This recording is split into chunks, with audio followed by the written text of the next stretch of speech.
that, right? Then what is the action on fat? On fat, it causes a lipolysis and it increases the free fatty acid level, right?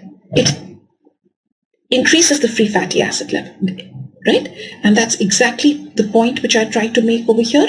I said it increases the blood glucose level, increases the free fatty acid level. How does it increase the free fatty acid level? By acting on the adipose tissue, causing a lipolysis. How does it increase the blood glucose level? By an anti-insulin action, by decreasing the utilization of glucose by the cells, by causing a gluconeogenesis. It acts on the liver and it will stimulate the gluconeogenesis. Okay?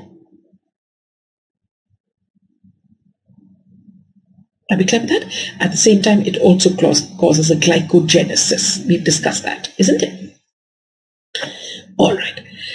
Then, what is the effect of the carbohydrate on the proteins? Glucocorticoids on the proteins. Proteins, it will cause a muscle breakdown. Muscle breakdown. This is what is going to happen in the case of proteins. Yes, proteins will be, it increases breakdown of proteins. You can see this here. It decreases the amino acid uptake by the muscle. It decreases amino acid uptake by the muscle. It reduces the bone formation. Yes, it reduces the bone formation. Okay? Anti-insulin action, but brain and heart are going to be spared, and increases the plasma lipid levels, increases ketone bodies. Okay?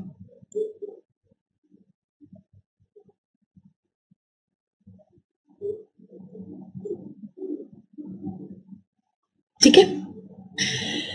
Now, so blood glucose, free fatty acid, muscle breakdown. Okay? Then I can elaborate on this. Okay? Then, please remember on lipid metabolism, it is causing a lipolysis, but at the same time, it also causes mobilization of fats and deposition of fats in certain areas whenever there is hypersecretion of cortisol. Yes, so we will discuss that there is a mobilization and what does it finally result in. Yes, then very importantly, enhances the action of the catecholamine. Sympathetic nervous system response is going to increase. Another important action is anti-inflammatory action. It is very, very important. It is, and this has got a very important clinical implication because there are diseases where we use steroids, wherever the immune response gets exaggerated, especially in autoimmune diseases. Yes, wherever the immune response is abnormal or exaggerated, or there is an autoimmune disease, use steroids because they have an anti-inflammatory and immune response is suppressed with the help of glucocorticoids. So it has very important clinical implications. Now, when I talk in terms of what is the action on the immune response besides the anti-inflammatory, remember this, it reduces BEL.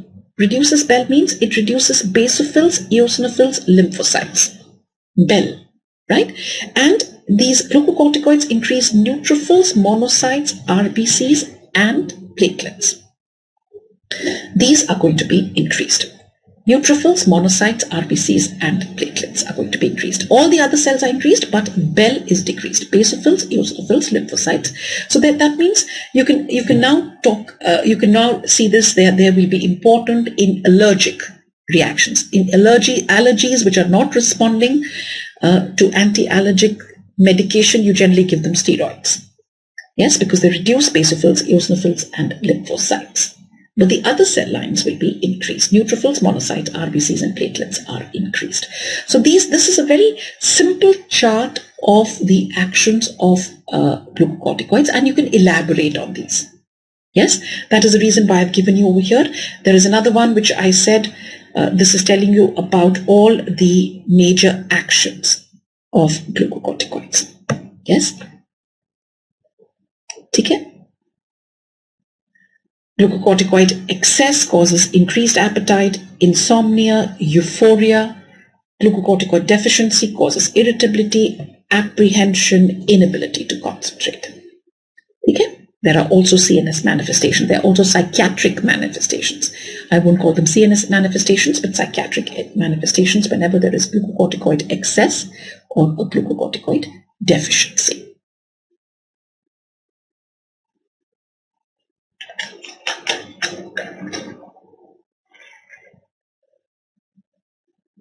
Okay.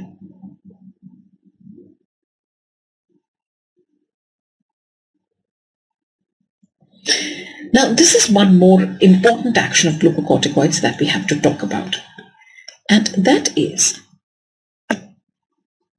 permissive action of glucocorticoids. What is the permissive action? Permissive action means glucocorticoids enhance the action of other hormones. That is called permissive action.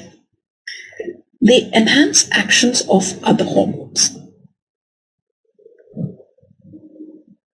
And so they have a permissive action. This is asked as a short note. They have a permissive action on two hormones, and that is glucagon and catecholamines. So together, steroids will enhance the action of glucagon as well as catecholamines. Now, what are the actions of glucagon which are enhanced? That is glycogenolysis and lipolysis. And glycogenolysis and lipolysis, basically both of these are going to increase the energy substrates again. Increase in blood glucose level, increase in the free fatty acid level. Catecholamines, which actions of catecholamines are going to be enhanced? Glycogenolysis, lipolysis, bronchodilation, and the vasoconstriction. Pressor action. Pressor action is the same thing as vasoconstriction.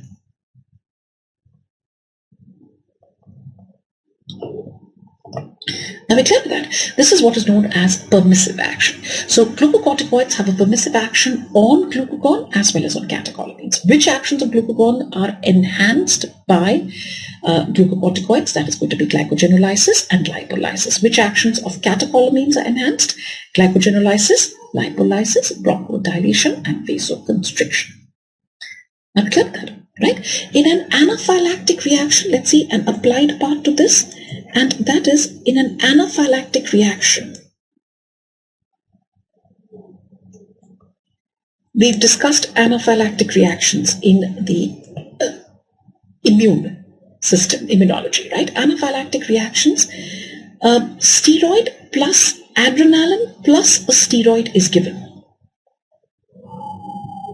Yes, adrenaline plus steroid is going to be given. And that is extremely important. Why adrenaline and a steroid is going to be given? Because in an anaphylactic reaction, what has happened is suddenly there is a vasodilation all over the body. There is a sharp fall in blood pressure. There is a bronchospasm. Yes, that is because of that the slow reacting substance. What is that? Anaphylactic reaction because of IgE, right? And this is going to so what is the role of each of these? Adrenaline will cause a vasoconstriction, it will cause a bronchodilation. Steroid will enhance the action of adrenaline. Steroid itself has its own actions. It has a mast cell stabilizing action. Yes, it has its own actions, but at the same time, it will also enhance the action of adrenaline. So in an anaphylactic reaction, which is an emergency, it's a life-threatening condition. Yes, you give an adrenaline plus a steroid. Both are given together. Both have their own actions, but at the same time, permissive action of steroid on adrenaline enhances the action of adrenaline. Is it clear? So this is as far as your permissive action of glucocorticoids is concerned. Okay? So this is important. Sometimes this is also asked. All right. Now, once you have an idea about the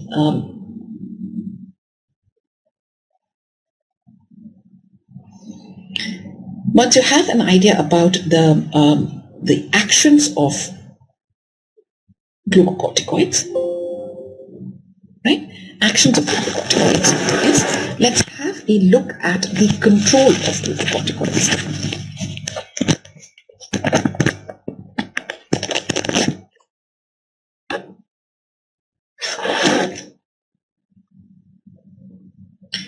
Regulation of glucocorticoid secretion.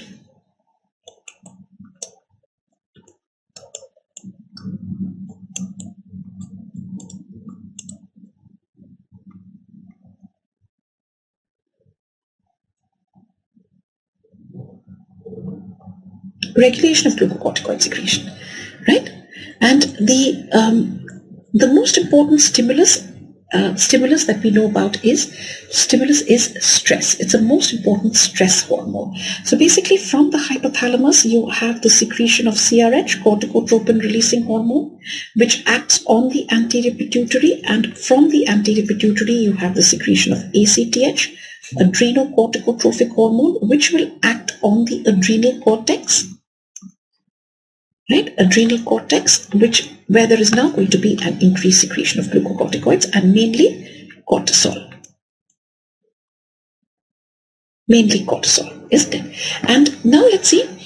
The important point is stress. Now, the moment any stressful situation, any kind of stress will increase the CRH, ACTH, cortisol. And what is the action of cortisol? We already know cortisol. What are the actions of cortisol? It will increase the blood glucose level. Yes, by its anti-insulin action, by its by gluconeogenesis, all that. It will also increase the free fatty acid level, causes a lipolysis, increases ketone bodies. Yes, it will also cause a breakdown of proteins, increase protein breakdown.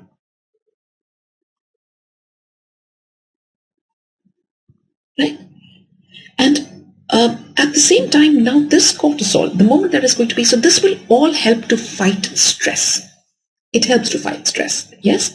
Now, cortisol in itself will also have a negative feedback effect on the secretion of ACTH as well as on the secretion of CRH. Yes, this will have a negative feedback effect on the secretion of ACTH and CRH. Are we clear there? So its actions will continue. It will help. So stress is the most important stimulus for cortisol release. Are we clear with that? Right? There is also a diurnal variation. There is a diurnal variation.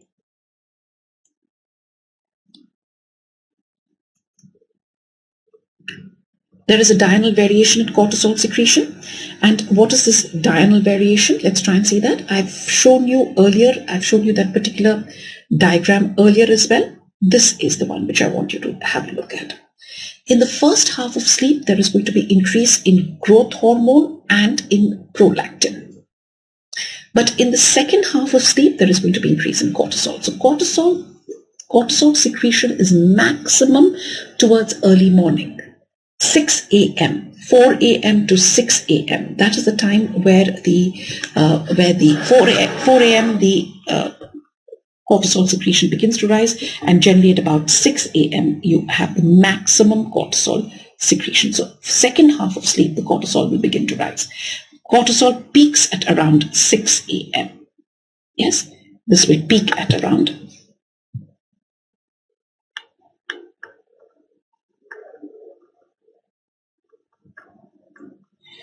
growth hormone peaks at around 11 p.m.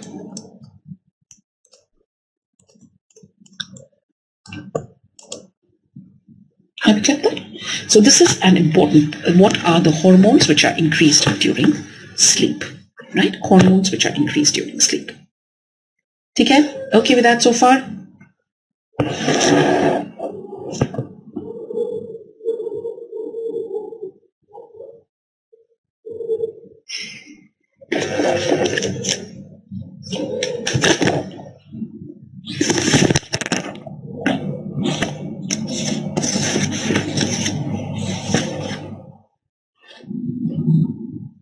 Okay.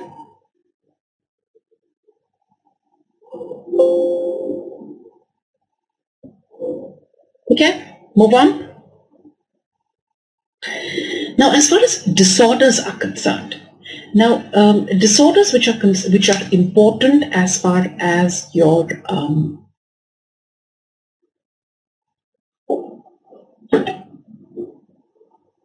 adrenal cortex is the first thing that you have to know is Cushing's.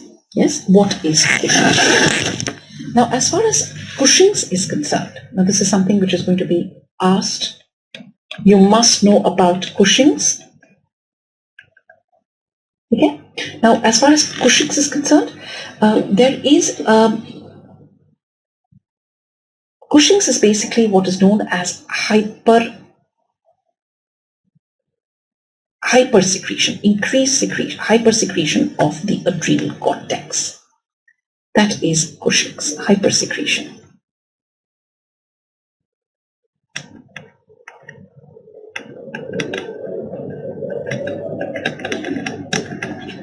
Now, what is going to happen in a patient of Cushing's is, the easiest way to remember is have a look at a picture of a patient of Cushing's. What does this picture look like? And then start from top to bottom. What are going to be the features? Now, you must understand hypersecretion of the adrenal cortex. It could be because of multiple reasons. Either you have, what are the causes for this? Causes could be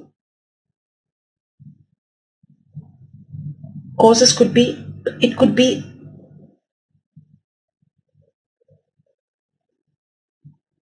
a hypothalamic cause. Causes could be hypothalamic. It could be pituitary cause. Cause could be hypothalamic. It could be pituitary. Or it could be adrenal cortex.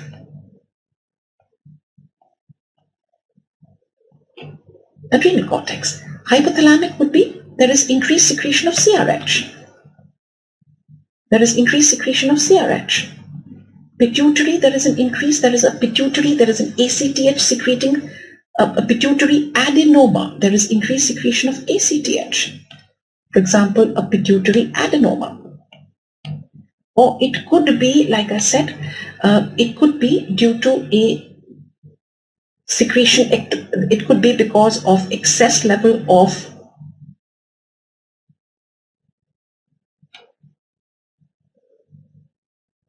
this could be again an adenoma of the adrenal cortex. And very importantly, it could also be an ectopic secretion of ACTH. Ectopic means not from pituitary, but some other side. Ectopic secretion of ACTH from a tumor elsewhere in the body.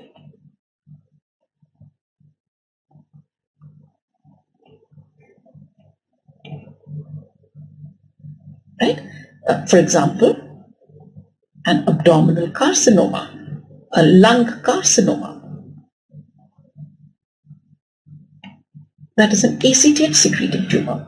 That is called an ectopic. So causes could be hypothalamic. That means that increased secretion of CRH. It could be pituitary, where there is increased ACTH and pituitary adenoma, an adenoma of the adrenal cortex, an ectopic secretion of ACTH from the tumor elsewhere in the body. That is that will result in a all of these will cause hypersecretion of adrenal cortex.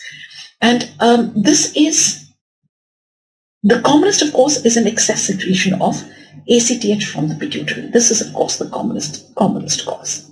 A pituitary adenoma, which is going to be the commonest cause for Cushing's. Now, what does it look like? What does a patient of Cushing look like? Moon faces. This is a typical,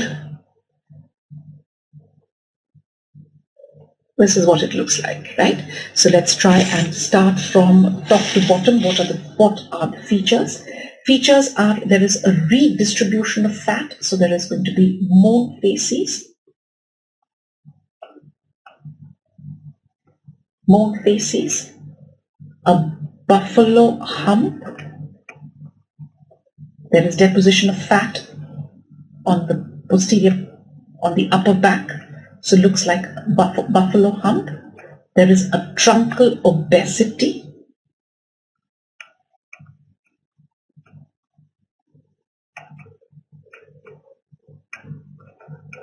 It is called lemon on stick appearance.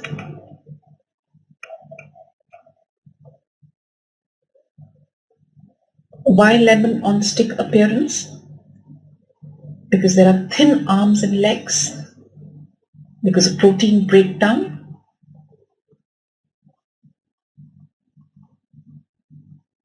There are striae which are seen, striae which are present. There is a there is poor wound healing.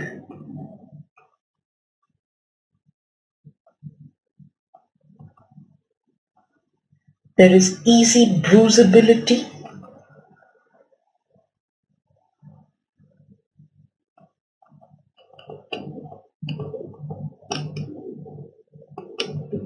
Okay. There may be there is hypertension.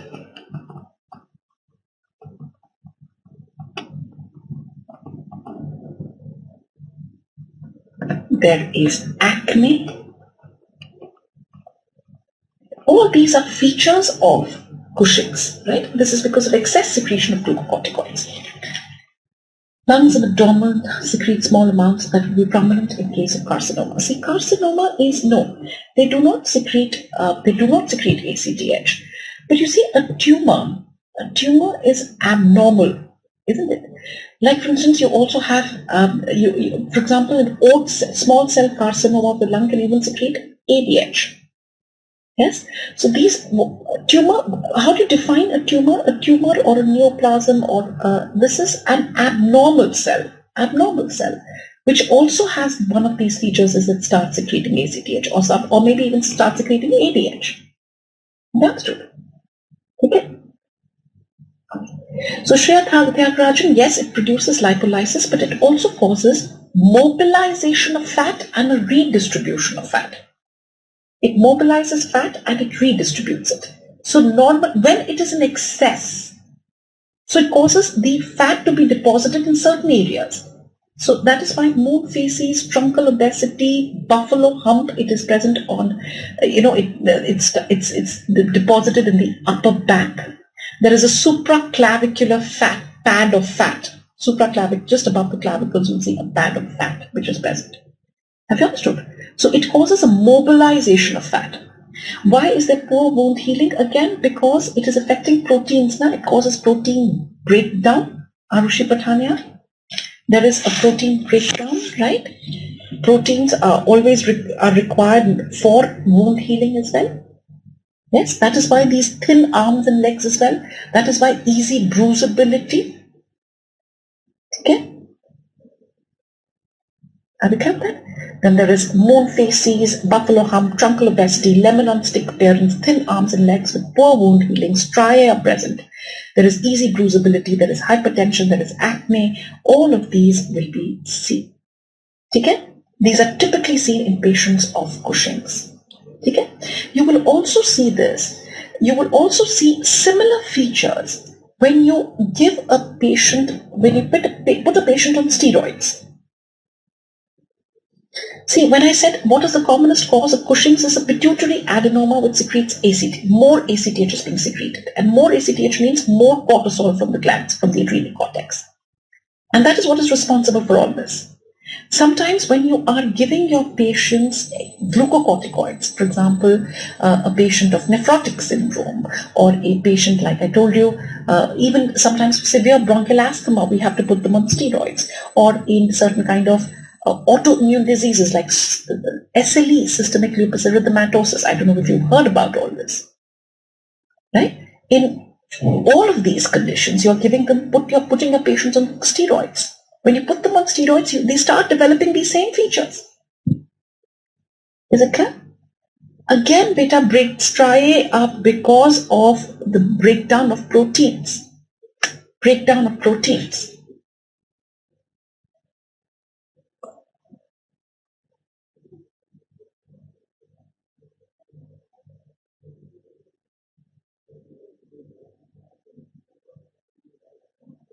Protein, that is collagen, isn't it? Subcutaneous tissue has got collagen, right? Breakdown of the collagen in the subcutaneous tissue. This is why these tissues, they tend to tear easily, so to speak. There's less of loss of collagen. Yes? And that is why all this poor wound healing, easy bruisability, striae, which is going to be seen. Okay with that? Srishti? There is also going to be osteoporosis here.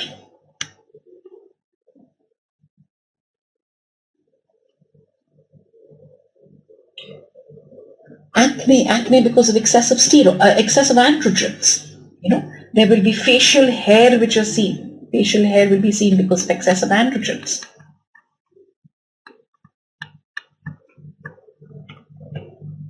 Okay, all that. Okay, there is all these will be seen as far as Cushing's is concerned. Okay.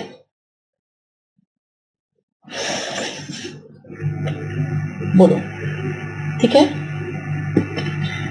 So you must understand that the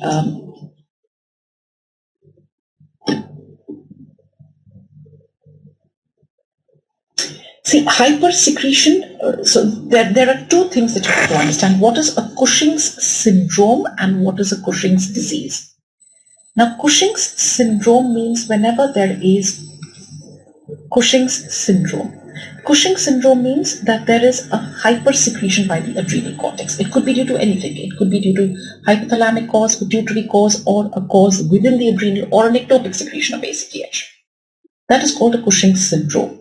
But what is a Cushing's disease? Cushing's disease is when there is a hypersecretion of ACTH, increased ACTH from the anterior pituitary. Right? Cushing's syndrome, which is secondary, increased ACTH from the anterior pituitary, and that causes the Cushing's syndrome. Then we call it the Cushing's disease. Right? Cushing's syndrome could be due to anything: hypothalamic cause, pituitary cause, adrenal cause, or an ectopic secretion. Cushing's disease specifically refers to the increased ACTH from the anterior pituitary, which could be due to a ACTH secreting tumor, adenoma. Features will remain the same. Are we okay with that? Features will remain the same. Okay?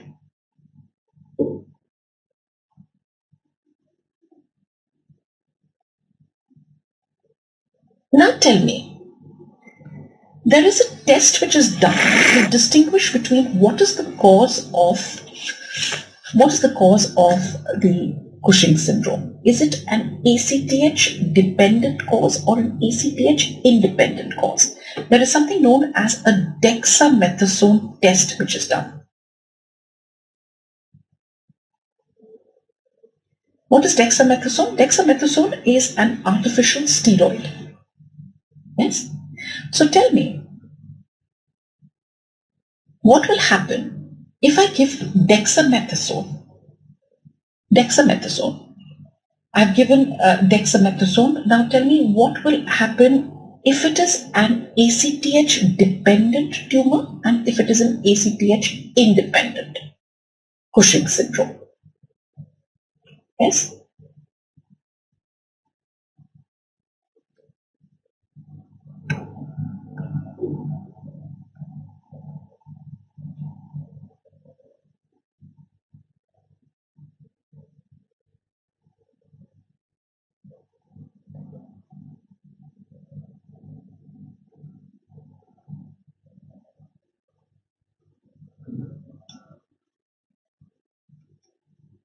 What do I mean by ACTH dependent and ACTH independent? ACTH dependent means now all these features are because of elevated ACTH from the anterior pituitary or from an ectopic. Yes, and ACTH independent means now problem is within the adrenal cortex itself.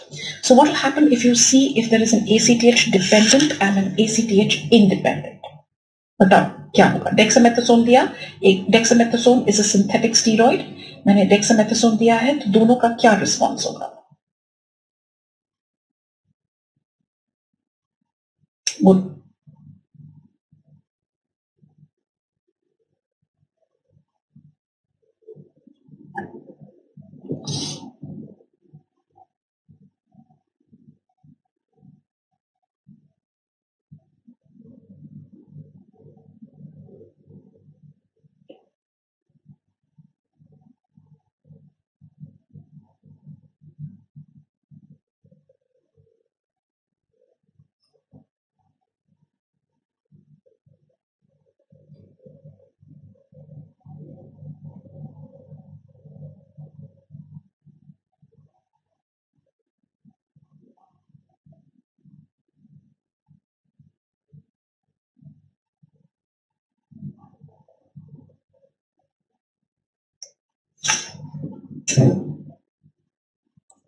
Sorry.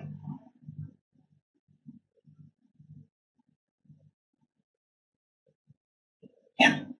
If ACTH independent, then ACTH will decrease. If ACTH dependent, then ACTH won't decrease upon addition of steroids. Still hypersecretion symptoms. Absolutely right, Srishti. Absolutely correct. What you've written is, what you've said is right. Yes, this is basically the dexamethasone test will be done.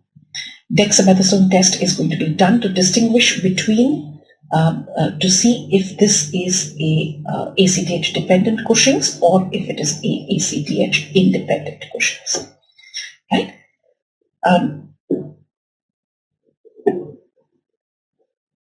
ठीक है?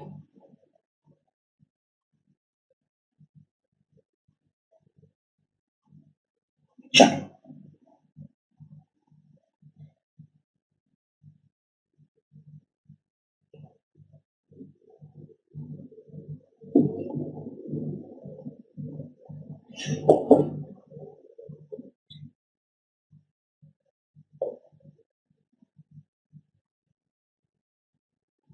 All right.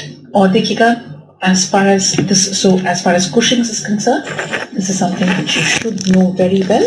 Yes. The other, there is also another disease which you should know well, and that is Addison's. Let's see what happens in Addison's.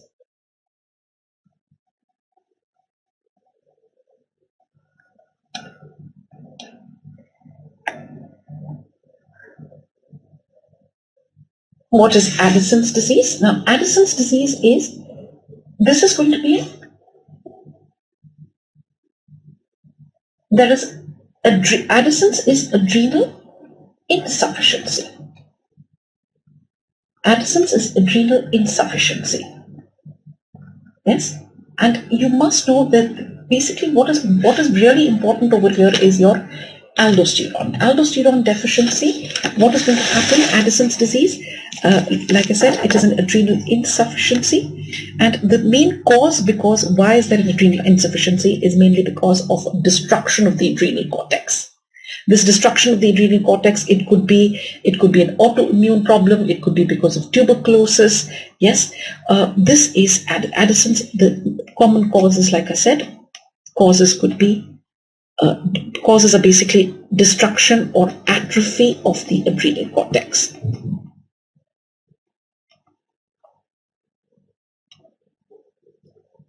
It could be, this destruction could be autoimmune, it could be a post-viral infection, it could be tubercular. Tuberculosis is again a very common cause over here. Tuberculosis, it could be post-viral infections. It could also be due to, right? Now, what will happen if there is a mineralocorticoid deficiency? In mineralocorticoid deficiency, now we should be able to understand, and especially, like I said, what are the features of mineralocorticoid deficiency? So features due to mineralocorticoid deficiency and features due to glucocorticoid deficiency. Yes? There will be a mineralocorticoid deficiency, and now what will happen if there is lack of aldosterone deficiency? That means there is more sodium loss. There is loss of water. So this is a patient who goes into hypotension and a hyperkalemia. There is a hypotension and a hyperkalemia, and lack of mineralocorticoids will also affect the H plus secretion. H plus ions start building up in the blood. He starts going out towards an acidosis. Yes. What will happen if there is a glucocorticoid deficiency? Glucocorticoid deficiency means that, most importantly, it makes the patient very susceptible to different types of stress, to infections. This is what happens in glucocorticoid deficiency. He's not able to tackle stress at all. Any kind of stress which to the body is not able to tackle that at all.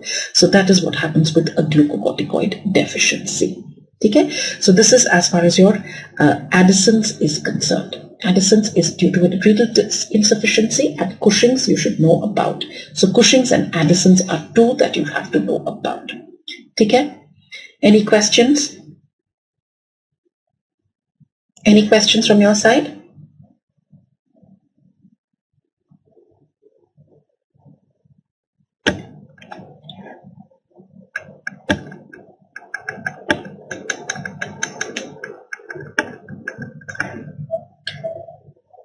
Any questions from your side?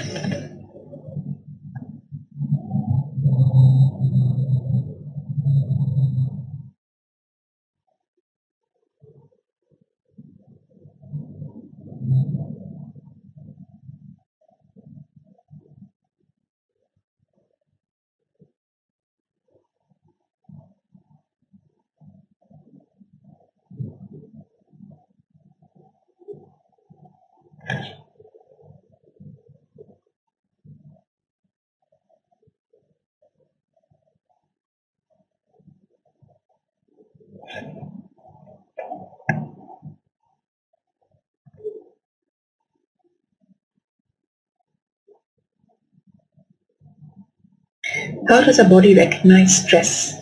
मतलब क्या? How does the body recognize stress?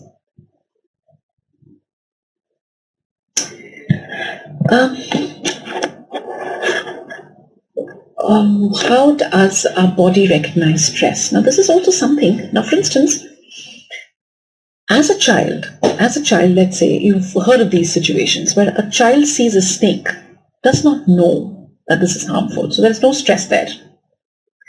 But you as an adult know, you have learned over the course as you have been growing up, you have come to know that this is a potentially harmful stimulus. The moment you see a snake, now this is going to produce a stress here. This is stressful for you, isn't it? Examination. A child doesn't know about it, has nothing to do with it. But as we keep growing, we know that pre-examination stress has happened, isn't it? Right? So for a child, for a newborn, stress is not getting food, not getting enough food. Yes? Or maybe discomfort, maybe abdominal distension or something like that, discomfort, not able to pass stools or passing urine, or he's wet. That is the kind of stress that a child has. But as you keep growing, your body is now, you have learned, you have acquired that information that this is a potentially stressful situation. Chemically, what happens in our body is basically first is the catecholamine response. First is the sympathetic nervous system response. Then your glucocorticoid response and growth hormone response, ADH response. All those hormones will increase. But most importantly, sympathetic nervous system activation. And that is what is responsible for an increase in heart rate. Isn't it? The first thing which happens is your heart starts beating faster immediately. Isn't it? When you're trying to watch a movie, a scary scene, immediately there is an increase in heart rate. So that's a sympathetic nervous system response is the first one. Fight, flight, fright. That is the typical one which is used to describe stress. Fight, flight, fright. Okay. Srishti, okay with that?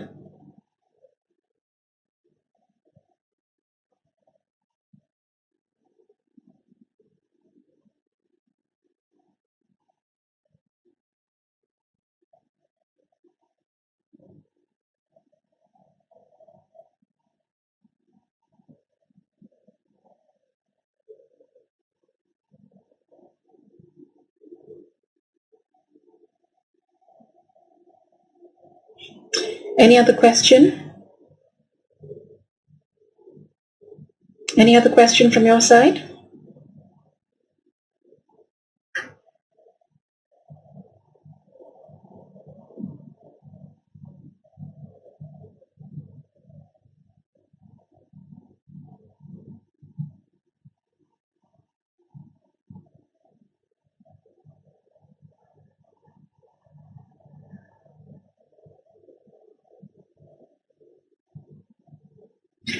Any other question from your side?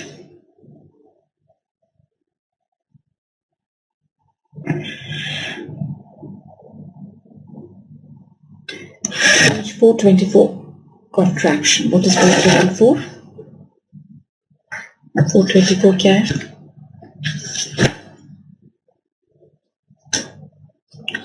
Guyton, is it?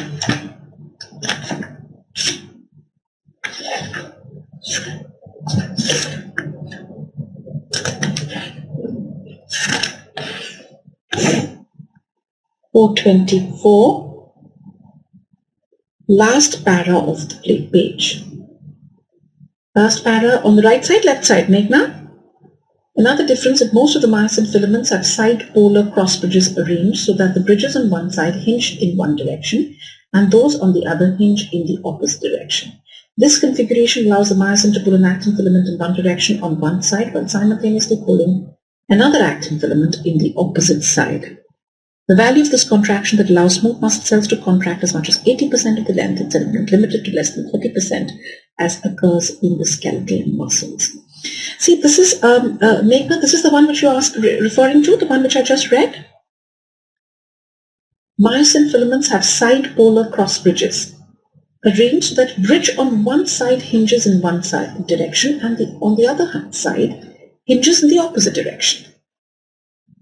Isn't it? So basically, see, it is not what this is referring to is that you don't have a typical arrangement of actin and myosin in the form of bands in the smooth muscle. In the smooth muscle, they are sort of, see, look at the diagram. This shows that the actin filaments are radiating from the dense bodies and the fiber on the lower left and at the right. It demonstrates the relationship of the myosin to the actin filaments. Isn't it? Myosin to the actin filaments.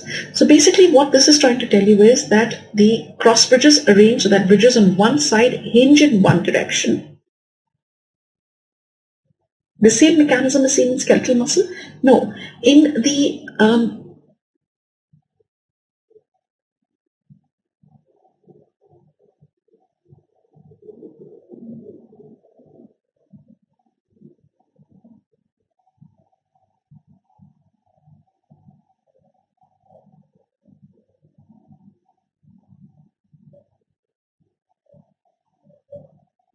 I'll read up about it. Meghna, there's no point wasting time right now. I'll read up about it. Okay? What does this really mean? Because actually he's describing the same mechanism as in skeletal muscle. So how is it that the contraction can be more here? Another actin filament in the opposite direction. I'll read up about it. Meghna, okay? I'll read up.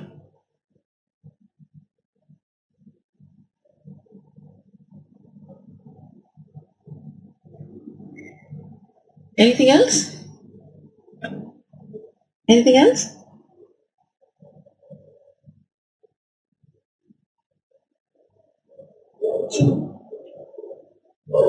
Wind up then. If there are no questions, then can we wind up?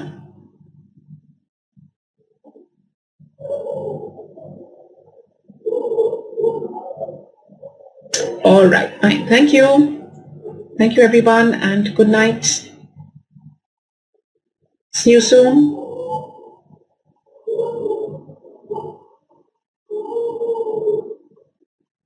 Thanks Nirman, thanks Deepika, thanks Srishti. See you soon. Bye-bye.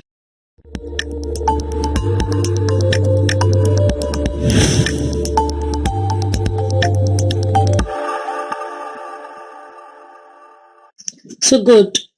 Shiv Narayan, Kanchan, Sonal, some new faces. Today's class, what I can see. So last class I was discussing your carbohydrate chemistry. Tanya, you remember what all we learned?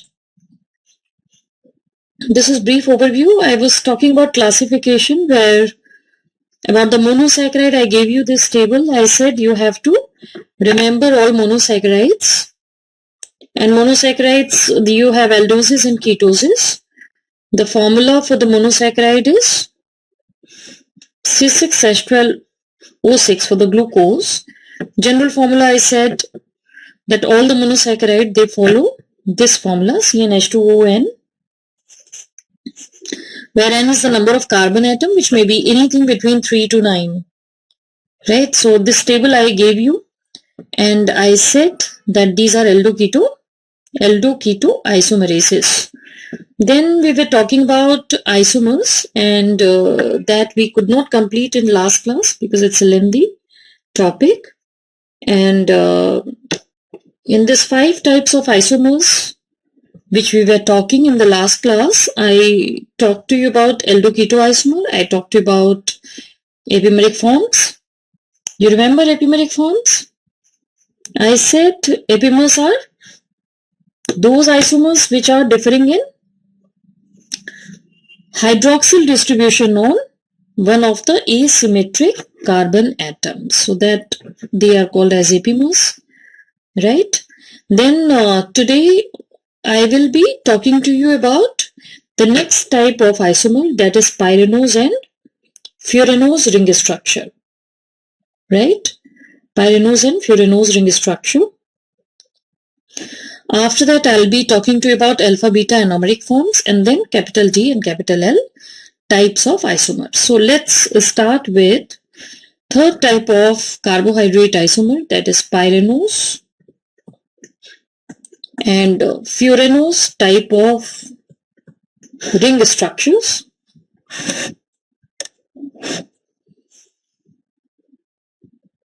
They are cyclical structure. Last time when I was talking to you about glucose structure, I was talking to you about linear structure like this. I said glucose is 6 carbon. 1, 2, 3, 4, 5 and 6 carbon are there on glucose. It is important to draw the linear structure of glucose once again, because once you clearly understand linear structure of glucose, we can talk about cyclical structure or the closed structure of glucose. This is glucose having 6 carbon. I have numbered them. This is third hydroxyl, and these are various hydroxyls on second, fourth, fifth and sixth carbon. We have, you see, aldehyde at first carbon position.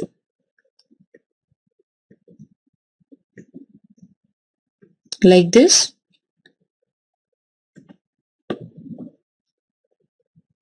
Now, when you dissolve this glucose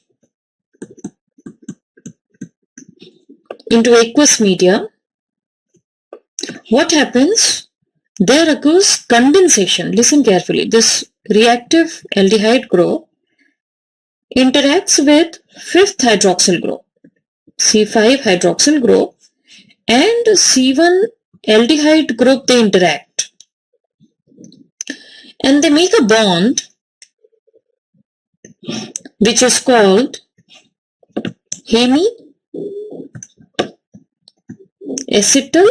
linkage.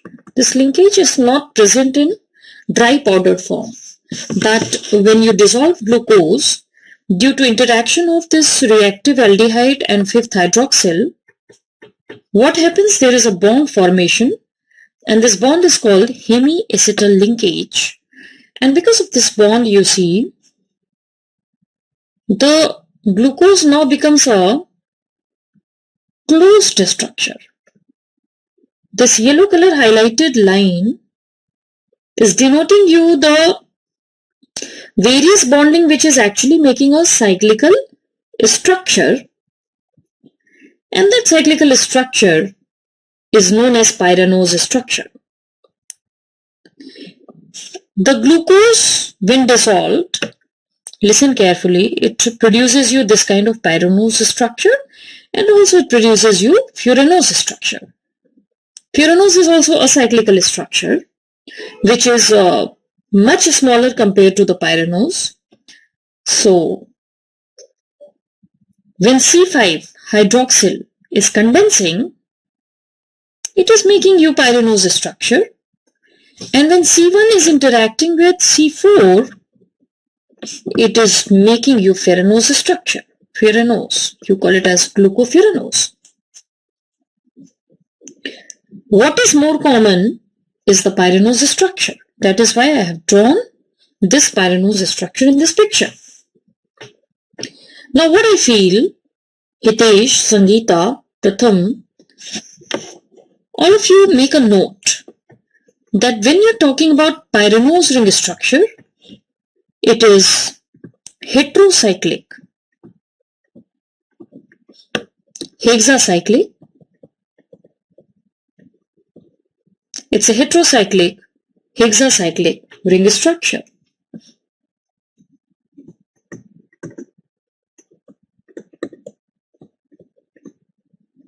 It's a closed structure. It's a heterocyclic, hexacyclic ring structure. Heterocyclic means when you make a ring, you need to have atoms of carbon, and in addition to carbon, some other atom like oxygen, nitrogen or sulfur is also contributing in making of ring structure. So this kind of ring structure is called heterocyclic ring structure. And when you talk about hexa means 6. Hexacyclic structure means in making of ring, 6 atoms are required.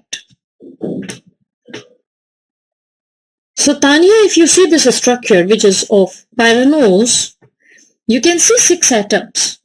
Out of these 6 atoms, there are 5 carbon, 1, 2, 3, 4 and 5 carbon, and 1 is oxygen atom. So altogether you have 6 atoms which is making this ring structure, and I say that glucose when dissolved, it commonly gives you pyranose ring structure. You must be wondering, where is the 6th carbon of glucose in this ring structure? So let me make and write the 6th carbon here, which is still attached to the 5th carbon. So now you will not be doubting where is the 6th carbon of glucose. If you represent various hydroxyls in this closed form,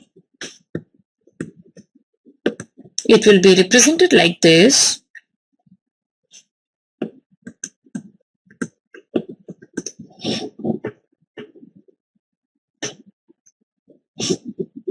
So try to make this a structure. I promised you I will not be bothering you with many structures, but there are certain places where you need to know the molecular configuration, the structural formula, and this is one of the example where you need to know how the pyran looks like, how the pyranose ring structure looks like. So you have to remember this line that it's a heterocyclic, hexacyclic ring structure, and you can see the heterocycle here because oxygen atom is also required in addition to carbon to make you this ring structure. And hexacyclic, why? Because you need to have 6 atoms. So 5 carbon and 1 oxygen is making you 6 atoms, which is actually required to make this complete ring structure. So glucose when dissolved, when C1 is interacting with C5, when C1 is interacting with C5, the hemiacetal linkage, ये है बच्चों, this pink color highlighted line is the hemiacetal linkage where you can see oxygen in between. This hemiacetal linkage is closing the structure and you get to have this glucopyranose. This is glucopyranose. You have yet another form of glucose which is called glucofuranose.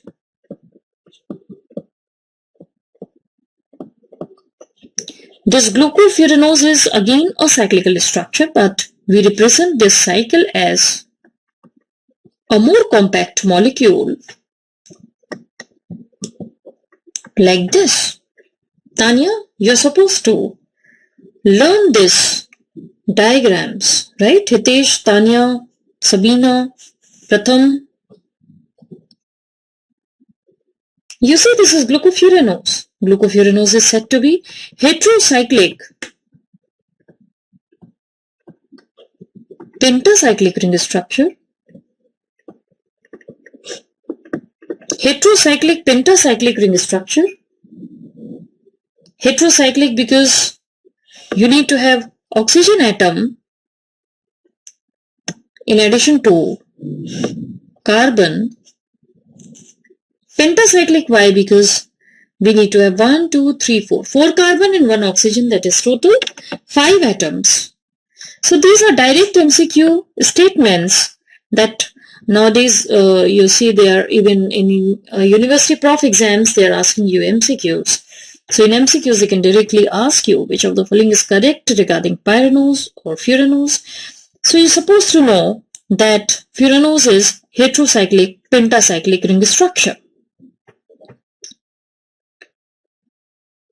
Again, when you number the carbon, this is 1, 2, 3 and 4 carbon. The 5th carbon of glucose, the 6th carbon of glucose is linked in this fashion.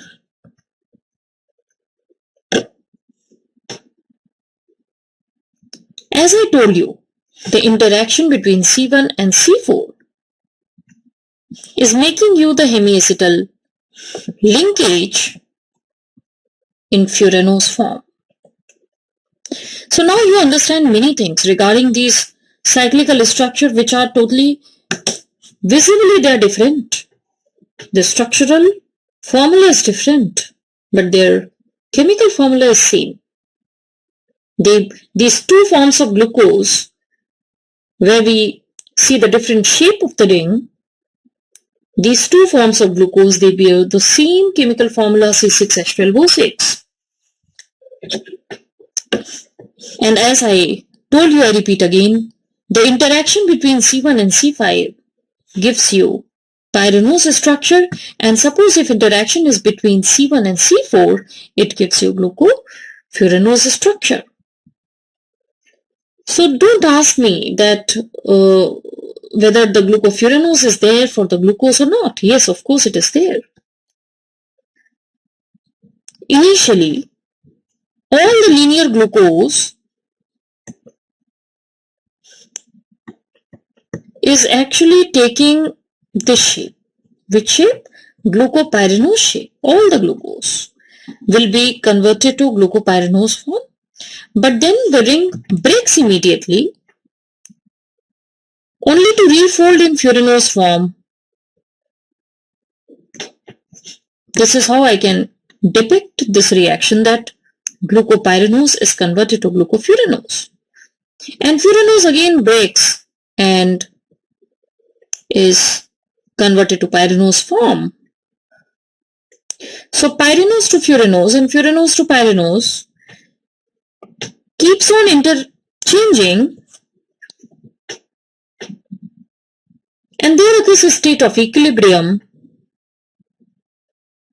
when the rate of forward reaction and rate of backward reaction becomes equal.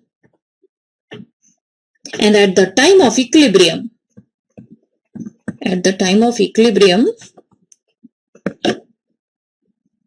the glucopyranose is predominantly present.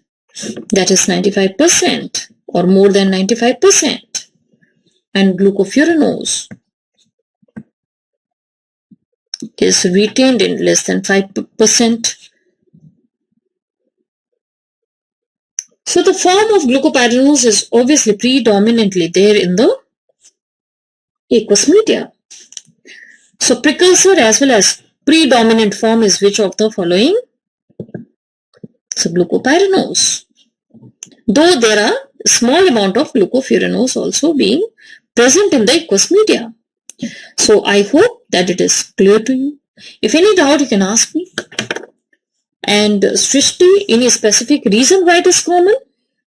So you always have to think in terms of thermodynamic. Thermodynamically, the glucopyranose form is more stable compared to glucofuranose form. So that is what I can answer you at this moment, that nature has decided that pyranose will be more stable. So precursor as well as predominant is going to be pyranose form.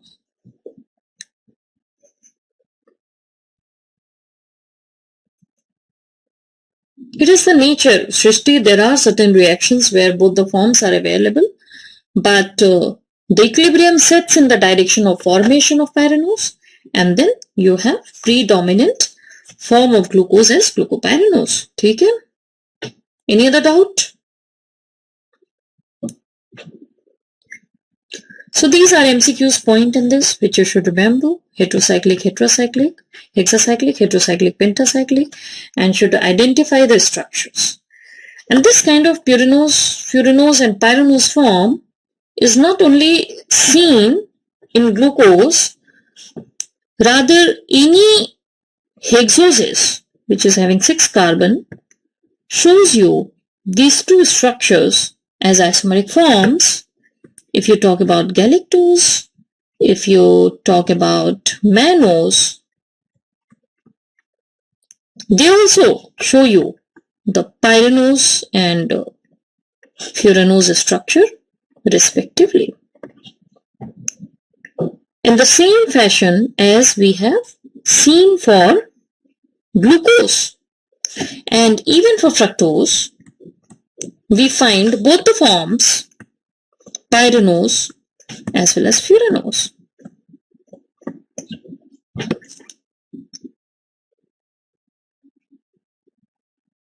In galactose and mannose, the story is same as that of glucose in terms that this is precursor as well as predominant form.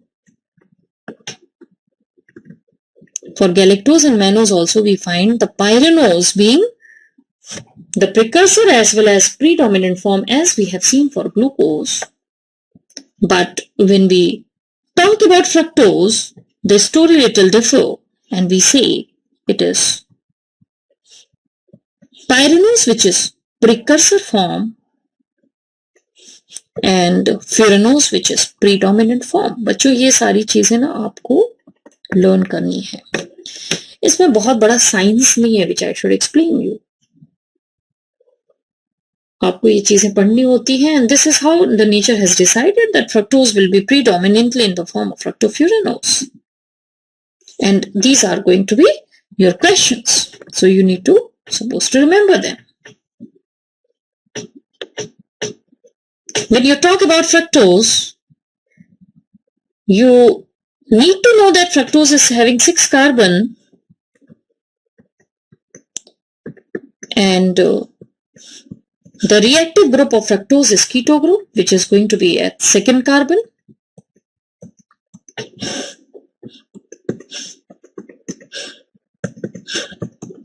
And all other carbon, they have hydroxyl groups like this. This is fructose I am drawing. Please remember, fructose is having keto group at 2nd carbon, which is said to be reactive group. So whenever you are talking about condensation of fructose in aqueous media, obviously it is going to be keto group which will be interacting with some hydroxyl. And this kind of link which is formed is known as hemi-ketal linkage. In glucose it was hemi-acetal linkage, and in fructose it is going to be hemi-ketal linkage, and of course formation of this hemi-ketal linkage is going to close the structure. And this structure which I have shown you in this picture is pyranose structure. Let's see how. Let's see how.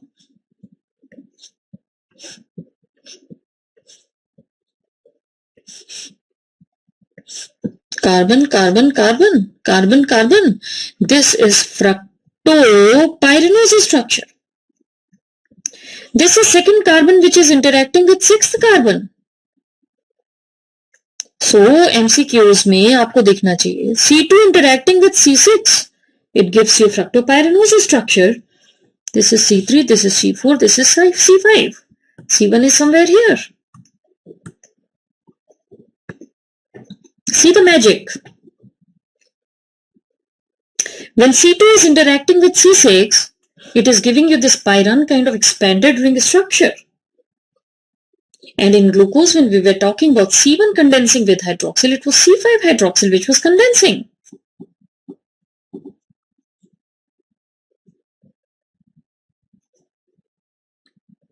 Sangeeta, precursor matlab?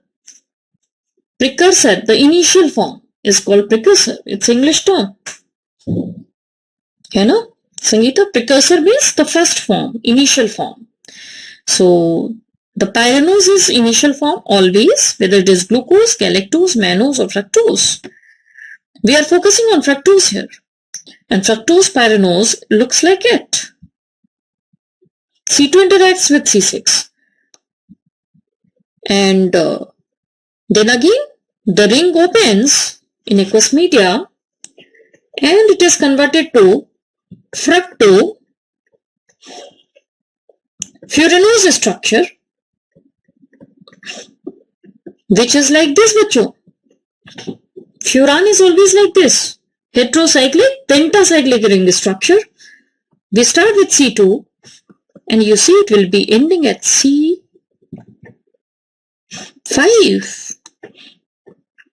So when C2 is interacting with C5, bachcho, you get to have fructofuranose structure.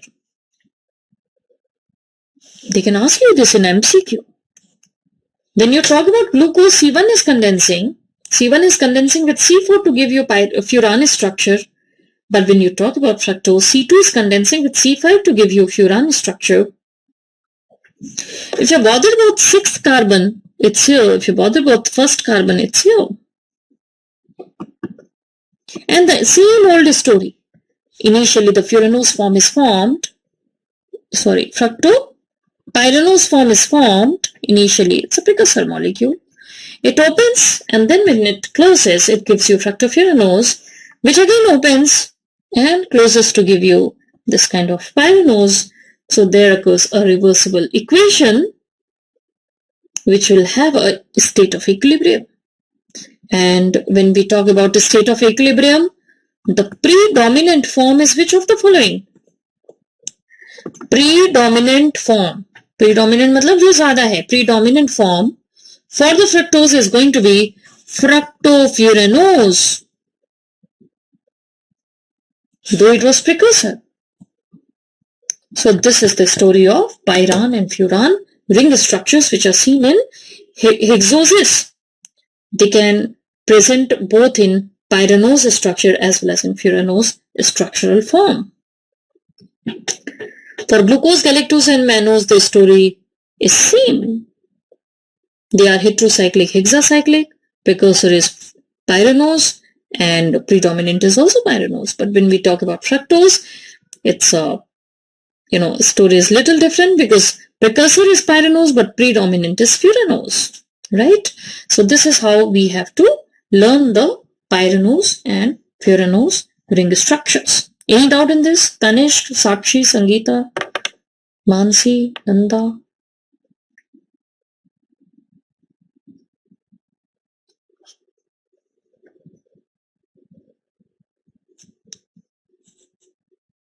If there is no doubt, we can go to the next isomeric form, which I said will be anomeric form. Told you ना anomers हमें discuss करना होता है. Anomeric forms. When you talk about glucose, you have alpha glucose, you have beta glucose. They are anomeric forms. So let's see what is anomer. How to learn anomers. It may be a short note to you. And very important MCQ per target. Anomers, we talk about ring structures. This is glucopyranose which I am drawing here. This is C1, C2, C3, C4, C5 and C6.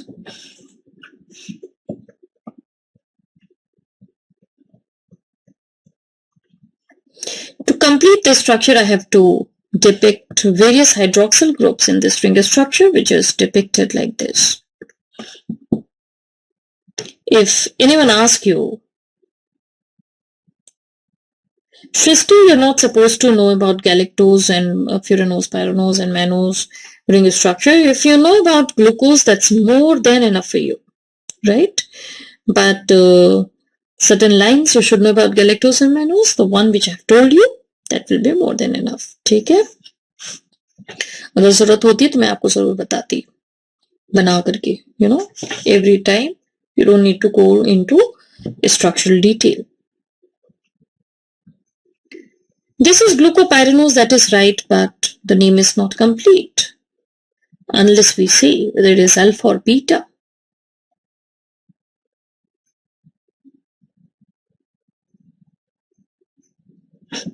Whether it is alpha or beta, anyone suggest me whether it is alpha or beta. This is going to be beta glucopyranose. Beta glucopyranose. How to decide whether it is alpha or beta? We have to see the anomeric carbon, and on anomeric carbon, the position of hydroxyl will decide whether it is alpha or beta. You remember, in ring structure, you write down if the hydroxyl group on anomeric carbon atom is above the plane of ring,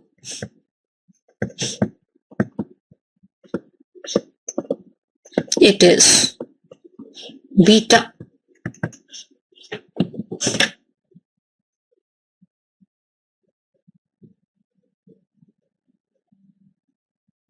If hydroxyl group on anomeric carbon is above the plane of ring, it is beta, and if it is below the plane of ring,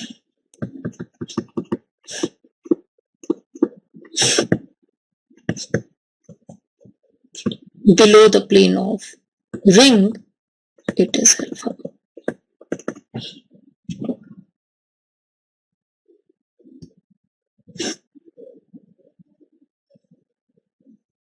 Right? So this you need to remember. This is anomeric carbon, which is going to decide whether it is alpha or beta. And what is anomeric carbon? What is anomeric carbon? Anyone? I say that for glucose, anomeric carbon is C1, and for glucose, the anomeric carbon is C1, and for fructose, it's a direct MCQ, the anomeric carbon is C2. But how to define anomeric carbon atom?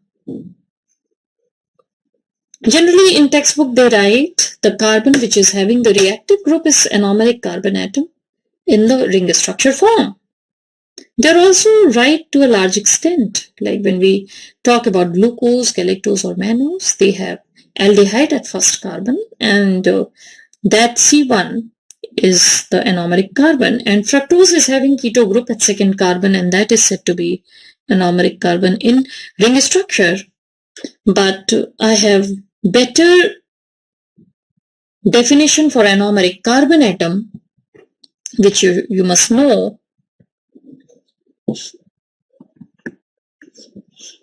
You write down the carbon which is symmetric before the ring closure. The carbon which is symmetric before the ring closure, but which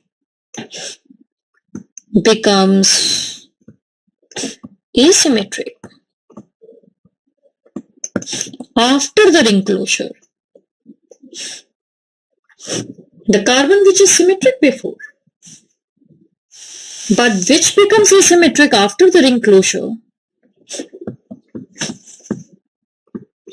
is known as anomeric carbon atom. Anomeric carbon atom. You know, I have told you in the last class the symmetric and asymmetric carbon atom. The symmetric, I have told you, where at least two valency is used up to bind a single atom, or if two valency at least is having independently the same atom or group, is the symmetric carbon. And if all the four valency of the carbon is having different groups or atoms, it is called asymmetric carbon atom. This I have told you in detail in the last class. So the symmetric before but asymmetric later. Can you tell me which carbon was symmetric in glucose? I have told you in last class, Hitesh, Utsav, Shristi, you must tell me. Which carbon is symmetric in glucose? Before ring closure means in the linear configuration. You know it is. I told you in the last class, it's C1 and C6 which is symmetric. Now we have to see that which one is become asymmetric after ring closure. Let's find out. In my opinion, C1 is the one which has now become asymmetric. If you see, one valency is having hydroxyl, another valency having hydrogen, third valency having oxygen atom of hemi-acetyl linkage, and fourth valency having the carbon. So now you see beautifully, it is obvious that the first carbon which was symmetric is now become asymmetric, and hence that is the anomeric carbon atom here. When you talk about sixth carbon, it was symmetric before as well as after the ring formation, so it is not the anomeric carbon atom. So again I redefine anomers, the forms which differ in terms of hydroxyl group distribution on anomeric carbon atom. And when you ask me what is anomeric carbon atom, the anomeric carbon is the one which is, asymmetric after the ring formation, which was symmetric before the ring formation, right? So that criteria is fulfilled by first carbon of glucose, and when you talk about fructose, the second carbon fulfills that criteria of being anomeric carbon atom. How many of you it is clear? And I've told you the anomer, someone was telling beta is on top. Yes, if the hydroxyl is above the plane of ring, it's beta form, and if the hydroxyl is below the plane of ring, it's going to be alpha form. So I hope it is clear. So whenever you talk about glucose, fructose, or ribose in that manner, you always have alpha and beta forms. Right? So we have to be very specific at times that which form of glucose we are talking or which form of ribose we are talking in biochemical reactions. And please understand, even enzymes are very, very specific in terms of their anomers. The enzyme which is acting on alpha glucose will not be acting on the beta glucose and vice versa.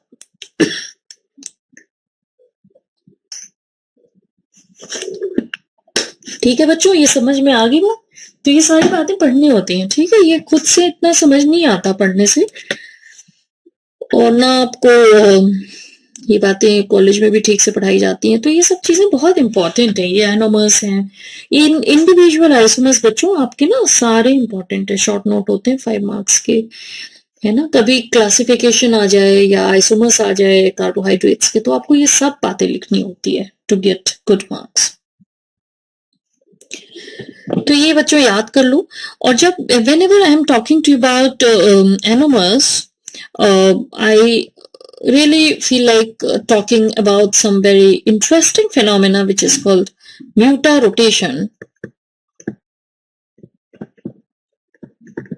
which is a very interesting phenomena observed in carbohydrate solutions.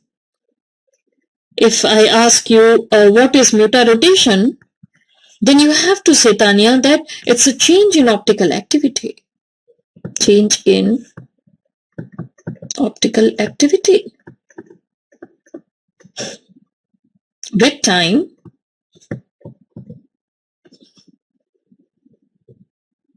in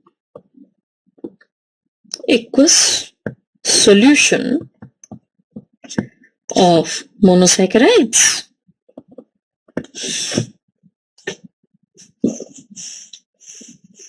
Change in optical activity. This is mutarotation. I tell you one interesting phenomena. If you take a beaker, fill it with water, add glucose in it. You know glucose is optically active substance. It is dextrose. It is dextrorotatory. It rotates the optical light towards the right side. So when the optical light is falling on the solution, that optical light is changing its direction It's rotating towards the right side. That's called dextrorotation. When you prepare the fresh solution of glucose and check for its optical activity, you find that it's having 112 degree of optical activity.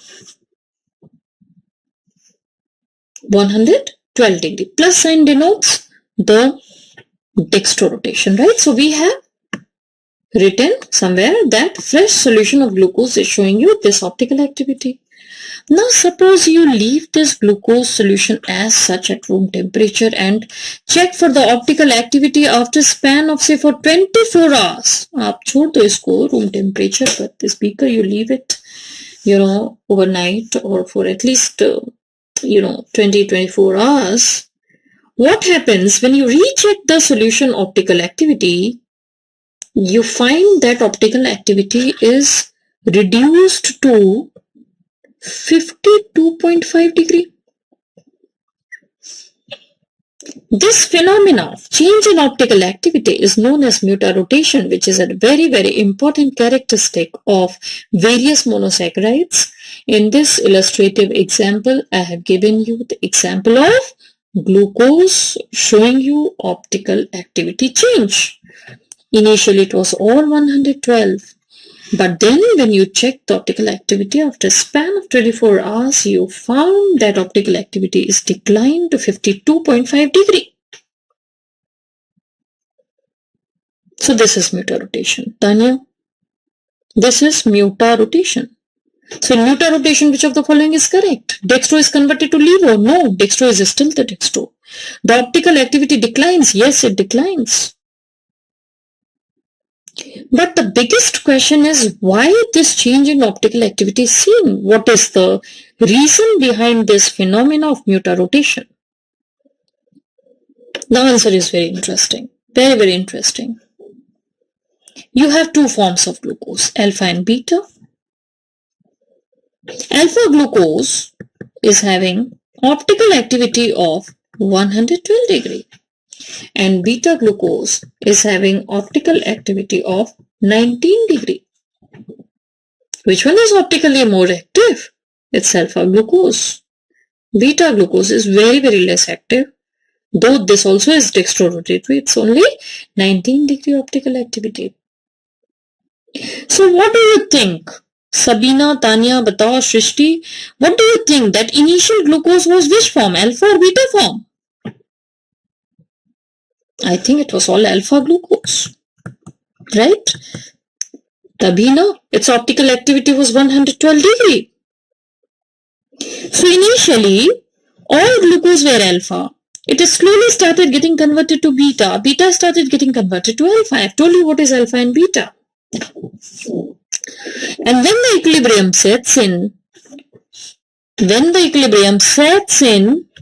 36% of glucose remains in this form, 64% of glucose remains in this form.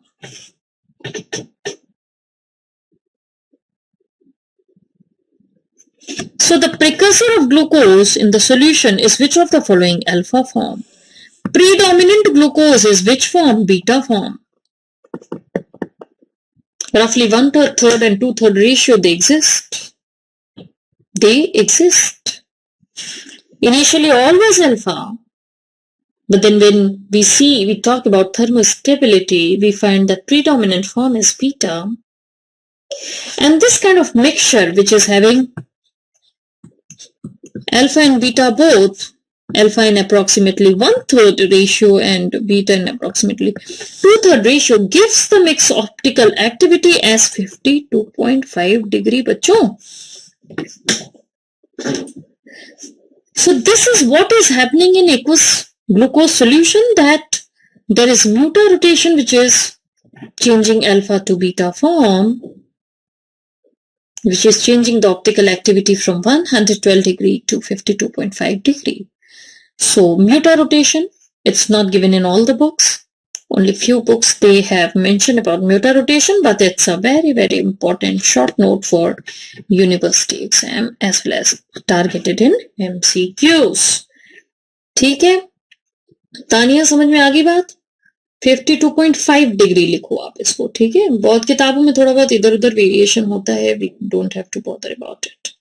हमें यही याद करना है, whatever I am telling you, you have to note down. कोई doubt है इसमें? तो हमने जब एनोमस की बात की, अल्फा बीटा फॉर्म्स की बात की, तो there we saw which one is precursor, which one is predominant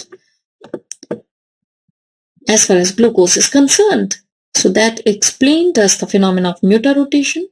So it is not wrong to say that mutarotation is because of conversion of alpha to predominant beta form. Yes, that's another correct line in MCQ, that mutarotation phenomena is seen because of conversion of alpha to beta form. ठीक है, agreed? How many of you agreed? सिर्फ तानिया बातें करती हैं और तो सब लोग सोता रहता है। This is not fair. फिर जाते जाते कोई कहता है, पॉपअप हो जाता है, हम भी यहाँ हैं तानिया के अलावा। अब भाई बच्चों, जो मुझसे बात करेगा मैं तो उससे ही बात करूंगी ना, इसलिए इंटरेक्ट करना बहुत जरूरी है, राइट। लाइव क्लासेस का फुल एडवांटेज आपको लेना है, तो आप बातें करो, मतलब आपस में नहीं, हमसे बातें करो। यस नो करते रहोगे तो आप भी जागे रहोगे, है ना। आपके क्वेश्चंस भी आएंगे, आपको पढ़ने का भी मन करेगा, राइट। तो बच्चों, ये सब छोटे छोटे टॉपिक्स हैं ये जो आपको पढ़ने होते हैं। इसके बाद हम नेक्स्ट आइसोमर्स की बात करेंगे, जो अभी हमें डी और एल फॉर्म की बात करनी है, capital D and capital L isomer, which are called enantiomers. Enantiomers means mirror image. What happens in mirror? Everything is inverted. Whatever is right becomes left, and whatever left is become right.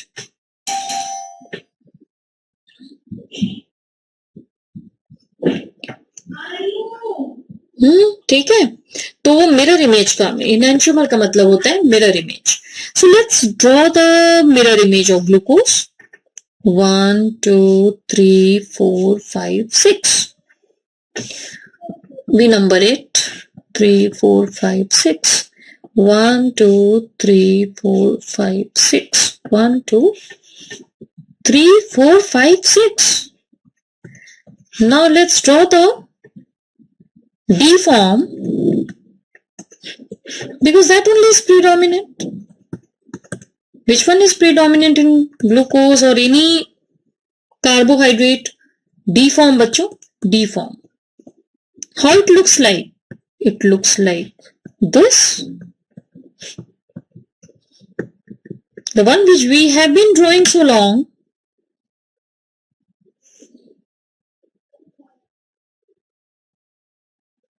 D form.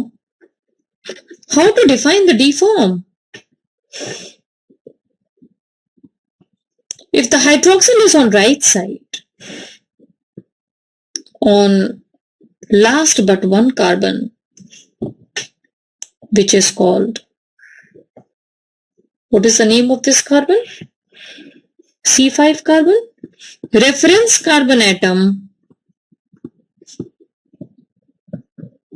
The hydroxyl is on right side, it is called capital D form. And if the hydroxyl on reference carbon is on left side,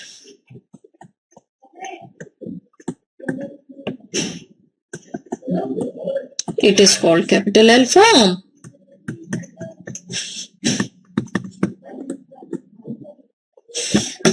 Penultimate carbon. Yes, Tanya is totally right. Ultimate means last carbon atom, and penultimate means last but one carbon atom.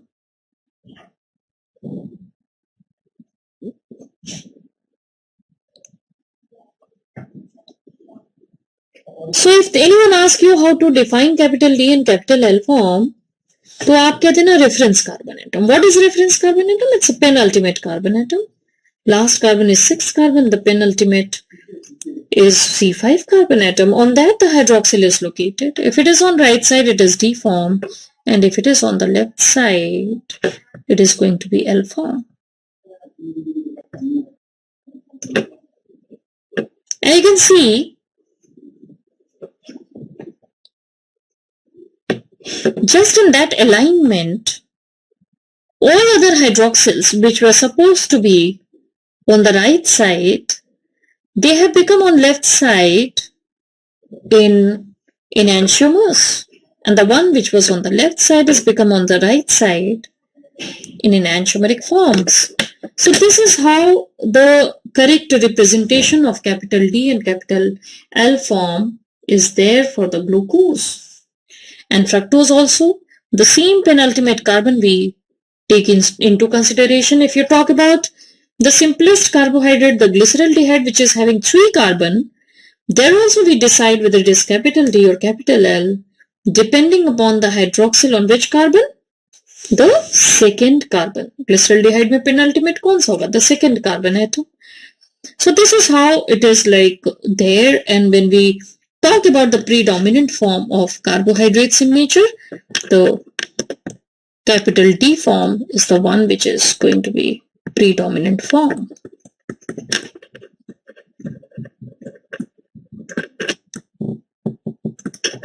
Predominant form of all the carbohydrates, whether it is glucose or fructose, it's always going to be capital D form. Capital L form is very rare. When we talk about amino acid, there also we have capital D and capital L form. That depends upon the amino group. If the amino group is on right side, on alpha carbon of amino acid, it is capital D form. And if the amino group is on left side, it's called capital L form. But in amino acid, the predominant form is going to be capital L form. But in carbohydrate, the predominant form is going to be capital T form. Remember, these are important. तभी आप देखोगे most of the time whenever we talk about glucose or ribose or fructose, we always prefix capital D because that is the one which is predominant form, because it all started with glyceraldehyde, because the parent glyceraldehyde was the capital D form, not the capital L form. Yes, Tanya. When amino acid, when we are talking, it's a capital L form which is predominant. So they are correct mirror image of each other, barring this aldehyde group, which we do not take into consideration in deciding D and L. The hydroxyl locations are going to tell you that they are just opposite. Whatever is on the right in the D form is becoming, it's taking its position on the left side in capital L form, and the one hydroxyl which is on the left side in capital D form takes the position of right side in capital L form. ठीक है बच्चों, समझ आ गई बात? So this completes your 5 types of isomers, which is very, very important topic for you. Right? Now coming to disaccharide. So disaccharide, you have 2 monosaccharides attached together. You have certain names here. I will be talking to you about 6 names: the sucrose, the maltose, the isomaltose, the lactose, and the lactulose. This becomes a favorite question of examiner in your grand viva. Name some disaccharide, name some monosaccharide. So you're supposed to know disaccharides are sucrose, maltose, lactose, isomaltose, lactulose. You're supposed to know there's one more, that's a trehalose. You're supposed to know their individual component. Like when I'm talking to you about sucrose, it is made up of glucose and fructose. The maltose, the isomaltose, the trehalose, they have 2 glucose which are attached to each other.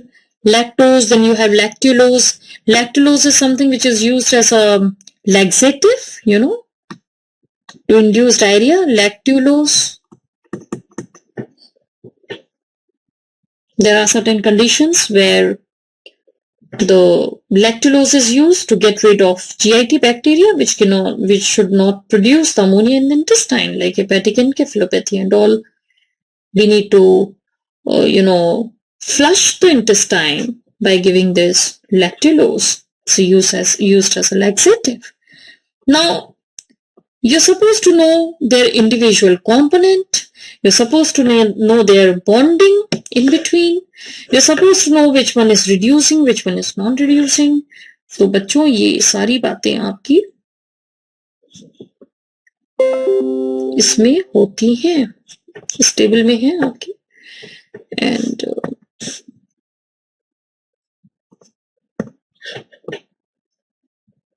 अब इसको थोड़ा सा time लेके note करो. ये disaccharide का chart है and the individual units in terms of individual monosaccharide and their bonding and all is represented in this table. आप इसको 2 मिनट का टाइम लो और इसे नोट करो, फिर हम इसके बारे में आगे बात करेंगे. I have told you that there are 3 disaccharides which are made up of 2 glucose altogether, and how they differ? They differ in terms of the bonding. When you talk about trihalose,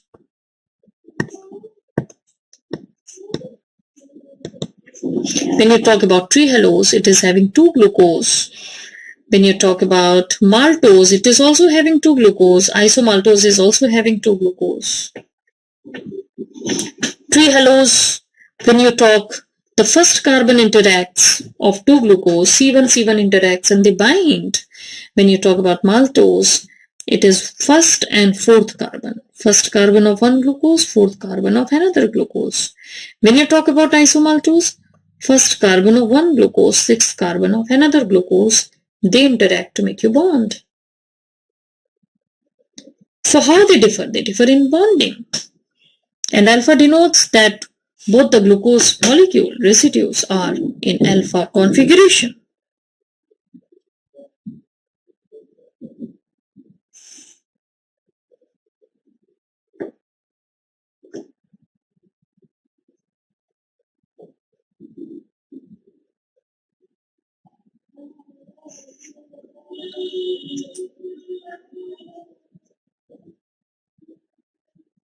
Sucrose is having glucose and fructose. If you see the form of glucose which is there in the sucrose, it's going to be alpha D glucopyranose, which is linking with beta D fructofuranose. Right? So this also is important because at times they ask you what form of glucose and fructose is desired for making of sucrose. So you need to know this name, alpha D glucopyranosyl, beta D fructofuranoside. When we talk about bond formation, the C1 of glucose interacts with C2. So both the reactive groups are masked and this becomes a non-reducing sugar. If during bonding at least one reactive group is spared, it becomes a reducing sugar. Like for example, when you talk about maltose or isomaltose, they all are reducing. Lactose is reducing and lactulose is also reducing because when they make bond, at least one reactive group is spared. Trihalose 1 and 1, C1 of both the glucose is interacting, both the reactive group is masked. So this also becomes non-reducing. Bachcho, till 2018, there were experiments to,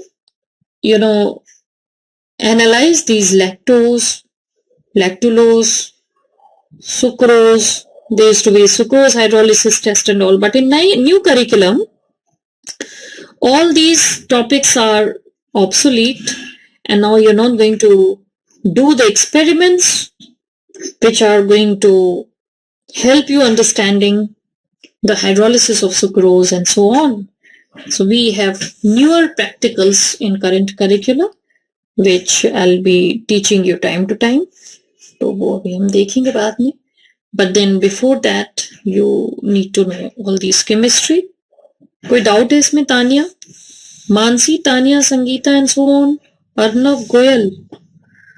Wait for 2 minutes. Okay, time starts now. लिख लो बच्चों. ऐसे ना compiled सा table आपको कहीं इतनी आसानी से मिलेगा नहीं, है ना. और ये ऐसे नोट्स बना लोगे ना तो it will be very easy for you to revise and rerevise and attempt an exam. Retention recall is better if you make notes, है ना.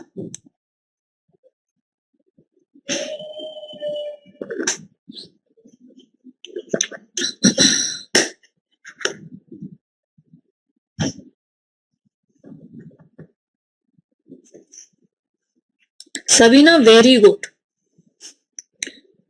शबीना रहमान. रहमान तुम्हारे चाचा तो नहीं लगते? AR Rahman. Sabina, he is my favorite singer, music composer since long. साक्षी अग्रवाल, आप Agarwal sweet से related तो नहीं हो?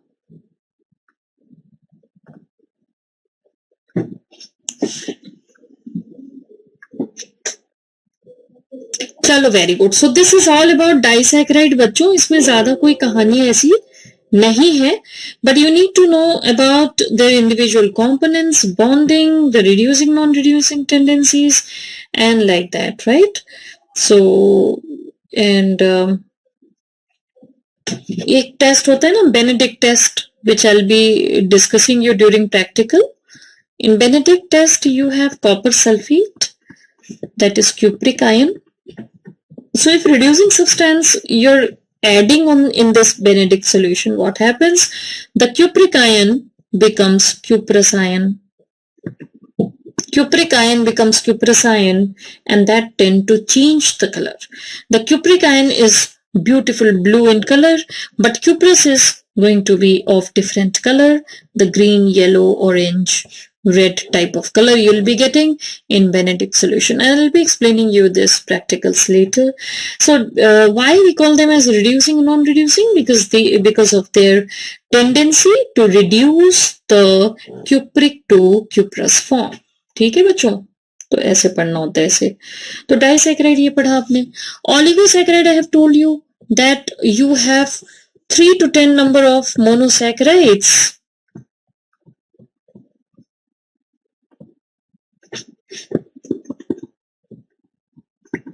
And in oligosaccharide you must know that there are certain names like limit dextrin, maltotriose. These are certain names which are oligosaccharides. Limit dextrin is having 8 to 10 number of glucose residue, and maltotriose is having 3 glucose residues. They are oligosaccharides. Limit dextrin terminology is very important, and you will be encountering this name again and again during glycogen metabolism. There is a disease where this limit dextrin kind of material is accumulated in tissues, and that's called limit dextrinosis or Cory's disease. And if I talked about the structural organization of these glucose residues in limit dextrin, you find that this is how the glucose residues are localized. These round units are glucose residues, and 8 to 10 molecule of glucose, they are present in slight branched manner. You can see 1, 2, 3, 4, 5, 6, 7, 8, 9, 9 glucose residues I have represented you. You can see the small 2 branches. This kind of residue is called, this kind of structure, architecture is called limit dextrin, and as I've told you, it's a abnormal material which is accumulated in one of the disease which is called glycogen storage disorder type 3. I'll be detailing it later. And when we talk about maltotriose, it's having just 3 glucose residues which are present in this kind of linear configuration. तो ये छोटी छोटी बातें हैं which you should remember. Maltotriose is a misnomer. It is not a maltose, because maltose is having 2 glucose. It is not even triose, because triose means 3 carbon. But here we have 3 glucose. So maltotriose is not a misnomer. It is a total misnomer. Suffix and prefix both are wrong. Maltose, it is not a maltose. Triose, it is not a triose. What is maltotriose? It is the digestive end product of starch and glycogen in our intestine, and it's oligosaccharide.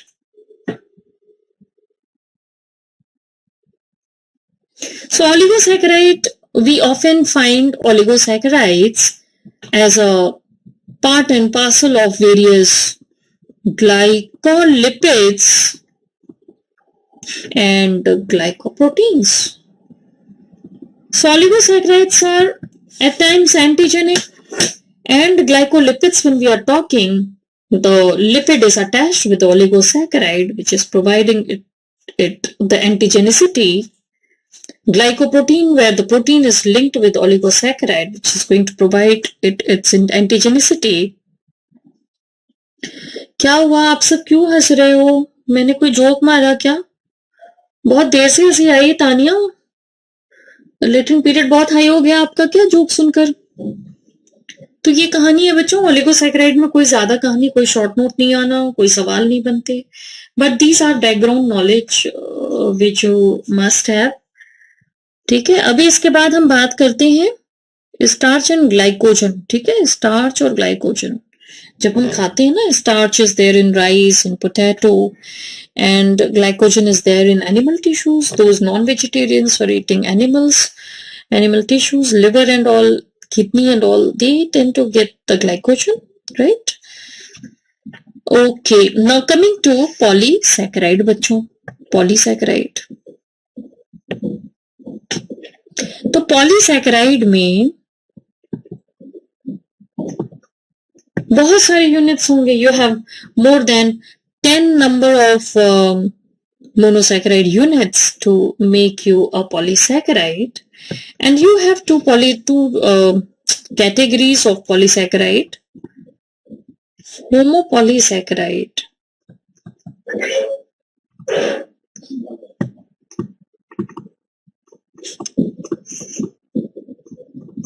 and heteropolysaccharide. Homopolysaccharide and heteropolysaccharide. Homo means all units are same. Homopolysaccharide means all monosaccharides are same. There is no mix and match. If it is glucose, the polymer is having all glucose. If it is fructose, the polymer is having all fructose. So accordingly, we broadly classify them as glucosans and fructosans. All glucose, glucosans, all fructose, fructosans. Some agarose, you have pectin, you have MPS, that is mucopolysaccharide.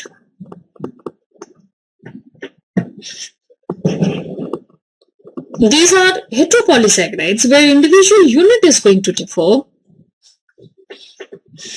इसमें से मैं ये थोड़ा detail करूंगी आपको discuss. Mucopolysaccharide अपने आप में एक टॉपिक है. म्यूकोपॉलीसैकेराइड्स and म्यूकोपॉलीसैकेराइडोसिस, which I'll be covering you in the next class.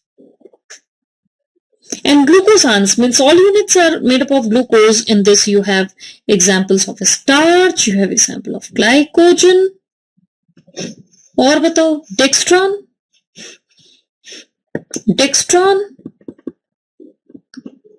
Fructosans, you have example of inulin, not insulin, inulin. Be careful with the spelling. Inulin. So glucosans, starch, glycogen, dextran, and also one kind of polymer that's called chitin, which is not made up of pure glucose but one derivatized glucose, which I'll be giving you in detail table.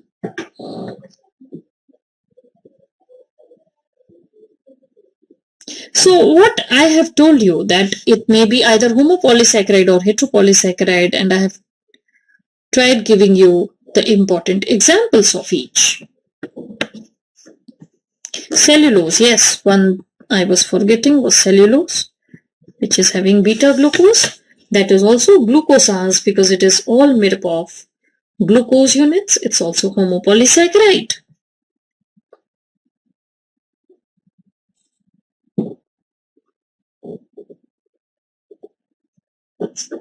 Yes, Tanya is right. To estimate the GFR is glomerular filtration rate. To know how much kidney is damaged, we use this inulin to estimate the GFR. Again, one table I have for homopolysaccharide, which is not only talking about individual component, which it is made of, it is also talking to you about various bonds which are there in these homopolysaccharide, which is must-know area. You should remember this chart very carefully. Starch and glycogen, they have alpha 1,4,1,6 bonding. Cellulose is having beta 1,4 bonding.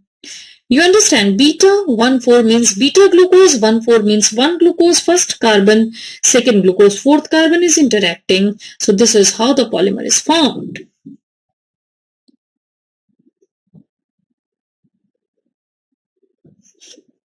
इसको आप note करो.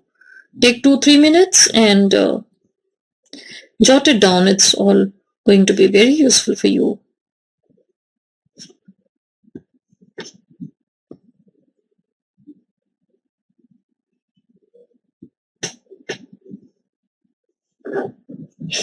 लिखो इसे.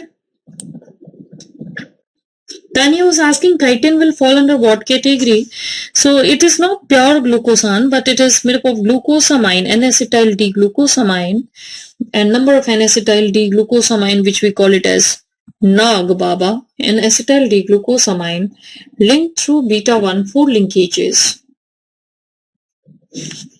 Cellulose is having beta glucose, which are linking through beta 1,4 glycosidic linkages. इन सब के नाम क्या आगे ना? You have to write glycosidic linkages. है ना? These are called glycosidic linkages.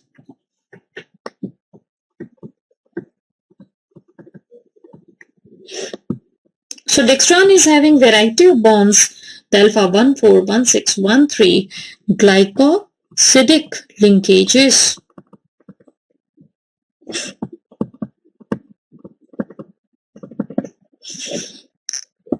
Chitin is found in exoskeleton of insects.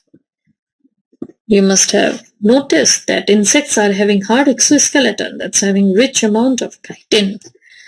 Dextran is used in emergency as plasma expander.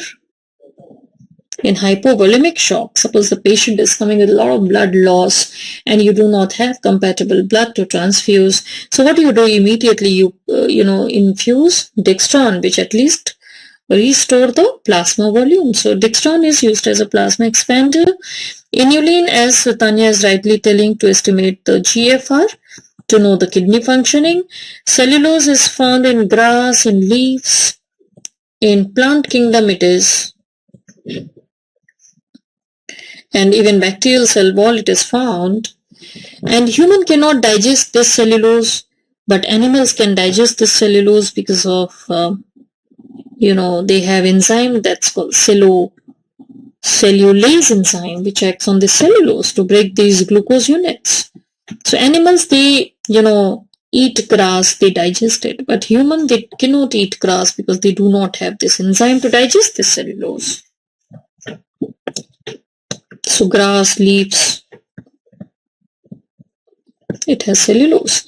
Glycogen is found in liver and the skeletal muscle. The whole metabolism we have to learn for this compound, and it has got its importance, which I'll be discussing in detail when I discuss your metabolism. Starch is storage polysaccharide of plants like potato. आप खाते हो ना आलू के पकोड़े, potato, rice, इन सब में होता है बहुत सारा starch. ठीक है?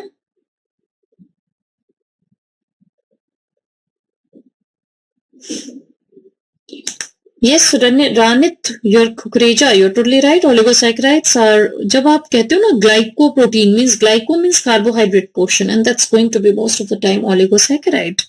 Similarly, glycolipid, it's going to be lipid along with oligosaccharide. Cell wall fungi में भी होता है काइटिन. चलो माना, ठीक है उत्सव, आपकी बात कैसे मैं डिनाई कर सकती हूँ.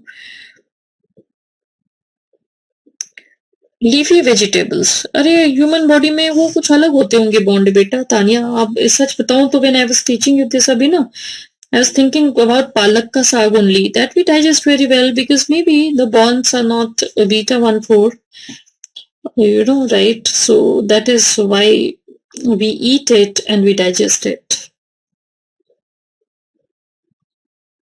ठीक है, ये होमोपॉलीसैकेराइड के बारे में आप पढ़ोगे. So Tanya is using her brain and framing the questions, and good questions, and asking me. I'm happy about it. लिख लिया मैम. सबीना रहमान, कौन सा गाना लिखा सबीना? कुछ लेटेस्ट रिलीज? ठीक है बच्चों, तो ये तो आपने पढ़ लिया होमोपॉलीसैकेराइड के बारे में. और हेट्रोपॉलीसैकेराइड में जैसा मैंने आपको, आई टोल्ड यू ना, there are so many heteropolysaccharide. Hetero मतलब अलग अलग.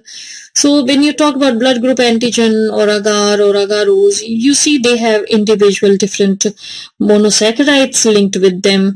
Out of this list, the most important one which you need to know in detail is the mucopolysaccharide, जिसके बारे में कुछ बातें मैं अभी बताऊंगी एंड कुछ बातें मैं आपको अलग क्लास में बताऊंगी, where we discuss the mucopolysaccharidosis.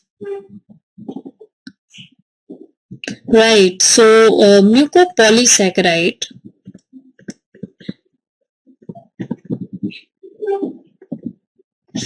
जिसको आप MPS कहते हो, mucopolysaccharide is otherwise known as glycosaminoglycans. Glycosaminoglycans, they are synonym to this mucopolysaccharide. You have 7 types of mucopolysaccharide. You have 7 types. Ranit Kukreja, that is the characteristic which is seen in monosaccharides only, because there only we have alpha beta configuration change. In disaccharides we don't have alpha beta configuration change as such, right? वो तो fixed होते हैं ना, उनमें म्यूटा rotation नहीं होता. ये जो कन्वर्जन होता है ना अल्फा बीटा का, वो मोनोसैकेराइड में ही मिलता है आपको. So mucopolysaccharide में if you talk about compounds, you need to know 7 different compounds under this heading. इनके नाम पता होने चाहिए. Number 1 is going to be hyaluronic acid. Hyaluronic acid, heparan sulfate, chondroitin sulfate. Hyaluronic acid, heparan sulfate, chondroitin sulfate, dermatan sulfate. You have heparin also.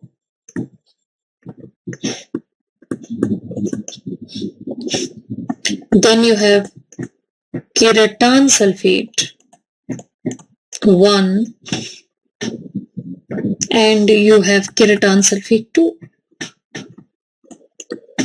Why they are so important? Because their metabolic error results in disease that's called mucopolysaccharidosis, which are lethal disorder.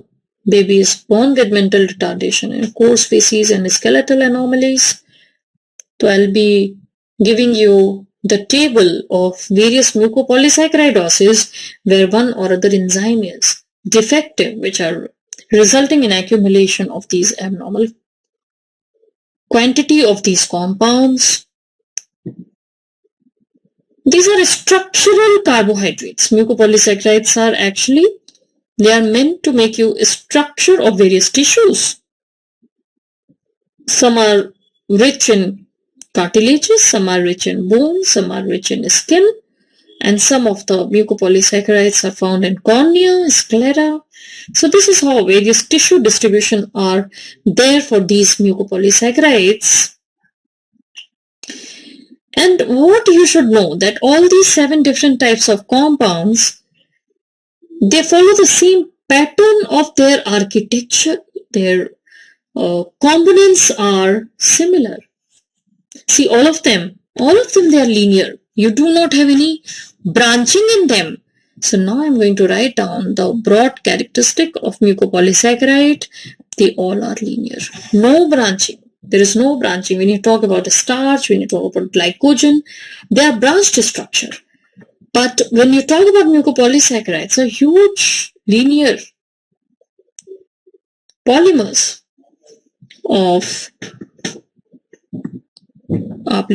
made up of repeating units of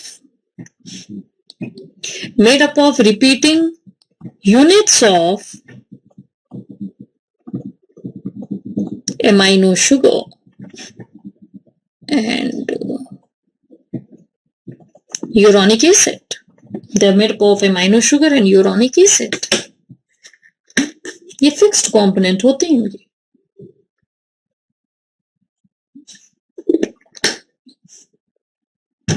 amino sugar क्या होता है? What is amino sugar? What is uronic acid? Sugar means carbohydrate. And amino sugar means some amino group is added to that carbohydrate.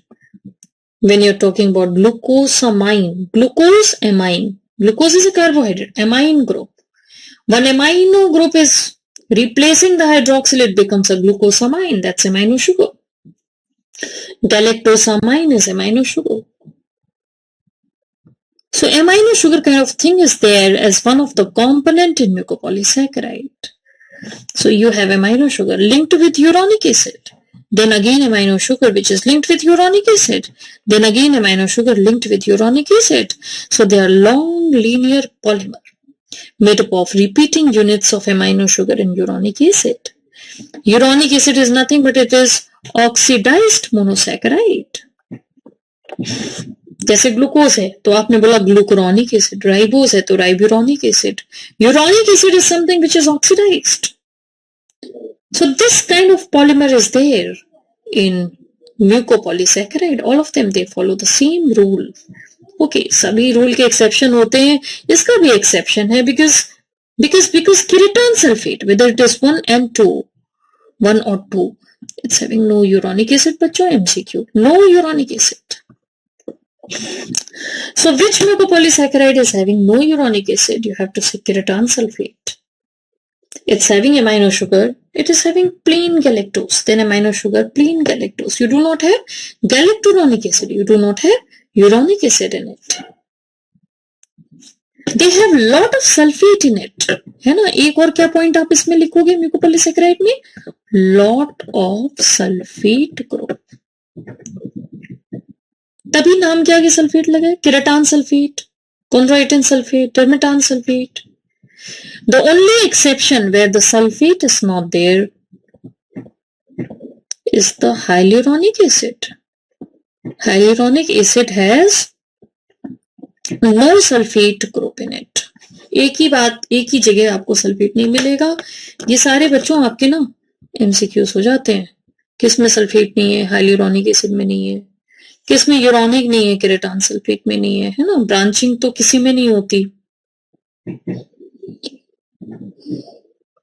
ये जितने भी mucopolysaccharide हैं, all mucopolysaccharides are negatively charge. ये neutral नहीं होते.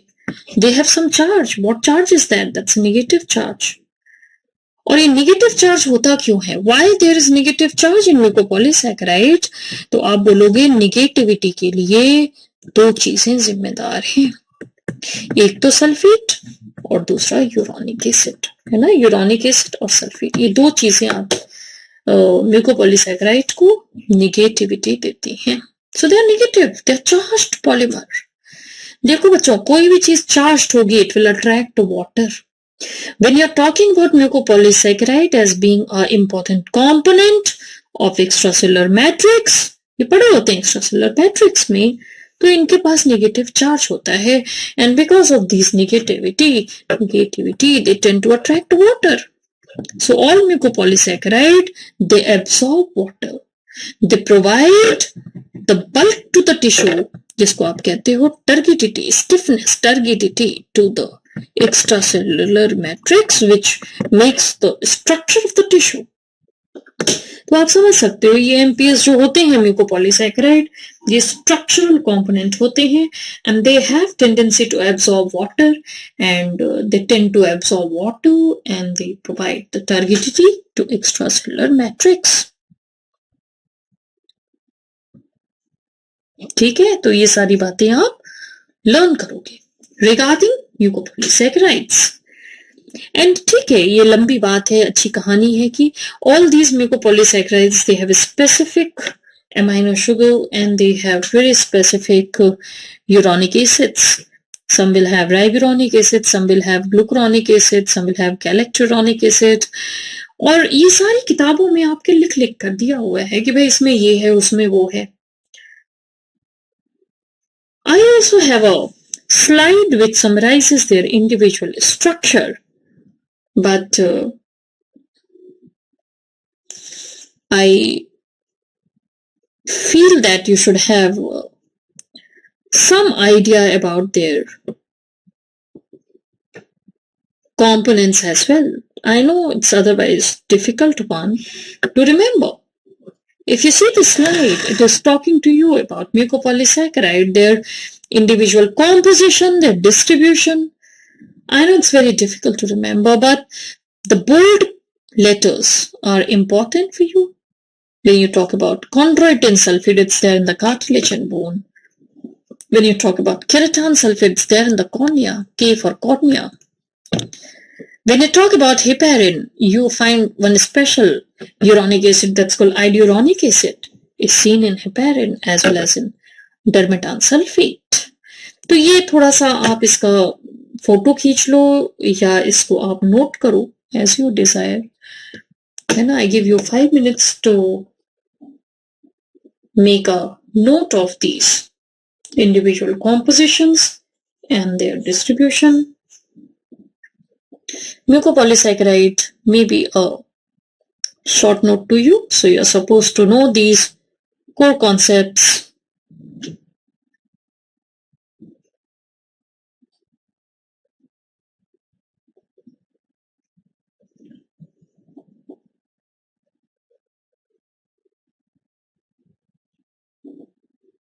लिख लिया बच्चों?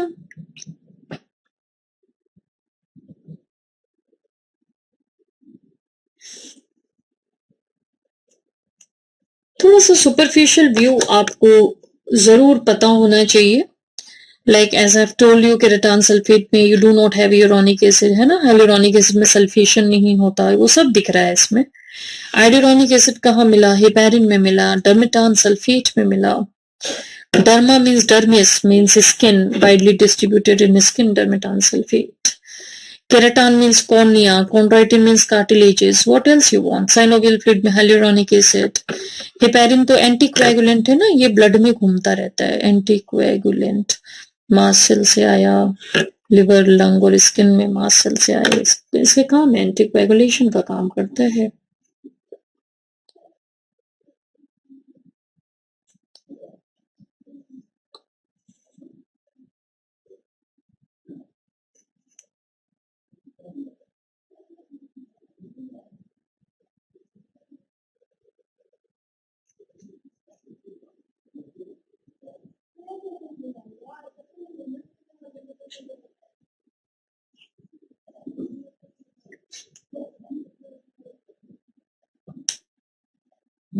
लिख लिया बच्चों?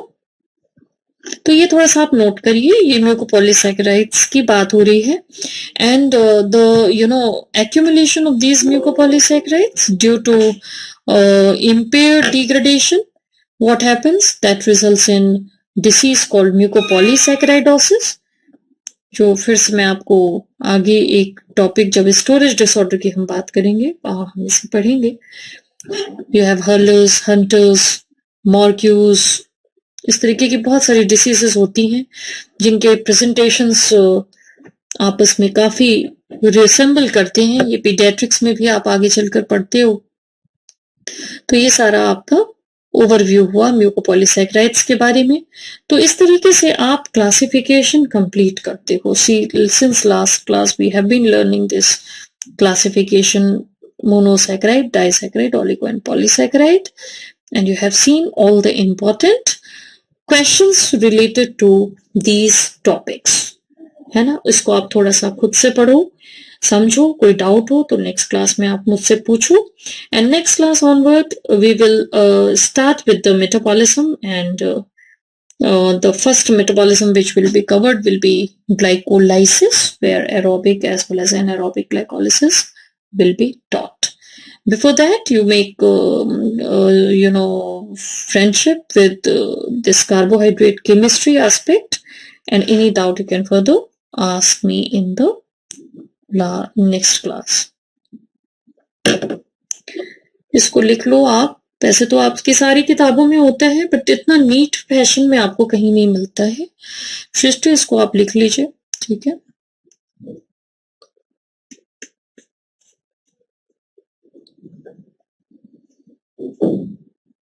चलो बच्चों, देन ऑल द बेस्ट. पढ़ो लिखो, और जो भी अब क्लासेस अब आपकी लग रही हैं, you have to read them, revise them.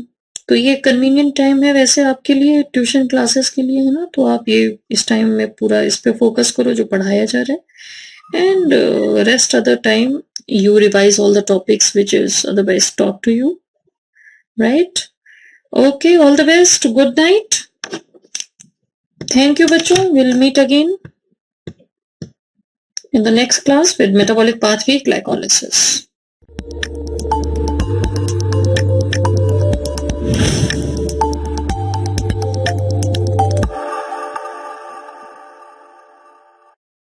A very good evening to all of you. Though it's almost night and few people already feeling like to sleep, but still I have to say good evening. Isn't it funny, right?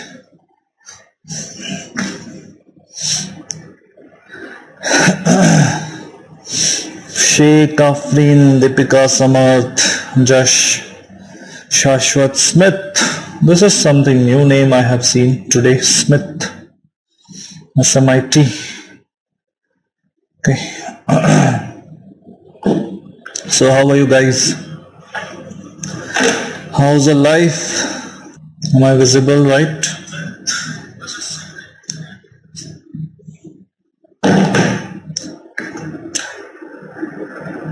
Oh yes, I'm visible and audible too.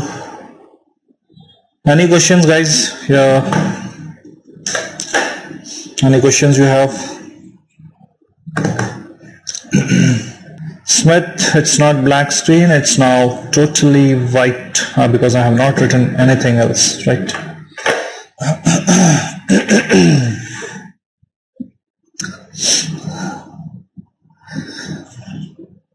So guys,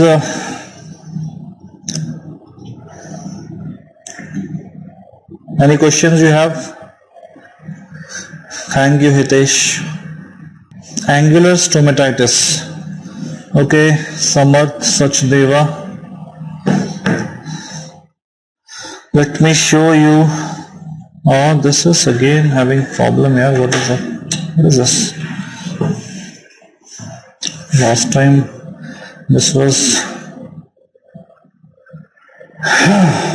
Just a minute, guys. I'll show you. This is happening as the same last time. Let me just give me 1 minute. So who was asking me the meaning of angular stomatitis? Okay, so guys, last time we were discussing about the riboflavin. Riboflavin is a vitamin which was required in the redox reactions, like, for example, there were few dehydrogenases and also the complex one which is also called as NADH dehydrogenase. Fine. So that was dependent on riboflavin. Okay, that was riboflavin dependent, and deficiency of riboflavin causes cheilitis, right? What is cheilitis? Cheilitis is the other name given to the angular stomatitis. As you can see, the cut at the angle of mouth. Okay, the cut at the angle of mouth is called as cheilitis. Okay, as you can see.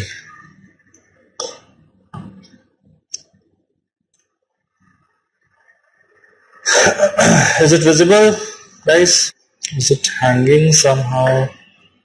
Okay, my voice is there but not the camera. Okay, no problem.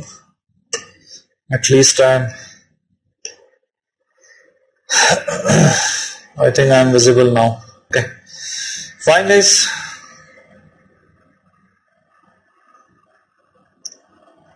Now nothing is freezed. Visible now clearly? Fine.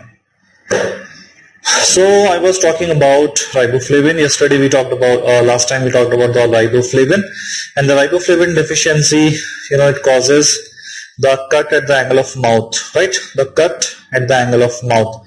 So guys, this is called as cheilitis, right? Okay, or angular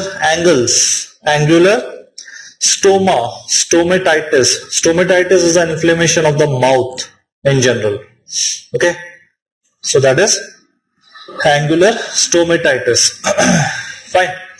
And there is also the dermatitis, right? That is erythroderma, can be seen here. And I told you one thing already that very important to remember, and that is appearance of the new blood vessels around the cornea. Right, this is called as circumcorneal, as you can see, circumcorneal new blood vessels. So circumcorneal vascularization or neovascularization. Okay, so this is what you call. Fine, understood? So that's all about the vitamin riboflavin. Any other question about riboflavin?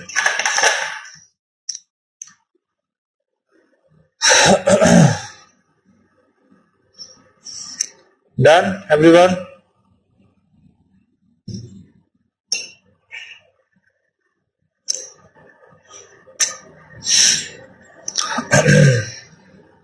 Okay, so guys, now we have to go to our next vitamin. Any other questions you have, you are most welcome to ask. Right.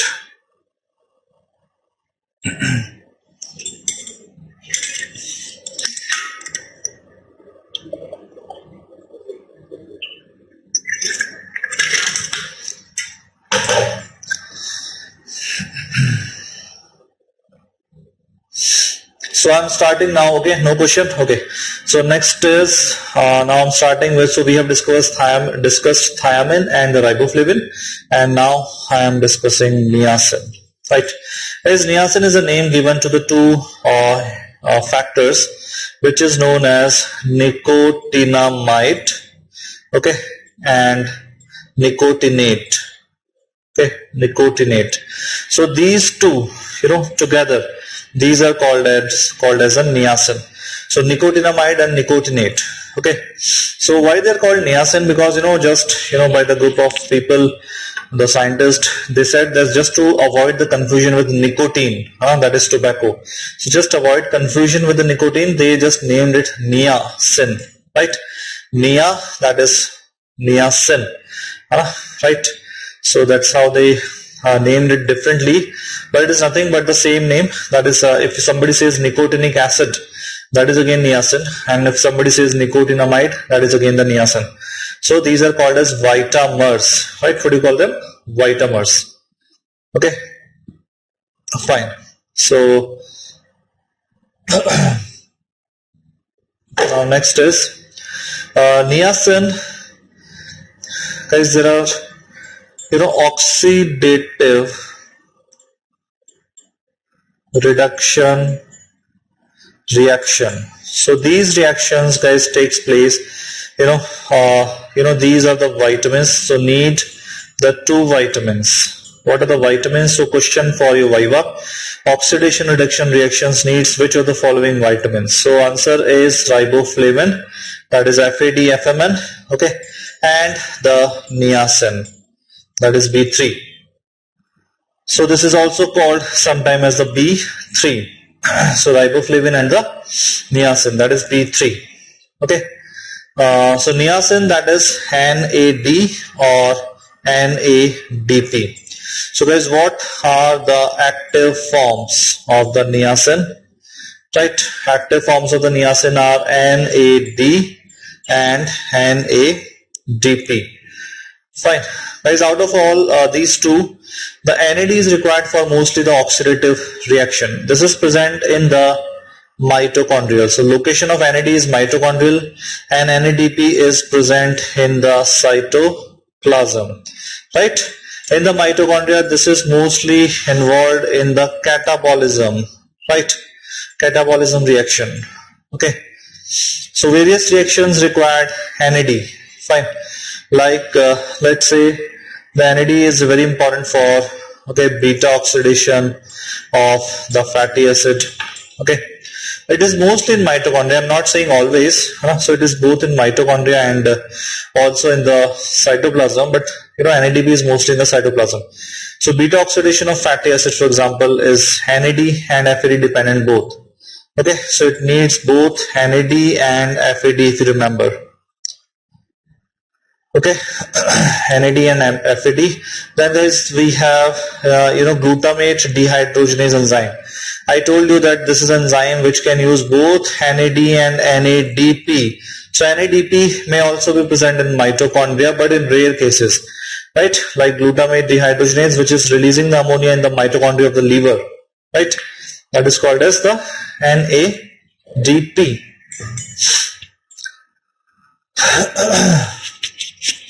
Okay, so beta oxidation of fatty acid, glutamate dehydrogenase, right? It is required. Then in the cytoplasm, it is required for LDH reaction. So these are now cytoplasmic. And guys, glyceraldehyde 3-phosphate dehydrogenase of the glycolysis. Okay, so this is in the cytoplasm. This is in the mitochondria. Right, mitochondria and the cytoplasm. Fine. So these are guys NAD dependent reactions. There are more, wherever there is a dehydrogenase, there is NAD. Right? Jahan bhi dehydrogenase aap bologe, wo ek NAD dependent enzyme hoga, but not always. Right? For example, it is required, NADP is required for the synthetic reaction, most importantly. Synthetic, or you can call it reductive biosynthesis. Okay, reductive biosynthesis. Okay, so what are the examples of reductive biosynthesis? For example, the cholesterol synthesis. Okay, and as you know the name of enzyme already, Hmge coenzyme A reductase, and also it is required for one thing that is called as the lipogenesis or fatty acid synthesis. Though we don't know the enzyme, we don't have to remember the name of enzyme required in fatty acid synthesis, which is NADP dependent. Okay, so these two are the most important, lipogenesis and cholesterol biosynthesis. These are so very important question, guys. NADP is mostly NADP or NADPH. You can say both the things, right? These are required for synthesis. Okay, synthetic or the reductive. This term you should know. You should highlight this term, reductive biosynthesis. The examiner wants to listen to this term, reductive biosynthesis. Okay, and oxidative metabolism, like beta oxidation of fats, glutamate dehydrogenase, that is oxidative deamination we call it, LDH and G3PD of the glycolysis. I'm sorry.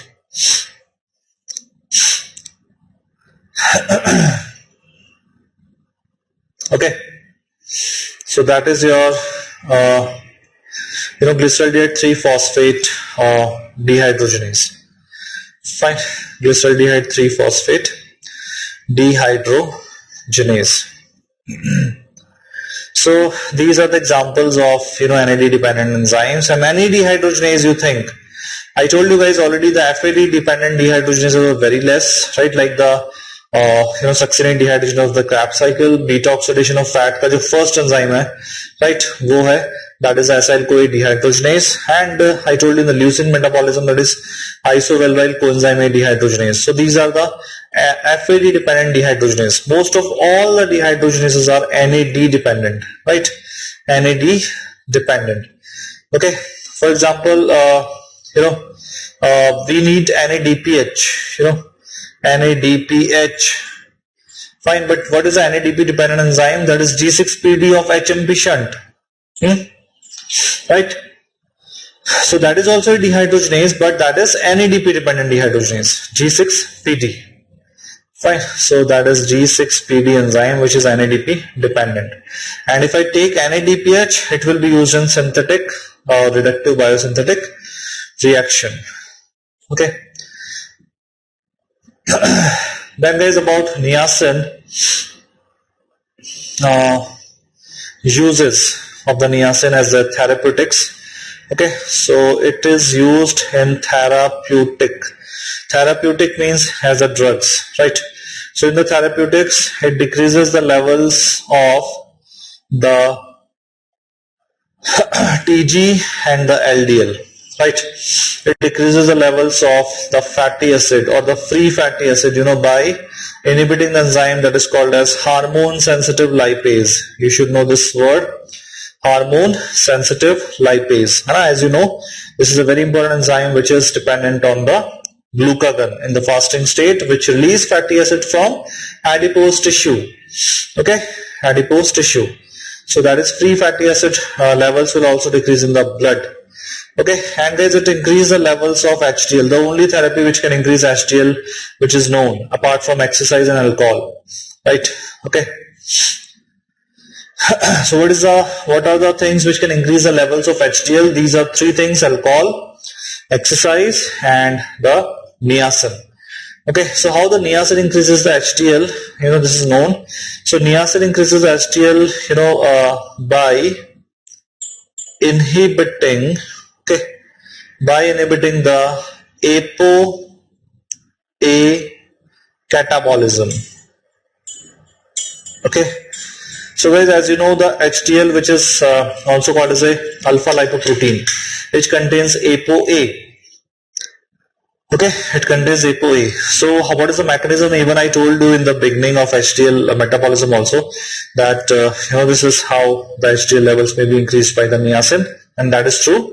The addition of the niacin, that is niacin is an inhibitor of ApoA catabolism. Okay, fine, sir. Okay, so therapeutics, right? So it can be used in the purpose of therapeutics, right? Now, as you all know, so niacin can be synthesized from which amino acid? That is your tryptophan, that you all know, everyone, right? From the tryptophan. Okay, so deficiency of niacin, right, can be seen in various conditions. Number one, there is the deficiency is known as, let's talk about the disease first of all. So pellagra, okay, pellagra, or the pellagra, actually pella, P-E-L-L-A-G-R-A, pellagra. So guys, pellagra is a term from a different language which means the rough skin. Okay, rough skin, pellagra, agra, right? That is the skin. That's in some other language, right? So it is given like this, rough skin.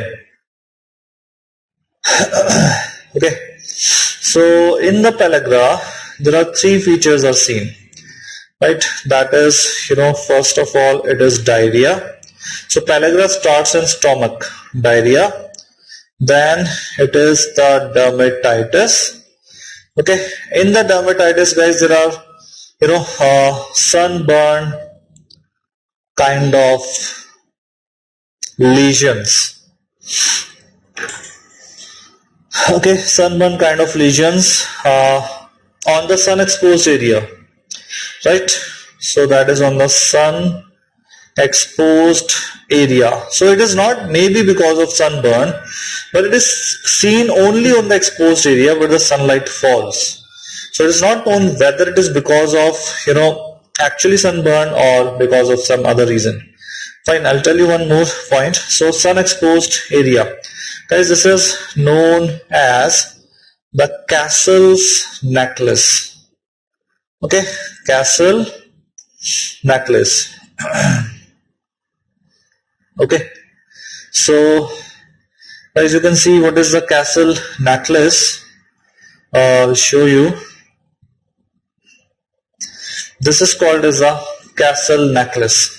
So Dr. Castle in the Spain, first of all discovered this, and he called it the necklace kind of lesion, and he called it the sunburned areas or the castle's necklace.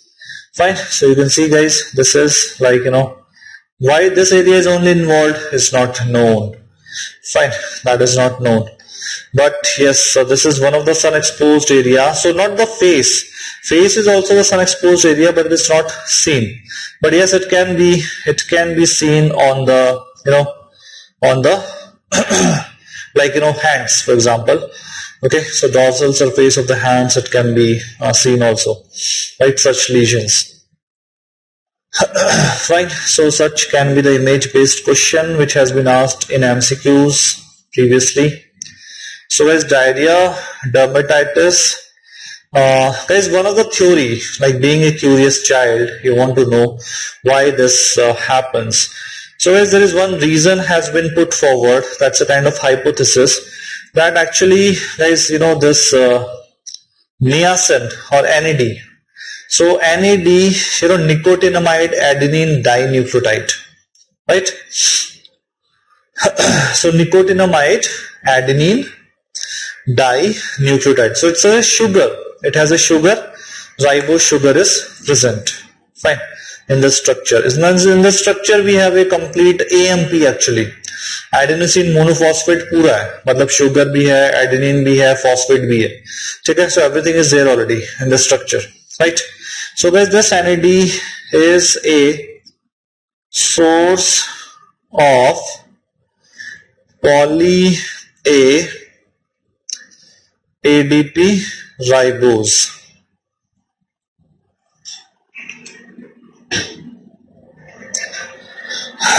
Okay, poly ADP ribose. Fine. And there's this poly ADP ribose is required for the It is required for the DNA repair. So that is used in the DNA repair mechanisms. Fine. So actually probably this may be the reason that sun exposed or the sun exposed area are not repaired properly because of deficient the NAD, which is a source of poly ADP ribose in the repair of DNA. Fine. So that kind of DNA repair actually we have not discussed. Actually I think we have not done that topic still. Yes, we are still on the vitamins. We will discuss the genetics part later.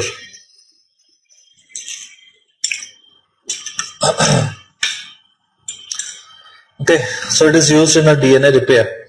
So guys, that may be the reason. So unrepaired DNA damage. Unrepaired DNA damage may be the cause of this castle's necklace. So this is just for knowledge. This is the only hypothesis till now known. Nothing else is known. So guys, there are 3 D's in the pellagra. There are total 3 D. So 1 D is diarrhea, 2nd D is the dermatitis, and the 3rd D is called as dementia. Right? What is 3rd D? D for dementia. Okay. So we have diarrhea, dermatitis, and the dementia. Okay. Dementia rarely occurs, right? It will be diagnosed early because of the dermatitis seen. Fine. So dementia rarely happens. It used to be there previously in the people of the Latin America and Africa. They used to consume mostly the corn-based diet. Okay. So guys, what is a corn-based diet? Right. Dementia. What is dementia first of all?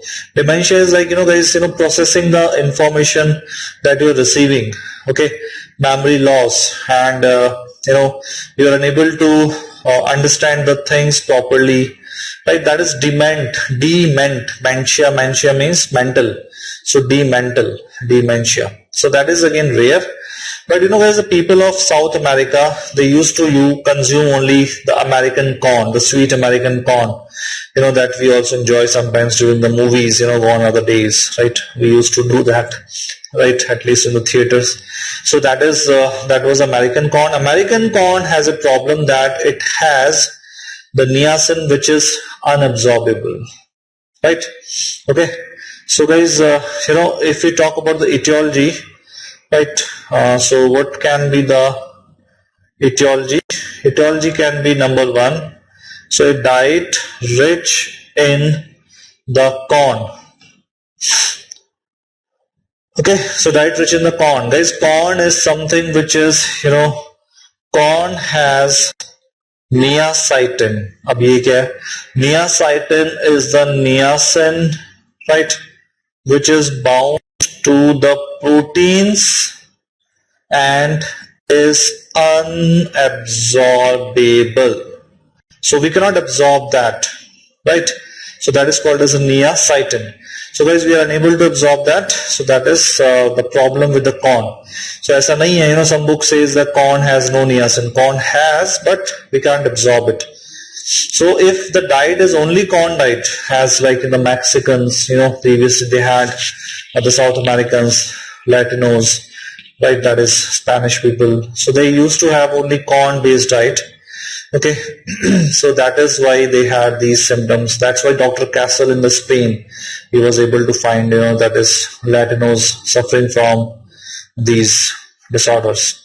Okay, so diet rich in corn. Guys, diet rich in jawar. Probably you know jawar. Even if you don't know, no problem. Jawar is jawar. Jawar is a type of, just like a grain, and as like we consume rice and the wheat, jawar is also a kind of a food. Jawar, bajra, you must be knowing millets. These are called as actually millets, right? So this jawar has a point that it is actually a good food. It is rich in leucine and lots of fibers, but only jawar based diet is a problem, that because it is leucine rich. Okay, so as this leucine, basically what it does, this leucine is the inhibitor of a enzyme that is called as QPRT. Okay, so full form is quinolinate. Okay, quinolinate phosphoribosyl transferase. Okay, so quinolinate phosphoribosyl transferase, which is utilized in converting the tryptophan to the niacin. That is not the free niacin but NAD. So tryptophan to the niacin. Okay, so what we need? We need high amount of, we don't need high amount of leucine. So guys, high amount of leucine may cause this problem. Fine. Okay. But this problem will not be caused in bodybuilders. Bodybuilders take the this branch in amino acids in high concentration, but these bodybuilders are smart. They will also consume high amount of niacin, right, with their diet or maybe supplement or maybe a capsule of vitamin which contains high amount of niacin. Okay, so that is your jawar. And this third etiology may be because of the heart disease. I told you. What is a heart nerves disease? You know what is heart nerves disease, huh? So pellagra-like dermatitis because of the deficient neutral amino acid transporter in the intestine and the kidney, and most of all the neutral amino acids are excreted in the urine, but only tryptophan is the highest amount with reasons unknown. So tryptophan excretion will be highest in heart nerves disease. Even in the stools it will be very high because absorption from both the areas are deficient. Intestine heavy and kidney reabsorption is also very bad. Fine. So heart nerves disease, the other name is called as pellagra-like dermatitis. Okay, so tryptophan is not available. Guys, 1 mg of tryptophan makes the 60 mg of the tryptophan. If you consume 60 mg, then 1 milligram of niacin is formed, right? 1 milligram of niacin will be formed. So that's called as a heart nerves disease. Guys, this vitamin is very toxic. One of the most toxic water-soluble vitamin. So previously, it was thought that water-soluble vitamins are not toxic, but it is.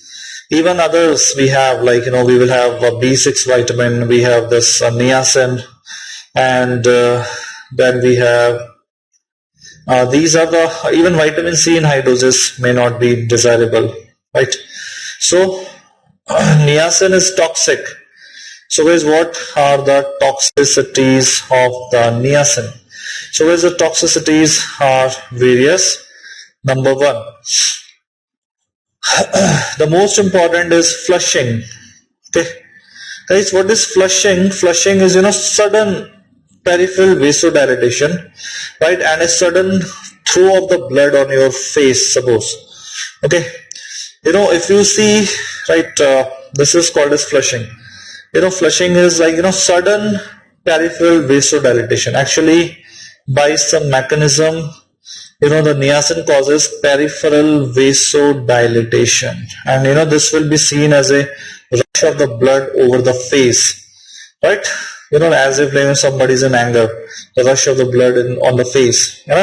Flushing, you will also read later on in your in your Mbbs. You will read about menopause, right? Menopause people, ladies in menopause, they have flushing as a common manifestation of this deficient hormones.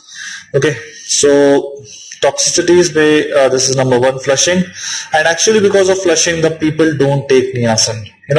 If somebody wants, if a doctor prescribes niacin to a person who wants to increase HDL, वो लेगा ही नहीं यार. After few days, the patient will say, no, I will not take. This is causing such a serious side effect, that is flushing. That is most undesirable side effect. Okay. Then after the flushing, we have hepatic failure. Okay, so that can be like acute. In the high dose, sudden hepatic failure can occur, or or there may be impaired LFT. Okay, so like impaired ALT, AST enzymes, that is impaired.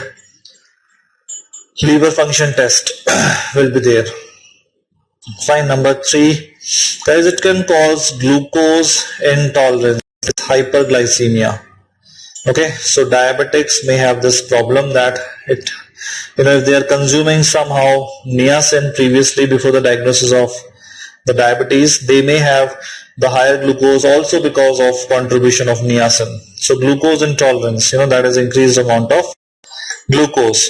If you don't know what is glucose intolerance, so being a first year Mbbs student, you should know that normal sugar levels are 60 to 100. Okay, and if it is between 100 to 125, that is called as glucose intolerance. Impaired glucose tolerance, you can also call it IGT, impaired glucose tolerance. And if it is more than 125 or around 126, it may be a diagnosis of diabetes mellitus. Right? So this is normal, this is diabetics, and this is impaired glucose tolerance. Fine, these points you should know always. Okay, you are expected to know these basic things, right? Because you're reading so many things about glucose, carbohydrates, metabolism. But if you don't know what is hypoglycemia, what is hyperglycemia, what is impaired glucose tolerance, what is the definition of diabetes mellitus, right? What is type 1 diabetes, what is type 2 diabetes? So you should have at least the basic knowledge. I'm not saying you should know more about it, but basic.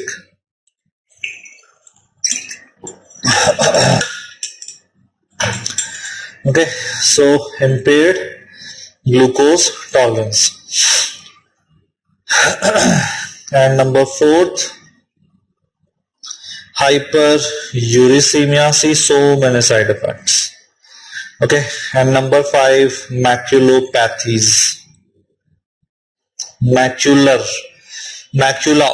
eye, right? As you know, macula. So macula is eye, so maculopathies. So hyperuricemia and glucose intolerance, acute hepatic failure, flushing.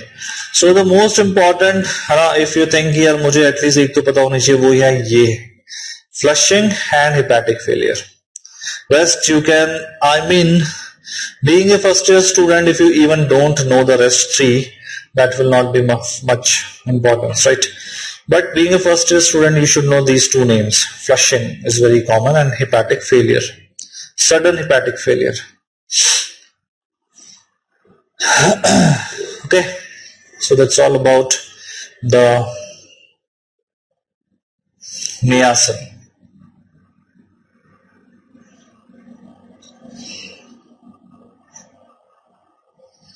Now next is B5.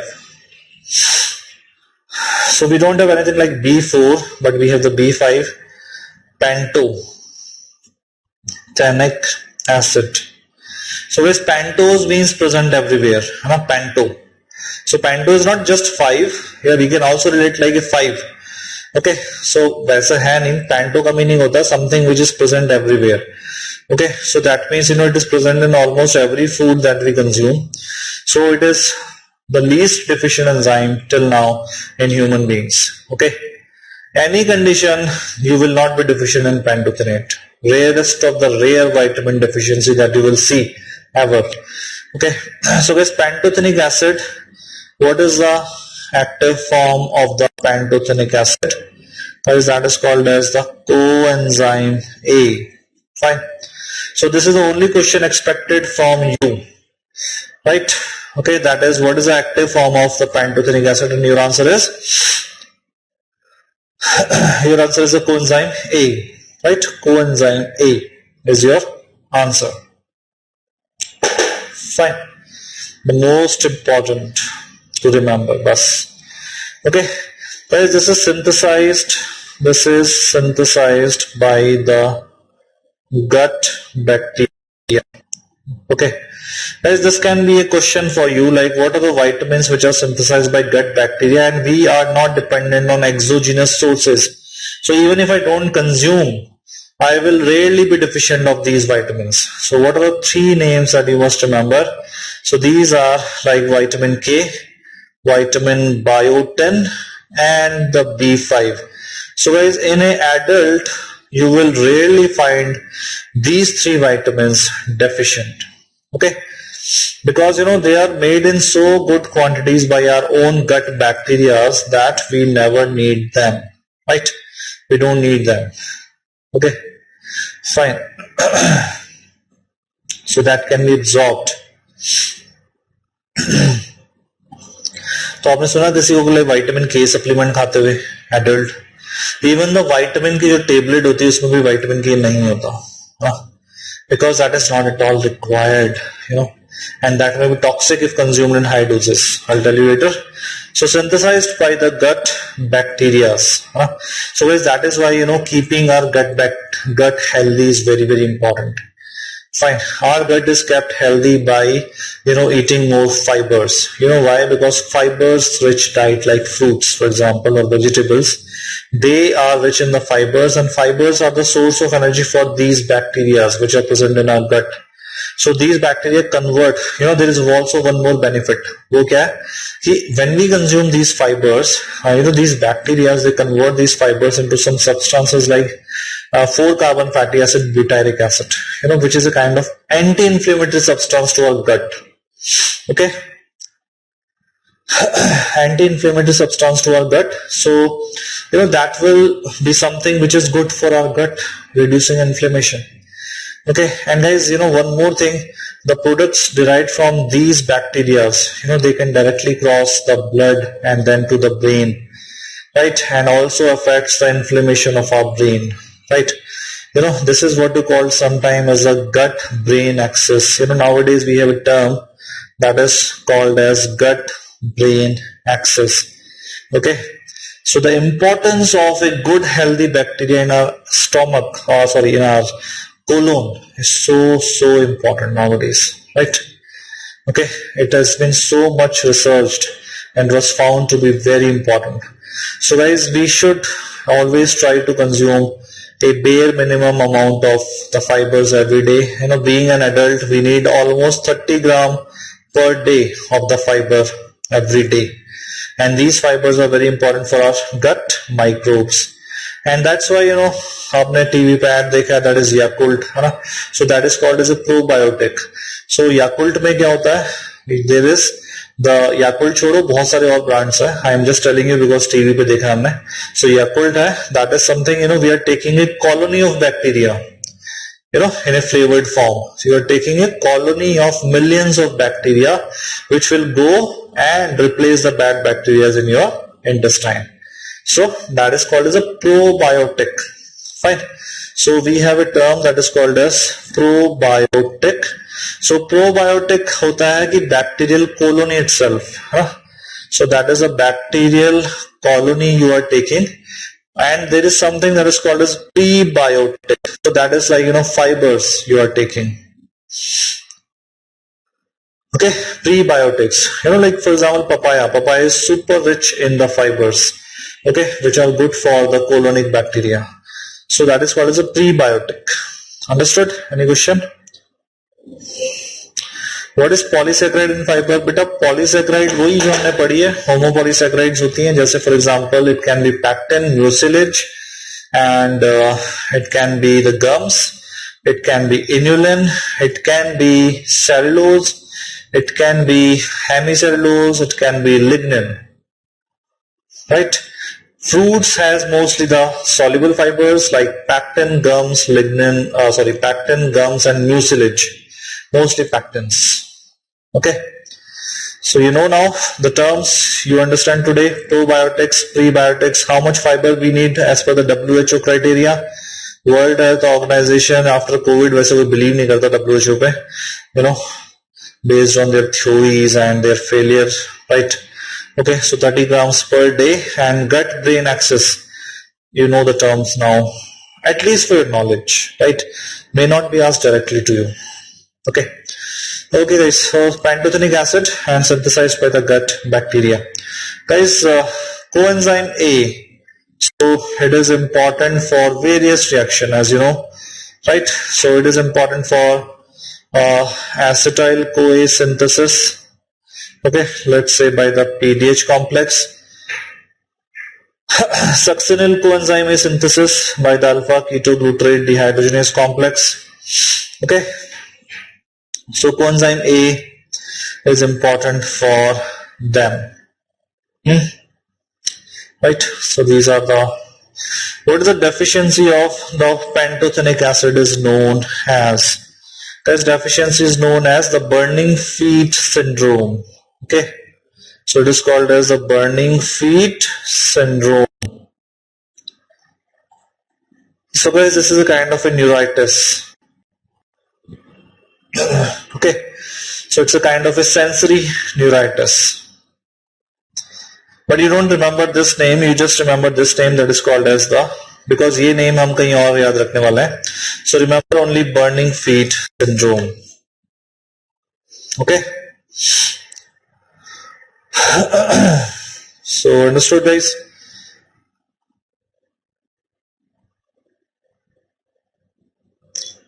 Chalo, now next topic, that is next vitamin. So what is our next vitamin now? The next vitamin is vitamin B6. Okay, vitamin B6.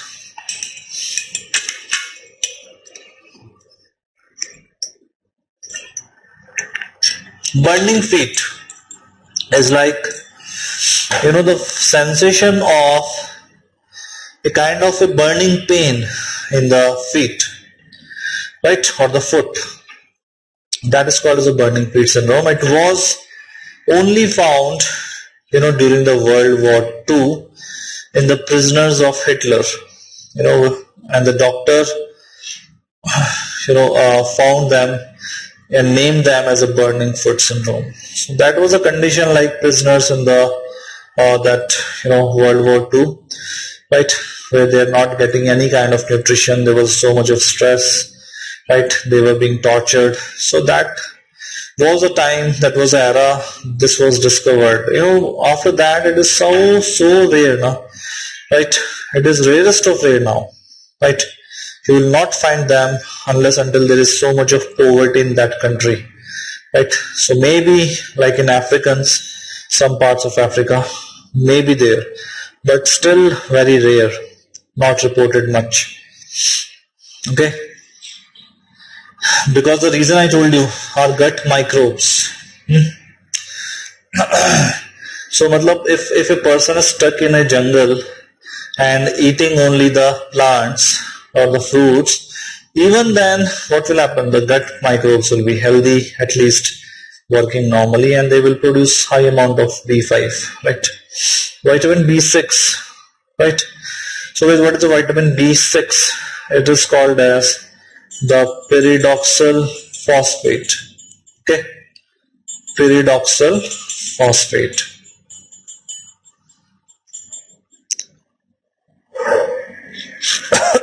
Sorry. So weather's changing weather.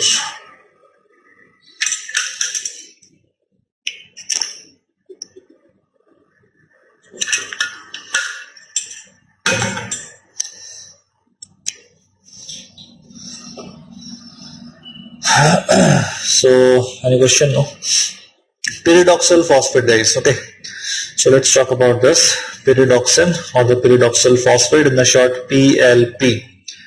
Okay, PLP. So as this PLP is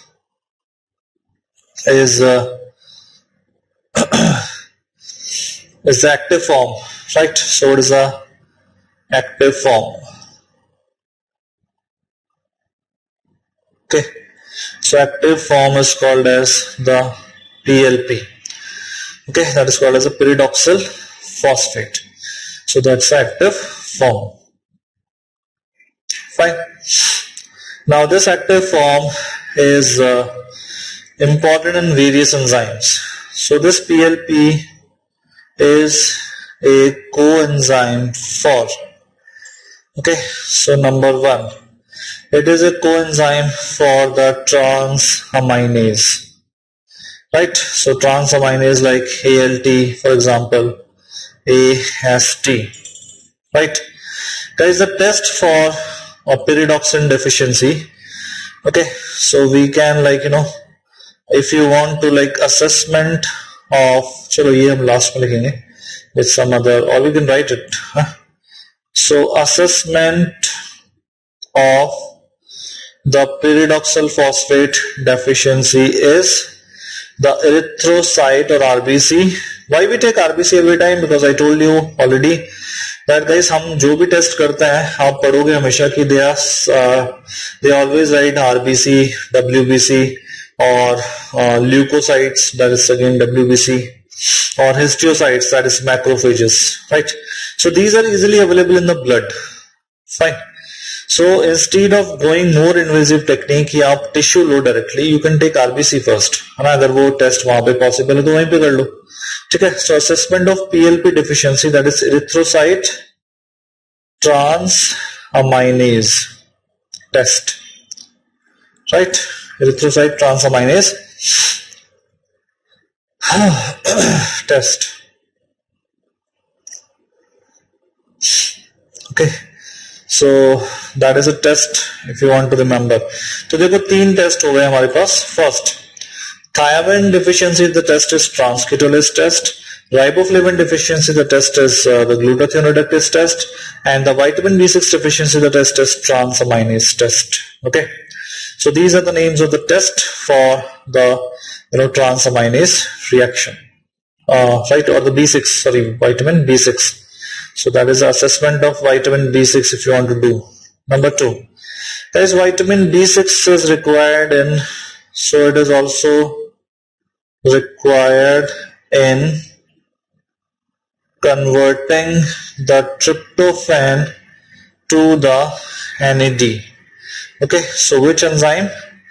The enzyme is called as I told you this enzyme, kinurenase. Okay, kinurenase. So guys, this enzyme will convert tryptophan, right, by multiple steps. I told you converts into NAD, and this enzyme we need, that is called as kinurenase, I also told you we need enzyme that is QPRT, but I'm talking about kin-urinase right now, which is B6 dependent. Okay, so whereas in the deficiency of B6, right, deficiency of B6, what happens? Guys, this tryptophan is converted into a compound which is called as xanthurenic acid. Okay, xanthurenic acid. Okay, so that is the xanthurenic acid. So vitamin B6 deficiency.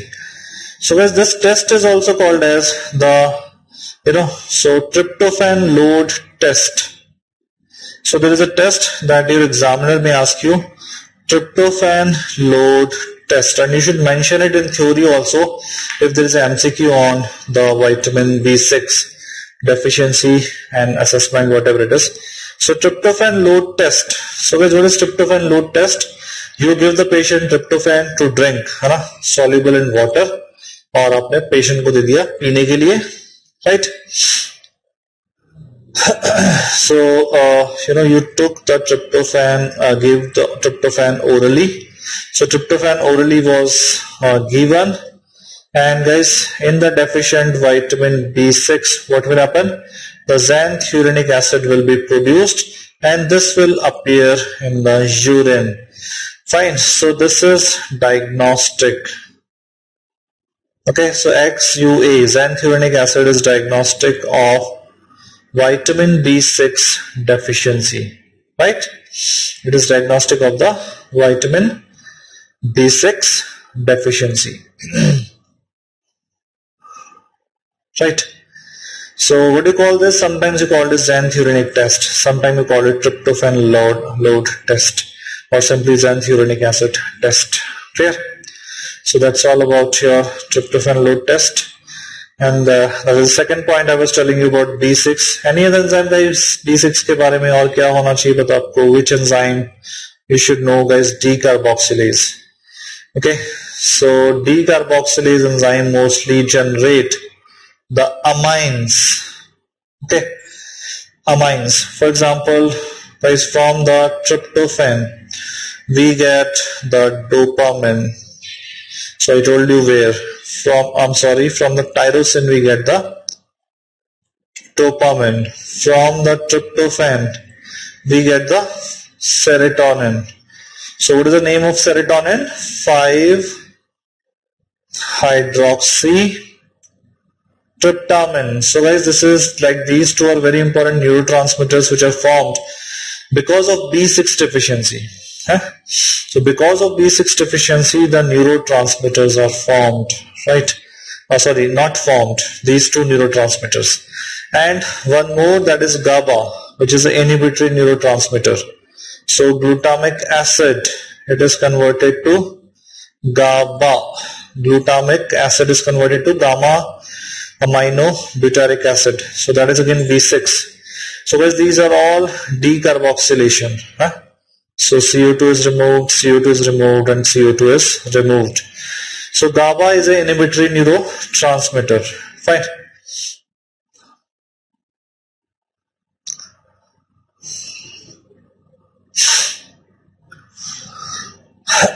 GABA is an inhibitory neurotransmitter. Fine. So that is your, what is the importance of this is that, if there is a deficient vitamin B6, what will happen? Guys, there will be neonatal convulsions can be seen. So a newborn baby, तो आप emergency में हो, right? Or you are the doctor in charge, right? In the unit of let's say in the pediatric unit, right? And you find a child which is having convulsions, right? Okay, so what you can think of? You can think कि यार बच्चे को एकदम से seizures या convulsions हो रहा है तो क्यों हो सकता है? So there are a number of causes out there, but being a first year student, what you can think of? Being a first year MBBS student, you can think of कि यार glucose कम होगा शायद, so that may be hypoglycemia, right? or you can think of, there is something like inhibitory neurotransmitter is low, so neonatal convergence will appear. Okay, hypocalcemia is also one of the reason, but not for you. All भी हैं बहुत सारे reasons, infections है, meningitis है, ठीक है. So glutamic acid to GABA, fine. So that is also important, right? Any other? There is number 4th. It is important for the methionine metabolism, right? So methionine metabolism, right? I told you the name of enzyme that is called as the cystathionin synthase, which converts homocysteine to the cystathionin. Fine. So guys, that's why the deficiency of vitamin B6, there is homocysteinemia or increase in the homocysteine levels. So you can write homocystinuria or homocysteinemia. Okay, so that's your methionine metabolism. I'm sorry for this noise I'm creating.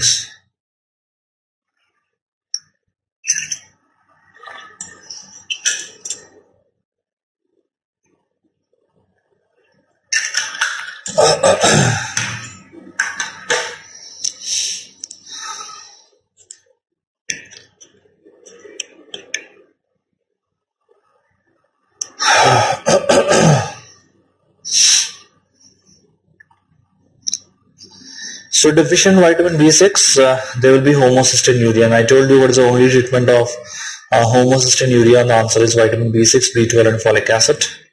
Okay, number 5, guys, what will happen? Heme synthesis. Okay, so we are also requiring the heme synthesis and joining of glycine plus succinyl coenzyme A. The enzyme is called as the ALA synthase, okay, which is vitamin B6 dependent. So the first enzyme, the rate limiting enzyme. Okay, so that's why guys, deficient. So banega kya? What is the product form? ALA. So deficiency of B6 can lead to the microcytic hypochromic anemia. Okay, it is also called because iron accumulate हो जाएगा, iron use ही नहीं होगा. Iron तो heme metabolism के end stage पे use होता है, right? Last step. So this will be like sideroblastic anemia. So what is a sideroblast? Sideroblast is a RBC which still contains the iron, right? Mitochondria containing high amount of iron. So that is a sideroblast.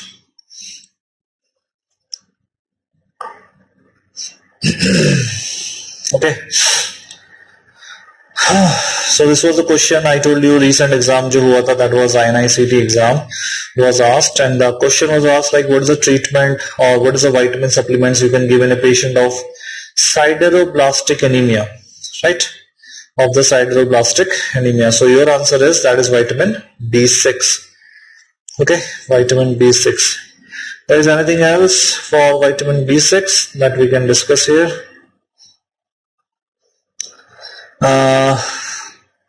So I have discussed heme, homocysteinemia, I discussed about decarboxylation, and I discussed about tryptophan metabolism separately and transaminase. So 1, 2, 3, 4, 5, 6, 5.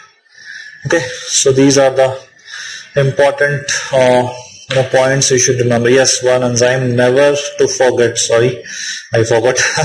So one enzyme that is the most important is glycogen phosphorylase. Guys, this is the enzyme, which is using almost 50% of our, we can say, guys, more than 50% of the body B6 are stored in the muscles with this enzyme. So guys, we don't store as such B6, but we can say this is a kind of storage. Yes, this is a kind of storage. B12 is the only vitamin in the vitamins group, water soluble vitamins group, which is stored in the liver, and which is sufficient for 2 to 3 months. Fine. So the B12 is the only vitamin which is stored in the liver, but this vitamin can also be stored in the liver and the muscles. अब muscle big है इसलिए मैंने सिर्फ muscle लिखा because more than 50%. So even almost 10%, 20% may be in the liver. Fine. Okay. So why we need? Because it's a part of glycogen phosphorylase, and which may be required for the activation, which is required for the activation of glycogen phosphorylase. A dog, you are walking on the street, a dog is behind you suddenly and you want to run. So you run, you need energy, and energy is provided by ATP, creatine phosphate and glycogen, right? And for glycogen to be degraded fast, we need B6 and the phosphorylase enzyme. Okay. So that's a kind of, we can say, evolution.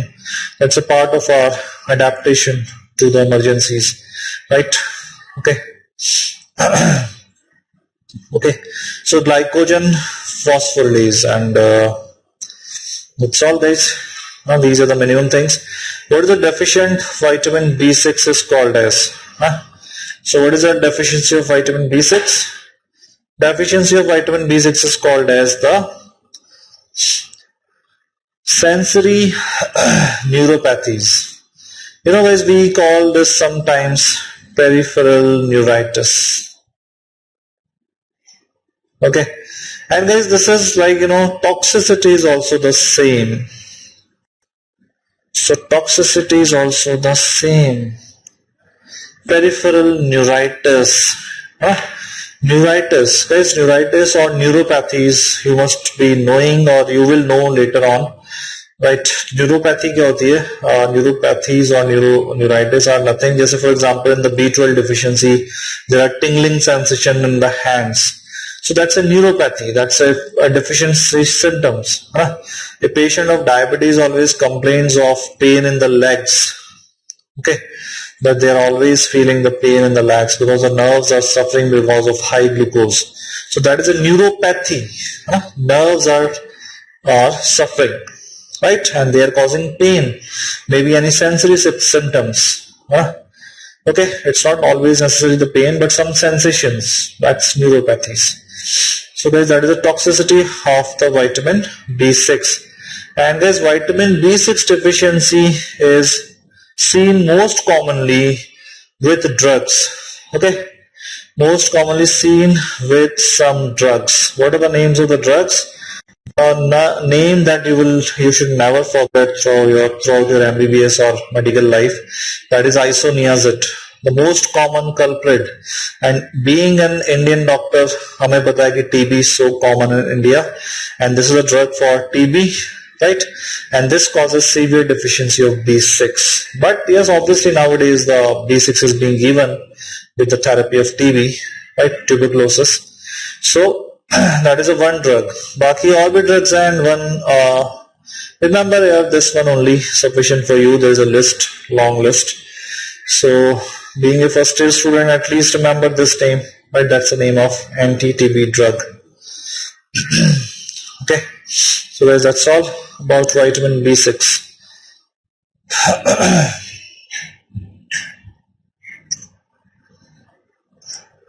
Fine.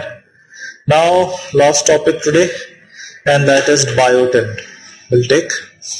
The next is the biotin.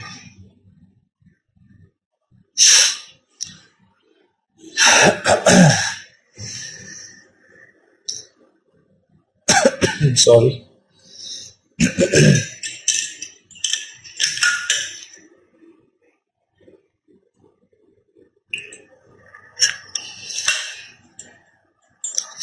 Now this is like, you love the Coke, but sometimes the Coke loves you back.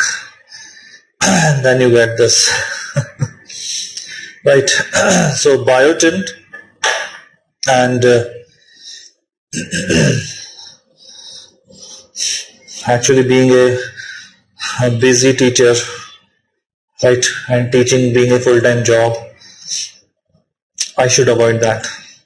But that is the point, I didn't. Right? So now I'm suffering. So sometimes, guys, it is very important to, control our, temptations, right? Especially during your exams, during the exams, right? I remember, when I was doing my Mbbs, and there was a guy, my senior. So he took, 3 cans of Red Bull on the night before the exam. But it was final year and he was under stress and he wanted to keep himself awake whole night. He consumed that Red Bull and then he had a lot of symptoms, right? That is because of high caffeine. He was unable to sleep whole night, even for 1 hour. And next day's paper was so bad. So temptation and misinformation, the Red Bull gives you energy. It's not energy, it's caffeine, full of caffeine, guys. So much high caffeine Red Bull has. Okay, so that we should not consume. We should find other things that can help us. And I believe tea is that thing, right? Tea is the safest thing that you can use. So no Coke, that also contains caffeine. No Red Bull. Tea, best. Well, no, with no side effects, isn't it?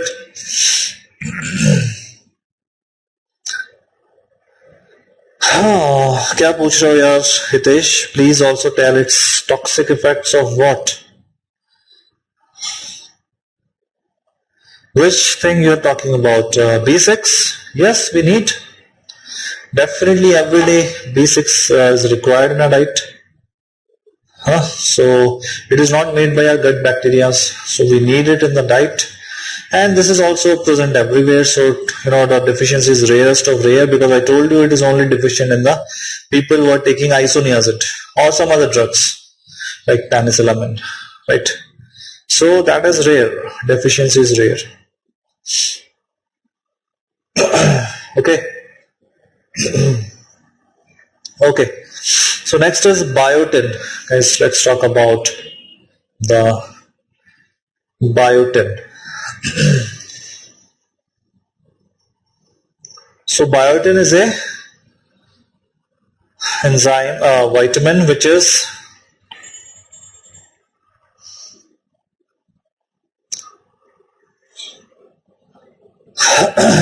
biotin is a coenzyme,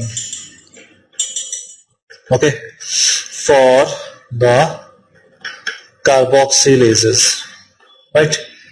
It's a coenzyme for carboxylase. Okay, so that is your biotin.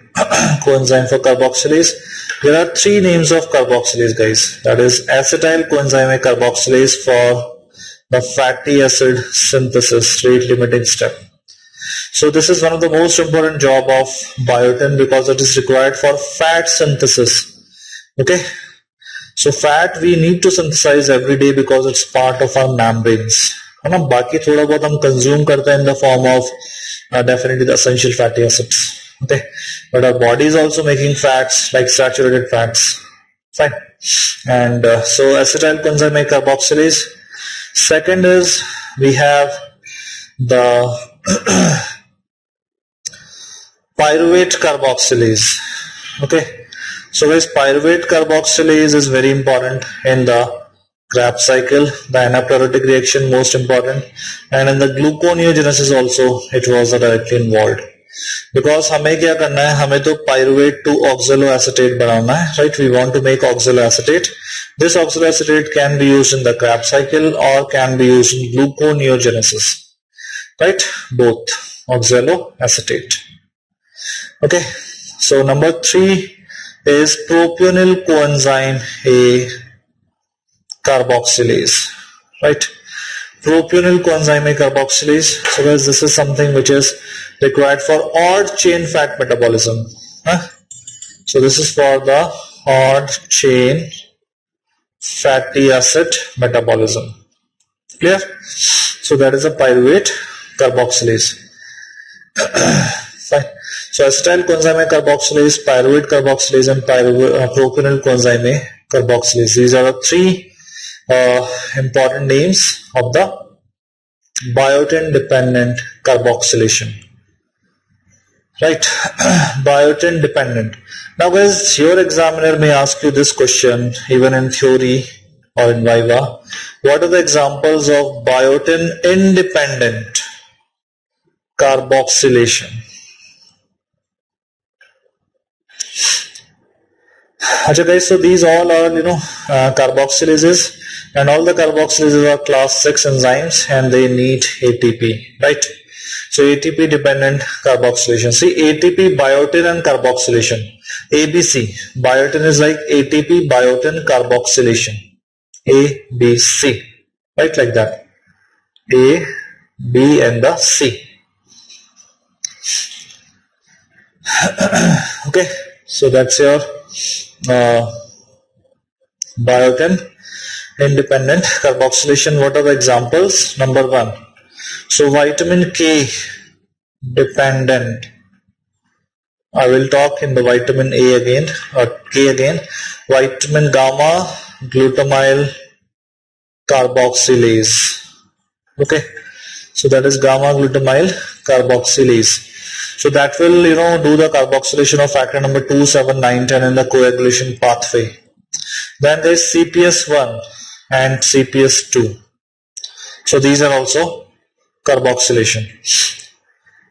Okay, and number 3, carbon number 6 of the purine ring, right, that is derived from the CO2. Okay, so CO2 is a source. Here पे भी CO2 is directly used. So guys, these are biotin independent carboxylation. Fine. Okay. Now guys, biotin deficiency. Okay. Biotin deficiency is rare.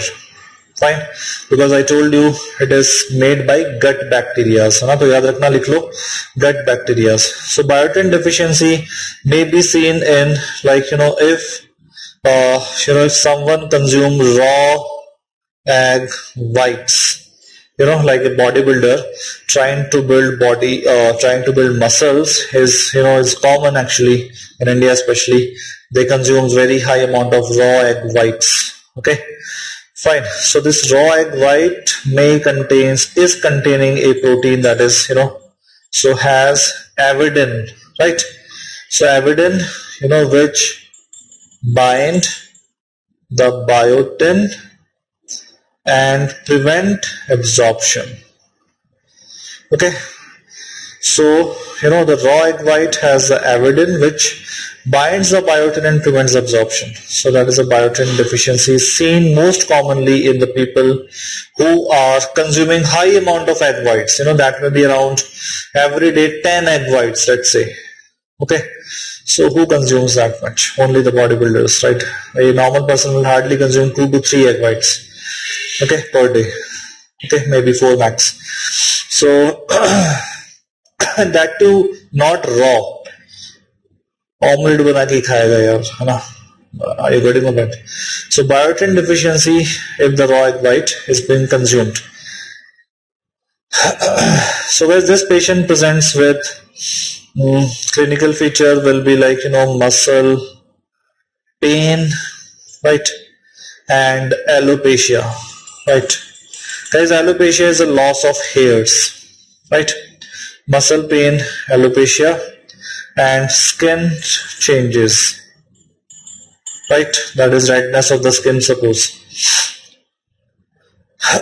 Right, so these will be the features, right? So they have been asked already in the MCQs, right, that you can see. So biotin deficiency. Achha guys, biotin deficiencies is is known as by a term that is called as multiple carboxylase deficiency. So this is the name of disease in a newborn child. ये तो adult है जिसने induce किया अपने आप को.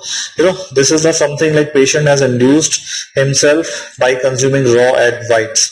But this is something which is present since birth. So multiple carboxylase deficiency, right? That's the name of disease, guys. Okay, simple, very simple, right? Multiple carboxylase deficiency. And second is one more name that is called as Leaner's disease.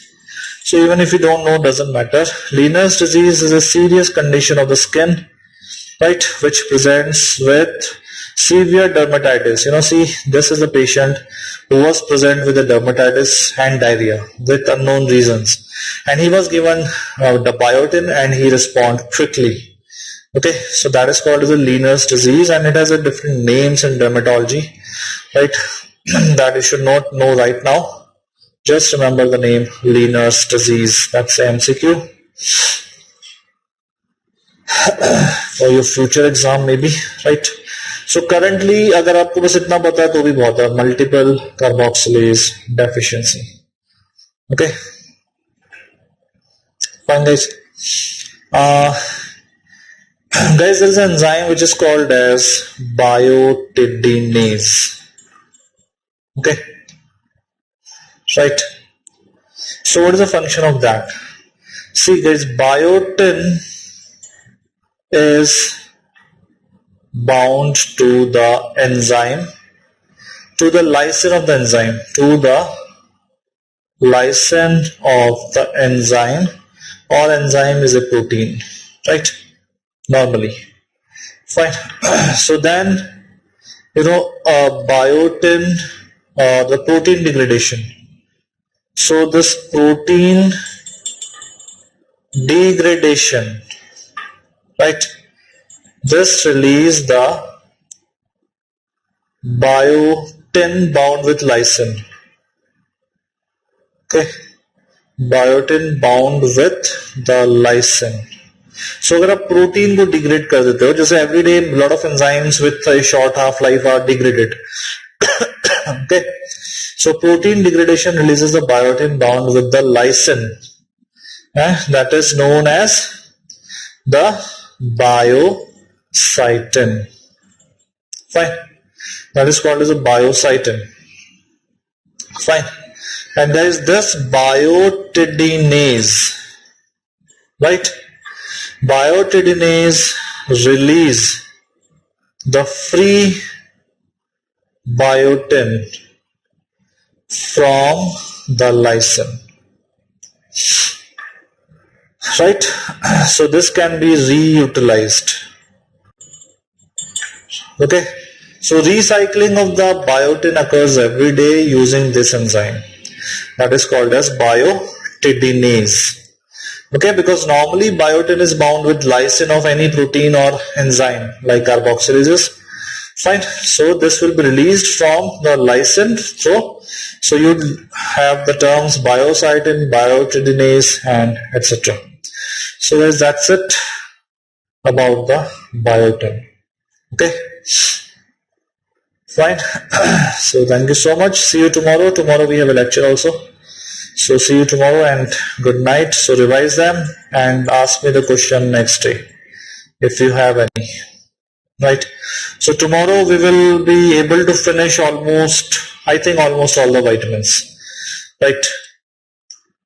Okay. So guys, bye. Thank you. Good night.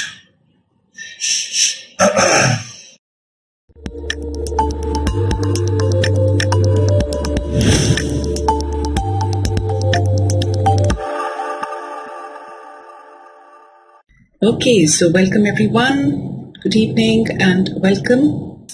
Okay, Meghna, good evening. Good evening, Meghna, the first person in. So good evening and welcome. All right, Reena, Meghna, now not visible, ma'am. Good evening, Sheikh Afreen, Janvi, Hitesh. Good evening. Welcome. Good evening, Varanya. Josh Parik. Good evening. Good evening, everyone. You should be able to see me by now. I should be visible. Yes, I think I am visible. I can see myself on my app, on my phone. Okay, Meghna, good evening. Yes, okay. So Deepika, Siri, Maria, yes, should be visible now. Okay. No, Srishti, you should be able to see it now. All right. Okay, so good evening and welcome, and let's start with our next chapter. We have finished with the cardiovascular physiology. Hopefully you've gone through. Yes, Srishti, Siri, Anushka, good evening. Hopefully you have gone through all your notes as far as cardiovascular system is concerned. Are there any questions from CVS, or should I straight away go on to the respiratory system? Meghna, Nandini, any questions from the cardiovascular system, or should I straight away? Deepika says, I recently joined the classes, so if there is any group formed, please add me. There isn't any group with me in it, unless it is there with the rest of your classmates. That I do not know. That you will have to ask them, but there is no group with me in it. You want to ask questions right now, Meghna? That is also fine. I think before I start on with respiratory system, I could take a couple of questions from you, Meghna. If they are ready, let me know. By the time the rest of the people will also join in, we can definitely spend another 5-10 minutes on questions. Josh Parekh, Datla Reena, okay. Yes, Meghna.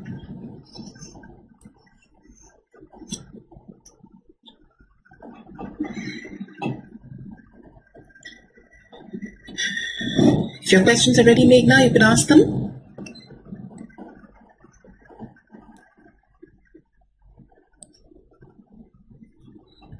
Okay. Otherwise, I will start with the next system, which is the respiratory system. Now, as far as the respiratory system is concerned, now the cardiovascular, what is auscultatory gap and why high BP is not seen in it? See, auscultatory gap is actually completely practicals. You know, unless you do your practicals, the measurement of blood pressure in your practicals, you will not be able to understand the auscultatory gap. So this is generally told to you in practicals. Do you have access to the physiology practical course, all of you? Do you have access to the physiology practical course? Because it explained auscultatory gap in the practical course. These are a set of recorded videos for your practicals, all hematology, clinical practicals, human. Yes, auscultatory gap, I've explained it over there because this comes under measurement of blood pressure. When you take, so for that I have to explain the Korotkov sounds and what is auscultatory gap. So this is actually a part of your practicals. Okay, Meghna, see, do you have access to the physiology practical course? Are you able to see that? Are you able to see the videos of the physiology practical course?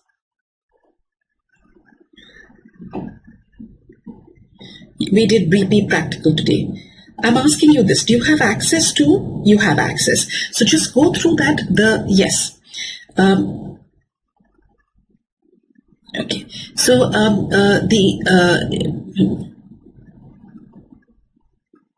please go through the blood pressure practical in the practical course, and if you still don't understand the auscultatory gap, I'll explain it here. All right.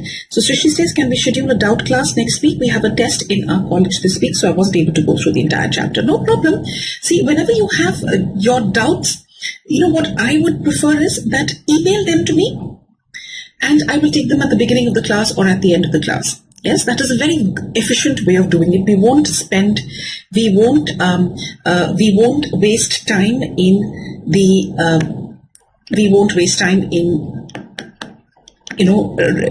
typing and writing. All right. So this is definitely Bijold-Jarisch reflex. Let me just tell you about the Bijold-Jarisch reflex. You can add this in the cardiovascular reflexes.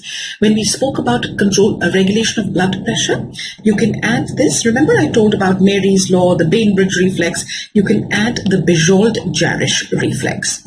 Yes, please add it there. I think it's the last part of the chapter. So you can add it. This is the Bijold-Jarisch reflex. After every chapter, leave a couple of pages so that if there's anything extra that I have to tell you, you can always add it there. Right? So now Bijold, because you see, there can be, like for instance, Meghna has heard about the Bijold-Jarisch reflex. That means it has been taught to her in her college. Not every college teaches the Bijold-Jarisch reflex. Right? So always after every chapter leave a couple of pages so that you can add. So let me take these two things. So firstly, Bajor-Jarisch reflex. This is also known as the coronary chemo reflex. Yes, this is also known as the coronary chemo reflex. Now, what is this Bajor-Jarisch reflex or the coronary chemo reflex? This is injection of the injection of substances such as serotonin, capsaicin. What is capsaicin? Capsaicin is found in chilies, green chilies. So an injection of alkaloids, so substances such as serotonin and even alkaloids like capsaicin or even veratridine. These are again, so substances like serotonin, veratridine, capsaicin, phenylbiguanides into the coronary arteries.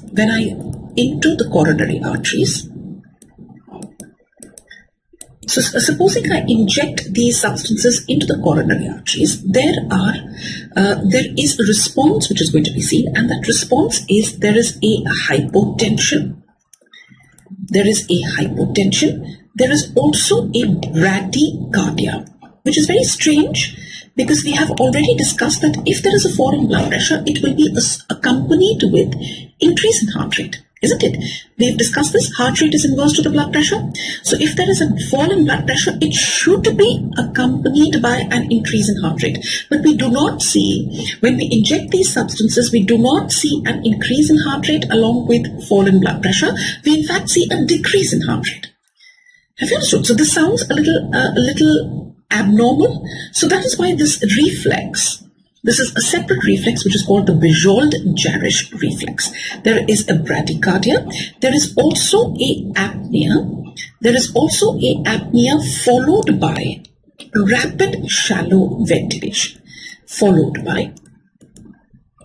rapid shallow ventilation. Yes, there's an apnea followed by a rapid shallow ventilation. How do you get that?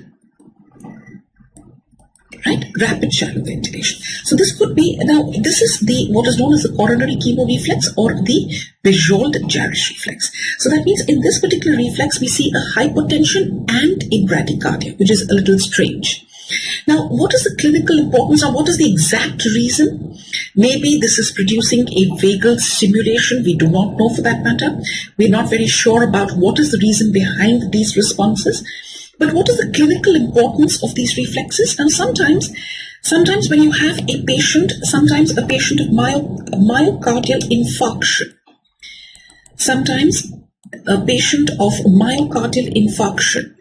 yes, presents with a fallen maybe and a bradycardia. So how do I explain that? Here is a patient of myocardial infarction. He has a hypotension and a bradycardia, because I told you if there is a fall in blood pressure, it should be associated with a tachycardia. But here is a patient who has a fall in blood pressure and a bradycardia. So this could be explained on the basis of the coronary chemo reflex. So it is possible. What is a possible explanation for this? Let's see this. This is the possible explanation that I'm talking about. Yes. There is a possible explanation that in a patient of myocardial infarction, there is accumulation of toxic metabolites. Yes, the heart is not able to pump blood properly. So there is an accumulation of toxic metabolites, and that these toxic metabolites, they trigger the coronary chemo reflex or the Bajor-Jarisch reflex. Yes, coronary chemo reflex. And in a coronary chemo reflex, what do you find? You find that there is a hypotension and a bradycardia. This is the possible explanation for it, but we're not very sure why do these patients sometimes present with hypotension and a bradycardia. There has to be an explanation for this, and the explanation is probably the coronary chemo reflex, right? And here there is going to be what is the accumulation of toxic metabolites, which is producing this reflex. How can I mimic this reflex? Yes. How can I mimic this reflex? And that is, how can I mimic this reflex? This is done once I inject these substances such as serotonin,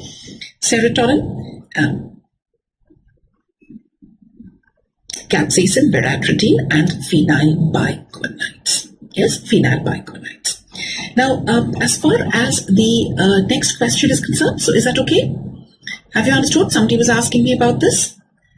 Are you okay with this? Yes, visual gyrus reflex. Now, somebody was asking me about vasomotor reversal of Dale. Vasomotor reversal of Dale, I will only be able to explain once you know about alpha and beta receptors. That means you need to do your autonomic nervous system for that. Right? The alpha receptors. Now, here what happens is, so vasomotor reversal of Dale is really not possible unless I explain the autonomic nervous system to you. Are we clear with that? So it's not possible. Reena, you were asking me about it. So this is possible only once I do the autonomic nervous system, and what are alpha receptors and what are beta receptors. Okay? All right. Okay, so let's go on to our next chapter. Yes. Sheikh Afrin, circus movement. You should be able to read it from Guyton. It is given pretty well over there. Difficult to explain here, and difficult to explain here, right?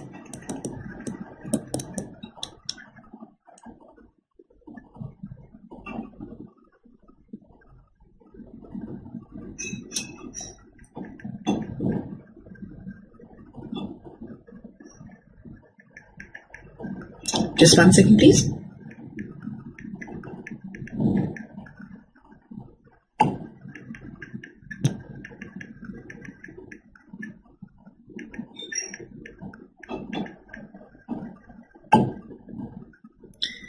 All right, so this is as far as your, now let's go on to the next chapter, and that is the respiratory system. Yes, respiratory system. Now, what happens in the case of the respiratory system? Now, like I said, what is going to be the function of the cardiovascular and the respiratory systems together? Respiratory system is what is going to bring oxygen in.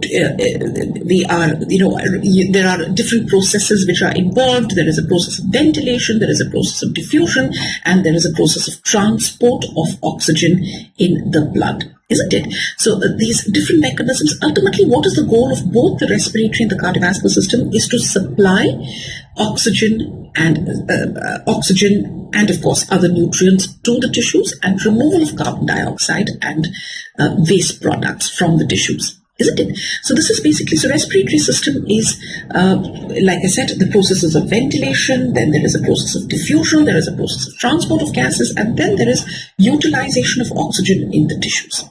So the first thing that we're going to focus on is,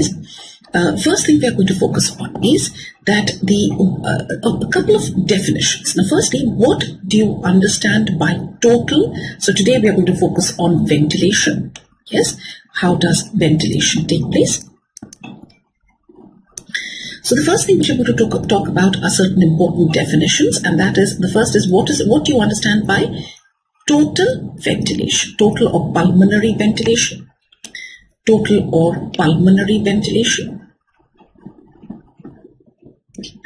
What is total or pulmonary ventilation? This is sometimes also called the resting. This is also called the minute ventilation. Yes, minute ventilation.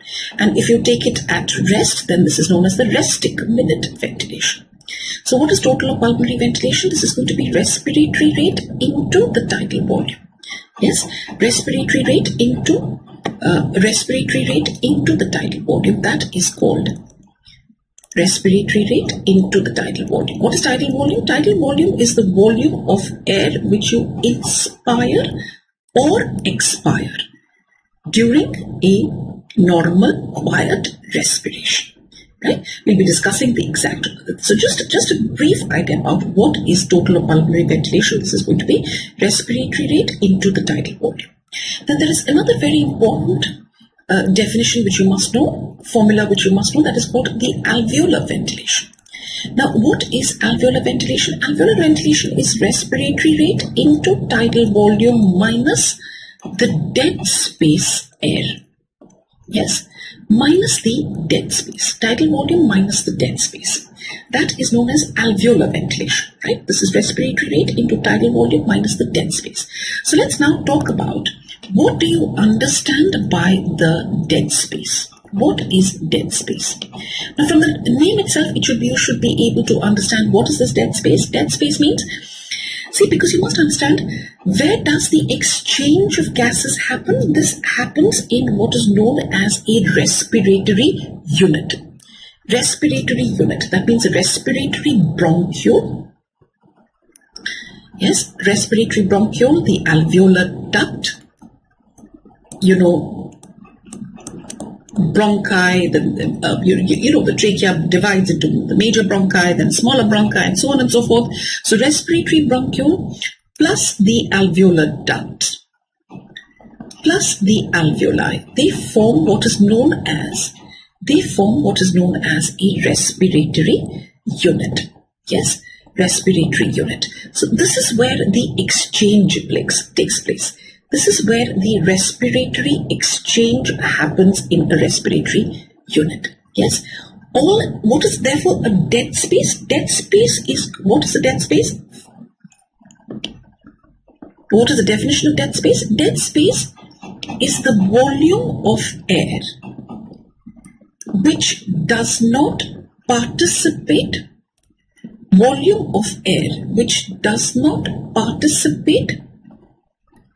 in respiratory exchange.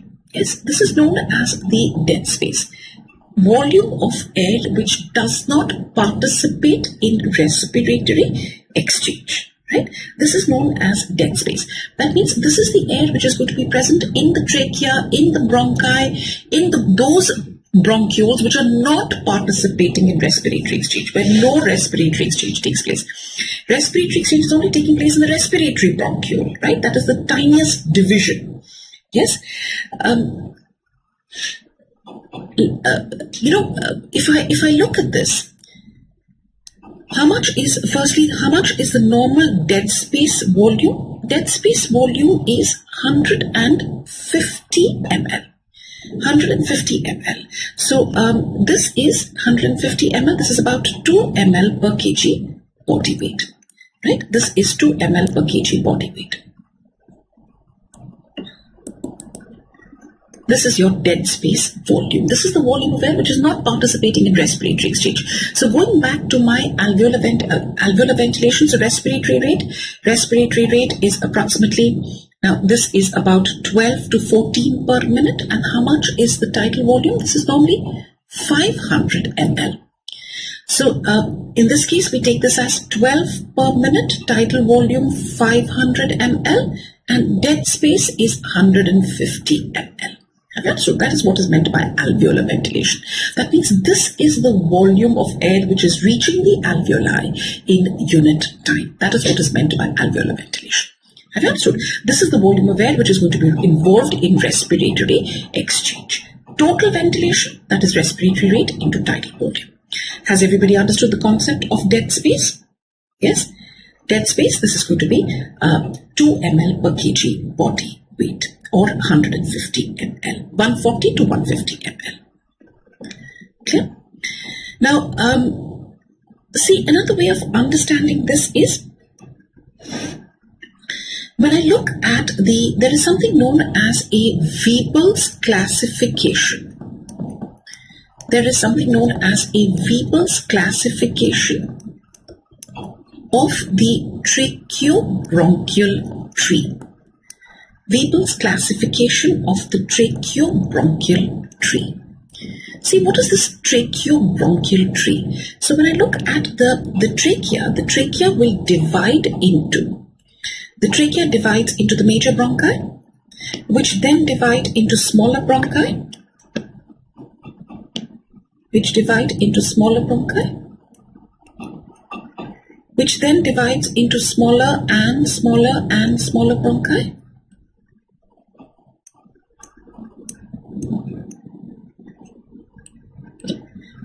This is what is the tracheobronchial tree. Yes. So basically it looks like an inverted tree.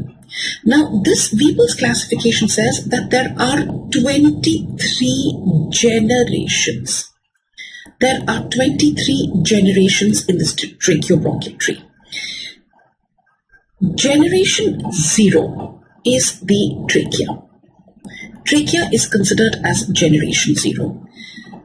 Generations 1 to 16 is what is known as the conducting zone. What do you mean by conducting zones? Conducting zone means it is not going to participate in respiratory exchange.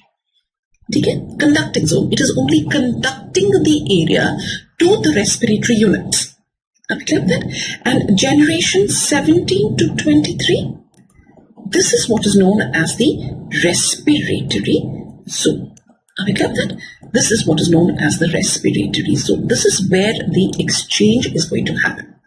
Are we clear with that? This is where the exchange is going to happen. These are your Weebles classification of the tracheobronchial tree. Yes, tracheobronchial tree. Okay?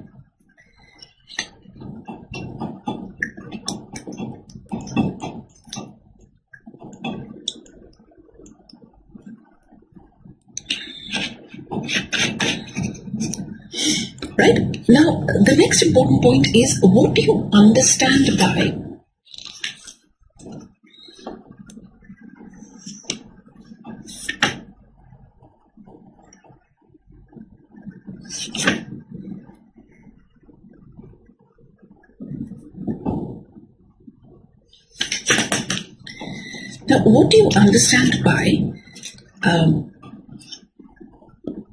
the respiratory membrane? This is also asked as a small short note sometimes.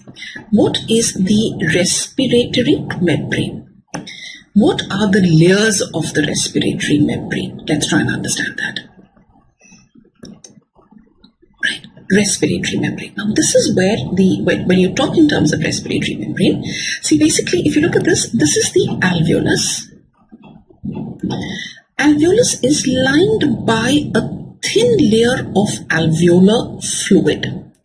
There is a very, very thin layer of alveolar fluid plus surfactant. Yes? Then, if I can just show to you here a little more detail. So if this is the alveolus, yes, it is lined by these alveolar epithelium. This is formed by, these are cells which form the alveolar epithelium.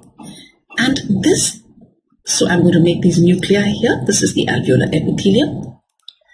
Right? Alveoli have just one cell in their walls.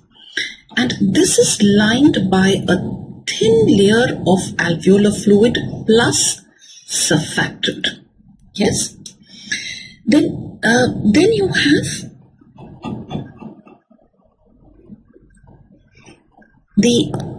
this is the pulmonary capillary. This is the pulmonary capillary.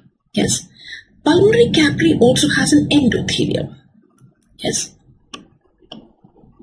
So you've got a pulmonary capillary.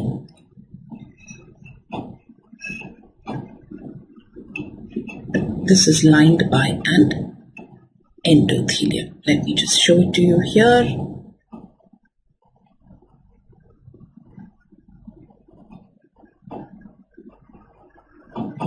Okay, and then you have the RBC here. Yes. So basically, what is supposed to happen is the gases have to travel between the alveolus and the pulmonary capillary. Right. So what are the layers that they have to cross? The layers that they have to cross is, first is alveolar fluid. Alveolar fluid plus surfactant layer.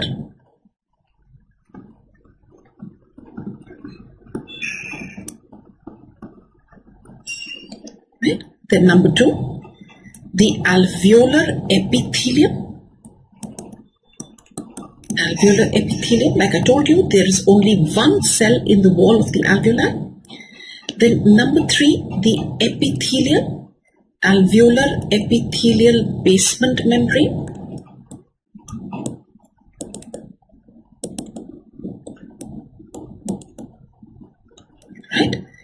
Then number 4, there is an interstitial space. There is an interstitial space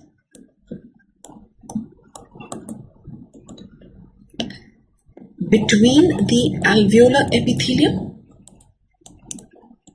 and pulmonary capillary. Number 5, the pulmonary capillary basement membrane.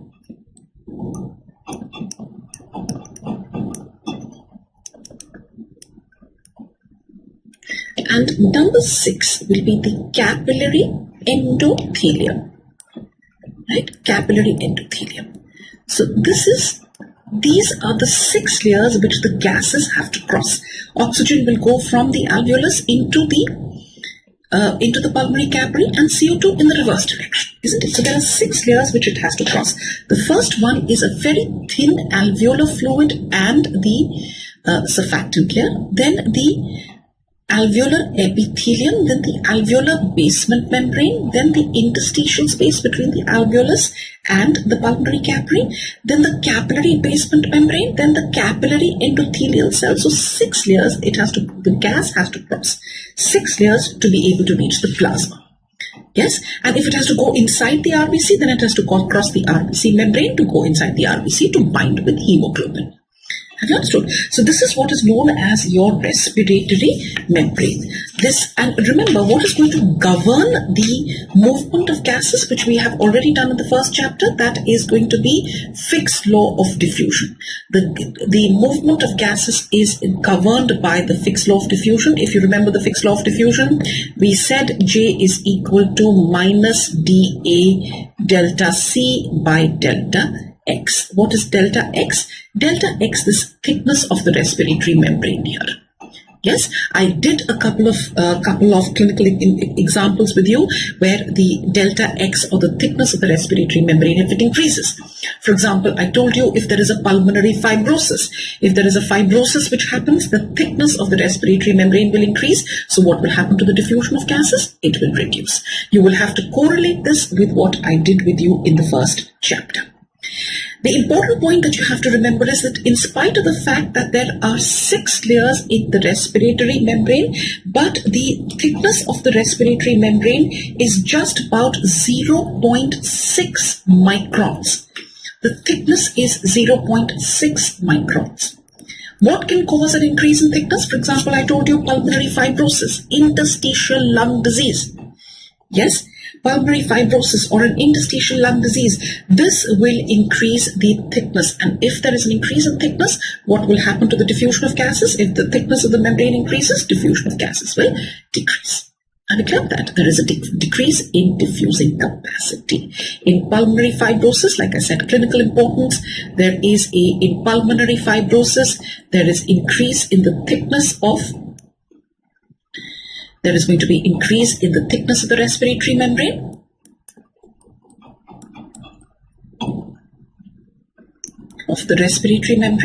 And that in turn leads to a decrease in the decreased diffusion of gases. Yes, so this is what is known as the respiratory membrane, right? Now let's go on to, no, Megha, I'm not going to explain the Fick's law because I have already done this in detail in the first chapter. Megha, D is diffusion coefficient, A was surface area, delta C is concentration gradient, delta X was the thickness of membrane. I've already done this in the first chapter. I discussed I did discuss a lot of questions also related to the Fick's law of diffusion. Megha बोलो, पहला chapter नहीं देखा क्या?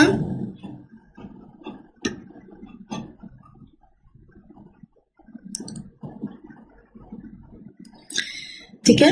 All right. Now the next important thing is when you look in terms of ventilation. Let's discuss ventilation in a little bit of detail now. Now, when I talk in terms of ventilation, there are 2 important pressures which are involved. Yes, pressures which are involved. And which is the first pressure that I'm going to talk about? This is the intrapleural pressure. intrapleural pressure, or also known as the pleural pressure, also simply known as the pleural pressure or the intrathoracic pressure.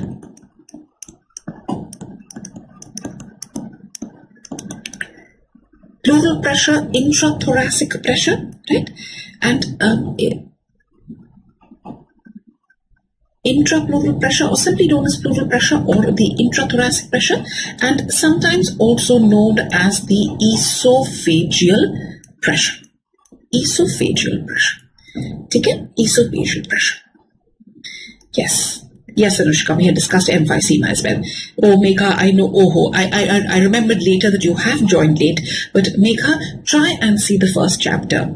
Please go through the first chapter, because there are a lot of important, general physiology, nerve physiology becomes important. Yes. So you will have a bit of catching up to do. Okay? If you're still not able to understand, then send me a mail. I'll discuss it towards the end of the next class. Okay? Okay, so intrapleural pressure, also known as the pleural pressure, intrathoracic pressure, or the esophageal pressure. Now, why is it known as the esophageal pressure? Now, the esophageal pressure is also similar to the intrapleural pressure. Yes, similar to the intrapleural pressure. So, in fact, when I want to measure the intrapleural pressure, I basically measure the esophageal pressure. Okay. Now, what is this intrapleural pressure? Now, if you see this, the lungs are covered by a double-layered pleura. There is a double-layered pleura which covers the lungs. Yes, this is the pleura. There are two layers of pleura, and that covers the lungs. Yes, this is again from your anatomy. Anatomy, you should be able to, especially embryology, you'll be able to understand this. So there is a parietal pleura.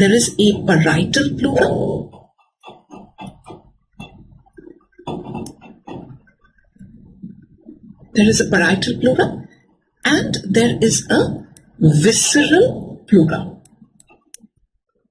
There is a parietal pleura and there is a visceral pleura. Yes? Parietal pleura and there is a visceral pleura. Now, between these two layers, you have what is known as the pleural space. There is going to be a pleural space with a thin layer of pleural fluid. There is a thin layer of pleural fluid. Pleural space with a thin layer of pleural fluid. Yes? Now, please remember, this is not the same thing as the alveolar fluid which I told you about. That's inside. That alveoli will be present here, and those alveoli are lined by a thin layer of alveolar fluid. So this is different. This is the pleural fluid that we are talking about. Yes. So you've got the pleural space. Now, remember, the pleural space in this case is simply a potential space. This pleural space is actually a potential space. Now, what do I mean by a potential space? That means, please do not think that the visceral and the pleura and the parietal pleura actually separate from each other. There is an actual gap between the two. No, it's only a potential space. Have you understood? Otherwise, they are almost approximated with each other, and there is a very thin layer of pleural fluid between the two, and that is made, basically this thin layer of pleural fluid is basically to minimize friction. Okay, so this is what the pleura looks like. Now, when I look at the pleura,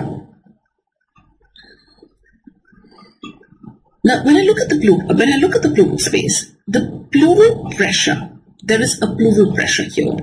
That means in this potential space, there is a pressure, and this pressure, the pressure in the pleural space, this is negative with respect to atmosphere. This is negative with respect to atmosphere. The pressure in the pleural space,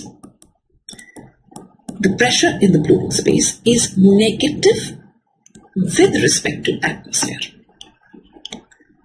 The pressure in the pleural space is negative with respect to atmosphere. So firstly, you must understand what you mean by negative with respect to atmosphere. Now, what do I mean by negative with respect to atmosphere? This means that if I say that this pressure is minus 2.5 millimeters of mercury with respect to atmosphere, what does this mean? That means if the atmospheric pressure is 760 millimeters of mercury, that means if you are at sea level and the atmospheric pressure is 760 millimeters of mercury, then the pleural pressure is 757.5 millimeters of mercury. It is 2.5 millimeters less than the atmospheric pressure. So it's a negative pressure, but not a negative pressure in the true sense of the word. It is simply lower than the atmospheric pressure. Have you understood? So or let's take another example. Supposing I say that this pressure supposing you're in high altitude and the pressure in the atmosphere is 500. Atmospheric pressure is 500 millimeters of mercury, then this pressure will be 497.5. 497.5. Now, you okay with that? Okay?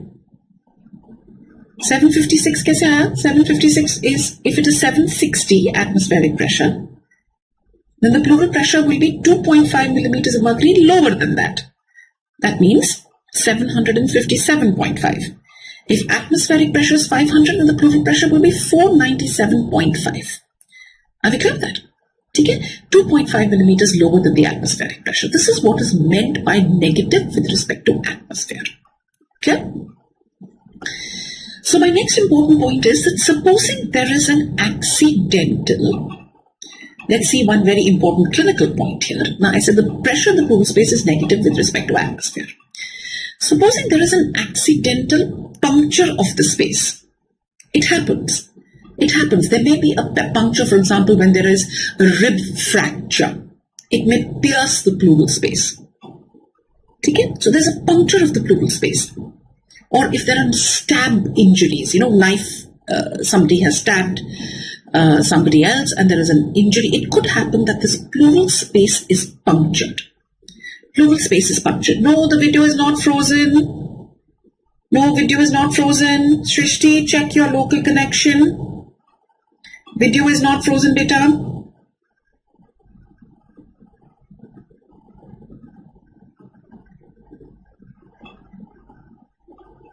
Please check the local connection. Otherwise, because I also follow the class on the app. I'm also simultaneously looking at the app. So it's okay here. I can see myself moving and talking, right? Though I'm on mute on my phone, but I can see that. All right. So this is, supposing there is an accidental puncture of this space, like I told you, how is this,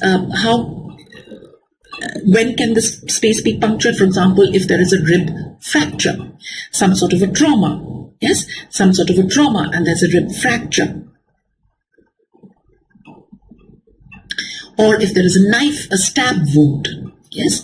So what will happen is, now since the pressure in the pleural space is lower than the atmospheric pressure, and you also know that air will move from a higher to a lower pressure. So what happens is air starts coming from the outside to inside. It starts coming from the atmosphere into the pleural space. Have you understood? Air will come from higher to lower pressure. So it comes from outside to inside to into the pleural space till the pressures are the same on both sides. And when the pressures are the same on both sides, so when the pleural pressure is equal to the atmospheric pressure,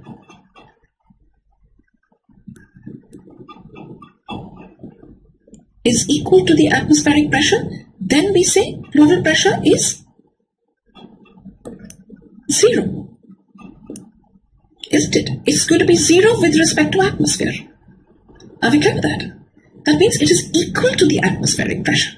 When the pressure in the pleural space and the atmosphere is the same, then we say that the pleural pressure is 0. Is that clear? Has everybody understood what you mean by a negative pressure with respect to atmosphere? Okay? Josh Parekh, we'll discuss this, don't worry. We will discuss what are the changes in the pleural pressure during respiration. अभी तो मैंने शुरू किया है. Josh Parekh, ठीक है?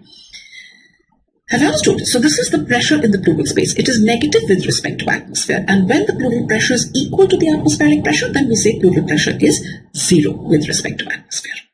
Now the question arises, why is the pleural pressure negative with respect to atmosphere?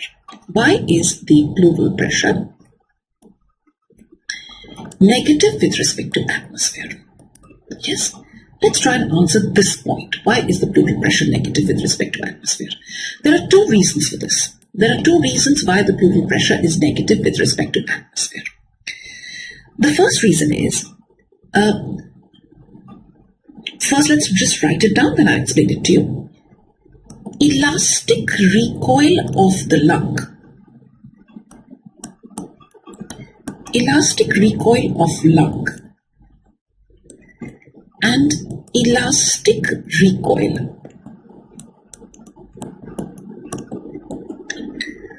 of the chest wall, elastic recoil of the lung and elastic recoil of the chest wall, these are two opposing forces.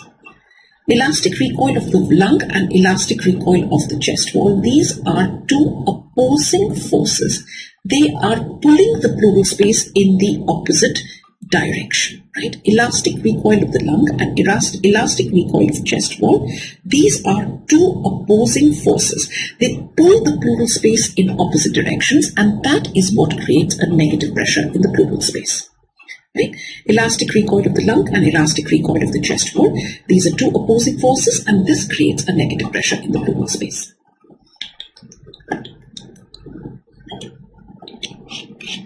Okay?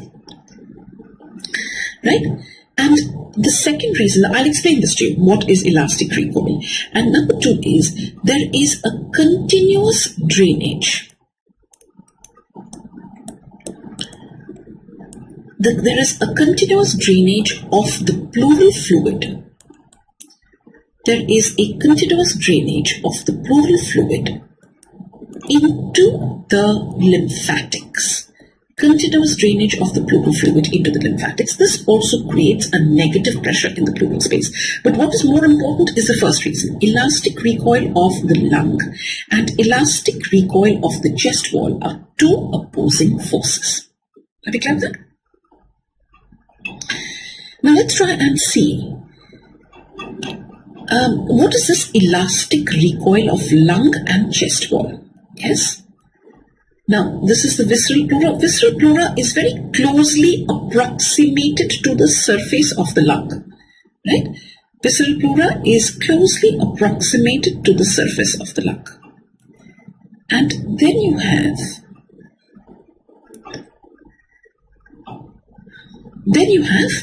the parietal pleura, and between the two you have a pleural space. Yes? Okay. Question. Anurag says, would the rupture of visceral membrane lead to death? Death itna aasan thoda hai.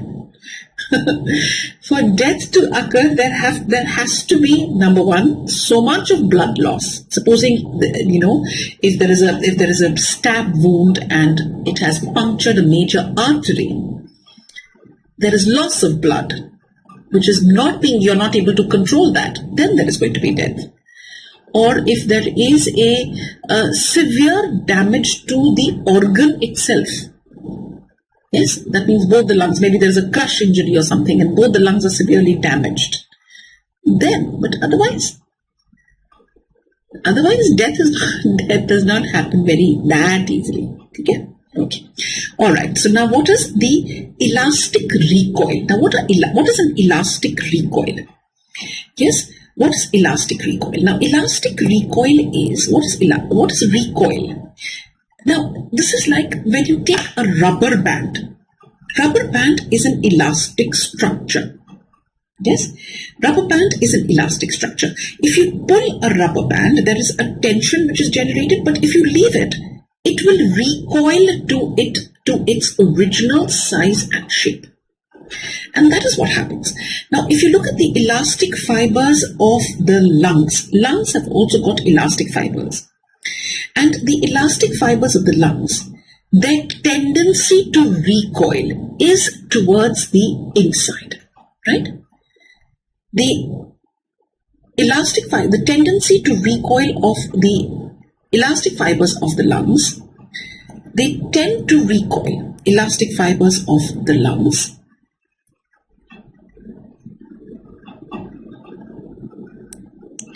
they have a tendency to recoil. They tend to recoil towards the inside.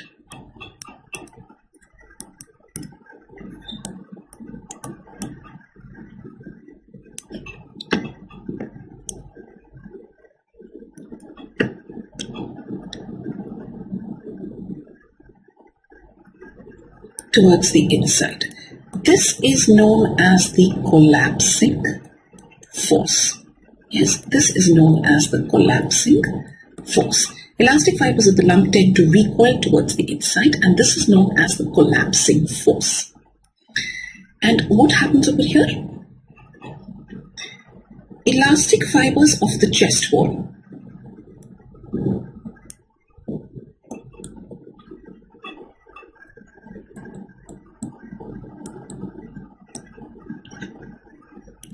they have a tendency to recoil towards the outside. This is known as an expanding force. Have you understood? Right? So there is one force, one elastic recoil of the lung. That means the elastic fibers of the lungs are so arranged. Elastic fibers of the lung are so arranged that they tend to recoil towards the inside. And whereas the elastic fibers of the chest wall also has elastic fibers. The chest wall has got muscle, it has got elastic fibers. And the elastic fibers of the chest wall are so arranged that they have a tendency to recoil towards the outside. So elastic recoil of the lung is called a collapsing force, and the elastic recoil of the chest wall is called the expanding force.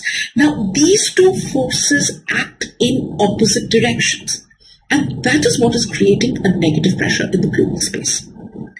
Have you understood? That is what is creating this negative pressure in the pleural space. See, the closest I can describe, I can come to describing this pressure is, if you remember, I'm not sure whether you've gone into the hematology lab.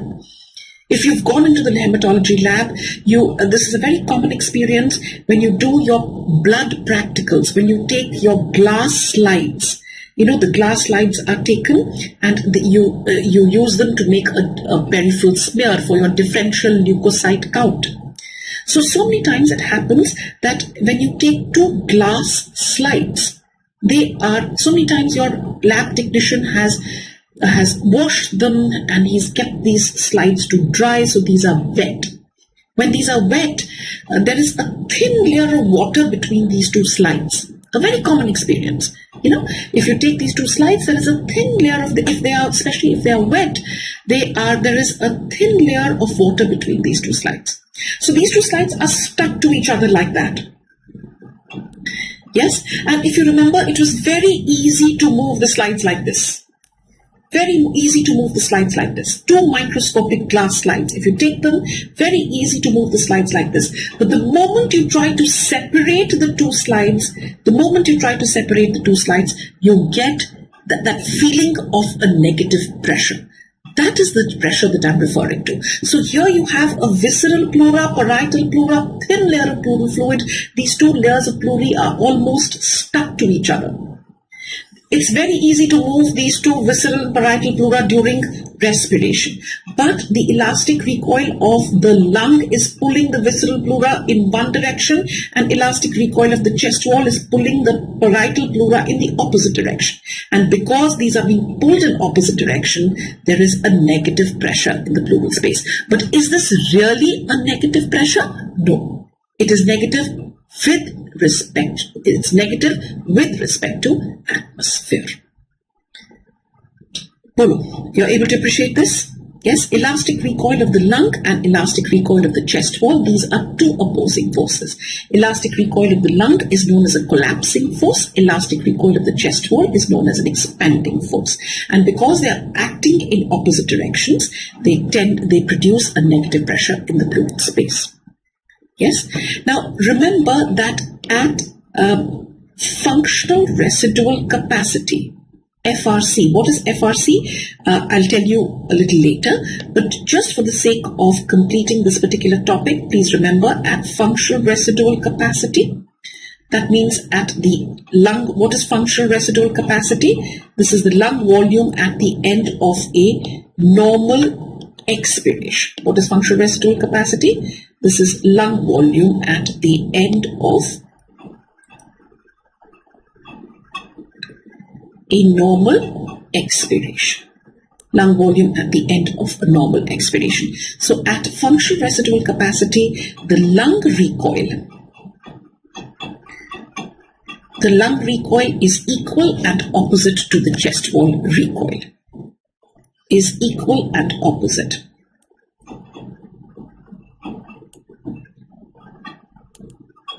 to the chest wall recoil. Right? These two forces, like I said, are equal and opposite to each other. Right? This is what is meant by the elastic recoil of the lung and elastic recoil of the chest wall. Now, here comes one important clinical point here. Clinical point, yes, and that is emphysema. What happens in emphysema? Emphysema is a clinical condition which is very common in smokers. People who smoke, they end up with emphysema. Yes, emphysema is a very common clinical condition, very common condition which affects the lungs.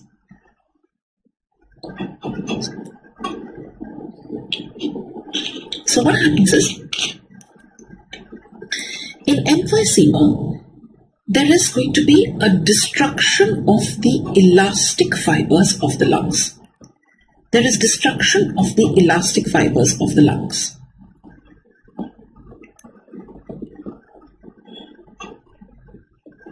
Right?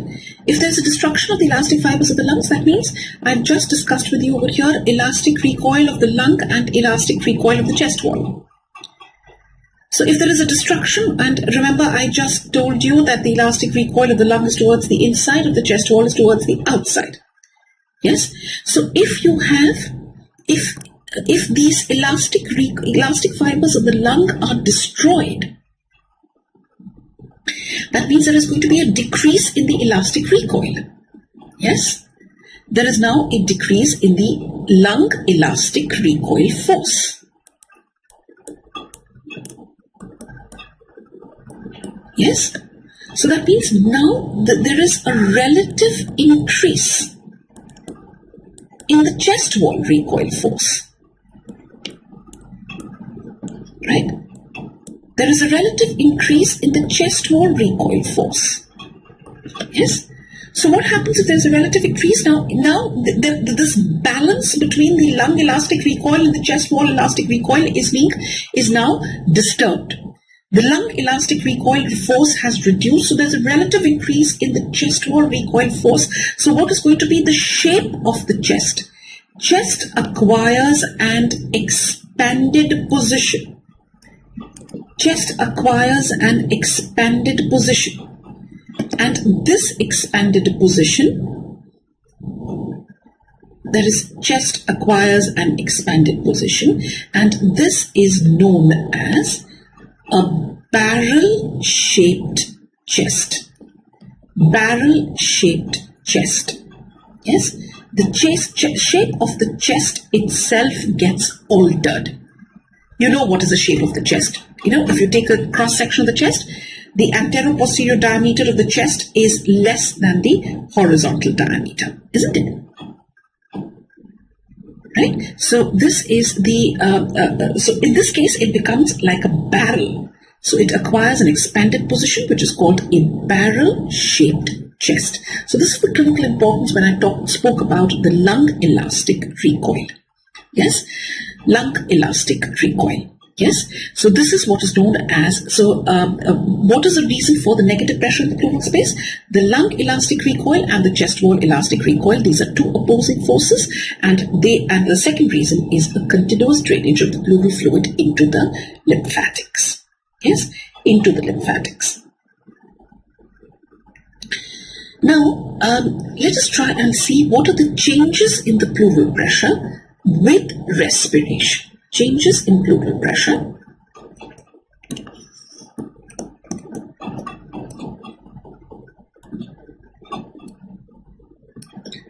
with respiration. Changes in the pleural pressure with respiration. Samarth, all I said was, I've said that these two forces are equal and opposite. At what lung volume are they going to be equal and opposite? That is at functional residual capacity. What is functional residual capacity? We'll discuss this a little later. This comes under spirometry. For the time being, if you understand, this is the lung volume at the end of a normal expiration. Isn't it? We are inspiring, expiring, right? So at the end of a normal expiration, the lung volume is called functional residual capacity, and it is at functional residual capacity that lung recoil is equal and opposite to the chest wall recoil. Have we clear that? Okay. Now, what are the changes in the pleural pressure with respiration? Yes, what are the changes in the pleural pressure with respiration? Tanya Mohanty, there are multiple pathological processes which happen in emphysema. Yes, multiple pathologies which happen in emphysema, and yes, there is going to be difficulty in the expiration process. We'll discuss that a little later. As we go along, we'll keep discussing that. At the moment, I wanted you to understand what is the effect of emphysema on the lung elastic fibers, and because of that, what will happen to the shape of the chest. Okay. But like I said, there are multiple things which are going to be happening. So there are a lot of, as we go along, we'll discuss all of these. Okay. Okay. Now, what are the changes in the pleural pressure with respiration? Yes. Now, when I look at respiration, obviously there is inspiration, there is expiration, isn't it?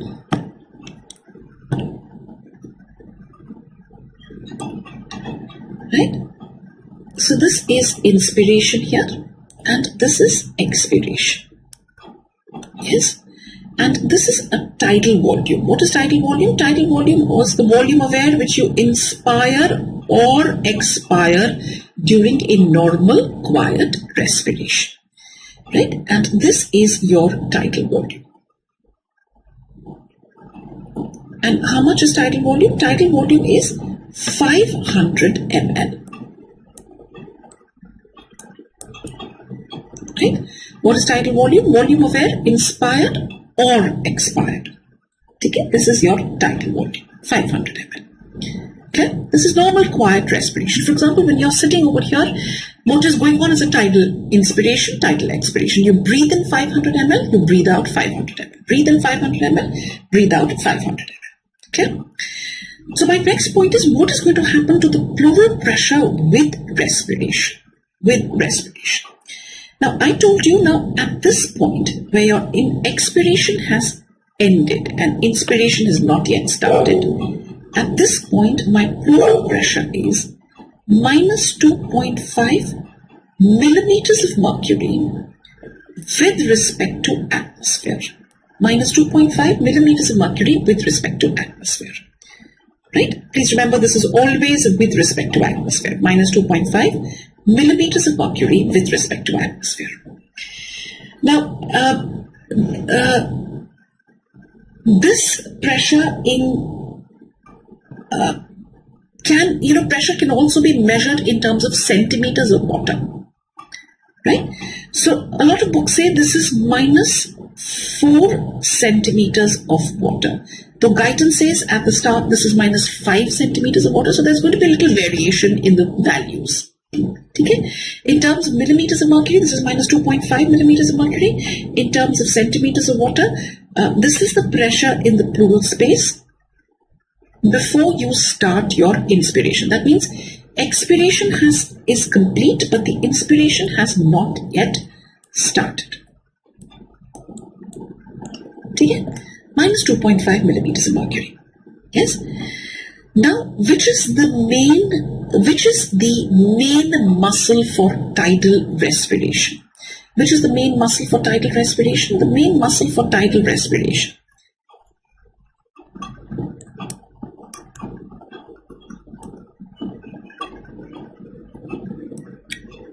is going to be the diaphragm. Diaphragm is the main muscle for tidal respiration. Yes, diaphragm. Of course, there are other muscles which are involved. There could be the intercostals which are involved, but basically the main muscle for tidal respiration is going to be the diaphragm. So basically what happens is, now during inspiration, so if I look at if I take a side view of the lungs, yes, this is what from the side it looks like. This is the visceral pleura, parietal pleura, pleural space. Yes, this is what the lungs looks like. So this is a lung here. Okay. Now, what happens during inspiration? During inspiration, the diaphragm will contract and move downwards. This diaphragm contracts and it moves downwards. Yes. So let's see this over here. During inspiration,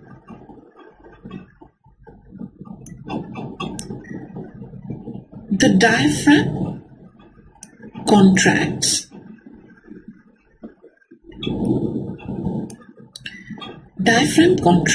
and moves downwards. Yes.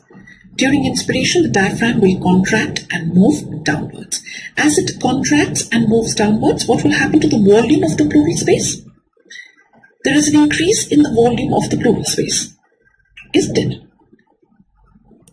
Because obviously the diaphragmatic pleura will also move downwards. If the diaphragm contracts and moves downwards, there is pleura on the diaphragm as well. So diaphragmatic pleura also moves downwards.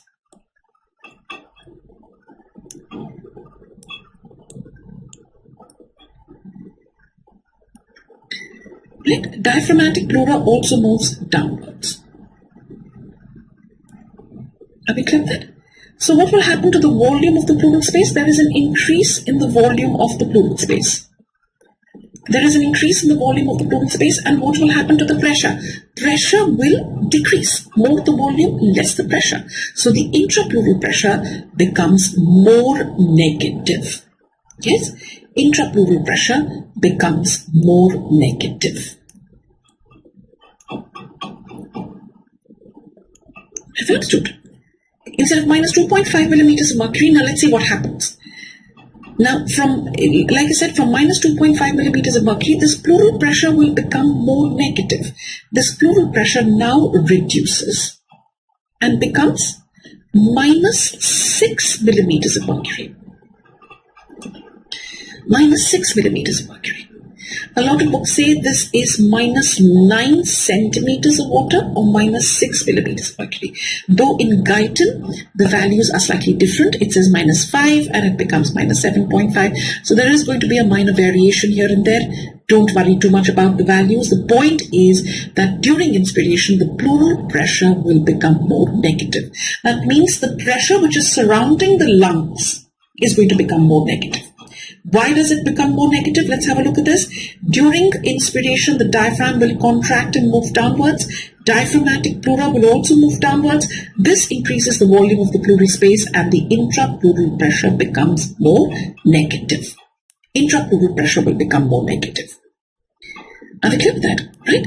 Now let us see what is going to happen during expiration. Is everybody okay with this? Have you understood?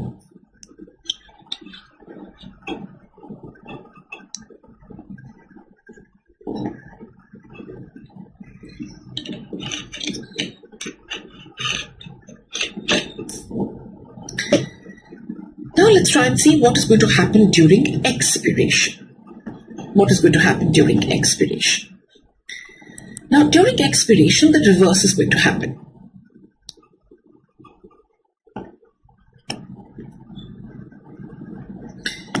The diaphragm will now relax and move upwards. Diaphragm relaxes and moves upwards. Yes, diaphragmatic pleura will also move upwards.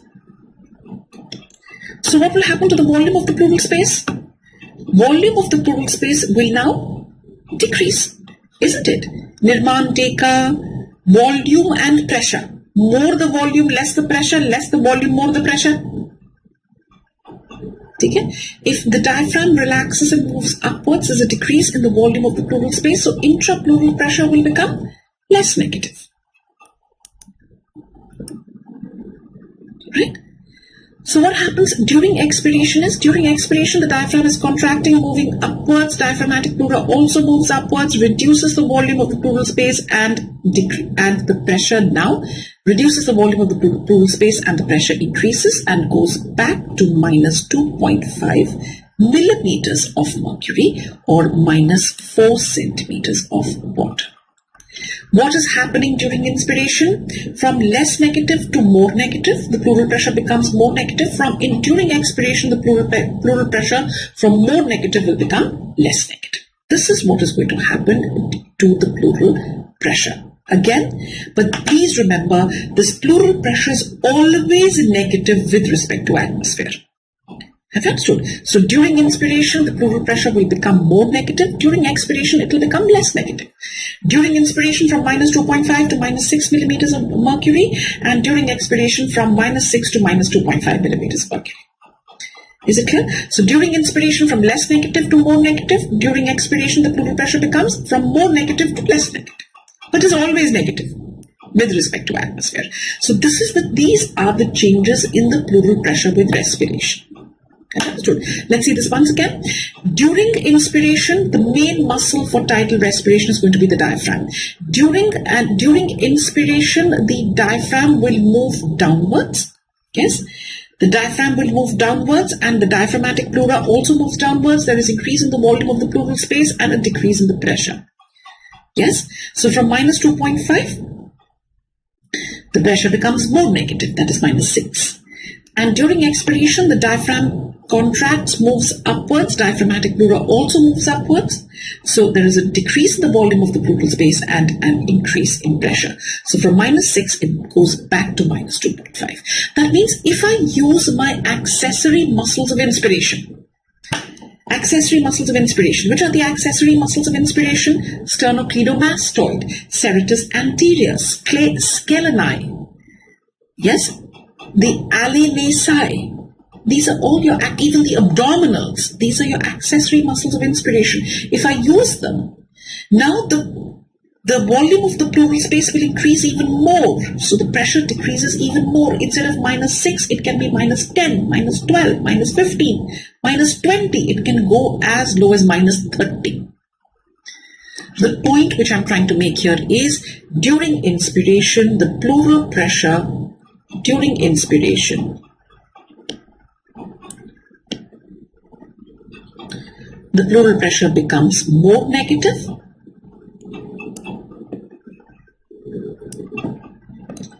and during expiration,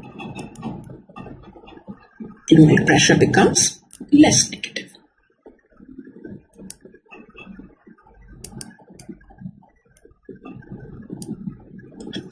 Okay, so this is as far as your now let's see another pressure that we have to talk about, and that is called the intrapulmonary pressure.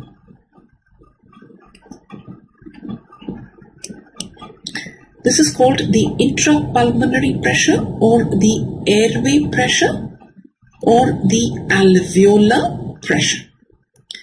Intrapulmonary pressure, or the airway pressure, or the alveolar pressure.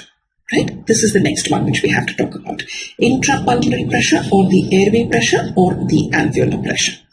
Okay, Srishti, as far as respiration is concerned, by the time you come in for tomorrow's class, you should have finished reading chapter 53, that is organization of the respiratory system, and I am on to chapter 54. I'm covering the first half of chapter 54. Okay, so 53 and 54, at least part of 54. Okay, so 53 you must read, as well as the first part of 54.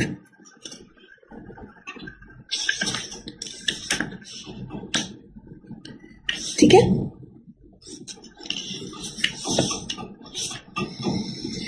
Now, what is intrapulmonary pressure, or the airway pressure, or also known as the alveolar pressure?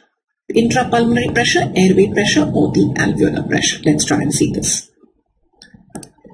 Again, I'm going to write inspiration here and expiration here.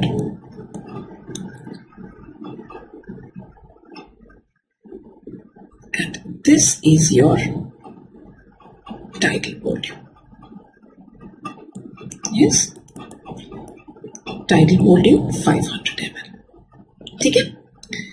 Right? So I'm going to discuss now what is known as the intrapulmonary pressure or the alveolar pressure or the airway pressure. So from it, this is also known as the airway pressure. It is also known as the alveolar pressure. So basically this tells you this is the pressure inside the alveoli. Okay? In the airways and in the alveoli.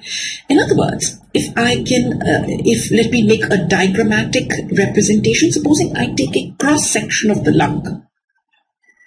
This is the airway alveoli. I'm just doing a very, very diagrammatic representation. This is a cross section of the lung. Clear? Take a cross section of the lung. Just chop the lung in half like this. And I'm just giving you a very diagrammatic representation.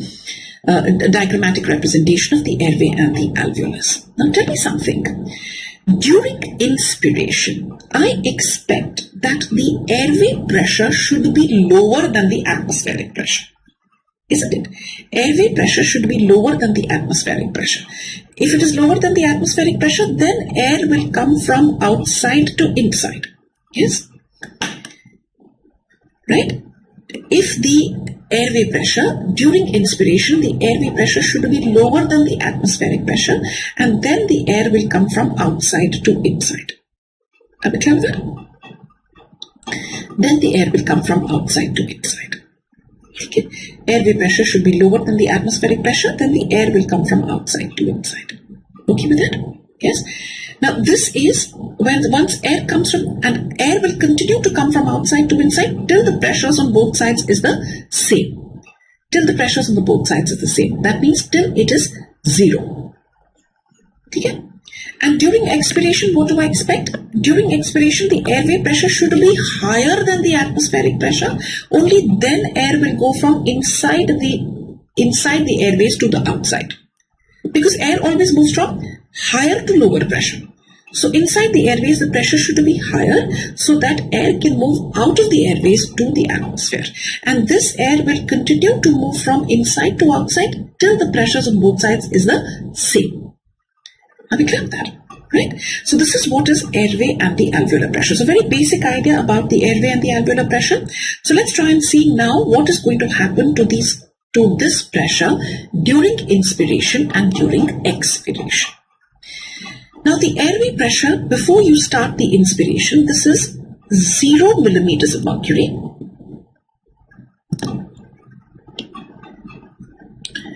This is again with respect to atmosphere. That means when I say 0 means both the airway and the atmospheric pressure is the same. There is no airflow. Right? At the end of inspiration, at the end of expiration, you have not yet, you completed your expiration, you've not started your inspiration.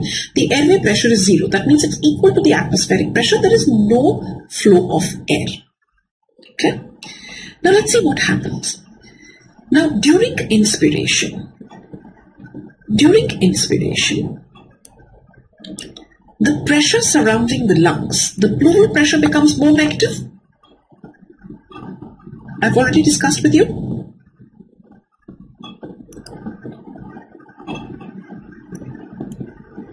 Pleural pressure becomes more negative. That means the pressure which is surrounding the lungs is more negative, and this in turn this tends to increase the volume of the lungs. If the pressure surrounding the lungs becomes more negative, it will tend to cause an expansion of the lungs. Yes? So if it tends to cause an expansion of the lungs, what will happen to the airway and the alveolar volume? This will increase. Yes? So during inspiration, the pleural pressure will become more negative. Pleural pressure becomes more negative. There is an increase in the pleural pressure becomes more negative. This tends to increase the airway and the alveolar diameter. It increases the airway and the alveolar volume, tends to expand the lungs.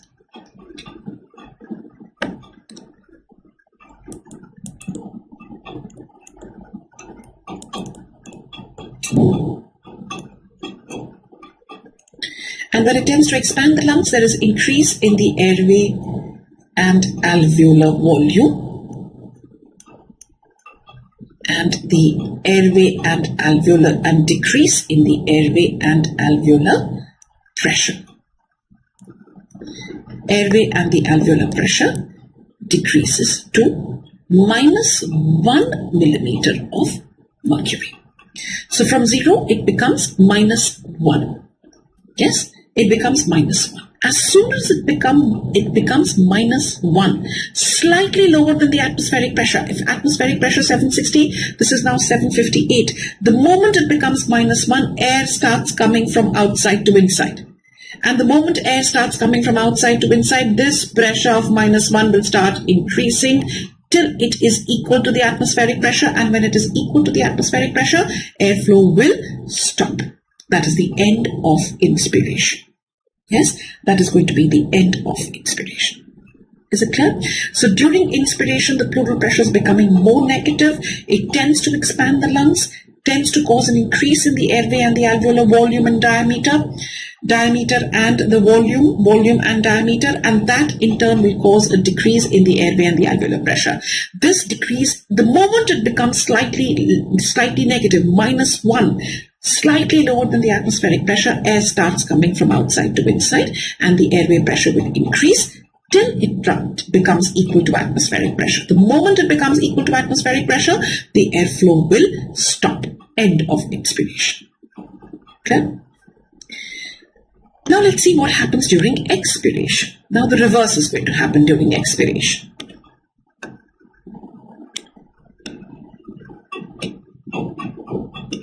Yes? Let's see what is going to happen during expiration.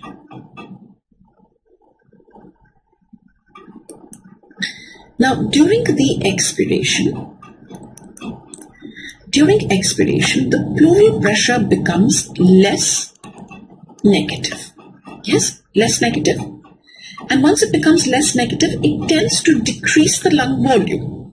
It tends to decrease the lung volume. And once it decreases the lung volume, there is going to be a decrease in the airway and the alveolar volume. It tends to decrease the airway and the alveolar volume. Okay? So what will happen to the airway and the alveolar?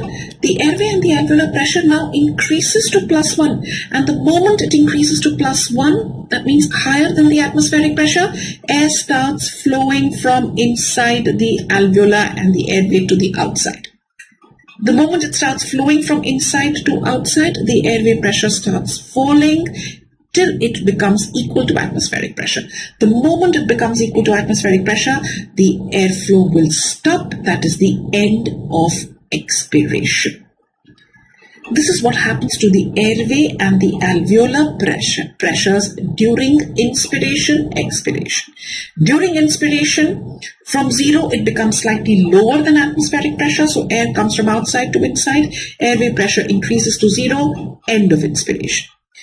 During early parts of expiration, pleural pressure is becoming less negative, tends to decrease in lung volume, airway and the alveolar volume decreases, airway pressure increases to +1. The moment it becomes +1, air starts flowing out of the lungs. And this airflow happens till the pressure is 0. Is that clear? Right? So this is the airway and the alveolar pressure. Now pleural pressure also, I'm going to make it over here because pleural pressure, we have discussed the pleural pressure and the airway pressure separately. Yes? What was the pleural pressure? From pleural pressure from -2.5 millimeters of mercury, it now became -6 and back to -2.5. We've discussed both these pressures separately, but actually both of them are acting at the same time, isn't it? We've discussed them separately. We've discussed what are the changes in these pressures with inspiration and expiration. But like I said, they act at the same time. So what is the net pressure? Net pressure will be the difference between these two pressures.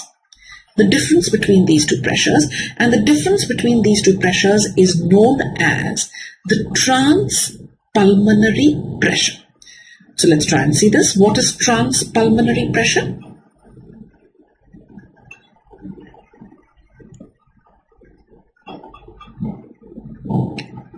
What is transpulmonary pressure? Transpulmonary pressure, or it is also called the distending pressure. Transpulmonary pressure, or also known as the distending pressure. This is the difference between intrapulmonary pressure. This is the difference between intrapulmonary pressure and the intrapleural pressure. This is the difference between intrapulmonary and the intrapleural pressure. This is also known as the distending pressure, right?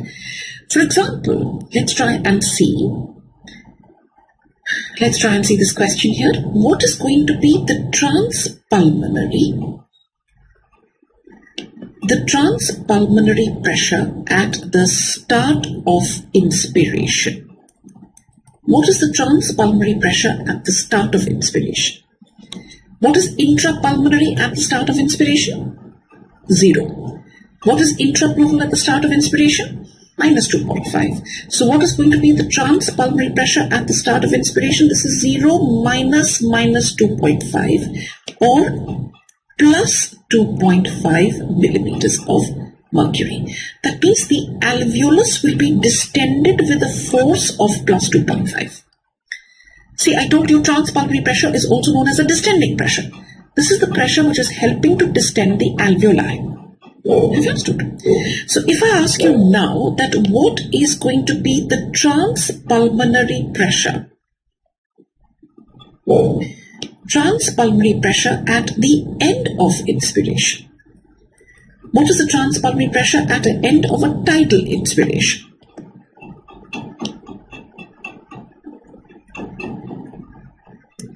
Now this is 0 intrapulmonary and this is minus 6. And what is 0 minus 6? 0 minus 6, this is going to be plus 6 millimeters of mercury. That means now the alveolus is distended with a force of plus 6. Isn't it? At the end of inspiration, the distending pressure inside the alveolus will be more than the distending pressure at the start of inspiration. So at the start of inspiration, the transpulmonary or the distending pressure was plus 2.5, but at the end of inspiration, now this is going to be plus 6. Okay? Let's take another example. A stronger inspiratory effort, right? A strong inspiratory effort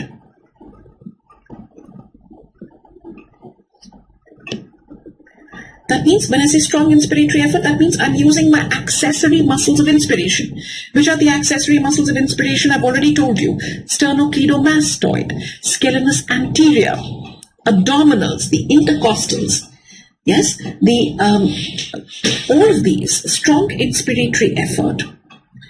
The pleural pressure becomes, let's say, minus 15. Pleural pressure is now minus 15.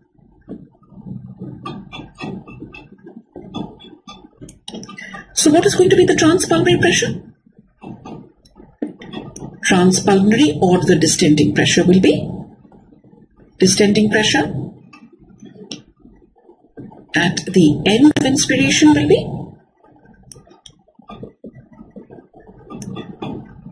0 minus 15, which is equal to plus 15 millimeters of mercury. That means now the alveolus will be distended with a force of plus 15. Is it clear? More stronger the inspiratory effort, more negative the pleural pressure, more positive will be the transpulmonary or the distending pressure. This is what it means, right?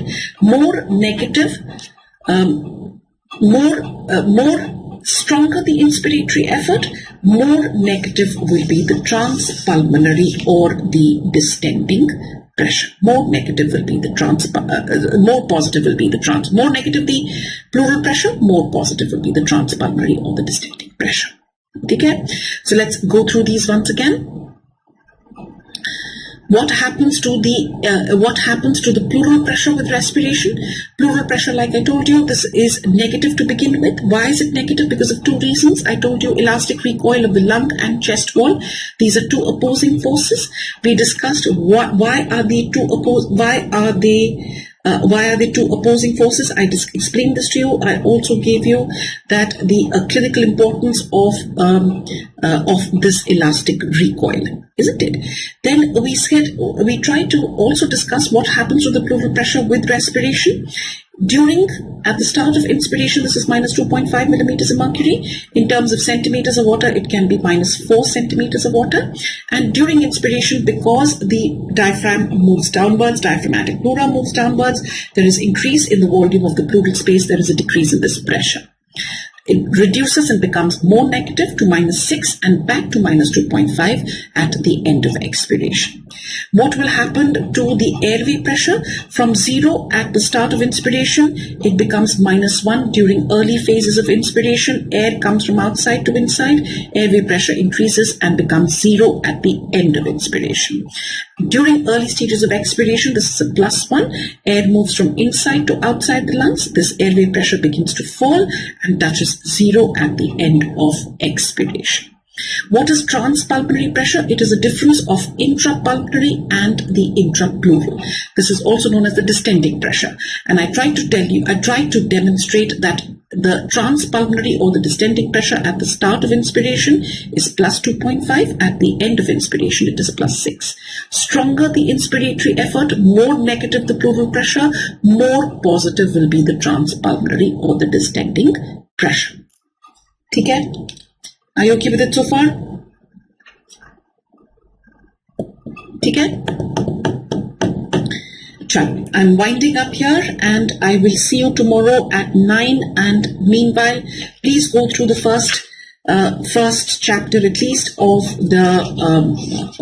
Inkaitan, the basics, and then we can continue tomorrow. Tomorrow I'll take on the next things. Is it okay? Can I move on? Move on in the sense, can I wind up? Okay? And I will take on the rest of the chapter tomorrow. Tomorrow I will see you at 9 p.m. Okay?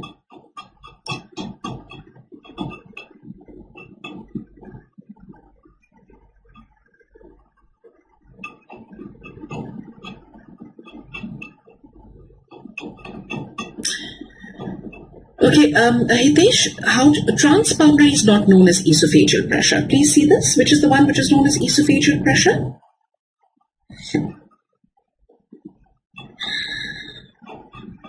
See the one, Hitesh? This is the one which is known as the esophageal pressure. That is the pleural pressure. Pleural pressure, because we have found that the esophageal pressure is nearly similar to the pleural pressure. So this is also called the esophageal pressure, similar to pleural pressure. So when you actually want to make the pleural pressure measurements, we measure the esophageal pressure. Okay? Page 310, sixth line. Page 310, sixth line. Yes.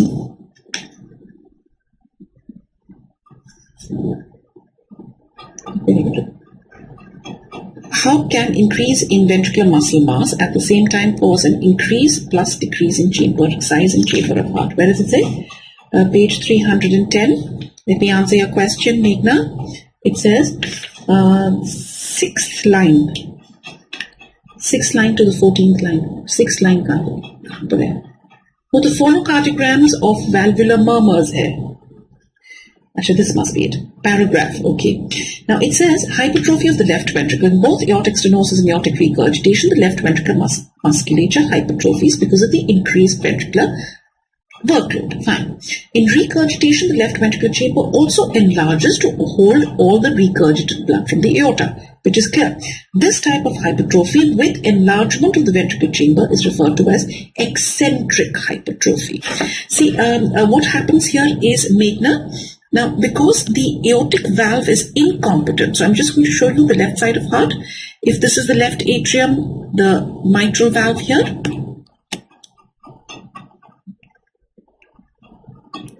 and this is the left ventricle which pumps blood into the aorta, and here is the aortic valve. This is the left atrium, this is the left ventricle. So because the blood regurgitates back, since the aortic valve does not close properly, yes, it does not close properly. So what will happen is there is a regurgitation of blood into the left ventricle. So the left ventricular volume increases. There is increased workload on the ventricle. Ventricle has to pump this extra volume of blood. So there is going to be an increase in the there is an increase in the size as well as an increase in the thickness or hypertrophy of the ventricular musculature. So that is called eccentric hypertrophy. Now the next is when the aortic valve is seriously stenosed. So that's a different situation now. Now what has happened is, now the left atrium, now you've got the left ventricle and the aorta, but now the aortic valve is stenosed. It does not open properly. So what happens is the ventricle has to exert more pressure to open a stenosed valve. Okay, Meghna? Right, to open a stenosed valve. So what will happen is the hypertrophic muscle may allow the left ventricle to develop as much as 400 millimeters of intraventricular pressure at systolic peak. This is known as a concentric hypertrophy. So now there is going to be an increase in the ventricular musculature. The increase in ventricular musculature is so much that it now causes a decrease in the chamber size. Yes, this is known as a concentric hypertrophy that is associated with thickened ventricular walls, a smaller ventricular diameter. Have you understood? Please remember what has happened. What happened in the case of aortic regurgitation was, because of regurgitation of blood, the ventricular volume increased.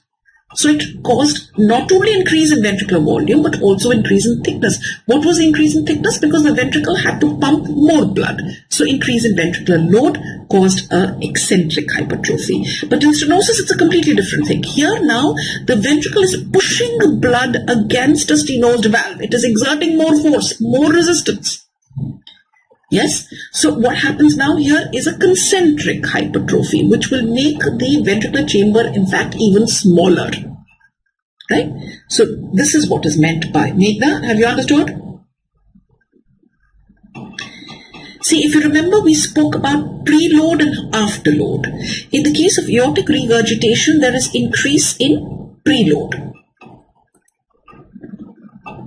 But in aortic stenosis, there is increase in afterload. Afterload is the load against which the heart is pumping blood.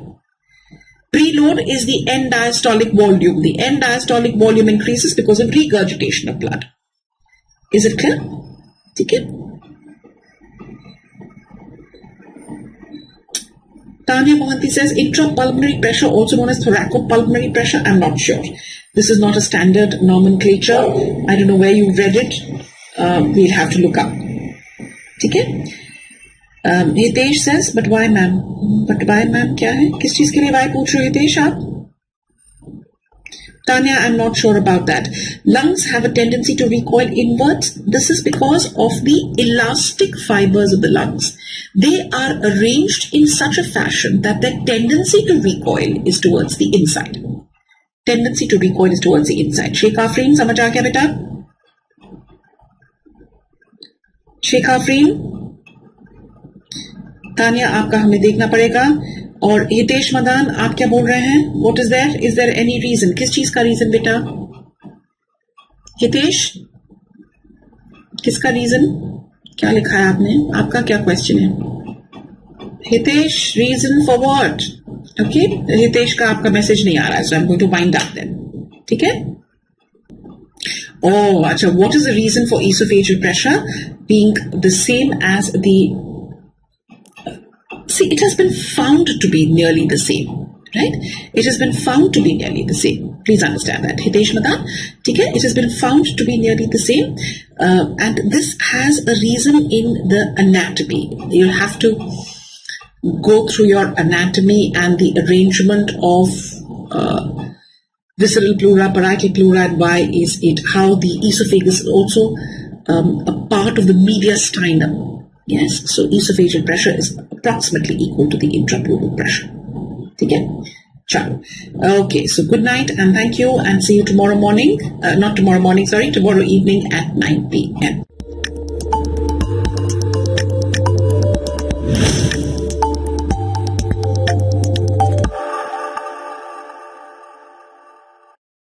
Today in this class, I will not be teaching you any new topic. I'm not little well, and today I'll be just completing the repair mechanism which I started in the last class. Right. So last class you were seeing there were 4 different types of repair mechanisms which I was talking to you. Do you remember? So I'll just be completing that topic, and no new topic I'll be starting. So let's start with the session. So which 2 types I discussed in the last class? Samarth, anybody? One was mismatch repair, which I taught you, and another one was nucleotide excision repair, right? So mismatch repair I discussed in the previous class, and the next one was nucleotide excision repair. There you saw xeroderma pigmentosa, or it was important. In this class, I will be talking to you about base excision repair, and the next one will be double-stranded break repair.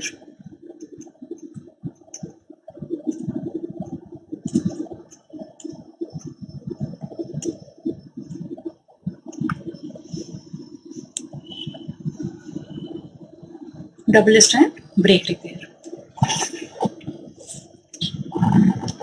So what is base excision repair? As the name implies,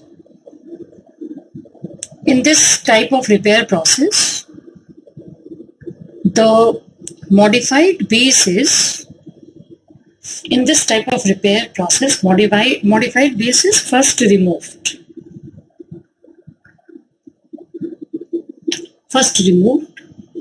Previous class you saw that whenever we were talking about repair process, there was cutting of phosphodiester bond, and gap was created, gap was filled, and the continuity was maintained. But in base excision repair, you have some different process.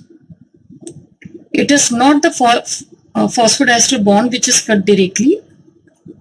Like for example, when you're talking about these 2 strands of DNA, their bases are projecting in the space in between the 2 strands, like this. These are bases, and corresponding bases in the opposite strand will be like this.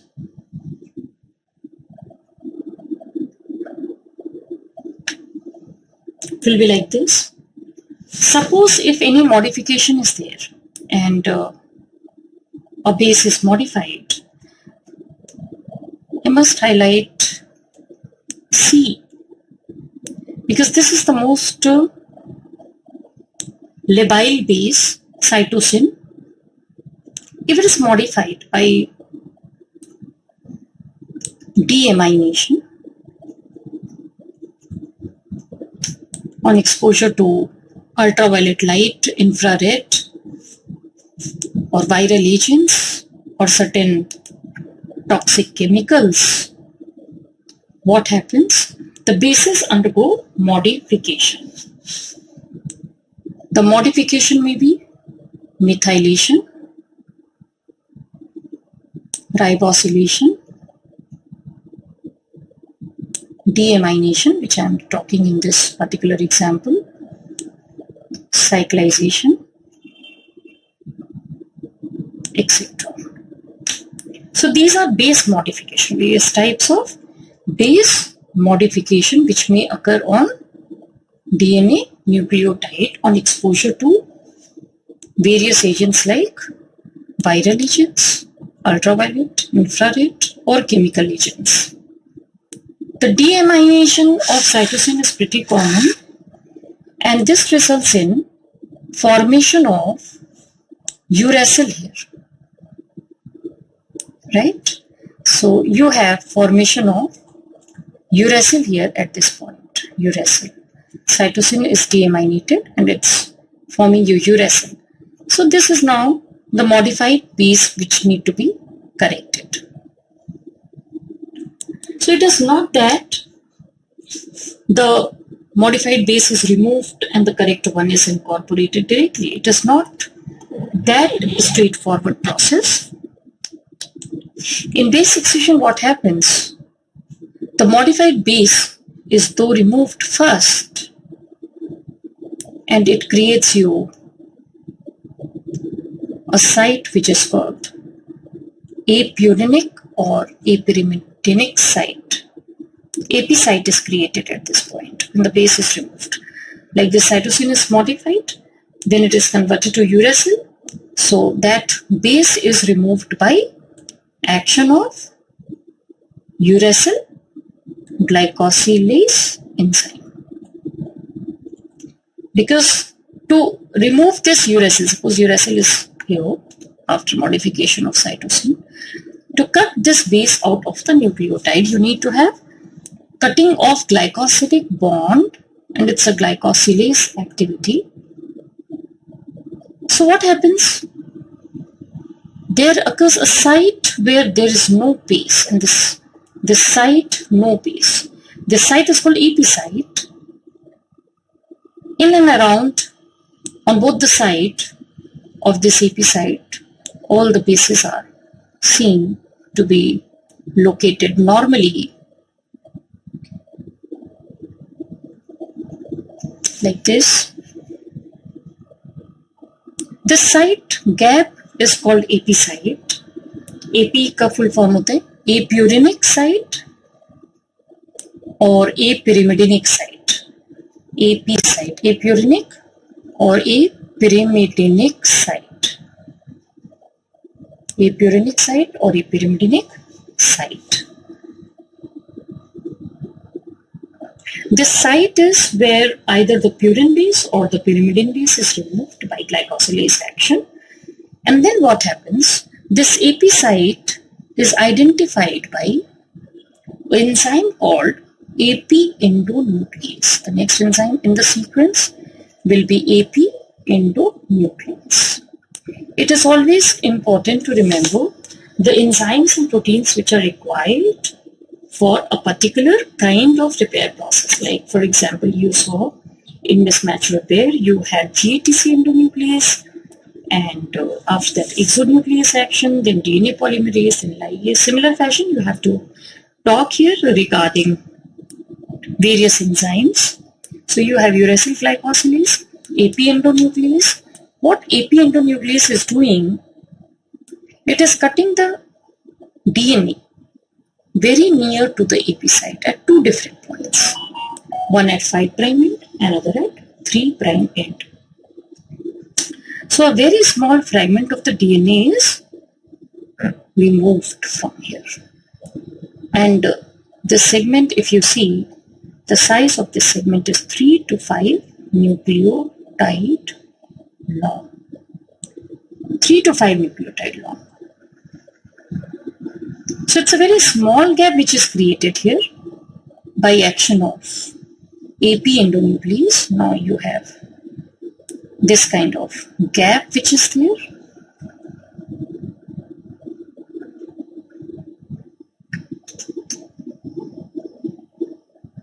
And this gap is to be filled with new material of DNA, and for that the opposite strand will be read in 3 to 5 direction, and synthesis will be in 5 to 3 direction. The new strand will be synthesized in this gap in 5 to 3 direction, and then ligase will be uniting it.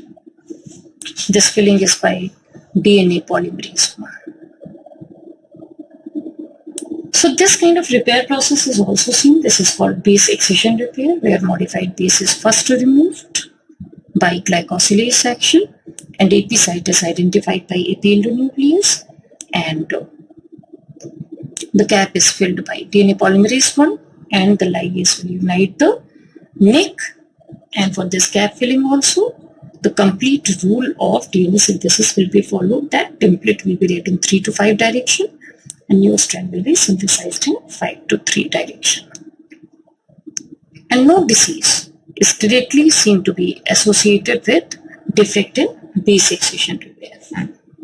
So is there any doubt? Samarth, Asha?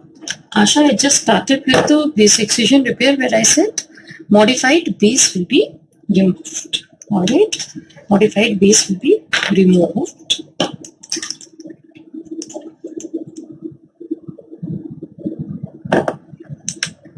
And the modification in the base may be of any of these sort: methylation, deamination, cyclization, ribosylation. And cytosine is the important base which is modified by deamination, and that results in formation of uracil. So this uracil need to be removed from here by cutting this uracil glycosylase, and this AP site will be identified by AP endonuclease, which will cut the DNA, affected DNA strand on either of AP site very nearby to the AP site, leaving one nucleotide or at the most 2 nucleotide. So kind of 3 to 5 nucleotide gap you will be getting, and that will be filled quickly by DNA polymerase 1 and ligase activity. Asha, any doubt in this? Nandini? I will not be taking prolonged class today, so just this I thought of completing the repair process. And next to this, double-stranded break repair process I discuss. Double-stranded break repair process. Number of times both the strands of DNA are found broken. So something like this, this is continuous strand, and suddenly what happens? At one fine day you find that DNA is broken into 2 fragments, right? This is fragment 1, fragment 2. So this is how the fragmented DNA are very commonly encountered, and they are called double-stranded break, which need to be repaired. And this type of repair process is of 2 different types. One is homologous end joining repair, and another is non-homologous end joining repair process. Homologous end joining and non-homologous end joining. See, you know this very well, that chromosomes are all present in pair. This is chromosome pair 4, for example. And suppose one of the chromosome DNA is broken. If the neighbor chromosome, the second chromosome of the pair, if it is helping in this repair, it will be called as homologous end joining repair. And when it refuses to help the broken DNA strand, the neighbor doesn't help, that time it is called non-homologous end joining. Non-homologous end joining repair process called homologous end joining. Homologous pair of chromosome is helping in the repair process. That means that homologous end joining means homologous pair is helping, and non-homologous end joining, this is only more common when neighbor is not helping. As seen in human society, neighbor never helps. So non-homologous end joining repair process, where the neighbor DNA, neighbor chromosome is not at all helping, that is more common, and this is less common. But when the neighbor is helping in the repair process, it is error-free. Means correct binding of the DNA strands occurs, and if non-homologous end joining repair process is seen, that time the error is quite common. Error-prone repair is non-homologous end joining process. It is not very difficult to understand that what is homologous and what is non-homologous end joining repair process. Because it is more common, I would like to discuss non-homologous end joining repair process first.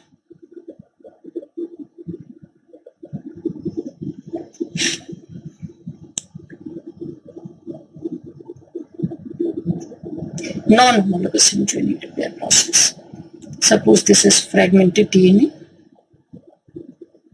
First of all, what happens? At cut end, there is something called co-protein. They tend to bind. These are broken 4 ends of the DNA, which is bound by something called co-protein, and this co-protein recruit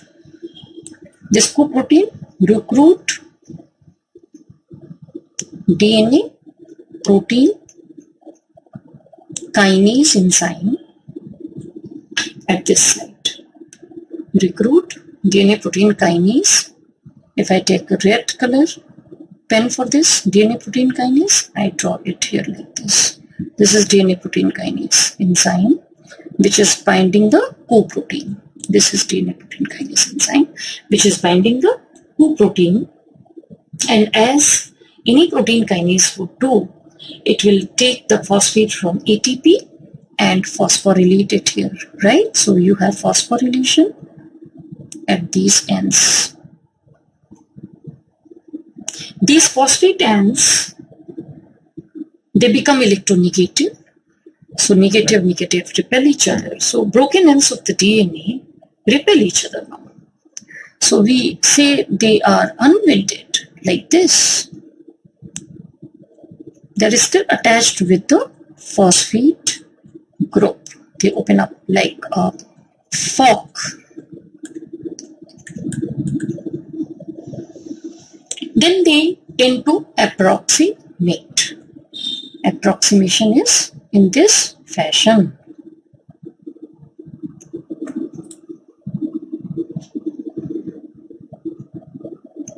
Approximation is very typical. This is 5' end, this is 3', and this is 3', this is 5'. This is called approximation, and approximation is going, what I mean to say that this portion and this portion will start interacting, and there occurs approximation. This is called approximation.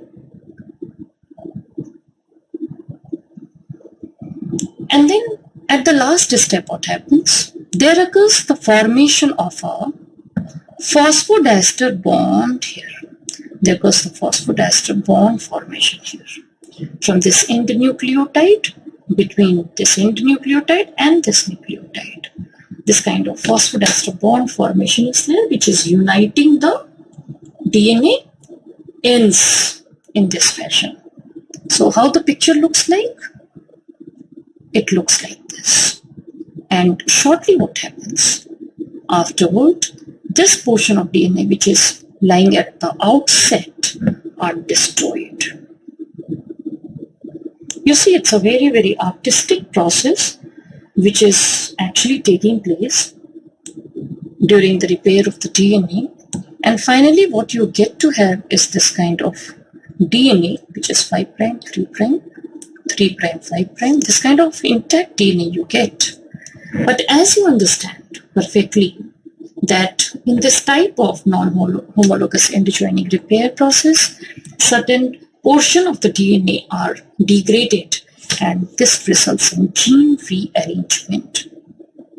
The modification, the mutation is quite common. I said that it's an error-prone type of DNA repair process. So there occurs gene rearrangement. It occurs as a normal physiological process also, and it's a more common type of double-stranded repair process. So how many of you it is clear how the non-homologous end joining repair process occurs? See, nobody asks you all these, but suppose if there is a short note for you on DNA repair, you need to mention these types also. So you just have to mention that the DNA which is broken is automatically getting united without the support of homologous pair of chromosome, and this is called non-homologous end joining. The co-protein, the DNA protein kinase, the phosphorylation, the opening up of open-ended DNA, and then union of the one strand with the other strand by making of a phosphodiester bond here. then degradation of the DNA portion which is left at the outset, resulting in gene rearrangement and the continuity of DNA. Alright Josh, is it clear Nirman Abhi? This is non-homologous end joining, which is more common. And which is more common is non-homologous end joining. Now coming to homologous end joining repair process. Homologous end joining repair process.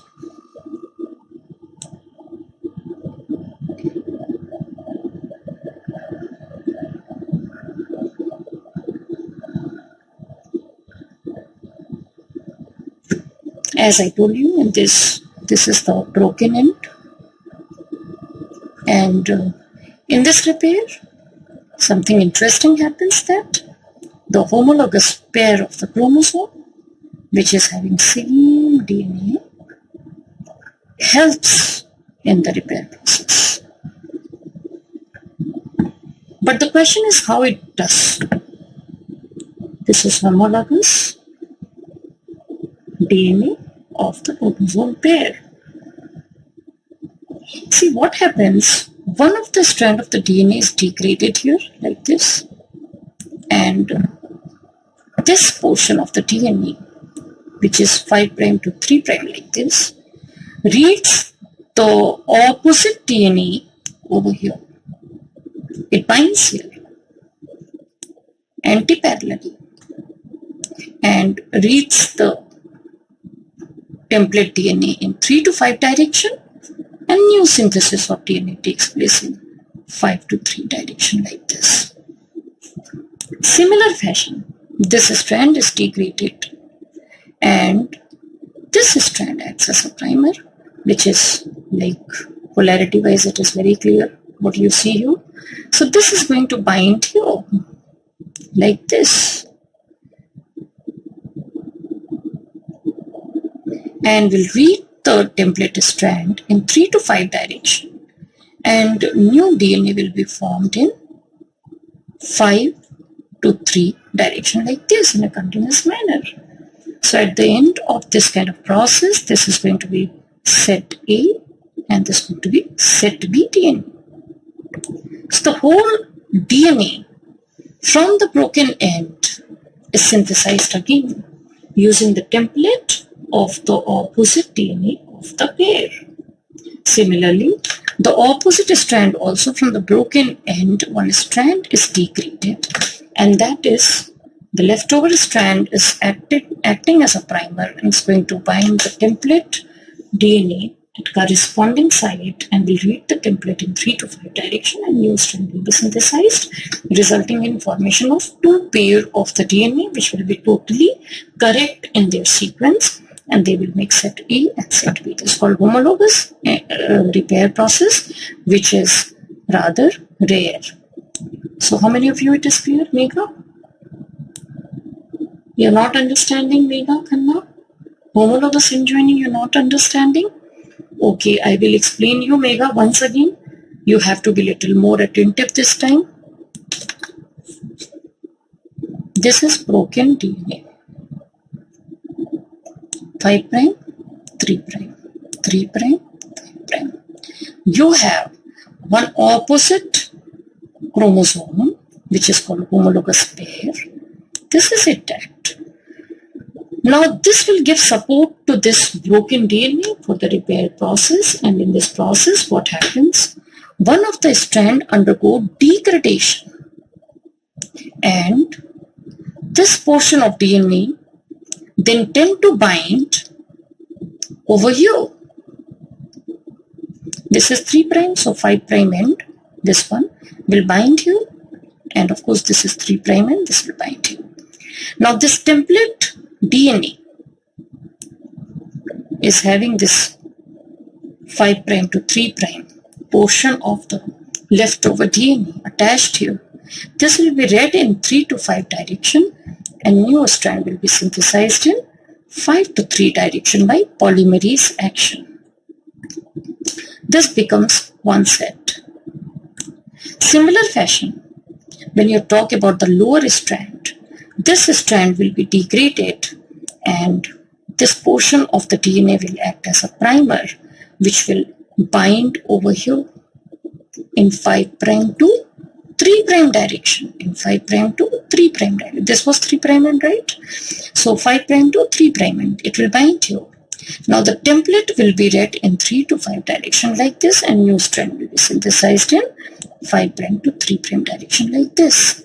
Now what you see, you get to have two sets. One is this one and one is this one. This is set A and this is set B.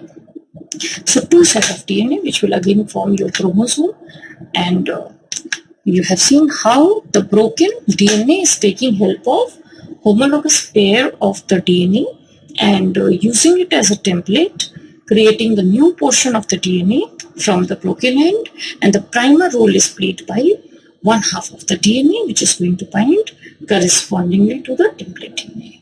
Megha, is it clear? Just Prakash and Samarth, you tell me, is it clear to you? This is homologous and non-homologous repair process of the DNA. Alright, any doubt?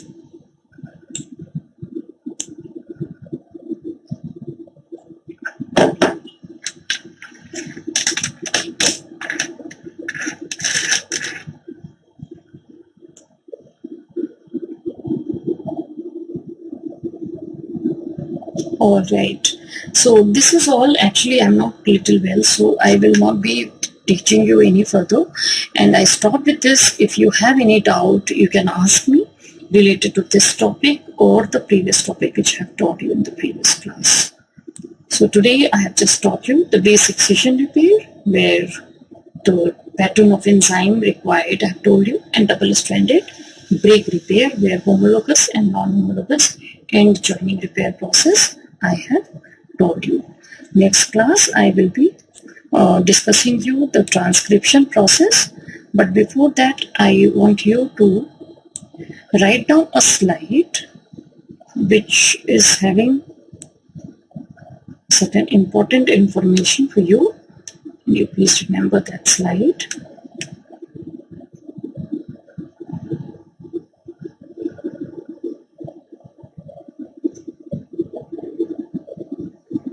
This slide.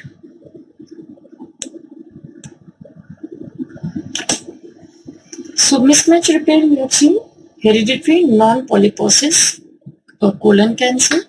I don't know if I have shown you this slide, but you can take a photo, you can make a note of it.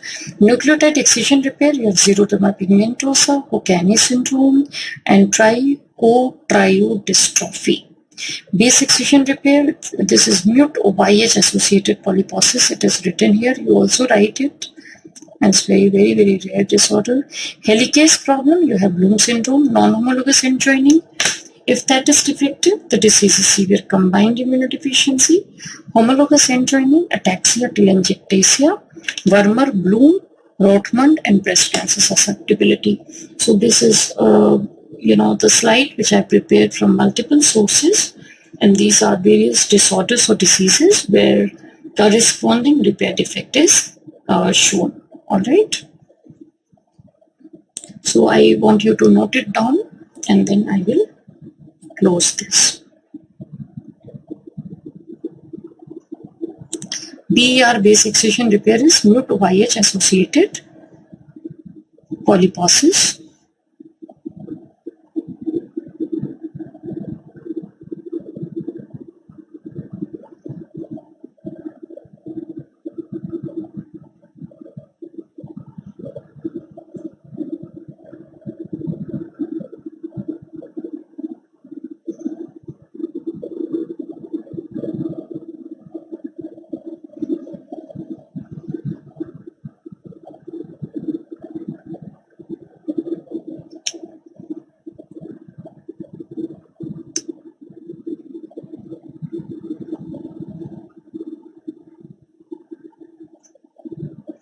All right. Any other specific doubt if you have, you can ask me. So next class I will be talking to you about transcription and the formation of RNA, which is rather a more interesting topic compared to DNA business, right? So thank you very much.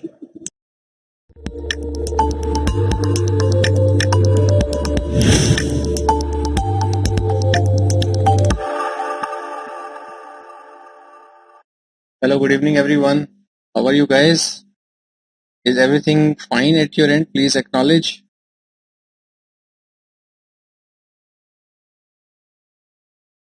Yes, can we begin?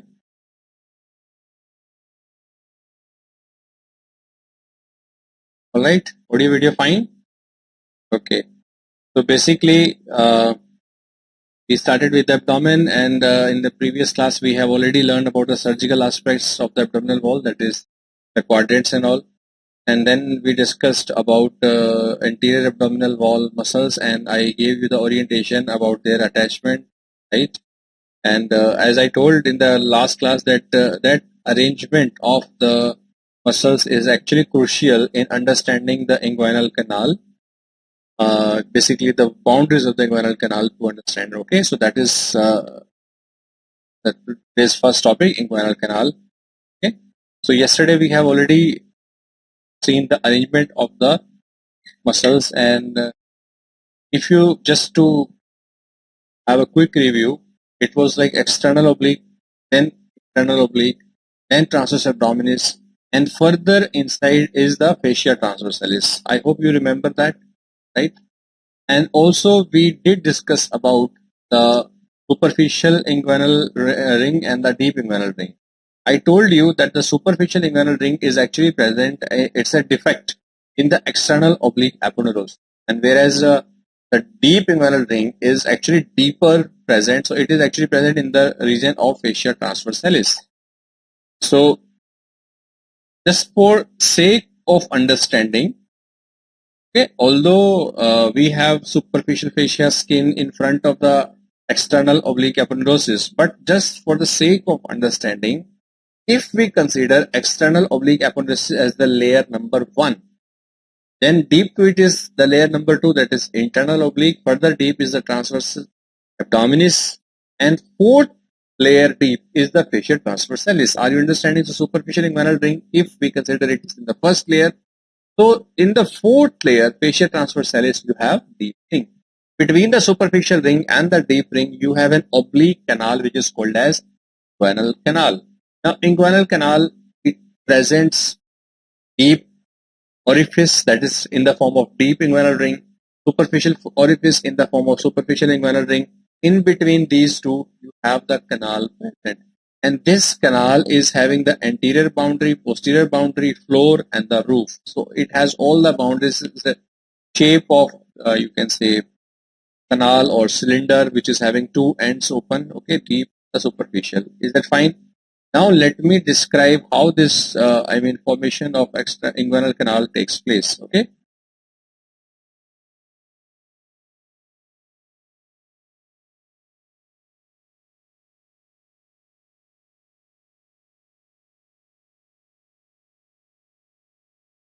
Now see, this is inguinal canal, right? And understand this, that suppose this is external oblique aponeurosis here, have external oblique aponeurosis,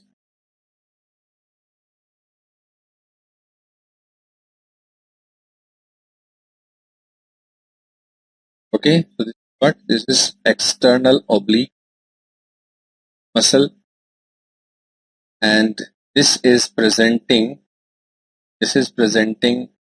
one ring here, that is superficial inguinal ring, which is triangular defect, okay? And this is the position of midline, that is the linea alba, right? Linea alba, fine, midline. Deep to it is the internal oblique muscle, further deep is the transverse abdominis muscle, and further is the fascia transversalis, right? Now in the region of fascia transversalis, you have deep ring, which is a circular defect in the fascia, and this is how the defect is present in the fascia transversalis. And if you meet the deep ring to superficial ring, this is nothing but the canal. This is nothing but the inguinal canal. So what is this? Is deep inguinal ring. What is this? Is superficial inguinal ring. Do you appreciate this? This much is clear? Yes. Now if I want to learn its anterior boundary and posterior boundary, so let me just give the outline. So this dotted line is what it is showing the limits of these. Okay, this is the range of the inguinal ring, right? Are you understanding this? So this is the range of, you have given the limits. Okay, so within this, whatever structure is present, that will make the wall. Okay, within this range, whatever structure is present, that will make the wall. Now why I am emphasizing? Because this particular topic, as I told, it requires a little bit of imagination in the visualization. If orientation and the visualization is all right, then you will never forget the boundaries and other aspect of it. But if it is not clear, then you see, most of the time I have seen students mugging up, then forgetting, then again mugging up, then forgetting. So you cannot mug up it for the long duration. But yes, if you can understand it, then obviously it will be very easy for you to remember. Now understand with me that this is external oblique aponeurosis. Yes, do you agree? And if I ask you that external oblique aponeurosis in the lower aspect, it makes the ligament. What is the name of the ligament? Inguinal ligament, correct? So is it fair enough to say that this is the attachment of internal oblique? How can I say this is the attachment of the internal oblique? This is the limit for the internal oblique, because roughly it comes up to the 2/3 part of the inguinal ligament. Roughly it takes origin, or you can say attachment, from the lateral 2/3 part of the inguinal ligament. Yes, we can say that. Similarly, we can also say that transverse abdominis muscle is actually taking origin from lateral 1/3 only. If you guys remember this, now please tell, do you remember this part? Internal oblique and the transverse abdominis. Internal oblique 2/3, transverse abdominis 1/3. So transverse abdominis effectively is far away from the midline. This is the midline. As I already told, this is linea alba. Do you appreciate? This is what? This is linea alba. Okay? Clear? Now understand that, just to keep it simple here. Now, if I ask you what is the anterior wall for the inguinal canal, obviously see, this whole thing is coming anteriorly. This whole thing is coming anteriorly. This is external oblique aponeurosis, because the line that we have drawn, this line is showing the inguinal ligament, but the inguinal ligament is in the continuity. Inguinal ligament is in the continuity with the external oblique aponeurosis. So obviously external oblique aponeurosis is continuously present in all throughout the anterior wall. Are you understanding this? Okay, so anterior wall is actually formed by external oblique in whole extent. But you can say that internal oblique is also anteriorly present. Yes, it is present. Okay. Now, if this is anteriorly present, is it present in whole extent? No. So where it is present? It is present in only lateral aspect or in the medial aspect? It is present in the lateral aspect. So we can say internal oblique in the lateral part, external oblique in the whole extent. Are you now understanding it? Okay. Those students who missed this part, just to give you a quick recap, what we started with, we draw here the 4 layers that we have discussed yesterday: external oblique, internal oblique, transverse abdominis, and the fascia transversalis. Then we draw, we have written the deep inguinal ring, and we have written the superficial inguinal ring position. And then we have given the limits of these inguinal canal. And now we are trying to understand what are the boundaries here, what muscles and the aponeurosis are making the wall for the inguinal ring. And we have inguinal canal, and we have just started with the anterior wall. What I have explained, that in continuity with the inguinal ligament, okay, this is the inguinal ligament, is in continuity with the inguinal ligament, there will be external oblique aponeurosis. Yes. So although inguinal ligament is below, but in and external oblique aponeurosis will be a continuous sheet anteriorly present. Yes. Anteriorly, I have written here that is whole extent external oblique is present. But internal oblique is also present. Is it present in whole extent? No, it is present only in the lateral aspect. Is that clear? Now, this part is, if this part is clear, I am rubbing these things. Now we need to understand about the posterior wall. So similarly, just like the anterior wall, here in the diagram we can say that posterior wall is made by this layer. Posterior wall is actually made by this layer. What is that?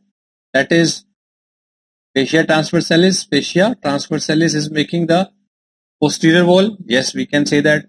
Now, is it in the whole extent? Yes, fascia transversalis is a continuous structure. So it is going to make the posterior wall in whole extent. So we can write here, posterior wall is made by fascia transversalis in whole extent. Okay. And there are other points also. We will write about the other points later. But now let us talk about the other things here. See, now comes the imagination part, and just be with me, understand. Suppose this is the position of the deep inguinal ring. This is the position of the superficial inguinal ring. I told you this is in the very deep layer, in the fourth layer. Okay, if you give the numbers here, roughly for our understanding, this is layer number 1, 2, 3, 4. So there is the position of deep ring. It is present in the fourth layer. What is the position of superficial ring? It is present in the first layer, right? Have you understood?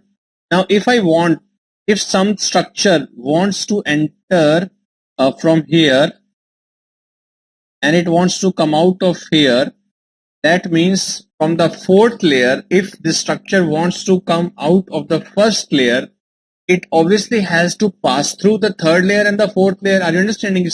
It started the journey from fourth layer, ended the journey in the first layer.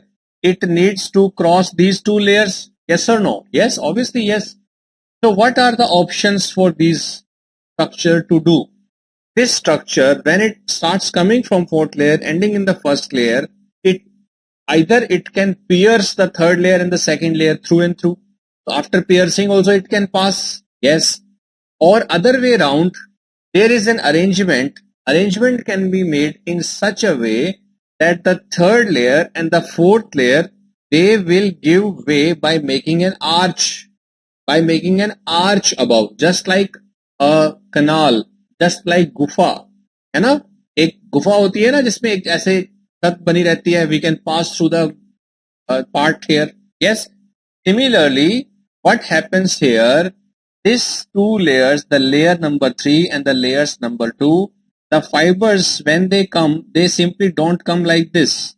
Rather, they will make arch. They are making arch. This is all arching of the fibers. Arching of which fibers? Arching of layer number 3 and the layer number 2. By making an arch, this arch will make a roof. Do you appreciate? So basically, here we were writing the boundaries, anterior wall, posterior wall. We can also write about the roof now, because roof is actually made by what? It is made by arched fibers of internal oblique plus transversus abdominis. Internal oblique plus transversus abdominis.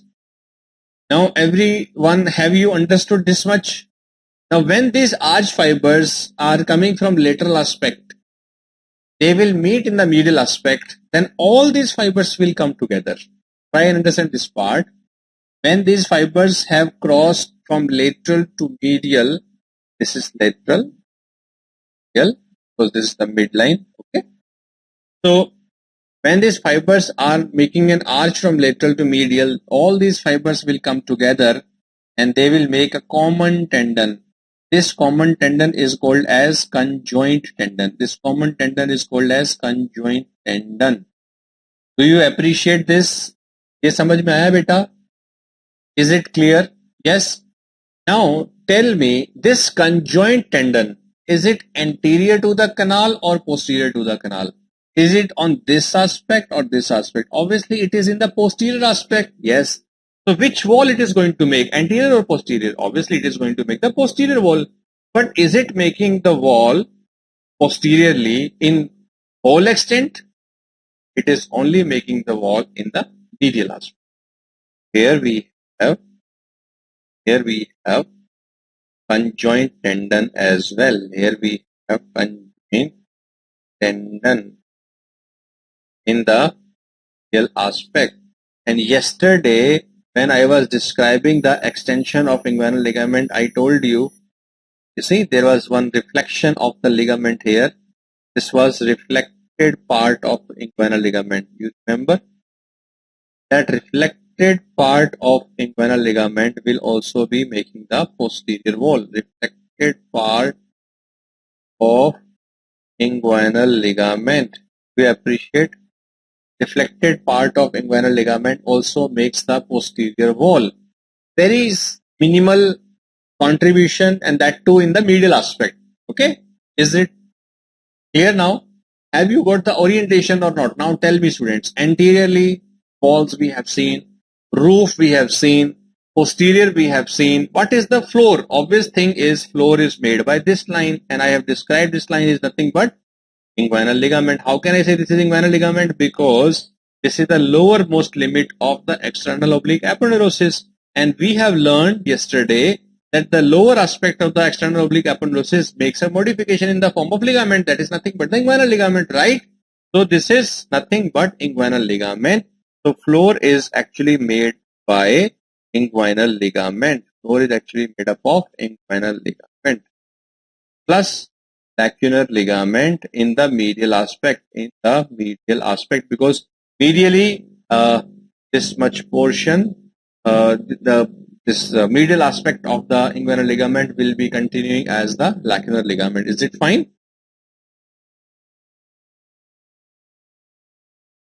Right? Have you understood? Now we can see these are the boundaries. We have already learned whole extent, anterior wall. We did not say skin superficial fascia because that is understood, isn't it? Obviously, when you are going for the section from the outside, I told you in the beginning of the discussion that skin and superficial fascia are there, but keep the thing simple. We are starting with the external oblique aponeurosis, right? So in the whole extent, skin superficial fascia must be there, but external oblique aponeurosis is what we have learned. And lateral 1/3 part, internal oblique muscle fibers are also there. Posterior wall, fascia transversalis in the whole extent. These 2 points I have not described, external extraperitoneal tissue and the parietal peritoneum. I will describe a little later when the another concept comes. For timing, you just remember it is there. Medial 2/3 conjoint tendon, and also at the medial end, the later contribution by the reflected part of inguinal ligament. Roof by the arch fibers. Floor by the inguinal ligament and the lacunar ligament. Now tell me, students, do you now really go for mugging up all these points, or have you understood? Tell me the honest review. Honest review, I want to learn from you. Have you learned, or you will simply mug it up? You will not pay attention. Oh, who will learn like that? Is it clear or not? Because I am trying to make it as simple as possible and as clear as possible. Okay? And I hope it is clear now. I just want to know from you guys, have you actually learned or not? Yes? Let me now show in the diagram here. What is this? This is external oblique fibers, and this is external oblique aponeurosis, and this aponeurosis only will become the inguinal ligament. Are you understanding? Because inguinal ligament is nothing but the modification of the external oblique aponeurosis only, right? And just inner to it, internal oblique, just inner to it is the transverse abdominis. Further inner is the fascia transversalis. Do you appreciate? And here you can see some fatty tissue. This is extraperitoneal tissue, extraperitoneal fatty tissue. And here you can see the peritoneum layer that I have actually not described. Why? Because I told you when the next concept comes, then I will tell. But I have already shown you these layers are here. Okay. What is its importance? We'll be discussing the next concept. Okay, good. That is what I actually looking for. Okay, and it gives real happiness when the students are, when we are on the same page. Okay, अब ये मजा आता है ना, we really enjoy, right? Okay, now see, and here you will be able to understand that. Do you appreciate the arch fibers of the internal oblique and arch fibers of the transversus abdominis muscle, and then together they are coming here and becoming the conjoint tendon. Obviously when it becomes the conjoint tendon, it is posterior to this aspect. Yes, so it becomes the posterior wall only in the medial aspect. But look at this, fascia transversalis is continuously present. Fascia transversalis is continuously present. So what we have learned in the schematic diagram, the same thing can be learned here in this diagram as well. Is it clear? Yes. Only thing, what we have not learned, what we have not written there, what is the content of the inguinal canal is nothing but the spermatic cord in case of male and the round ligament of uterus in case of female. Okay. Now let us write down and understand about this content. Okay. What is the content here?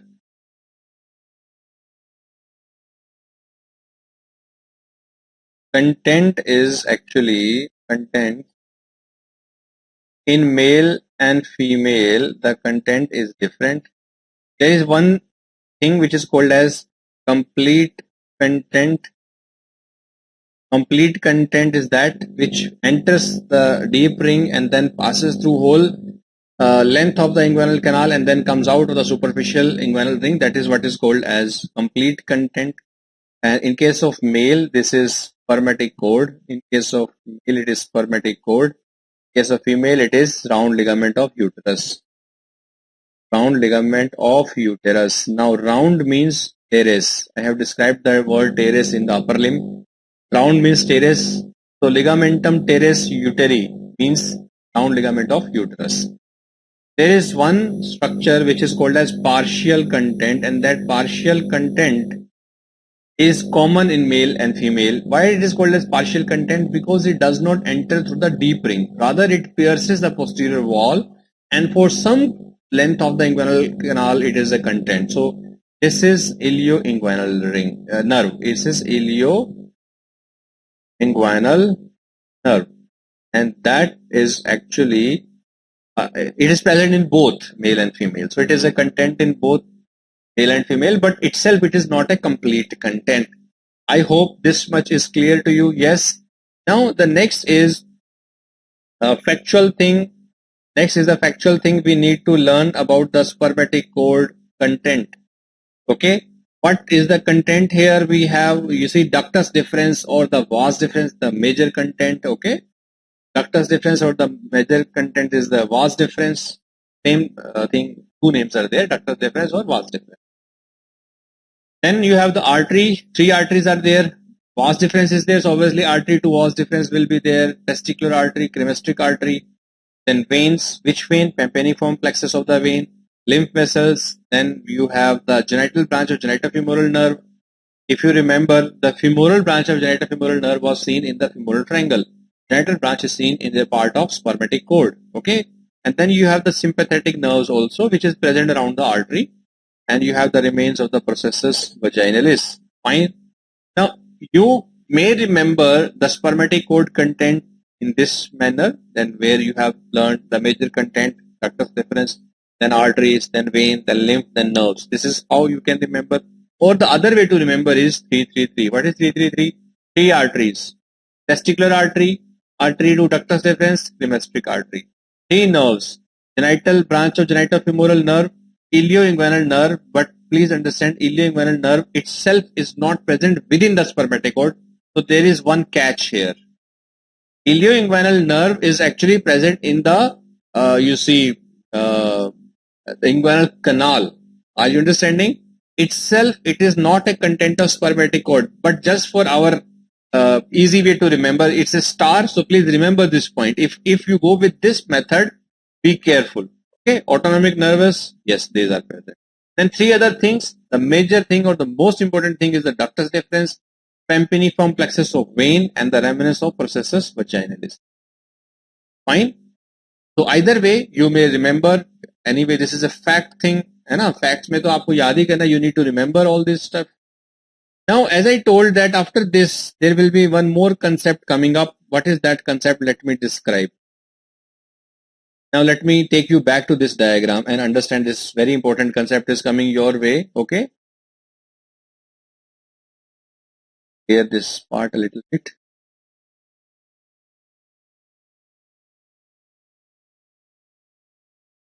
Now see this. Deep to the fascia transverse is, we have one layer which is called as peritoneum. This is what? Peritoneum. And here will be some tissue, extraperitoneal fatty tissue. So that is there, but we are mainly focusing on the layer that is peritoneum. Some fatty tissue is there outside which is called as extraperitoneal tissue. Fine. Now understand, when the testis develops here in this part of abdomen. But testis is present where? It is present in the scrotum. So what happens during development, during the fetal life, the testis will come through this ring, it will pass through this canal, then it will come out of this superficial inguinal ring, and finally it will reach here in the scrotal sac. Do you appreciate? In the scrotum sac, the testis will come down. Are you understanding this? So when you are posted in the pediatrics ward, and as a pediatrician, you go and attend the labor room, you receive the newborn. As soon as you receive the newborn, you will do, if resuscitation is required, you will do the resuscitation. Otherwise, you will do the initial evaluation of the newborn. In the initial evaluation of the newborn, you need to ascertain whether the baby, the newborn baby, is mature or not. So there are certain points of maturity. And one of them is the testis present in the scrotum or not. So if the testis is present, you will write in your notes the testis palpated or testis present in the sac. If the testis could not be palpated in the scrotal sac, then you have to write in your notes that it is not present, because then it is a very important clinical history. It is a very important finding. Why? Because if the testis remains undescended, okay, then the baby is followed up, and in the follow-up, if it descends by itself, then it's fine. If it does not descend, then the surgical procedures are required. Why is the surgical procedure is required? Because if this testis does not reach the scrotal sac, first thing, it will become functionless. So this person will lose the function of the testis. That means the spermatogenesis will be affected, because it requires the temperature less than the core body temperature. So that is why testes are present in the scrotal sac. So when there is a winter time, the scrotal sac will contract, and it will bring the testis near to the core body temperature, so that the testis can be kept a little warmer. But when in case of summer time, when the core body temperature is high, it keeps the testis a little away. So basically, always the testis is kept at an optimum temperature, because spermatogenesis, it requires a little less temperature than the core body temperature. Fine. This is the physiology part. Now, if the testis remains undescended, first thing, function loss. Second thing, it becomes the site of cancer.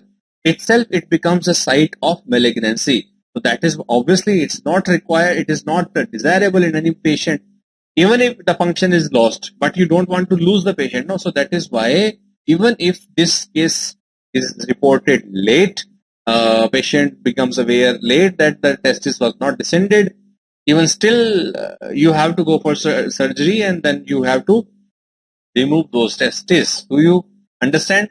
Now right now we have learned about the undescended testis, complications and all, but now I am going to describe you the descent of testis. Now understand this point with me. Suppose you are present in the abdomen, and in front of you there is peritoneum. You want to pass through the peritoneum. Obviously, you have to push through the peritoneum. This is what the testis is going to do. The testis is going to push the peritoneum first. Testis is going to push the peritoneum first. When it pushes the peritoneum, a part of the peritoneum gets separated from the general peritoneal membrane, and that peritoneum will become the covering of the testis. Do you understand? When the peritoneum was pushed by the testis, because of the push, one part of the peritoneum got separated from the peritoneal membrane. Rather, it becomes stuck as a covering on the testis. Now, can you tell me on which aspect of the testis this covering will be present? Obviously this was anterior to you, you were pushing anteriorly, so your anterior surface will be covered by the membrane and little bit of the lateral surface will be covered by the membrane. But will your posterior surface will be covered by the membrane? No. So in testis also, when you see this pouch of peritoneum which gets separated and becomes the covering of the testis is called as tunica vaginalis. Must have heard that tunica vaginalis is a covering of the testis, but it was not present when the testis developed. It becomes the covering when the testis begins its journey. Do you understand now? During its journey, it hits the peritoneum and takes the cover. Now, obviously, on which aspect of the testis the cover is present? Anterior and little bit lateral, not the posterior. So, posterior is devoid of tunica vaginalis. I hope it is clear now. Yes, very good. Now it will continue its journey. The next layer it comes in contact with is the fascia transversalis. Yes. It will push the fascia transversalis and it will take the cover from the fascia transversalis. Yes.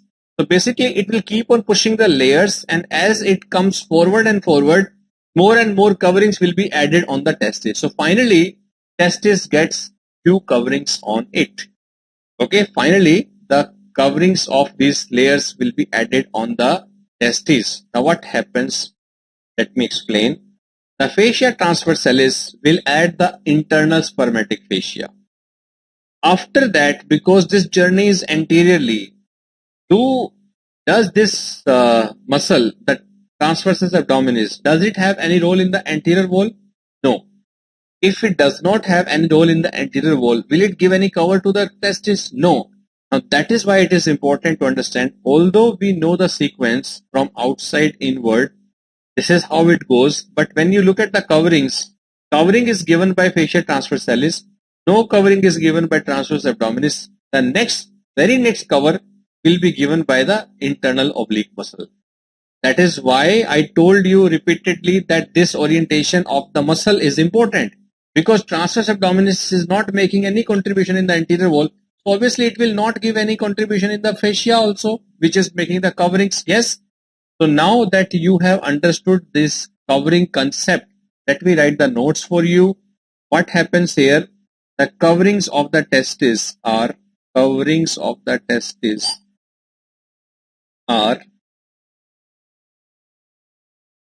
you see the layers. Peritoneum is there.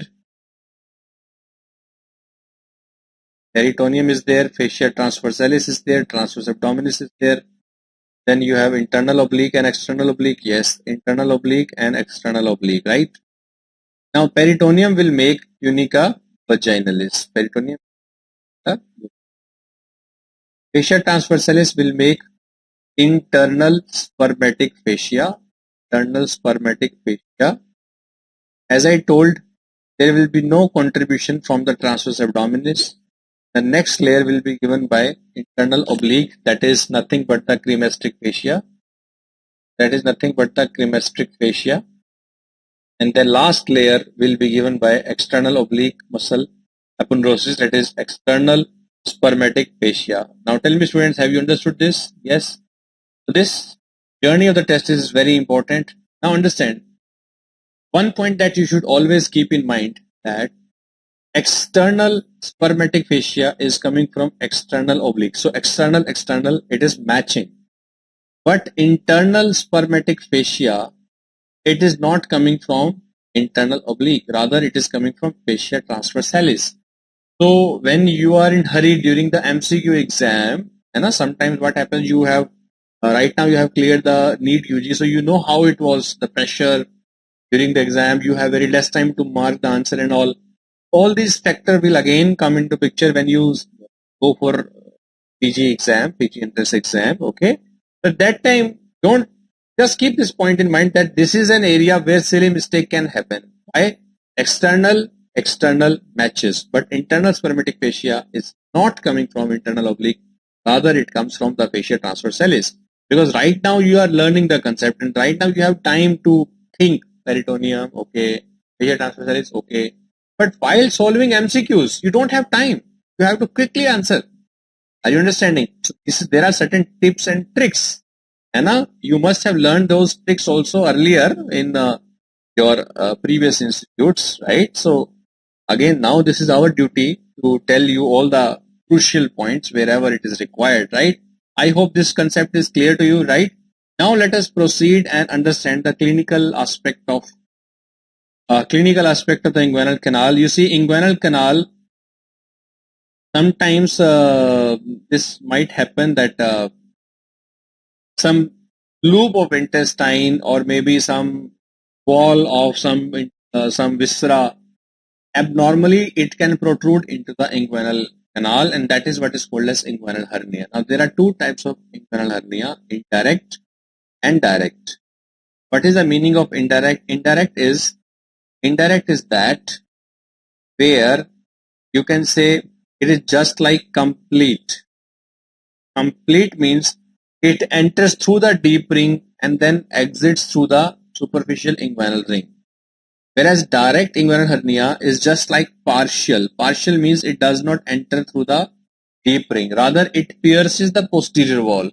Because it pierces the posterior wall, so it is present in some part of inguinal canal. Okay, so the word complete and partial are not actually used. It is just to give you the understanding I have written here. So indirect hernia is just like complete content and direct hernia is just like partial content. But again, I am repeating, the word complete and partial are actually not used. Now, sometimes these layers are asked from you. What are the layers of the incomplete inguinal hernia and what are the layers of the direct inguinal hernia? So what will be the layers of the indirect inguinal hernia? Now understand, hernia is coming from the deep ring and then it is reaching finally into the scrotum.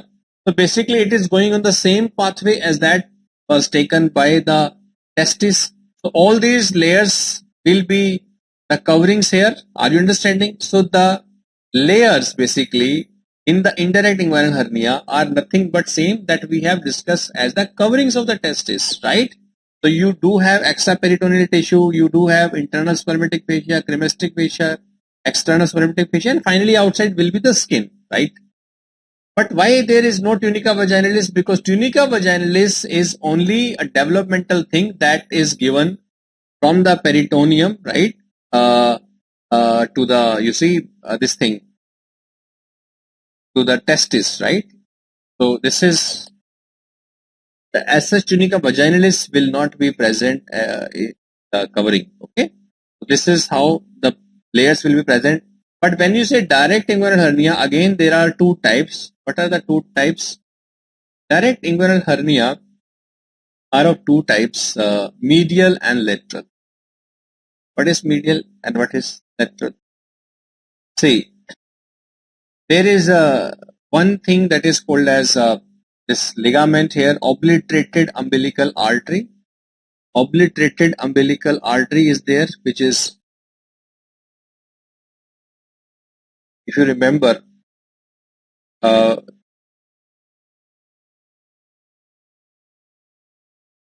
in case of placenta, if you remember the vascular development, umbilical veins are there, umbilical arteries are there. But later in life, umbilical artery doesn't have any role, but umbilical artery, one segment of the umbilical artery, it becomes obliterated because it does not have any role. Okay? So that because it becomes obliterated, it becomes a cord, solid cord, it is called as ligament. What is the name of the ligament? Lateral umbilical ligament. The lateral umbilical ligament. Fine.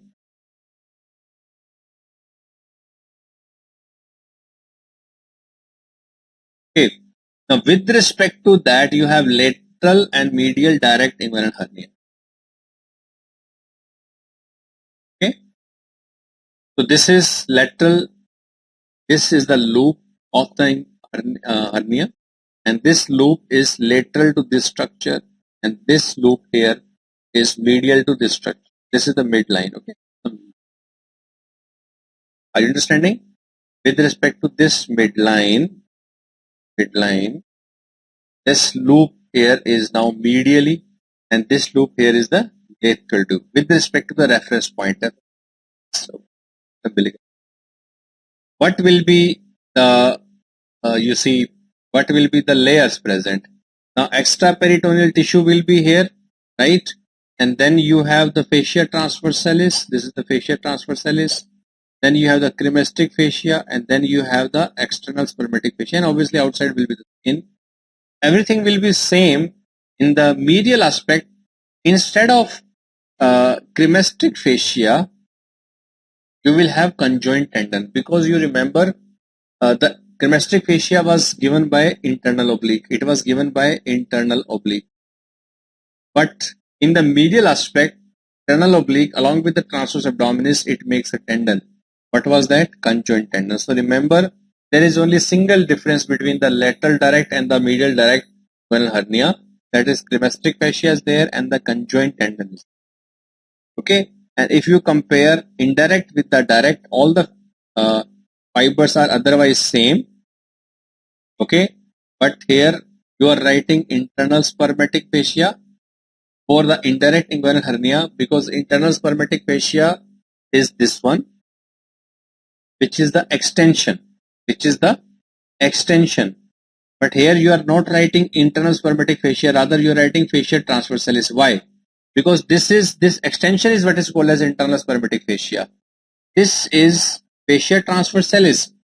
Okay, this is fascia transversalis, because the direct hernia will be coming here. The direct hernia will be coming here. So whether this hernia will hit this line or this line, obviously direct hernia will be hitting this. So this is fascia transversalis, not the internal spermatic fascia. Internal spermatic fascia is only present in this aspect. So that is the difference. Otherwise they are the counterpart, because you have already learned that internal spermatic fascia is nothing but it is an extension of fascia transversalis only. So they are the counterpart. Okay. Then third layer is cremastic fascia in the indirect hernia, whereas it can be either of conjoint tendon or the cremastic fascia depending on the medial direct or the lateral direct. And rest of the two layers are same. Okay. So this layers are asked in your exam. Okay. And my advice to you is this: now understand the coverings of the testes that I have described. First you see the normal formation of the covering of the testes.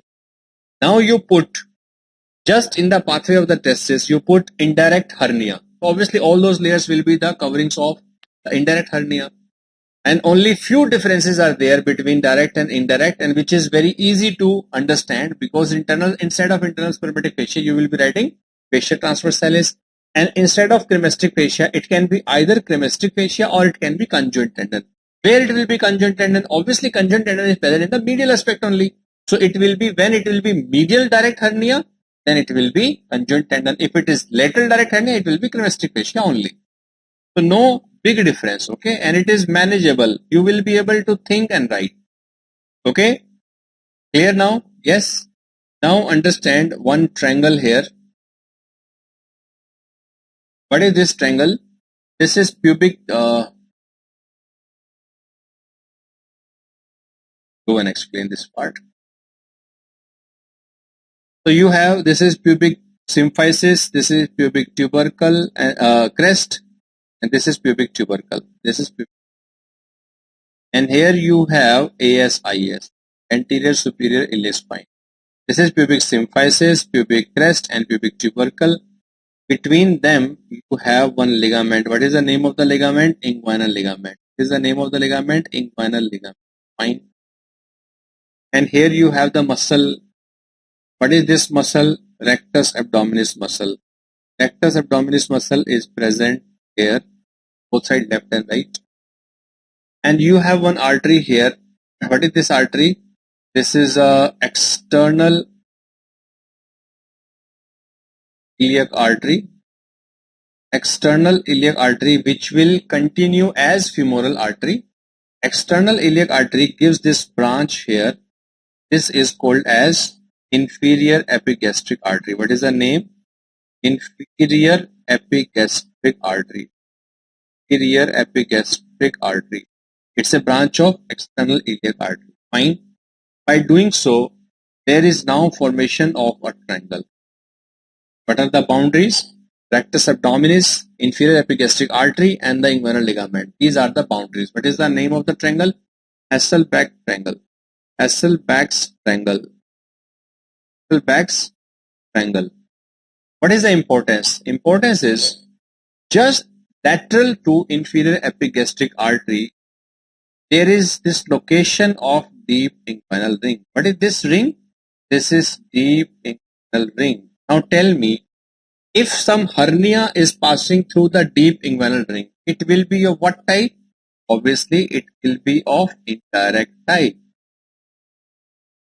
But if some hernia is passing not through the deep inguinal ring, rather it is passing directly through the Hasselbalch's triangle, this hernia will be of what type? It will be of direct type. Do you appreciate? Now see, between the indirect type and between the direct type, there is one structure, that is inferior epigastric artery. Inferior epigastric artery is actually our guide. Inferior epigastric artery is actually our guide, and this helps in the differentiation of direct hernia from indirect hernia. Indirect hernia will be lateral to the inferior epigastric artery, and the direct hernia will be medial to the inferior epigastric artery. I hope it is clear to you. Yes. Now, if you have understood this, let us now understand that inguinal canal is actually a position where you have fascias are not intact. You see, deep ring is a defect, superficial ring is a defect. Why this defect was made? So that some structure can pass through. But this is a defect which is a ready-made natural defect. Through this defect, sometimes the loop of intestine can pass through, yes. But why they don't always pass? Because sometimes only they pass. In some individuals, when they pass, we say it is hernia. But hernia does not occur in all the individuals. Why? Because there are certain defense mechanisms which will compensate this weakness. What are those compensatory mechanisms? See, superficial inguinal ring and the deep inguinal ring, they are not in the same plane. If they were in the same plane, then any structure which is entering, it will become easy for it. It will become easy for it to simply pass the straight line. So rather now they are in oblique line. So when this intra-abdominal pressure will be increases, this fourth layer will come in front, so there will be these posterior layer and the anterior wall of the canal will be approximated, because when the anterior abdominal pressure wall will be pressure will be rising. Try and understand this part. This is superficial ring, deep ring, and internal pressure is rising. So this will meet like this. They will come in the almost in the same plane. So this canal will be closed. When the canal is closed, this is, if something is closed, then structure which is to be herniated cannot pass through. The loop of hernia cannot pass through it. Yes. So that is why it is called as flap valve mechanism. Then superficial inguinal ring is the defect in this layer, but posteriorly you have certain structures to cover it. As I told, they are not in the same line. Similarly, this defect deep inguinal ring is here, but anteriorly you have some structures here. Which structure? The internal oblique. So these walls are basically compensatory mechanism. And not only this, you have others as well. One is called as shutter mechanism. Why? Because if you see, anterior wall, internal oblique is there. Roof in the form of arch fiber, internal oblique is there. Posterior wall in the form of conjoint tendon, again internal oblique is there. So one muscle is having three relations: anterior wall, roof, and the posterior wall. So when it contracts, everything will come down. So this arching fibers, it is just like shutter. The roof is made up of internal oblique muscle. When the muscle will contract, the roof will come towards the floor. This is floor. The roof will come towards the floor, just like the shutter of a shop, right? So it is called as shutter mechanism. Similarly, you have contraction of the cremasteric muscle. When the cremasteric muscle will contract, it will pull the spermatic cord inside, and the testis will go and block the superficial inguinal ring. Because the testis will block the superficial inguinal ring, it is just like the ball. So it is called as ball valve mechanism. It means this ball of the testis is blocking the superficial inguinal ring, so it will not allow other structures to pass through it. So it is also a defense mechanism. Similarly, if you look at the position of the superficial inguinal ring, it is like triangular. it is triangular. When the external oblique muscle will contract, these two crura of the triangular ring will come towards each other. They will come towards each other. So it is just like slit valve. Okay, this much opening will become slit. So it is called as slit valve mechanism. And also you have hormonal influence. Okay, I hope these mechanisms are clear to you. Right now, let us take one question. Inguinal ligament forms a boundary of what? Whether it makes the boundary of femoral triangle, Hasselblad triangle, or both, because it makes the boundary for both. Femoral triangle we have already learned. The base was made by an inguinal triangle. Right now we have learned about the Hasselblad triangle. Again, one of the boundaries is the inguinal ligament. So answer to this question will be C, both. Okay, clear?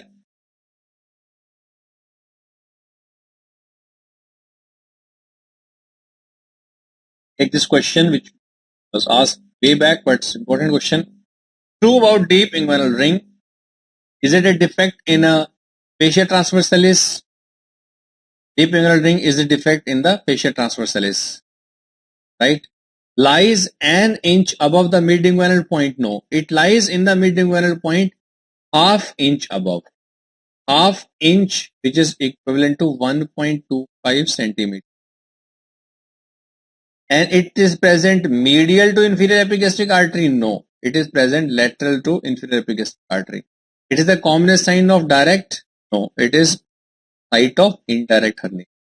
So answer to this question is A. Okay, a defect in the fascia transversalis. Other choices have been put here, and this question has been put here to give you the orientation again about the deep inguinal ring, right?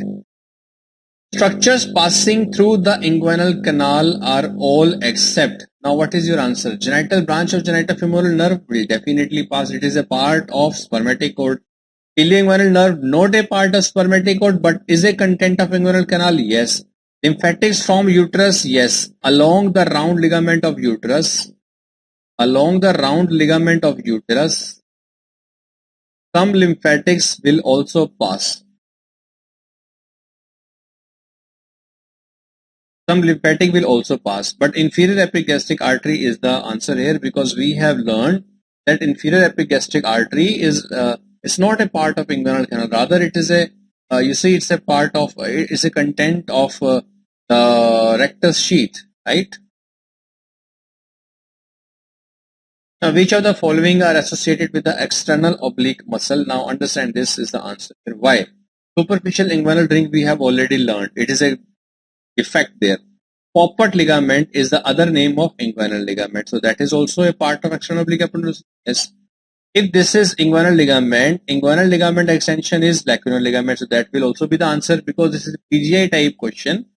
Multiple choices were true at that time. So that is the answer. Conjoint tendon, no. Conjoint tendon is made up of internal oblique and transverse abdominis. Yes. And cremasteric muscle is actually a part of internal oblique muscles only. So that is why answer to this question. Fine. Clear? This is what we have already learned.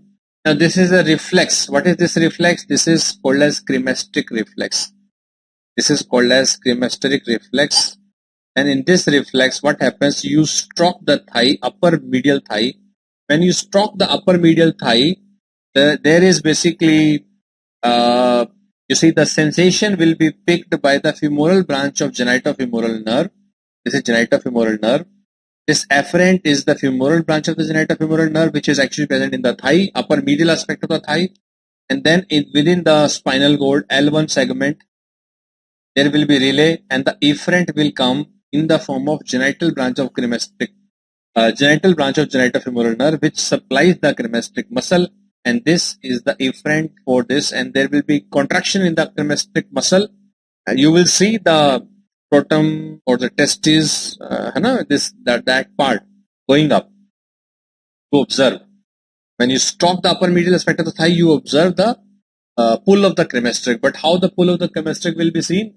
Going up above of this, going up of these structures, right? Testes and part.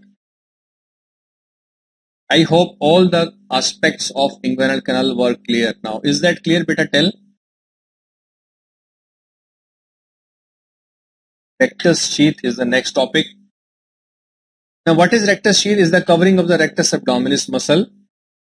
And when you look at the rectus abdominis, this is the muscle which gives you 6-pack, 8-packs, etc. Why 6-pack, 8-packs are there in a person? Because of the ab muscles exercise. Now, if a person is continuously doing ab exercise, will the packs will keep on increasing? 6-pack, 8-pack, 10-pack, 12-pack like that? No. Why? Because the packs, the so-called abdominal packs or these abs muscles, which are actually look very, you see, important and all, this is formed because of the segmental arrangement of the rectus abdominis muscle. Because why? Rectus abdominis muscle is present in the form of segments. In between these segments, this fibrous tissue is what is called as tendinous intersection. So you have in between some tendinous tissues, the fibrous tissue is present, that is called as tendinous intersections. Now obviously when you are going for the muscles, ab muscles exercise, only the muscle will be hypertrophied, the fibrous tissue will not be the hypertrophied. The fibrous tissue will remain in this position, but this muscle will become hypertrophy in a segmental manner. That is why it is called as you see 6-packs and all. Now you may have seen some people have 6-pack, some have 8-pack, and some have family pack also, right? You know what is family pack? Anna? Majority Indians, Anna? Anyway, now the coverings of the rectus abdominis is called as rectus sheath, but its formation is important to understand that its arrangement of the covering or the rectus sheath is different in 3 areas. Now before telling the arrangement, we need to learn 3 areas. What are 3 areas? First area is this A. It is above costal margin. It is above costal margin. Please understand. Above costal margin. Then this is C. Below arcuate line. Below arcuate line. B. In between.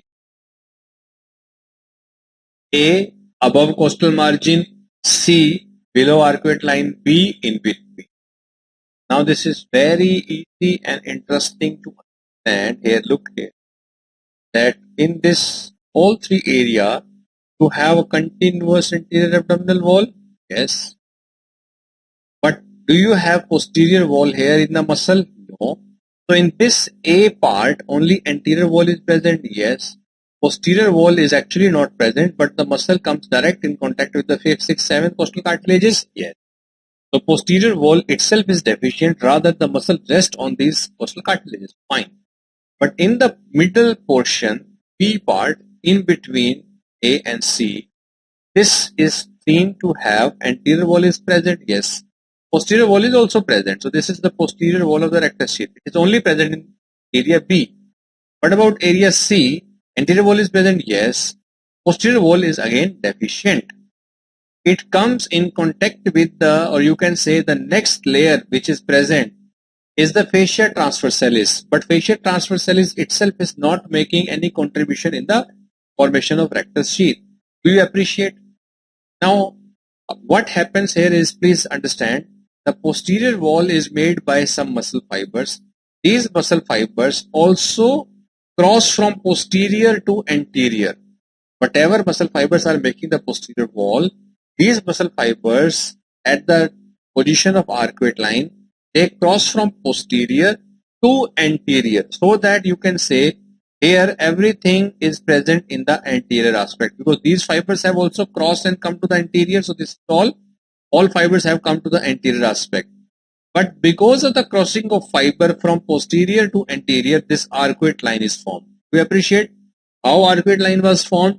Arcuate line is actually formed by the crossing of fibers in the posterior wall of rectus sheath to the anterior aspect. By doing so, they create a line which is called as arcuate line. Do you appreciate now? Yes. So we have 3 areas: above costal margin, C, below arcuate line, B, in between. Now let us proceed and understand that if you see in this arrangement in the transverse section, you have A area is above the costal margin. Here you have external oblique muscle, and external oblique aponeurosis is making the anterior wall. Posterior wall is deficient. It comes in direct in contact with 5th, 6th, 7th costal cartilage. although it is not shown fifth here, but we know 5th, 6th, 7th coastal cartilage is present in the posterior wall. Okay. What about the area in between? You see external oblique, internal oblique, and transverse abdominis, and it is interesting to note that external oblique is present in the anterior aspect, whereas internal oblique divides into anterior lamina and the posterior lamina. So now the wall here, anterior wall is made by external oblique and posterior wall is made by, it is absent. Whereas in this region of B, anterior is made by external oblique plus internal oblique, anterior lamina of internal oblique, anterior lamina, whereas posterior wall is formed by transverse abdominis plus internal oblique is posterior lamina of internal oblique. Here in this part, anteriorly it is made of external oblique plus internal oblique plus transverse abdominis. Posterior is again deficient, as we know that posterior is only present in part. Now see here, this is clear. External oblique is making the anterior wall, posterior absent. Here you have all three coming in the anterior aspect, posterior again absent, yes, but next layer, which is not making the wall, but the next layer which is present is the fascia transversal, is fine. Here you can see internal oblique dividing into anterior lamina, posterior lamina. Anterior lamina of internal oblique along with the external oblique is the anterior wall. Posteriorly, transverse abdominis along the internal oblique, posterior lamina. Together they make the posterior. Basically, this area is kind of a balance. Two layer in here, two layer in the posterior. I hope the arrangement of these fibers is clear to you. It is very easy, and you need to practice these diagrams. Also very easy. Now, rectus sheath is an important topic. It may be asked in your university exam. It may be asked in your class tests as well in the semesters and all. Whatever internal assessment examination they take, they can question. And remember, but the recent concept has changed. Recent concept says actually these three muscles are not, are actually the way they have been described. The recent concept says all three are having two laminae. All three are having two laminae. So internal oblique, external oblique, and transverse abdominal, total three muscles. Each is having two lamina, means total 6 laminae are. 6 laminae are there. Okay. Now understand this part. So these three lateral muscles can be said to be digastric with a central tendon in the form of linea alba. So you can say that this is having two lamina, and those two lamina are meeting at the level of alba. Those two. This is what? This is, you have the linea alba, and this is lamina of one muscle. Lamina of one muscle. So you can say then linea alba behaves as a central tendon, but otherwise these fibers are having two lamina. So that is why it can be called as, it may be said as what? Digastric, because of such arrangement. Otherwise, simple thing, try to keep the thing simple, that these fibers are having bilaminar arrangement, and fibers from all three layers, they run obliquely upwards, and all posterior fibers, they run obliquely downward. That means right angle to each other. This is one part. Second thing, the anterior sheath of the rectus is actually made by both leaves of the external oblique and anterior leaf of the internal oblique. So instead of now saying one lamina of external oblique and only anterior lamina of internal oblique, rather we are saying both leaves of external oblique and anterior leaf of the internal oblique. Similarly, posterior will be made by posterior sheath leaf of the internal oblique and both leaf of transverse abdominis. So arrangement is more or less same, only the description is little different. So if the question is given to you in the form of rectus sheath, first you need to draw the diagram. You need to tell what is the introduction. Rectus sheath is nothing but the cover of the rectus abdominis muscle. It is made by the aponeurotic sheath of external oblique, internal oblique, and transverse abdominis. Then you need to write that its arrangement is not uniform, rather it is different in different areas. Then you need to define three areas. Then you need to draw the diagram and tell which area is made by what, and then add one point that according to the recent investigations or the recent studies show that all three fibers are present in the form of two lamina each. Then write anterior sheath is actually made by this, posterior sheath is actually made by this, and these muscles may be called as digastric. Alright, this is something very important aspect. Right, now there is a concept of incision to the abdominal muscle. Now sometimes this question is asked, this is linea alba. What is this? This is linea alba. If you give incision here, it will be called as median incision. The midline. This incision is called as paramedian incision. It is not the midline, it is just parallel to the median incision. And this incision will be called as lateral incision. Now understand. Patient has come to you, you want to do laparotomy.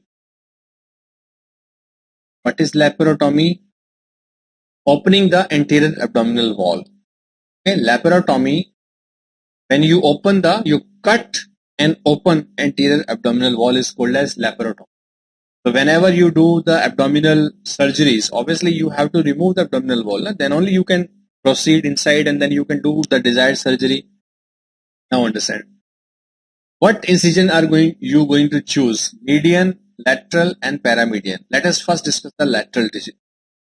If you give lateral incision like this, it will cut the intercostal nerves which are entering from the lateral aspect. The intercostal nerves are entering from the lateral aspect. Suppose these are intercostal nerves.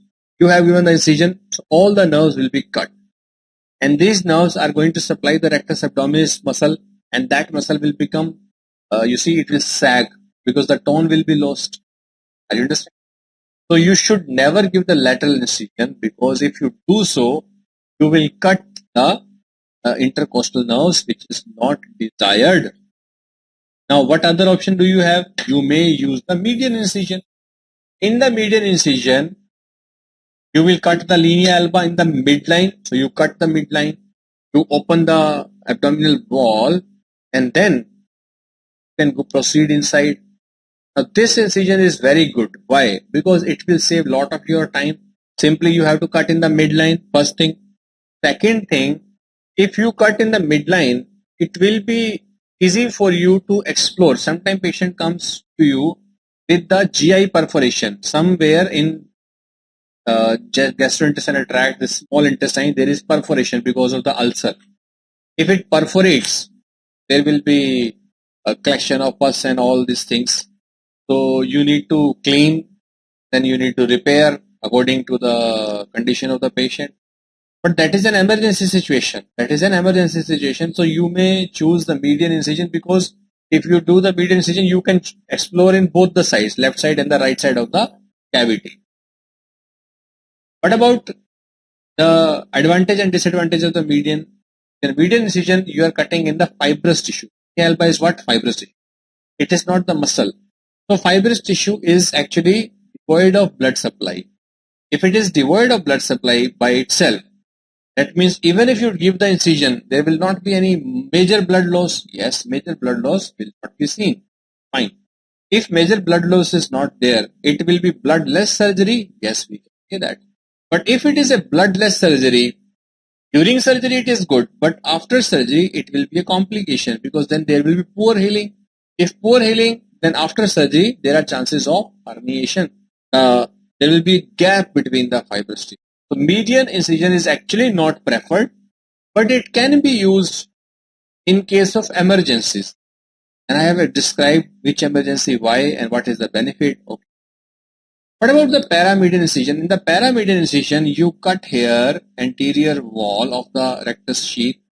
Then you retract the rectus abdominis muscle to the side. After retracting, cut through the posterior wall of the rectus sheath, and then you are inside the cavity.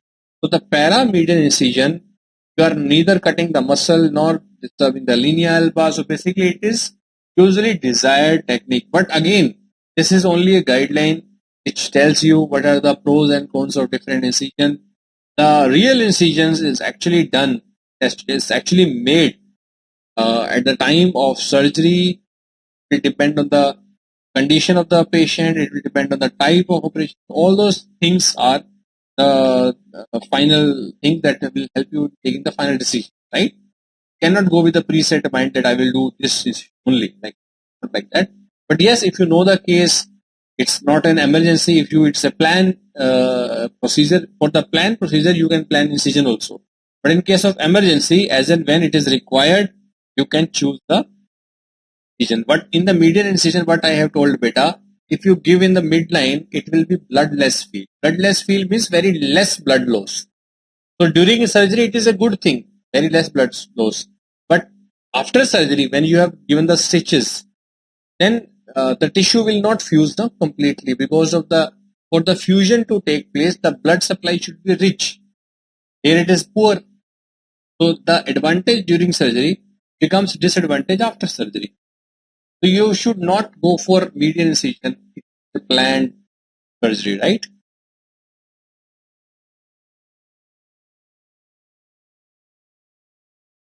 Now we are done with the anterior abdominal wall.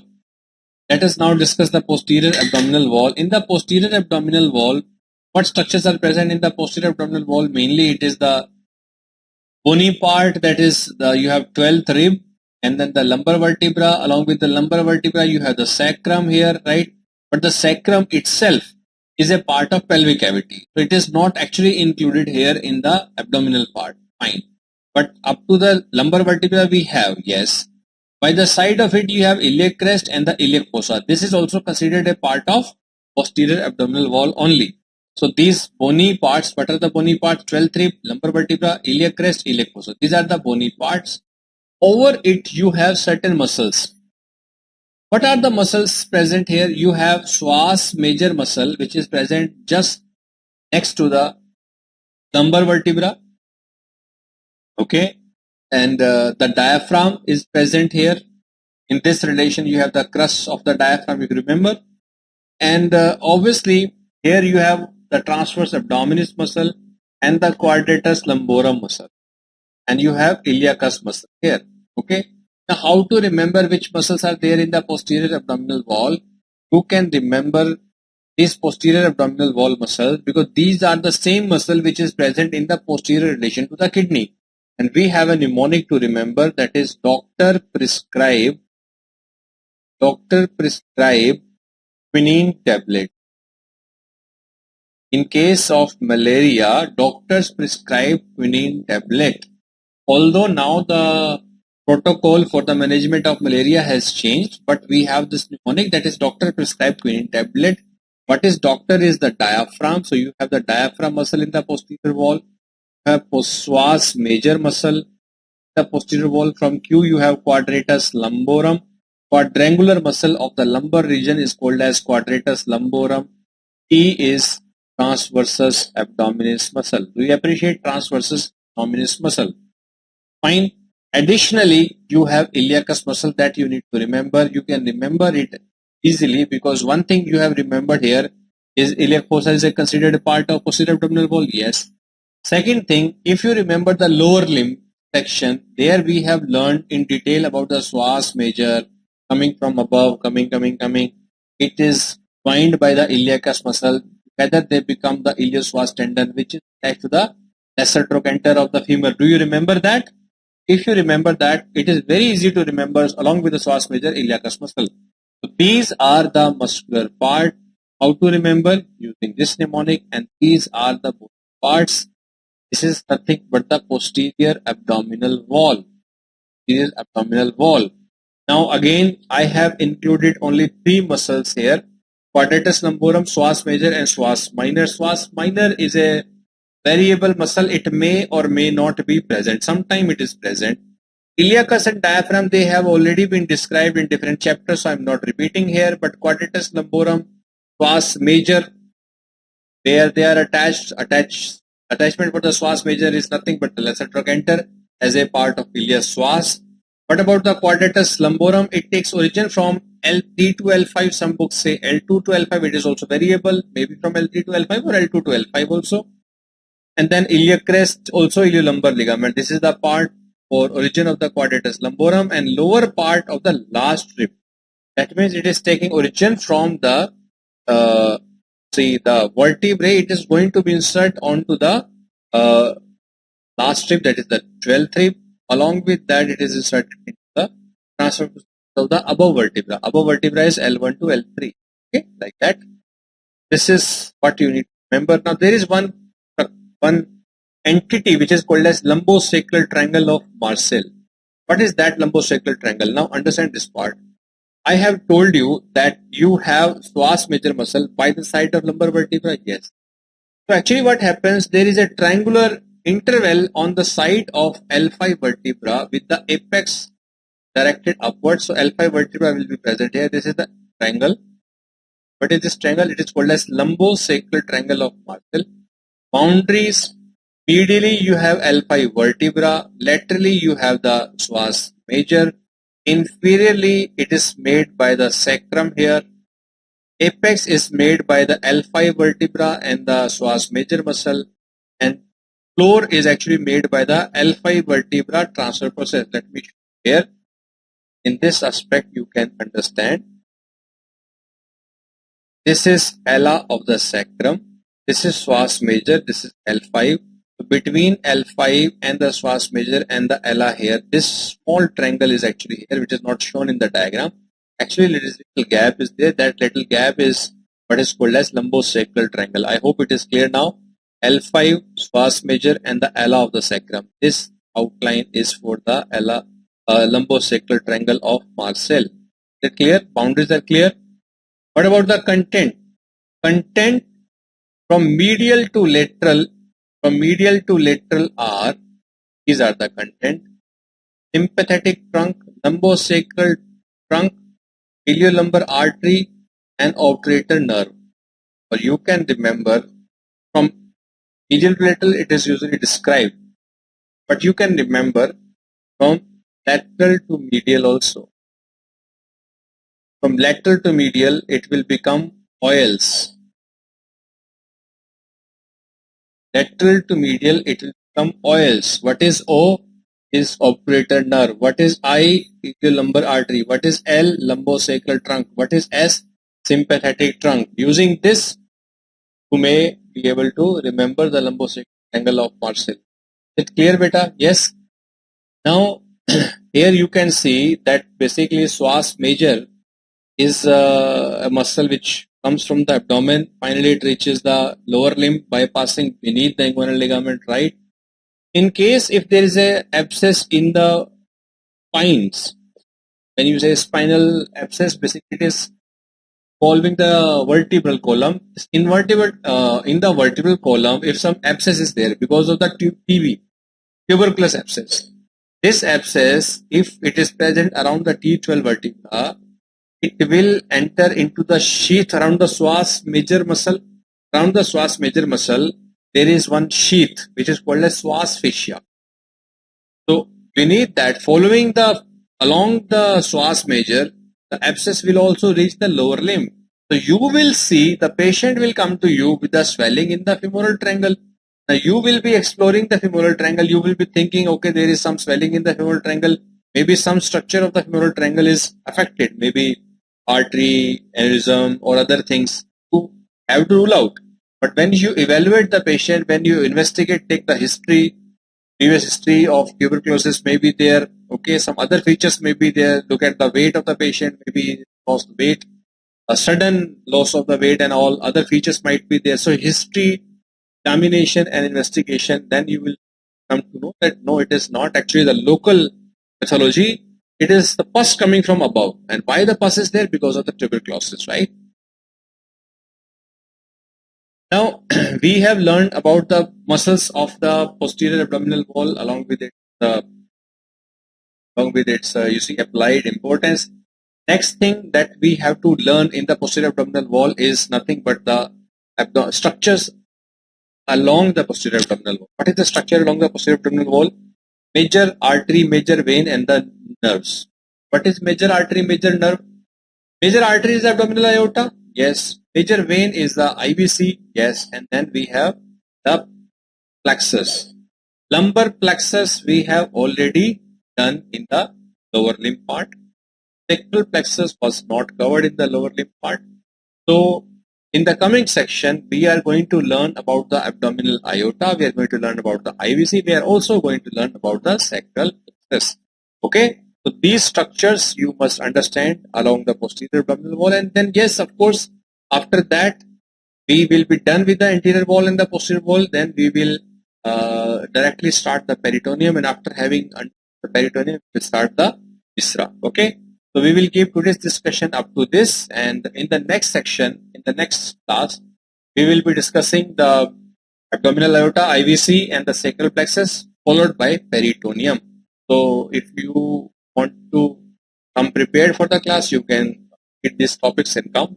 Else, first attend the class and then revise later, whatever suits. But the idea is now you have got the time. Okay, classes are only online. Sometimes you have got free time also. Make best use of the time. Okay, and this is a tough time and the testing times.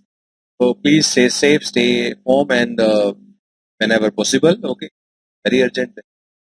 Medical support then but you are in the very first year. I believe you will not be given as such the duties, right? But stay safe, take care of near and dear. Okay, all right, beta. Take care, take care, everyone, and thank you very much. Good night. God bless you.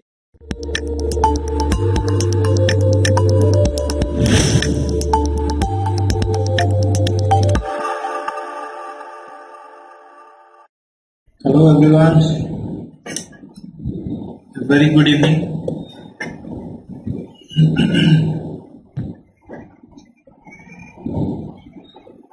A very dark evening. Very good evening. Good evening, Sheikh, Afrin, Abhinav, Soumya, Manjeet, Josh, Aure, Samarth, Hitesh.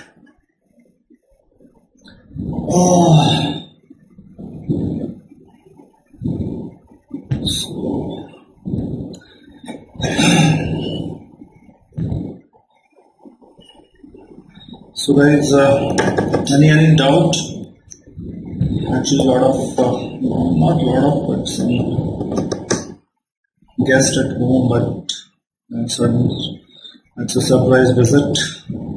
So even I gave them surprise that I will take the class, and at least I will not miss the opportunity. So whatever the time I can utilize, I will utilize with you guys. I will not let you go blank.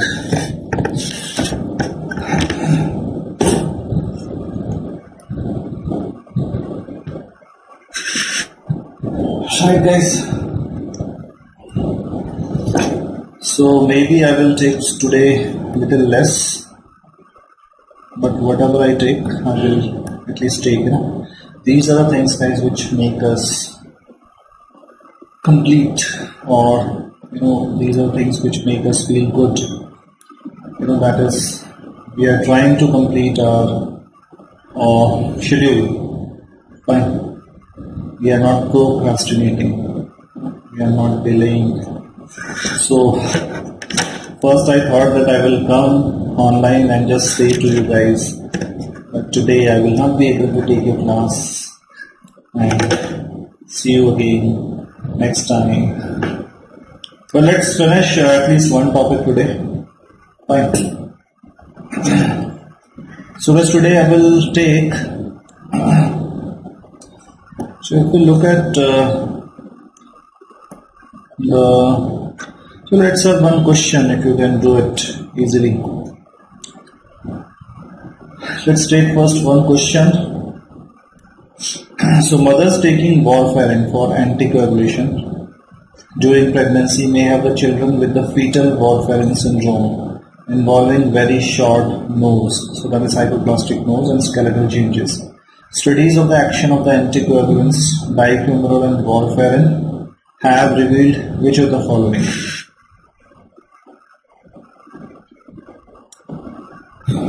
So that is very simple, guys. What will be the answer?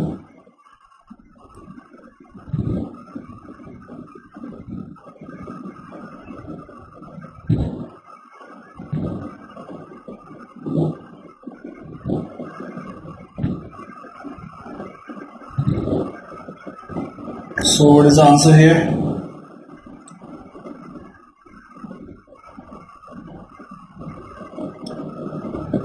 D. Yes, right, simple, right? So that is just a revision question. So D is the answer, correct. All of you correct, very good.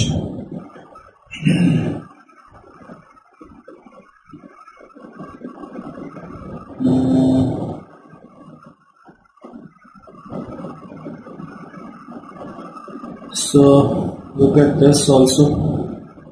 So a 10-year-old child arriving in the United States from a refugee camp is found to have large areas of bruising on the skin with oozing of blood from his umbilicus. Which of the following statements regarding his likely vitamin deficiency and mechanism are true? So option A. So the vitamin is broken down by intestinal bacteria and facilitates the synthesis of clotting factors. The vitamin is antagonized by heparin and facilitates glycosylation of the clotting factors. The vitamin is obtained by eating egg yolk, liver, but not the green vegetables. Vitamin is antagonized by the rat poison. Is active in the glutamate carboxylation and facilitates the calcium chelation. So guys, again, the answer of the question is same, that is D. So it's like, vitamin K again. Okay, that's vitamin K again.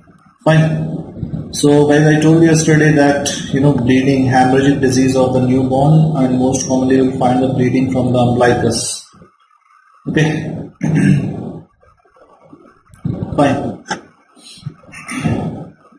So a 1-year-old child recently immigrated from Africa exhibits intermittent diarrhea, pale skin and extreme tenderness of the bones, rosary of the lumps along the ribs, nosebleeds, bruising over the eyelids and blood in the urine. Which of the following is most likely cause? So bleeding diagnosis, but it is 1-year-old child, guys. Fine. So when we talk about a newborn child, right?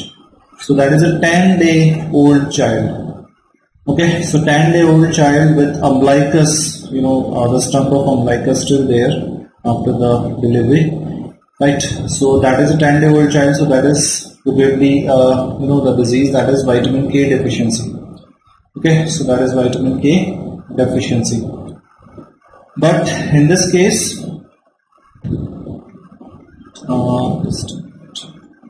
that's like 1-year-old child. Okay, so recently, this is what should be the answer here, guys?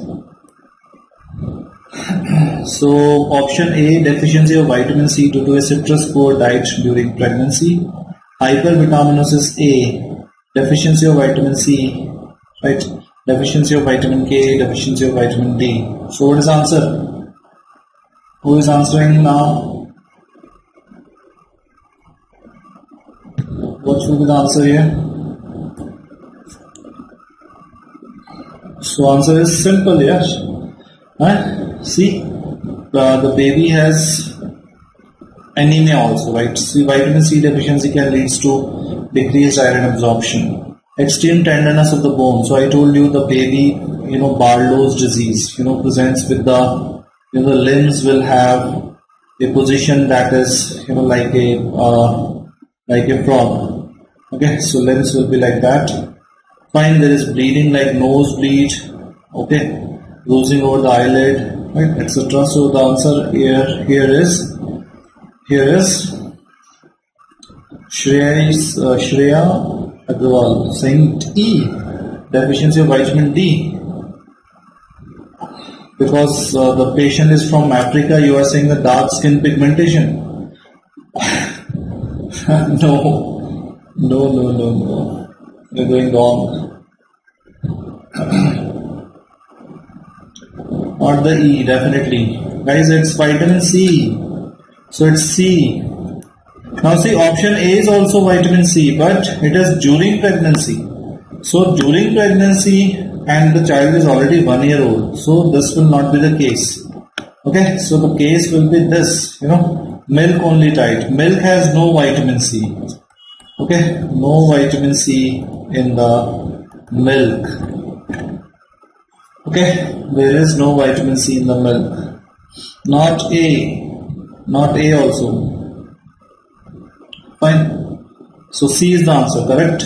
Right? C will be the answer. Okay, milk has no vitamin C. Fine. Even the egg has no vitamin C. Right? Egg has no vitamin C, no iron. Fine. So these are deficient in the egg. We'll talk about the egg nutrition later, again in the next topic. Okay. See this question.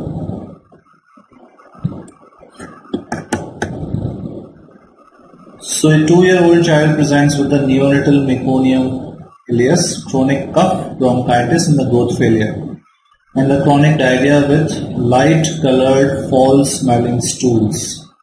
A deficiency of which of the following vitamins should be considered? So what do you think? Yeah, it was catch. Well, that is like MCQs are made. They have catch. Most of the time they don't have, right? But they will be catches. Okay. In biochemistry, most of the time they don't have. But out of 15 questions, suppose you get in your exams, and in your MCQ based exam, you will have 5 questions which may have catch. Out of 10. 10 will be super direct questions, right? Okay. So guys, 2-year-old child with the foul smelling stools. Guys, foul smelling stools means what? The foul smelling stools means the fat malabsorption. Okay, fine. And light colored stools. So that means there may be obstruction or obstructive jaundice. Okay, obstructive jaundice. Fine. So this is a case, something that you don't know right now probably. You must have heard of a disease that is called a cystic fibrosis. So don't think about that, cystic fibrosis, because there are a lot of things, other bronchitis, chronic cough, etc. Forget about cystic fibrosis. The point here is that the baby has light colored stools.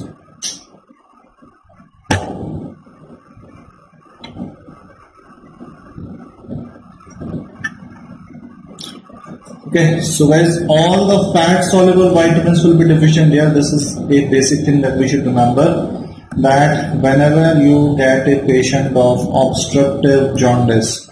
Now what is obstructive jaundice? Suppose the gallstone, right? Suppose a gallstone or a cancer of the colon or cancer of the head of the pancreas, right? So especially head of the pancreas. So there will be no secretion of the bile. So if there is no bile secretion, no fat absorption. And no fat absorption, the fat soluble vitamins will not be, fat soluble vitamins will not be absorbed. So guys, answer is A, vitamin A, because all the others are water soluble vitamins. This is the only fat soluble vitamins. Okay, understood? So this baby will have the deficiency of vitamin A, D, E, K plus essential fatty acids. Okay. So even, right, so the point here is only this line, light colored foul smelling stools. As a first year student, at least you can say that this means obstructive jaundice and fat malabsorption. Okay, fat malabsorption. Okay, so this will be not difficult once you understand the obstructive jaundice. Fine guys, that's it. These kind of questions, right, will be there. Okay, exams. Okay, maybe in your, in your practicals, spotters. Okay, so this can be a spotter, for example. Fine, because in biochemistry there are no much spotters, just like anatomy. So this can be a spotter. Understood guys? So let's take today one topic I will take, and that is collagen, right? Okay, so let's talk about collagen. So it's a protein, right? Okay. So guys, collagen is the most abundant protein in the human body, right? Guys, it is present in the connective tissue. Connective tissues like the ligaments, tendons, right, etc. Okay, so they are made of three proteins, that is called as collagen, elastin, and not a protein but proteoglycans that we have already discussed. Okay, collagen, elastin, and proteoglycans. Okay, now collagen is the most abundant protein in the human body. Fine. Let's talk about, first of all, its structure. Okay, structure. So as the basic unit of the collagen protein is known as tropocollagen, right? Tropocollagen. Right, so the basic unit of collagen is called as tropocollagen. So guys, what is tropocollagen? It which is a triple helix, right? Triple helix. So guys, the unique protein structure, right, which is called as a triple helical structure. Find that's a unique structure of the collagen that you will not find anywhere else, that is called as triple helix.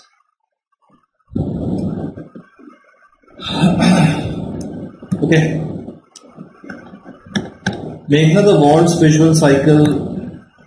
Okay, I will not today. I will not take it today.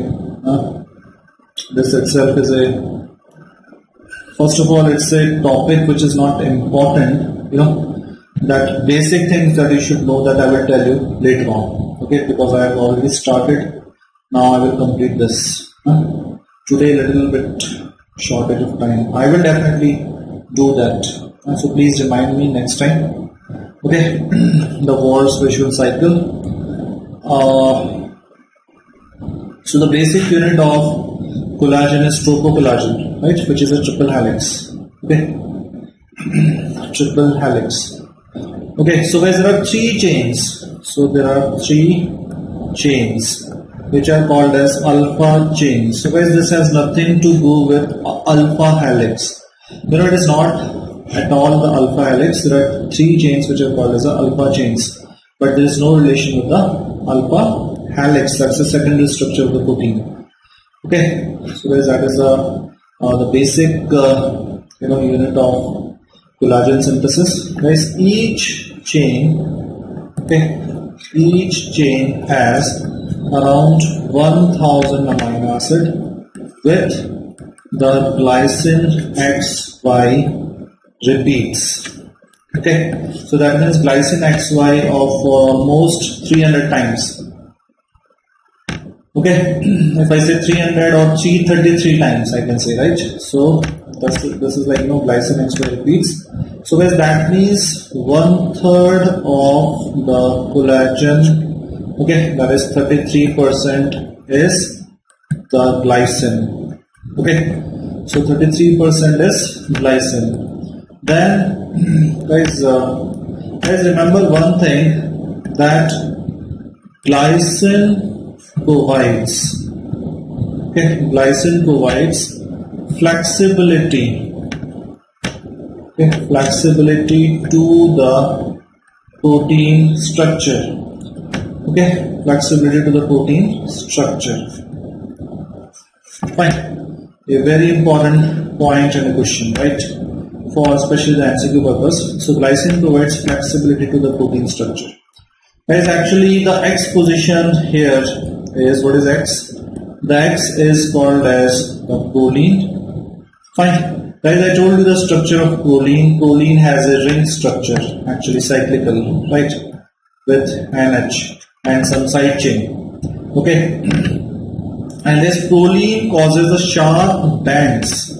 Okay, so proline cause the sharp bends in the protein structure. So that's why it is not present in alpha helix. I told you, remember that alpha helix has no proline, never the proline, because that's a destabilizer of alpha helix, but not here. It is one of the most important amino acid here, right? It causes sharp bends in the protein structure, or our protein right now is collagen structure. Okay, so in the collagen structure, which allows a close contact or close wrapping or a tight wrapping, right, which allows a tight wrapping. Okay, so guys, when we are saying that this is a triple helical structure, this is just a rough idea I'm giving you. So suppose this is a triple helical structure.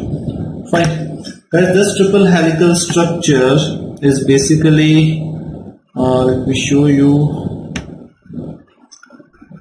Suppose this is a triple helical structure. Fine. This is a triple helical structure. So there's this banding. This banding is allowed with the help of the proline, right? With the help of proline. Okay, so it causes the sharp bands, right? Sharp bands, and this allows the formation of a very tight structure. Now guys, every third amino acid is glycine. So glycine is easily fitting here, right, in between the spaces of this tight triple helix. This tight, suppose this is a wire and this is a tight triple helix. So in this tight triple helix, only the glycine can fit inside in the interiors. Why? Because this glycine has no side chain. It is the smallest amino acid. Why we have written this line? Glycine provides a flexibility to the protein structure, because glycine has only the let's say COOH and NH2 and hydrogen. So it has no side chain. Hydrogen is a side chain. So this is the smallest amino acid which can fit in the in the spaces which are present because of this tight wrapping caused by the sharp bending of the collagen, because of proline. Understood? So proline causes sharp twisting, and between these twists, whatever the space is remaining is occupied by glycine. So that's why glycine is a very important amino acid. And as if you replace glycine, the collagen becomes weak. And that will result in a disease called as let's say osteogenesis imperfecta. Okay, so that will cause a fracture of the bones. Let's say the bones contains collagen only, right? It's maximum amount of collagen in our body is actually found in bones. Fine. So the bone becomes weak and fracture easily. That is called as osteogenesis imperfecta. Osteogenesis imperfecta. Okay, so cause the sharp bends. Understood, guys? Okay, so that is a proline. And guys, what is a Y? Y is most commonly hydroxyproline. So that is not just only this, other amino acids also. X is most commonly proline and other amino acids, obviously, right? So proline is 10% around, and hydroxyproline is also 10%. So almost 50% of the structure we already know in the collagen, right? So we have glycine, hydroxyproline and protein. Fine. Okay, so it can be any other amino acid, guys, right? Not just this one. So hydroxyproline and proline. Okay, so guys, that's all about the structure of the collagen, right? Okay, guys, each triple helix, each triple helix is known as one collagen fibril or fiber, right? Or fibril. Okay, so this is each triple helix is called as one collagen fibril. So guys, let's start with the next point. Okay, so that's the basic idea I gave you. Okay, now there's types of collagen, right? Types of the collagen. So there are several types of collagen. At least first 4 you should know. Okay, so like type 1. So what is a type 1 collagen? Is type 1 is collagen is present in the bone. So underline the 1, bone. Okay, so bone is the most important one. Apart from bone, it is also present in some other structures like cornea, etc. Right? Okay, number 2. But we should know the major structure in the example. Instead of remembering the blah blah blah, if you remember one name, you can answer confidently. Right? Okay, this is my suggestion to you. When you are finding any topic difficult to remember multiple examples, at least remember the most important example and write that in your theory, give that in your viva, and also in the MCQ that major thing is asked, nothing new. Okay, just for example, type 2. Type 2 is present in cartilage, right?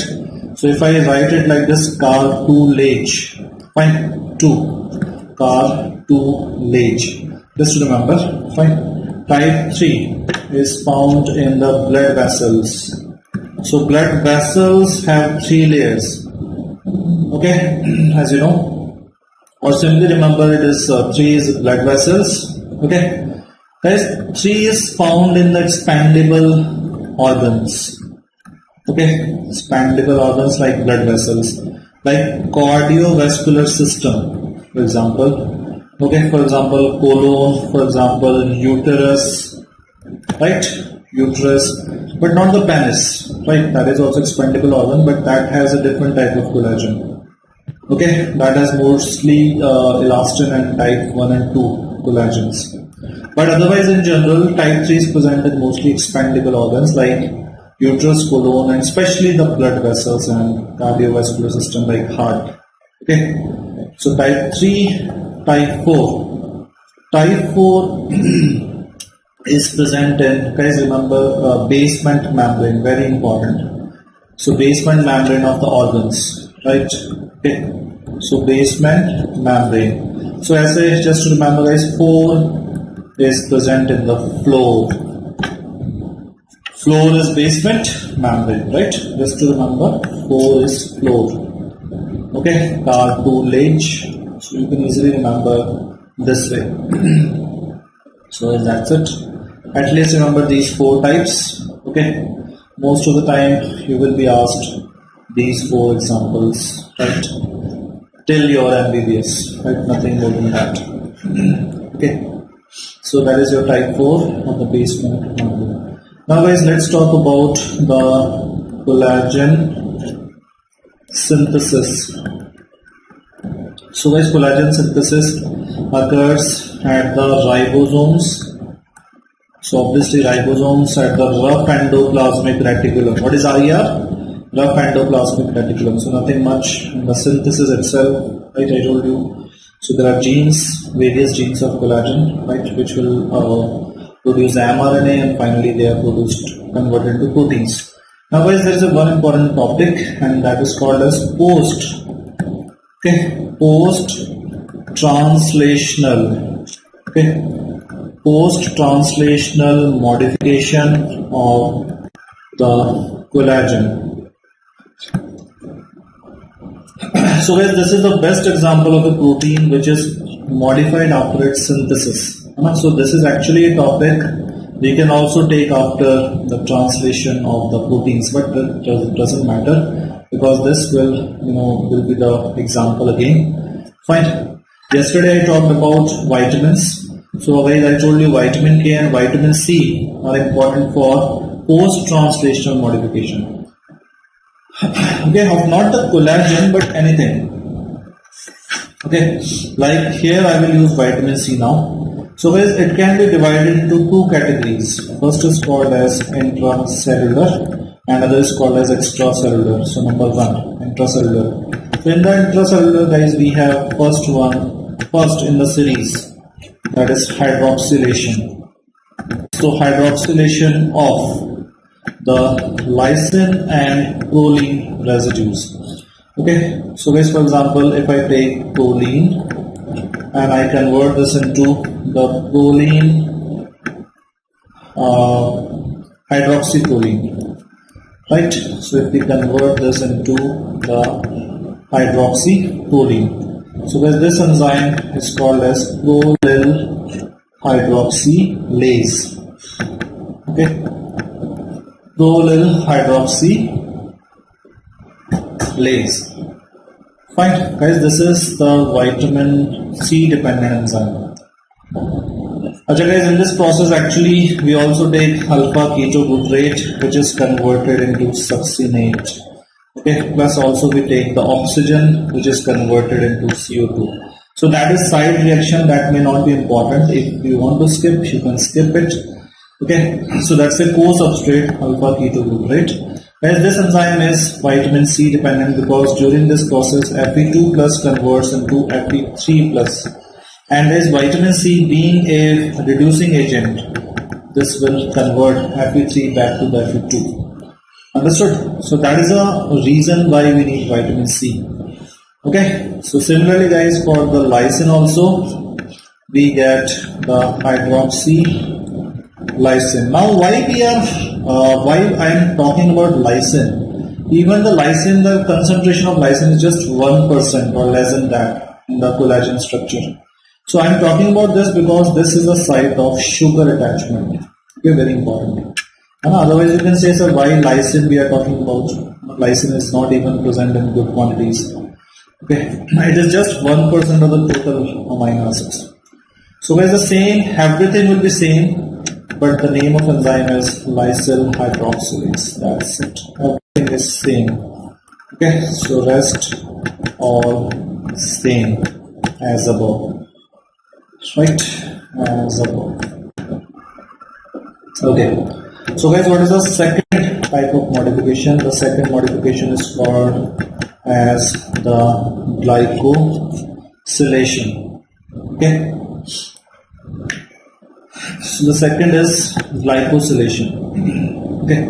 So guys, what is glycosylation? We can add galactose or the glucose, or a disaccharide we can add, that is called as glucose and galactose together, right?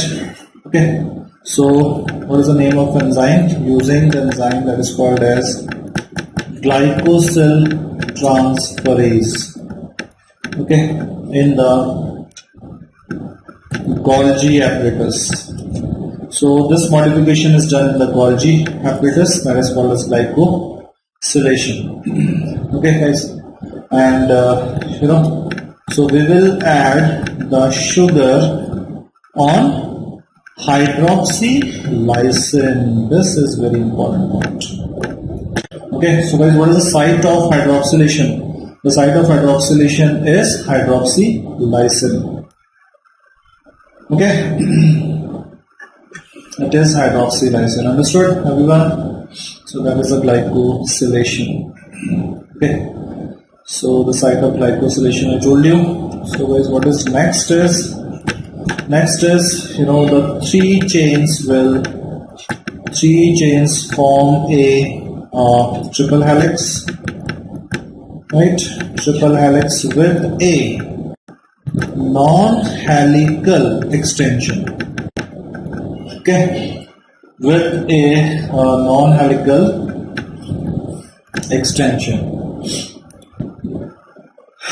Right, so three chains form a triple helix with a non-helical extension. Okay, so just imagine, I'll show you this. As you can see this, fine. So this is a triple helix, you can see, with a non-helical extension, right? These are the non-helical extension. Okay, these are the sugars we have already attached, glucose, galactose, like that. Okay, so that was attached on the lysine residues, I told you already. Fine. So this is all intracellular happening.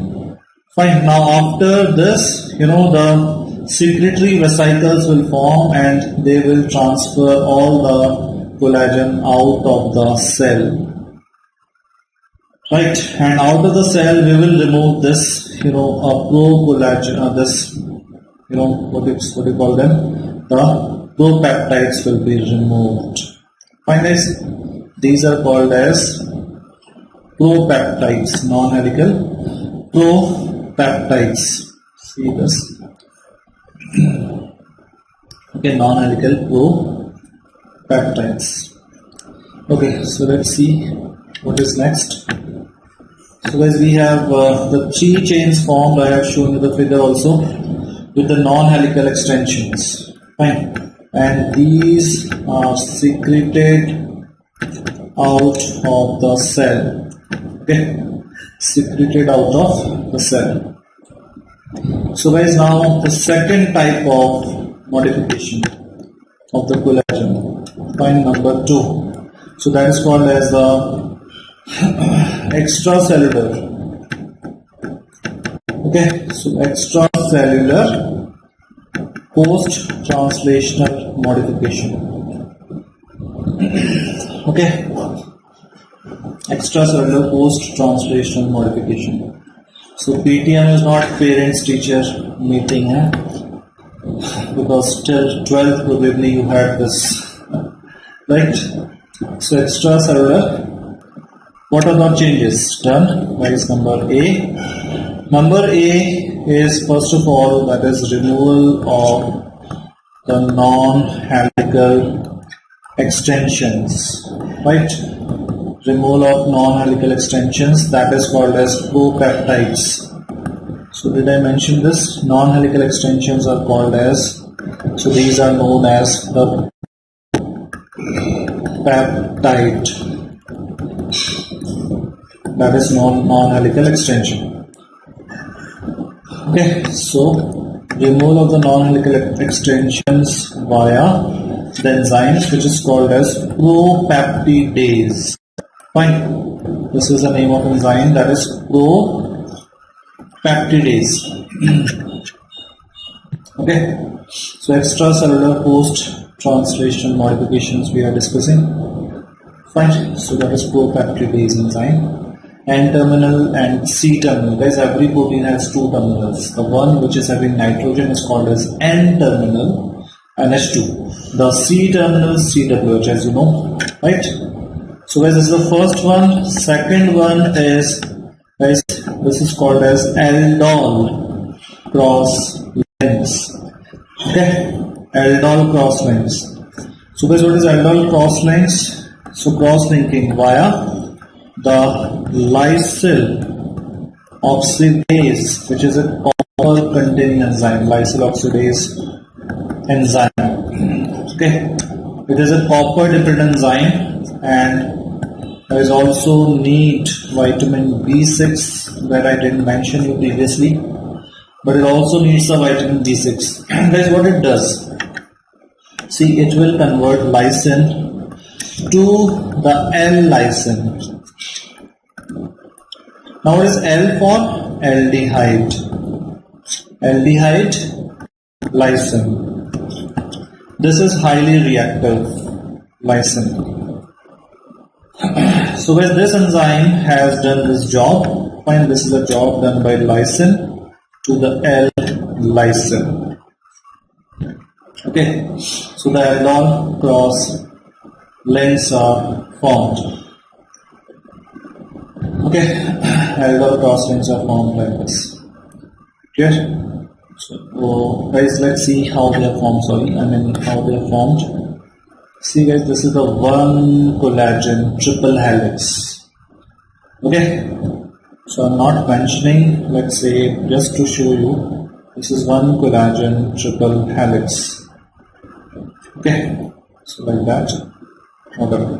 So guys, this is one collagen triple helix, this is the second, this is the third, this is fourth, just like that. Okay, so guys, in this case what happens is that if there is one lysine and one L-lysine, so guys, these are linked together, this is the bond formed known as aldol condensation, right? Aldehyde based, okay, cross linking. So aldol condensation reaction will occur here, right? And there will be a formation of a cross link like this. Find this, and this is called as the quarter staggered. Okay, quarter staggered structure of the collagen. Right, so underline this, quarter staggered. What do you mean by quarter staggered? Quarter staggered means, guys, the 1/4, okay, 1/4 of the each chain overlap the other. Okay, 1/4 of the each chain overlaps other. So quarter, right? Quarter staggered. So this is a time like people have 1/4 and they are already having staggered movements. Fine. So quarter staggered structure of collagen. Understood this? Everyone? So everyone understand this is the term that is called as aldol cross links. Fine, aldol cross links. Guys, okay. So that is called as so that's how the collagen is produced. Fine. Collagen is produced and arranged like this. Fine, guys. Guys, some cells like cancer cells. Okay. Cancer cells produce the collagenase enzyme, right, which will degrade the collagen. So this may also be produced during the wound repair. So during the repair of the wound also the collagenase enzyme will be produced. Okay, because that will remove the nearby collagen and will cause the formation of the new structures, right? Okay, that is a repair, that what happens in the once the injury has been healed. Okay, so cancer cells produce high quantity of collagens, high amount of collagenase, which degrades the collagen and which help in a process that is called as metastasis. Guys, what is metastasis? Metastasis means the metastasis simply means the guys, like cancer of a prostate. Prostate cancer can be metastasis, can transfer to the bones, for example. So that is metastasis. Movement of the cancer cells from one place to other place. That is metastasis. That is the problem with the cancer, right? Okay, so that is one thing. Okay, that is one other thing that you should know. The cancer cells. Fine, there's disorders. Some names at least you should know. Guys, number one is osteogenesis imperfecta. So there are lots of mutations which have been found in osteogenesis imperfecta. But one of the mutation is guys, a point mutation. Point mutation means a mutation in a single codon. Right? As you guys know, the codons are like AUG and UGG. So these are the codons of amino acids. Like this is the codon of tryptophan. But if you convert UGG to something else like UGC, so this may become a codon of other amino acid. Okay, but only one has been changed.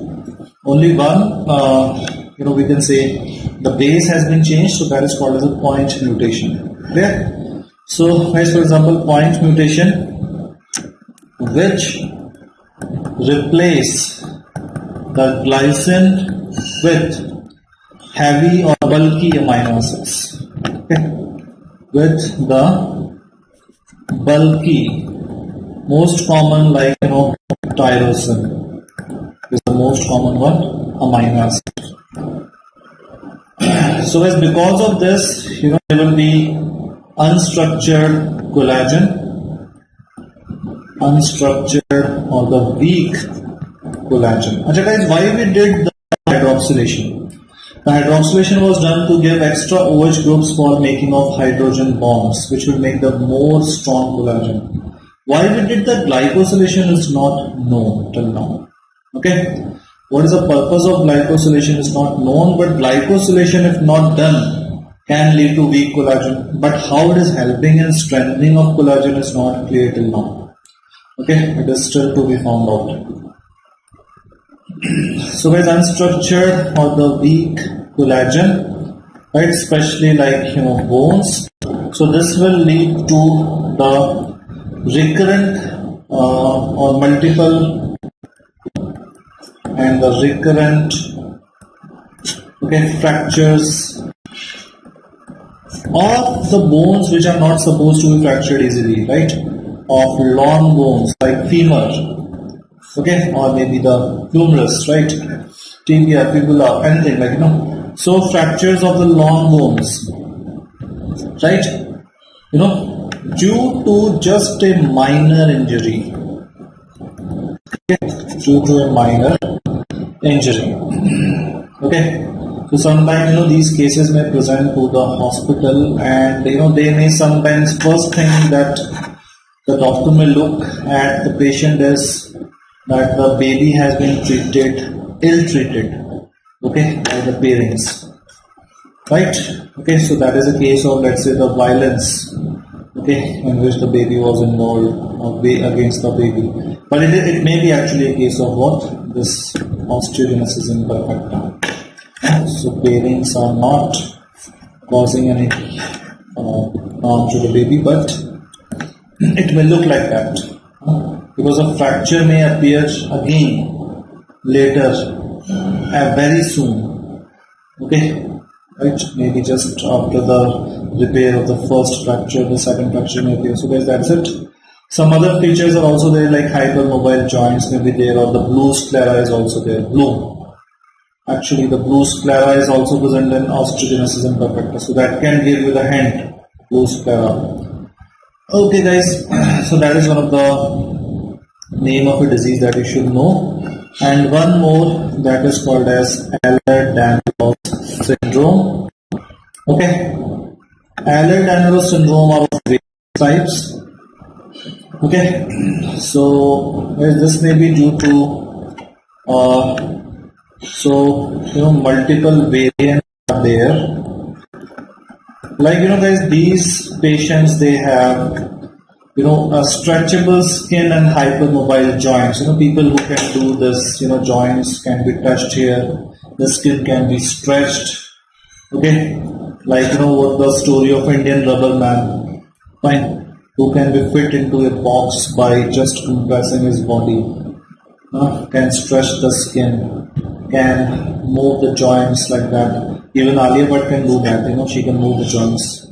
Right?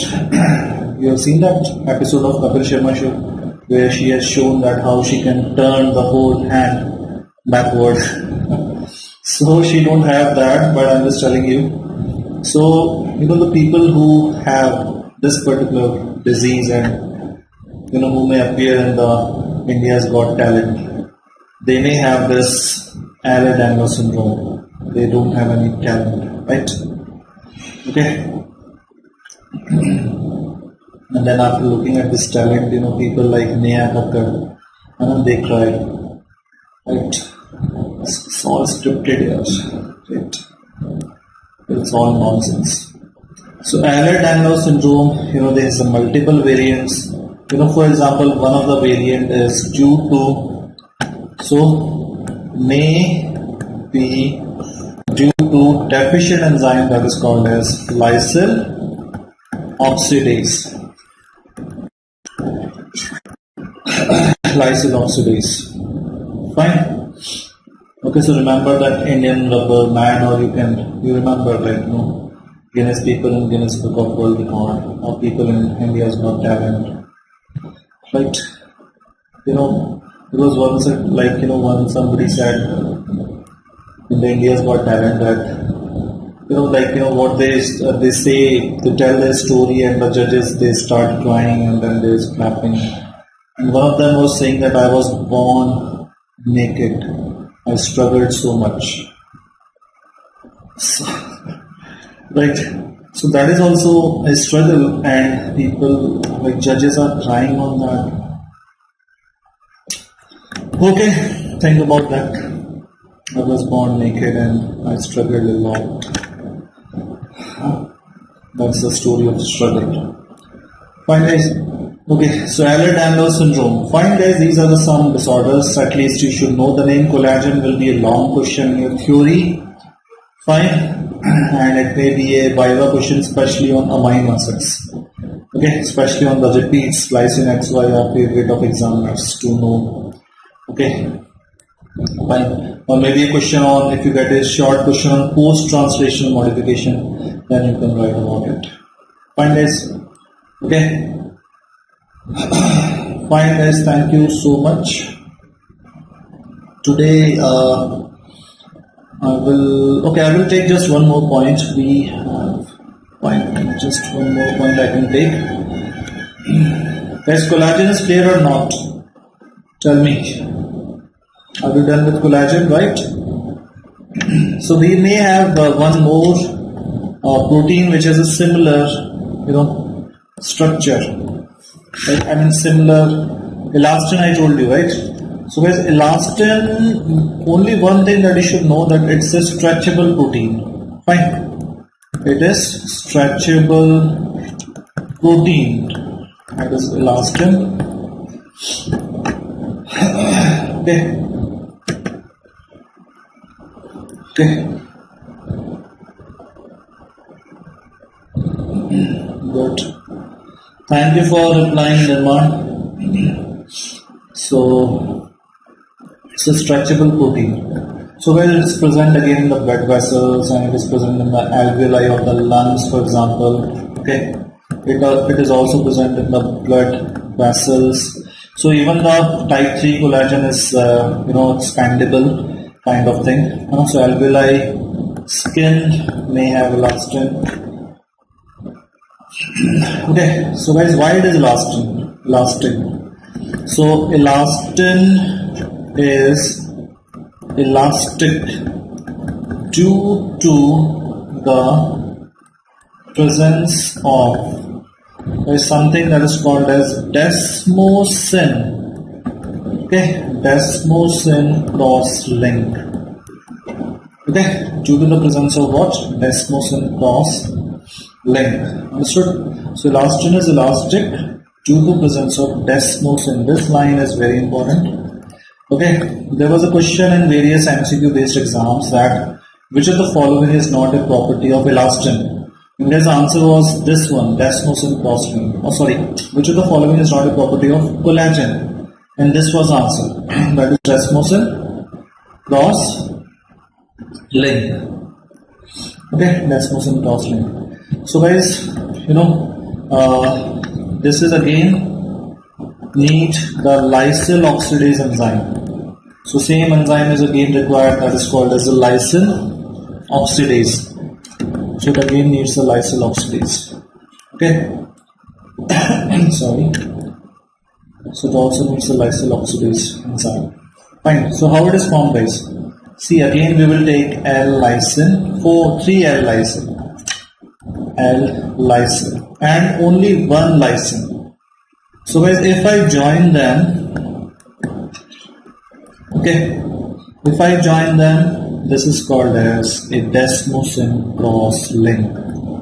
So this is called as the desmosin cross-link. Okay, that is about elastin. Elastin is rich in hydrophobic amino acids.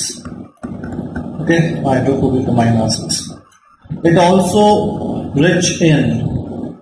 is also rich in glycine, almost 30% is glycine, again equivalent to collagen, right? But it has no hydroxylysine. So that is why no glycosylation. Right? No glycosylation. Okay. So when I am compared from collagen, right? What is CF? CF for compared from collagen, right? So when you compare it from collagen, there is no hydroxylysine, so there is no glycosylation, right? Guys, there is no glycine XY also. There is no triple helix also, right? And I told you this is stretchable and it has a desmoson linkage, while the collagen has no desmoson linkage and collagen is not stretchable as such. Okay, which amino acid is responsible for the flexibility of proteins? That is glycine. I told you that's a common question for Viva. Right, not obviously for the theory, but for Viva. Okay, and also for MCQ. Clear, guys? So that's all about elastin. Okay, which is providing elasticity. Any question, guys, you have? Any question you want to ask?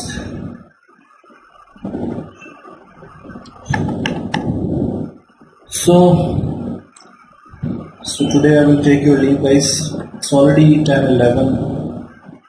So I'm just going a little bit early today because of the reason I told you. So guys, thank you so much. Okay. Fine. Next topic, as per the request of Hitesh, we will take xenobiotics, and I will also cover the other topics which we made the list yesterday. Okay. So I will try to cover them first before starting genetics part. Okay, like hormones, etc. Fine, guys. Chalo. Thank you so much. Good night, guys. Hello everybody, good evening बच्चों, कैसे हो आप सभी? So we are here again to discuss biochemistry, genetic aspect, and yesterday I was talking about certain basic aspect of DNA, and today to continue further I'll be starting with mitochondrial DNA, right? By default, whenever we say DNA, we mean to say it is nuclear DNA or genomic DNA, but there are certain mitochondrial DNA which I'll be talking to you now, right? So how are you all doing? So I'll be starting the class in next 5 minutes. There are certain mitochondrial DNA. So all of you may ask any doubt if you have. So allow 5 minutes buffering time for those who join late. Then I start my discussion. So how are you doing, everybody?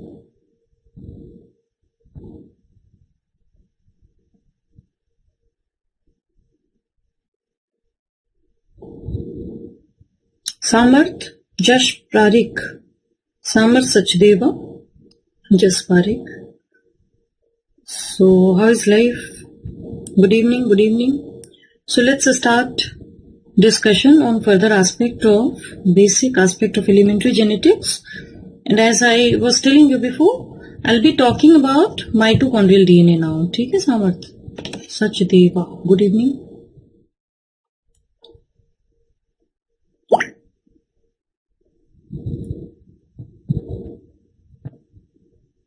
So what is mitochondrial DNA? Anybody? Any idea about it?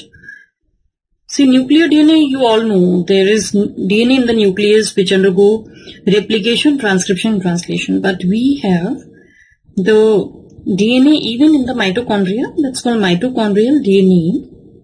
And so mitochondrial DNA क्या होता है? It's a double-stranded circular DNA, right? It has got many important role to play. It produces protein also.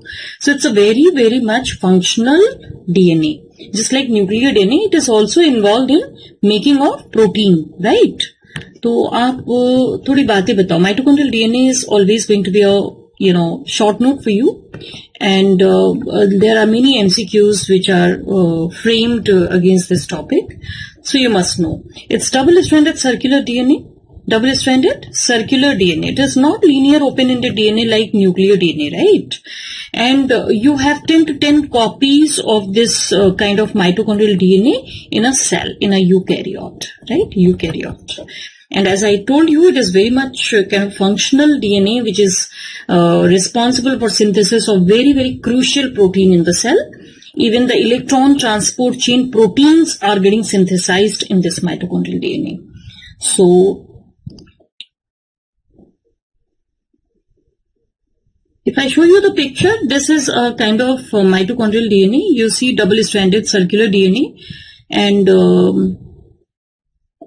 they have human mitochondrial DNA has got 16,569 base pairs. So pretty big it is. I mean, it's not small. Okay.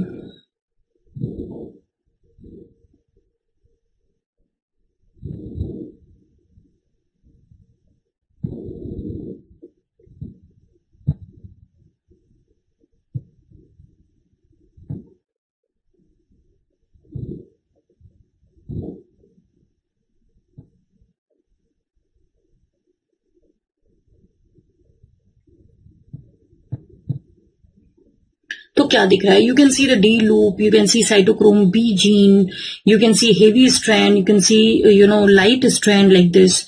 So it has got double stranded structure, and there are number of genes which are all there. So I'm just telling you about important points in this.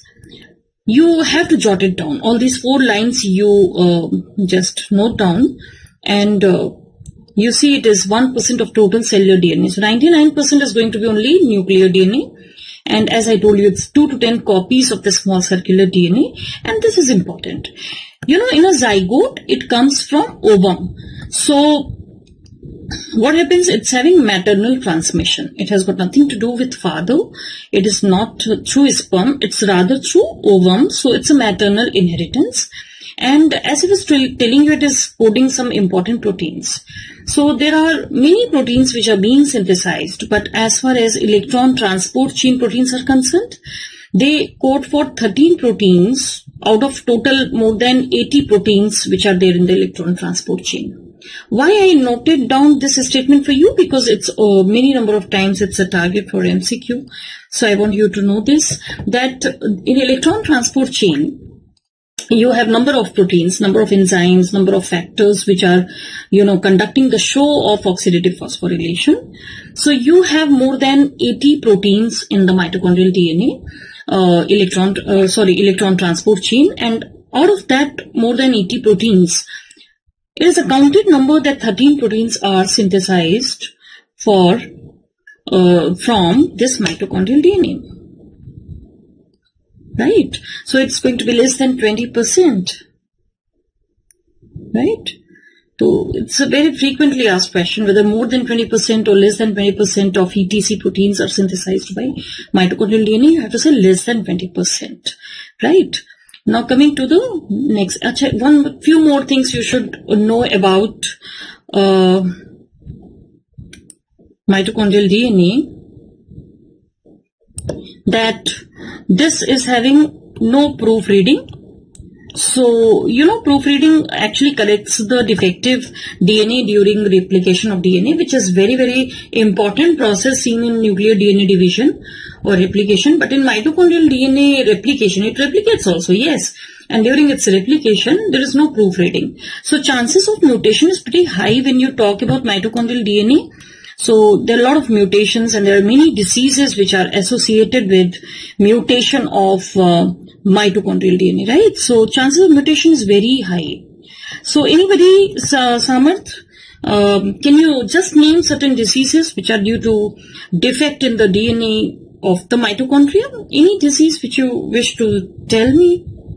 To batao.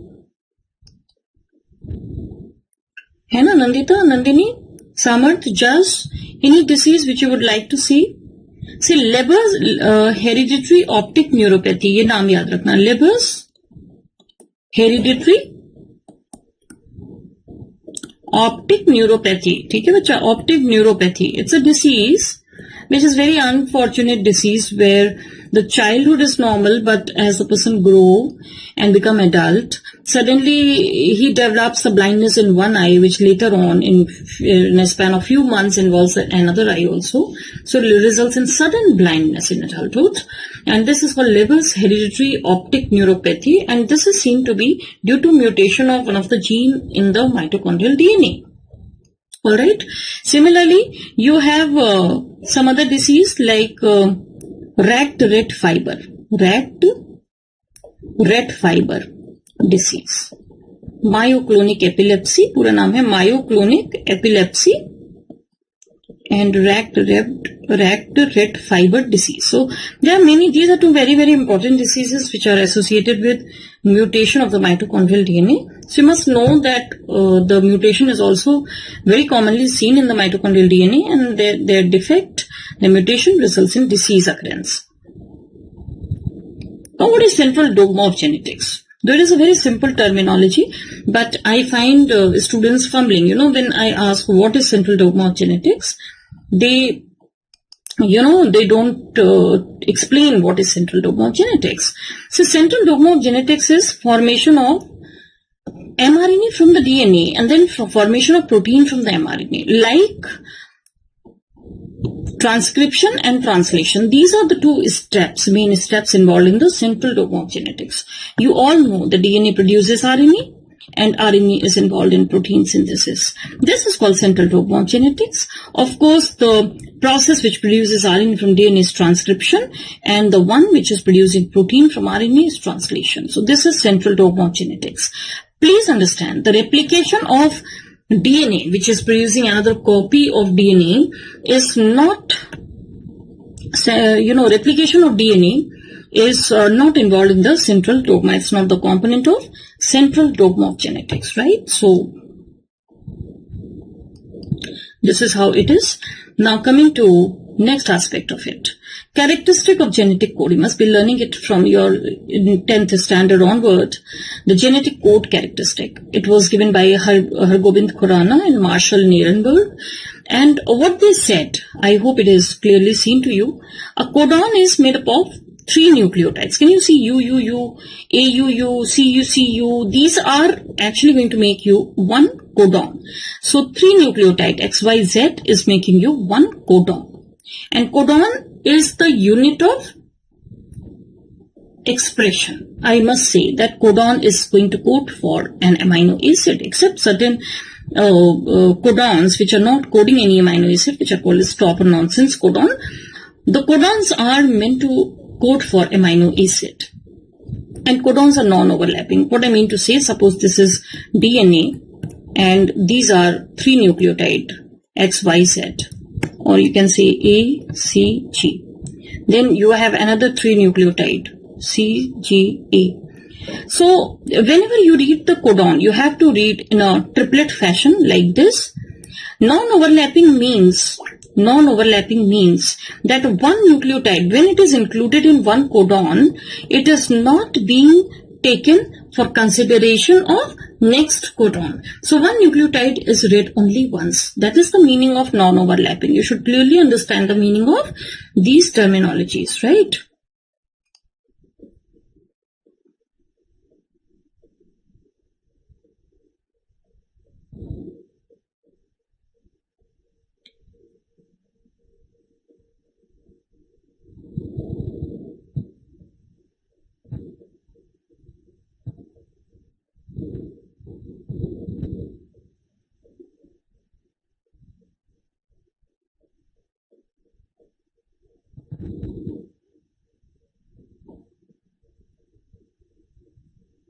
So what did I say?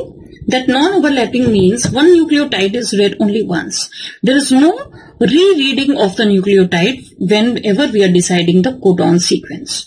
Now it is read continuously. So all the codons are read continuously. None of the nucleotide is not included in a codon. I mean, suppose if it is CGA, then next is C, then it is ATC. So just don't leave C or A and then start reading the 3 nucleotide. There will be a gap then. So that is not allowed. Whenever the codons are read, they are being read continuously in the triplet fashion of the nucleotide. They show the phenomena of degeneracy. This is something very, very important. Redundancy. Redundant. They are redundant. Sometimes they say they are redundant. What is the meaning of redundant? Or the phenomena of degeneracy that I will be explaining you in detail shortly. And the meaning of degeneracy is multiple codon for same amino acid. I want all of you to learn in a very, very simple fashion what is degeneracy. Degeneracy of codon. Degeneracy of codon means multiple codon. I write it for you. Multiple codon for same amino acid. Same amino acid is called degeneracy. Like for example, you have 64 total codons, but out of these 64 codons, human genome is having 64 codons, but all of them they are not coding. 3 is said to be, nonsense codon or stop codon, but other than these 3, you have 61 codons which code for amino acid. And how many amino acids are coded? 20 amino acids are coded. So what is the interpretation? That for coding one amino acid, you have more than one codon. Or in other words, there are many codons for coding one amino acid, and that is called degeneracy, right? So degeneracy is a phenomenon where multiple codons are going to code for the same amino acid, right? So this is some very, very important concept of genetic code, and why this degeneracy is seen, I will be discussing it little shortly to you. Unambiguous. And unambiguous means, what is the meaning of unambiguity? Unambiguity is a different thing, right? So you must know the difference between degeneracy and unambiguity. See, suppose this is codon. Codon number 1, codon number 2, codon number 3, 4, 5, 6, like this. This is 3, 4, 5. These are codons. Now I take green color pen to depict you the amino acid. Of course, you know the number of amino acids are much less, they are lesser compared to the number of codons. So I have drawn lesser number of amino acids compared to number of codons which I have drawn. So now what happens that suppose you're talking about amino acid A or you're talking about amino acid B. When you're talking about A, the number 1 codon, number 4 codon, number 2 codon also possibly is coding the A amino acid. But when you talk about amino acid B, it is coded by number 3, number 5. Right. This is a very, very beautiful diagram to explain you two things. Number 1, the degeneracy. Number 2, unambiguity, both. This diagram is very cute diagram, and it is very difficult that you get this diagram in any of the textbook.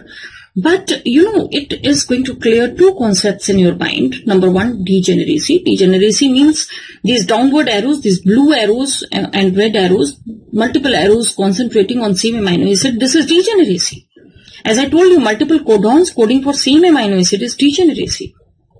But then what is the meaning of unambiguity? Unambiguity is an important terminology. It means that if any specific codon has coded, one amino acid, it will not code any other amino acid. It's very loyal. A codon, if it is coding one amino acid, it's not going to code it is not going to code any other amino acid. It's very loyal codon. It's a different matter that particular amino acid is coded by many other codons. But one codon, if it is meant to code one amino acid, it is not going to code any other amino acid, and this is called unambiguity. So if one codon has coded one amino acid, it will not code any other amino acid, and this is unambiguity. This also can be very well explained by this diagram. You can see that when we are talking about amino acid A, this is coded by number 1 codon, number 2 codon, number 4 codon. So they are now dedicated for this amino acid. They are not going to code any other amino acid. Similarly, the number 3 codon and number 5 codon, when they are coding amino acid B, they are not going to code any other amino acid. This is unambiguity. So how many of you, it is clear that what is unambiguity, what is degeneracy? Both are different terminologies, and it is very important for you to understand the clear difference between these two terminologies because they are very confusing. Degeneracy means, you remember one line, multiple codon for the same amino acid. And unambiguity means if one codon has coded one amino acid, that codon will not be coding any other amino acid. That's called unambiguity, right? Unambiguity, right? Tell me. Is it clear, बच्चों? Any doubt you can ask me. Nandini, Samarth, बोलो. समझना है, concept समझना है, right? Concept समझना है, पढ़ना है, इंटरेस्ट लेना है, चीजों को याद रखना है, right? So this is about unambiguity and degeneracy. Now coming to the next point, universal, and I have written in bracket nearly universal. When I was a student like you, they never used this word nearly. They always used to say that genetic codon, genetic code is universal. I mean to say that if one codon is coding for leucine, that particular codon, any species, any compartment of the cell will be coding only leucine. So that was called universality of genetic codon. But now they say genetic codon are not completely universal. They are nearly universal because now they have certain exceptions where one particular codon is behaving differently in different compartment of the cell. And believe me, I'm talking about the nuclear DNA and the mitochondrial DNA. There are few codons which behave differently in these two DNA, you know. The one codon which is I just give you a small example, UGA, and everybody know that UGA is a stop codon. We have three stop codon, UGA, UGA, UAA, UAG. So UGA is a stop codon, and this, you know, I remember that I was taught when I was in first year Mbbs that UGA is a stop codon. It doesn't code any amino acid, but please understand it's a stop codon only for nuclear DNA. For mitochondrial DNA, the same UGA is going to code for tryptophan. So this becomes the exception of the rule of universality, that UGA is behaving differently. So it is not only UGA which is to be blamed. There are many other codons which behave differently. In fact, there are 4 different codons which are going to behave differently in nuclear genome and the mitochondrial genome. So genetic code is not universal. It is nearly universal. So I want you to clearly understand the meaning of each and every line in this. It is certainly a short note and a dangerous MCQ it will make you. So until you are aware about correct meaning of these statements, you will not be able to attempt those questions, right? So ये आपको पढ़ना है. And now next I will be showing you the table of universality, exception to universality, exception to universality. And there comes this particular table which is talking to you about exception to the rule of universality. So what I was telling you, in the cytoplasmic mRNA which is coming from nuclear DNA, the UGA is going to code for the stop codon. It's acting as behaving as a stop codon. It's not going to code for any amino acid. But in mitochondrial system, in mitochondrial DNA, which is producing mRNA, there if UGA is there. See, dekho, if you're focusing on this point and thinking that probably codons are there on the mRNA, you're totally right. Codons are there on mRNA. Right? Codons are on mRNA. They code for amino acid. They are being read by transfer RNA, and the amino acid, respective amino acid, is dropped in the translation process. So codons are there on the mRNA. So cytoplasmic mRNA, which is coming from nuclear DNA, where there if UGA is there, it will behave as a stop codon. But if that UGA is there on the mitochondrial mRNA, which I told you earlier, is going to code for tryptophan. Similarly, AGA and AGG. Everybody know that they are for arginine, AGA and AGG. They are meant for arginine. They are meant for arginine, and they behave like a stop codon in the mitochondrial mRNA. They behave like a stop codon in the mitochondrial RNA. And similarly, AUA, which is meant for isoleucine, AUA. It's going to act as a start codon, methionine, in the mitochondrial DNA. So this is the table which you must know, Nandini, and this is the exception to the rule of universality. I hope you have written this. The one which is acting as a stop codon in the nuclear genome is coding for tryptophan, and the one which is coding for arginine in nuclear genome is coding as a stop codon, and the start codon for mitochondrial mRNA, the methionine is coded by AUA, and that is the codon for isoleucine in nuclear DNA.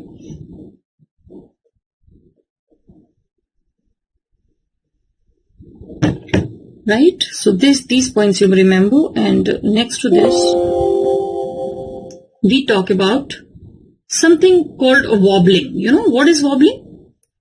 I told you about degeneracy, right? Degeneracy where multiple codon for same amino acids are there. Like for example, when you talk about proline, CCU, CCC, these two codons, code for proline. Alanine is coded by these 4 different, codons. Leucine is coded by 1, 2, 3, 4, 5, 6 different codons, right? So this is how you have the phenomenon of degeneracy. And degeneracy can be explained by wobbling. So wobbling phenomena is going to explain what? Degeneracy phenomena, which I was talking some time back. Multiple codons is going to code for same amino acid. So what is wobbling? Question is, what is wobbling? Where it is seen? What is wobbling? Where it is seen? So in that context, let me explain you something. We will come back to this diagram.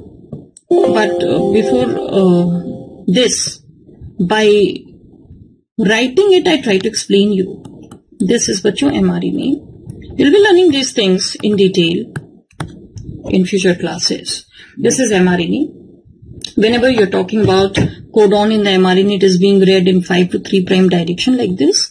Suppose these are codon. This is A, C, G. This codon of the mRNA is matched with transfer RNA anti-codon loop in an anti-parallel fashion.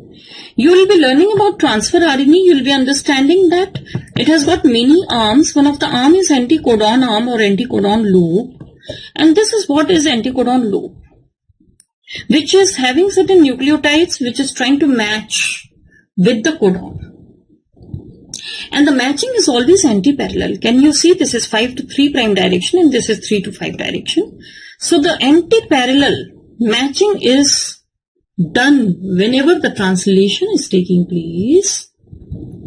Translation is taking place. You have anti-parallel matching, and this anti-parallel matching is very well seen in this picture.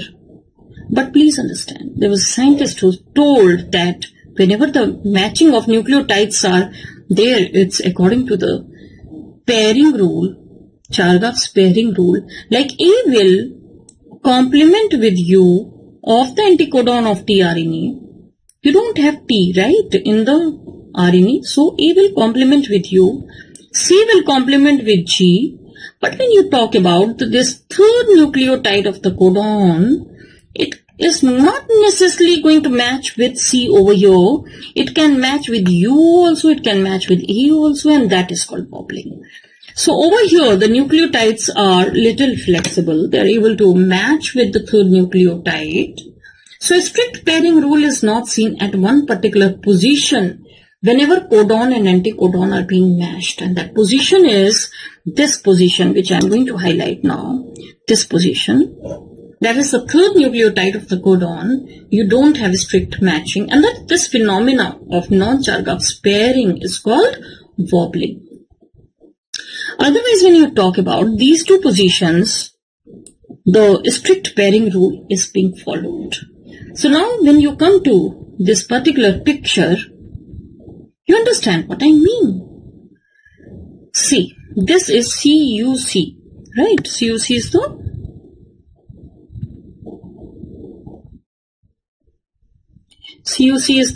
codon. And where is the wobbling seen? Over here. In this it is seen to be pairing perfectly with G, but you see what they have written. That this same G, which is pairing with C, this can pair with U also. So now, pay little attention to this. Don't just start drawing and writing. Just pay attention to this. A codon, two codon, different codons, being matched by same leucine transfer RNA.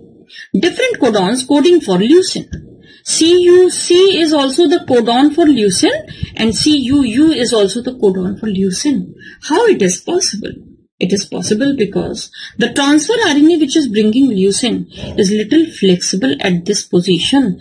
This position, the wobbling pairing can be seen. The G at this position can pair with C, which is the norm. G will pair with C, C will pair with G, that's a norm. Or the G can pair with U in process of wobbling. So because of wobbling, the degeneracy is seen. See, multiple codon coding for same amino acid is degeneracy. All of you know this. How to explain that? Why different codons are going to code for same amino acid? How it is possible when we say that anticodon must match with codon? This is possible because there is little flexibility at this position. The strict pairing rule is not followed, and this strict pairing of nucleotides at this particular position, which is the third nucleotide of the codon, is known as wobbling, right? So wobbling phenomena explains which of the following? Answer is degeneracy phenomena. It is explaining very well. Okay, right, Deepika? We are just discussing the basics of genetics. I was talking about mitochondrial DNA. Now I have come to characteristic of genetic code, where each word I am explaining one by one. When it came to degeneracy, I thought of explaining you wobbling also. Tell me how many of you it is clear that what is wobbling.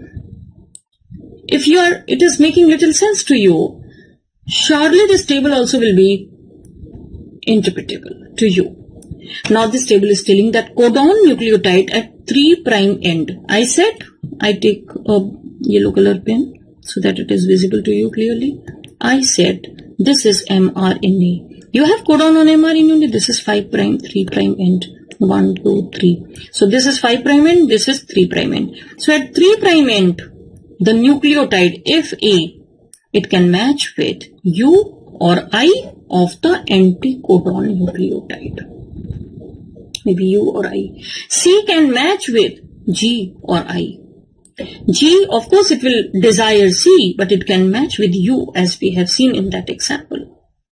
The U can match with A, G or I. So this is, in nutshell, is the table which is trying to explain you that codon third nucleotide is showing the wobbling. That's very flexible. Like C can match, has to match with G, but it is saying that even if IMP is there, I'll accept that. If G is there at that position, it is certainly matching with C, but even UMP can be matched against it. If U is there, it will match with A, G or I. I means IMP, which is a very rare nucleotide seen in anticodon loop at times.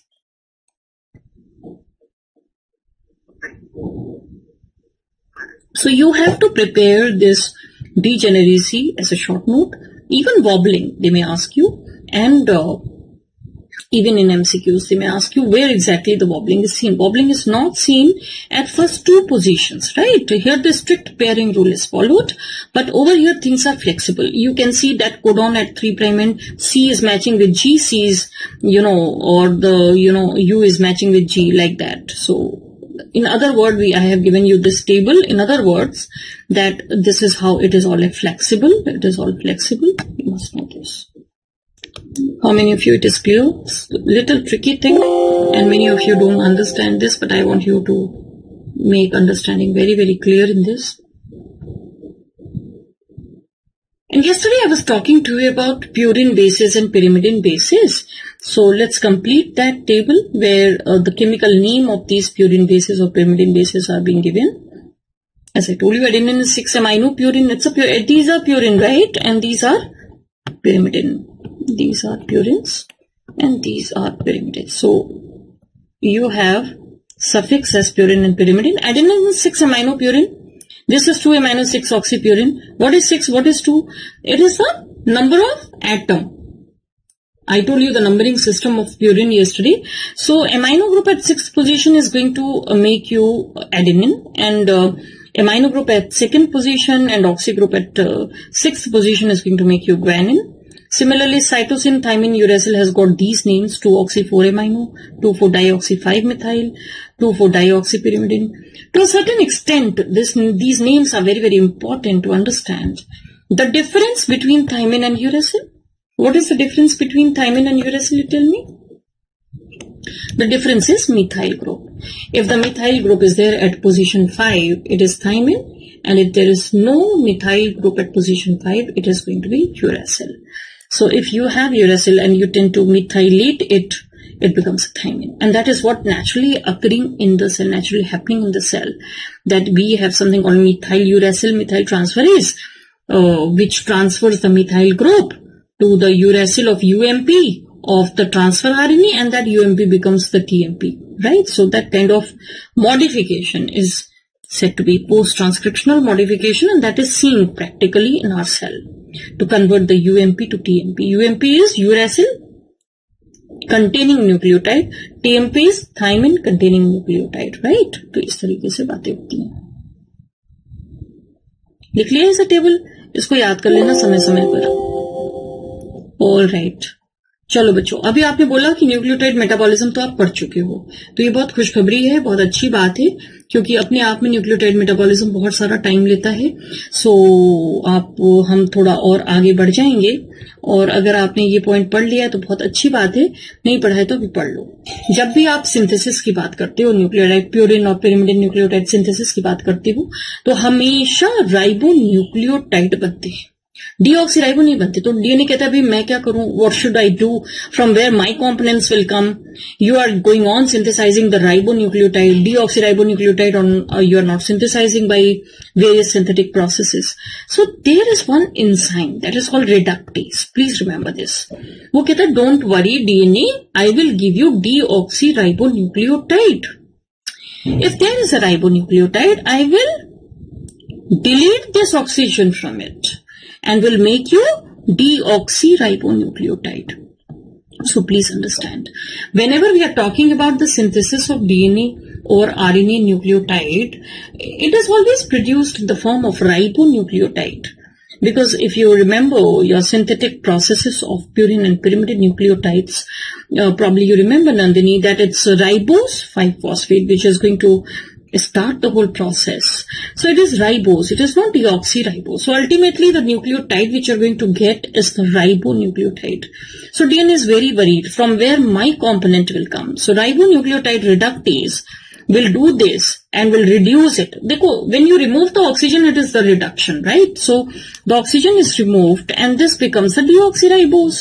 So if it is UMP or AMP or CMP or GMP, everything is having this kind of deoxyribose nucleotide formation with the help of ribonucleotide reductase, which additionally needs cofactor thioredoxin reductase. ये सब important है बच्चों. Ribonucleotide reductase need reduced form of thioredoxin which is going to get converted to oxidized form. Then again you have thioridoxin reductase which uses NADPH hydrogen, and that's going to reduce the thioridoxin.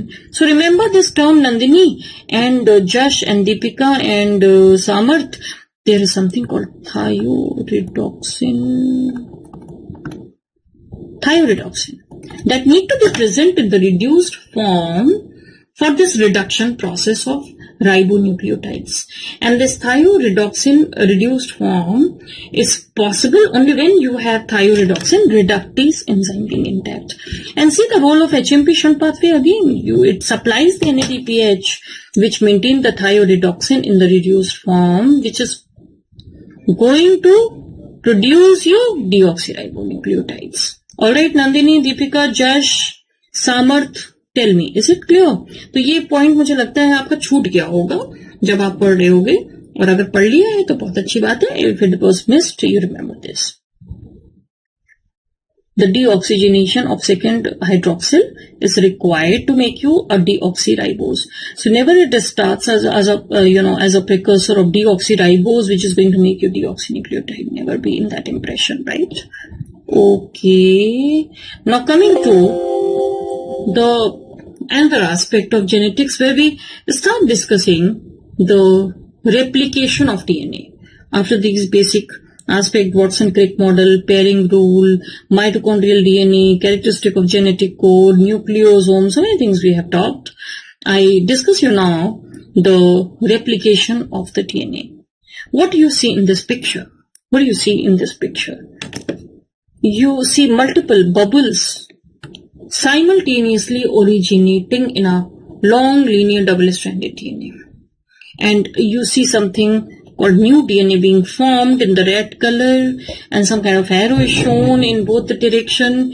And what is finally shown, that parent DNA are blue color and daughter DNA against it is red color. Similarly, parent DNA is another parent DNA is here and its daughter is here. There are two sets. One is this, one is this. So this is a process of replication where one set of DNA is actually going to form you two sets of DNA, and each new set will have one parent and one daughter strand. ये कई बार पढ़ा होगा without maybe many of you without understanding what does it mean that one set is converted to two set after replication, and it's a semi-conservative replication where a new set is having one parent and one daughter each. So now it is the time to actually use your brain and clearly understand that what is semi-conservative DNA replication.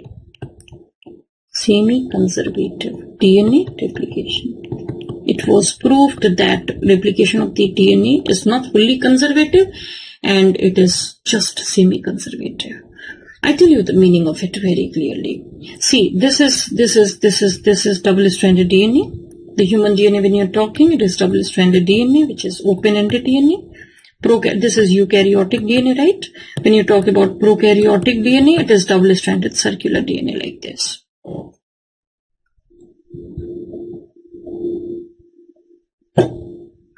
One thing you must understand that in eukaryotic DNA, the DNAs are very big. So multiple places the origin starts, and both the direction the replication occurs, the new daughter synthesis occurs. But in multiple origin, MCQ point. Multiple origin of replication simultaneously, as you have seen in this picture, which I have shown you. इसमें देखा था ना? Multiple origins. That's a characteristic of only eukaryotic linear DNA. When you talk about prokaryotic DNA, you have single origin of replication. But here again, once again, it's a bidirectional replication. Here also it is bidirectional replication. And ultimately when daughter strand is formed, the picture looks like this. This is original parent strand. This is new daughter strand. If you have blue-green color blindness, I'll use some different color pen. Many of you must be having this blue-green color blindness, so I'm using some different color. So this is new daughter strand, right? This is daughter strand, this is parent strand. This is one set 1 of the DNA after replication, and this is daughter strand, and this is parent strand, this is set 2 of DNA after replication. Similarly, when you're talking in prokaryotes, you have post replication, you have this kind of picture.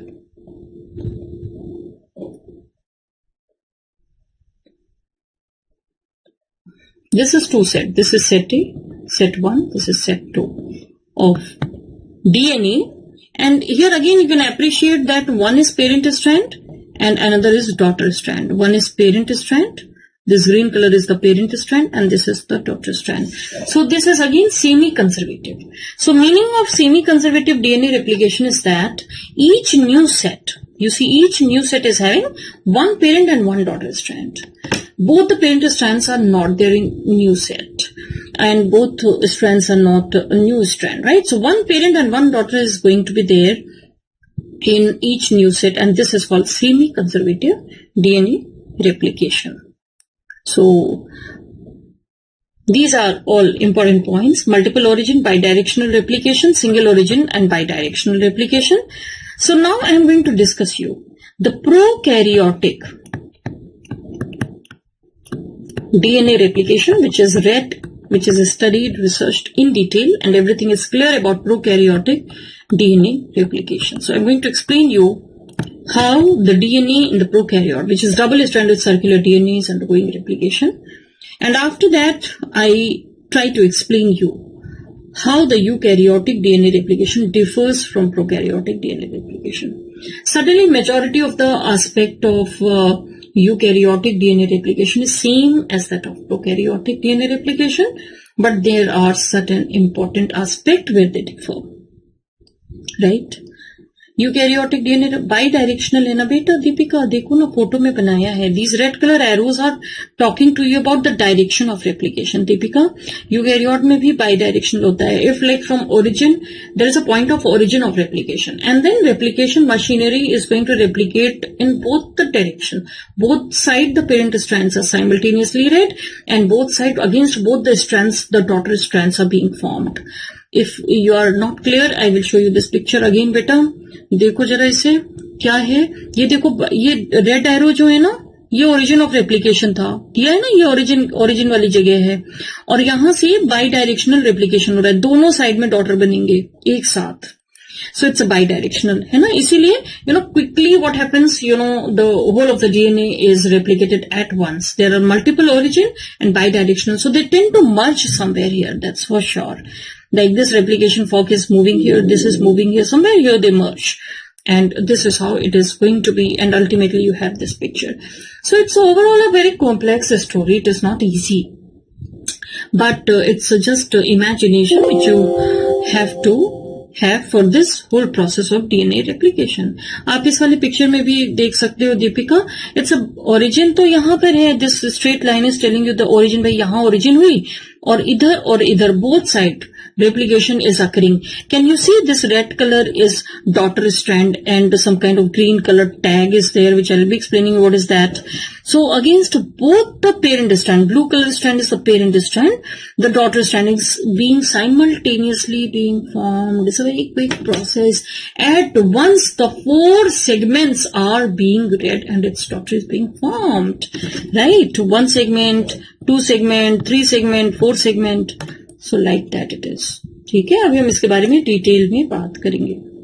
So whether it is prokaryote or eukaryote, please understand बेटा, it is always bidirectional, right? कोई doubt है तो अभी बताओ Deepika, otherwise आगे बढ़ते हैं. तो मैंने क्या बताया आपको, I will be discussing the various enzymes and the processes, the direction, the rules of replication in prokaryote, and then we will try to understand that how in eukaryote it's going to differ, right? So once your understanding of prokaryotic DNA replication is clear, life becomes easy and you really understand all the rules which is being followed in the DNA replication. Suppose this is the prokaryotic DNA and I'm just taking this kind of portion, of the parent DNA and try to explain you the process of daughter strand synthesis, right? So I just take this half segment and in one particular direction of replication, I explain you how the parent strands are being read and how the daughter strands are being formed, right? Please understand, both the parent strands are read simultaneously in a particular direction of replication and correspondingly daughter strands are being formed, right? तो इसको हम जरा पकड़ते हैं, इसको लेकर चलते हैं. And please I re-emphasize that I'm just taking the one direction of replication and trying to explain you how the parent strands are being read and daughter strands are being formed, right? चलो आगे बढ़ते हैं बेटा. लंबा process है ये. replication, repair and all takes lot of time and lot of patience, at your end. So there is no hurry, हम आराम से पढ़ेंगे. and ये देखो, आप ना इस डायग्राम को थोड़ा बनाने की कोशिश करो. try to draw it and at one point of time I will say just stop, no more drawing, you cannot draw it anymore. तो लेकिन अभी तो आप इसको बनाओ. you just try to draw it, a big picture, a full A4 size sheet you take, Deepika, and try to draw this big diagram, right? इतना बड़ा. This is the origin of replication and we are talking about the direction, this direction, synthesis of daughter strand, right? So this is the parent strand and this is also the parent strand. This is also the parent strand, right? So both the strands are there. There are a number of enzymes and proteins which are going to be required for making a daughter strand. So DNA replication is not that easy. Lot of things are required. First of all, there's a whole list of enzymes and proteins which are required. First of all, helicase enzyme is required. which is going to break the hydrogen bonds between the bases of two strands of DNA. अभी तक इतना तो पता चल गया आपको कि there are two strands of DNA and bases are projecting and trying to, do the friendship with the help of hydrogen bonds. So those bonding is to be broken and those strands need to go apart so that the enzymes are having access to that area for daughter strand synthesis. So who is going to break the bond? Who is going to lead to segregation of both the strands, and the enzyme answer is helicase enzyme. इसके बारे में एक word याद करो, progressive unwinding of DNA. It's a very controversial statement. I mean, ये line जो है ना English इसकी बहुत कई बार students they don't agree with it and they say, madam, unwinding and this and that and what is progressive. I want you to remember this line because this is a very fancy line and many of the questions they just simply use this line for asking you question on helicase. So progressive unwinding, I explain you what is that. Progressive unwinding of double-stranded DNA is the duty of helicase enzyme. Progressive matlab kya hua? Progressive means only small portion is segregated at one moment of time and then helicase moves ahead in the interior of the DNA and some more portion it is opening up. It is not that whole of the DNA is opened at once. It is not like that. Progressive meaning is that a small segment of the DNA is separated and once the process is complete, process of daughter strand synthesis is complete in that area, this helicase along with other enzymes move into the interior of this closed DNA segment and there it separates both the strands of DNA. So a small bit of DNA portion is being opened up at once at one moment of time and then that is followed by more opening of the double-stranded parent strand where again the daughter strand is being synthesized and then again some more portion of parent strands are being opened up. It's not like at once opening of the whole DNA. So this is called progressive. Step-by-step approach is being followed by helicase action and unwinding of DNA means separation of the DNA. Unwinding means separation of the DNA by breaking the hydrogen bond between the bases. Now once what happens, the helicase has acted upon and it has separated both the strands, still they have a lot of affinity to each other. They try to anneal to each other. Anneal means approximation. That's a word which we use very commonly in genetics. Anneal means two strands of the DNA, they tend to attach to each other, they approximate to each other and that's called annealing. So to prevent the premature annealing, there is something called premature annealing. Premature annealing means समय से पहले annealing.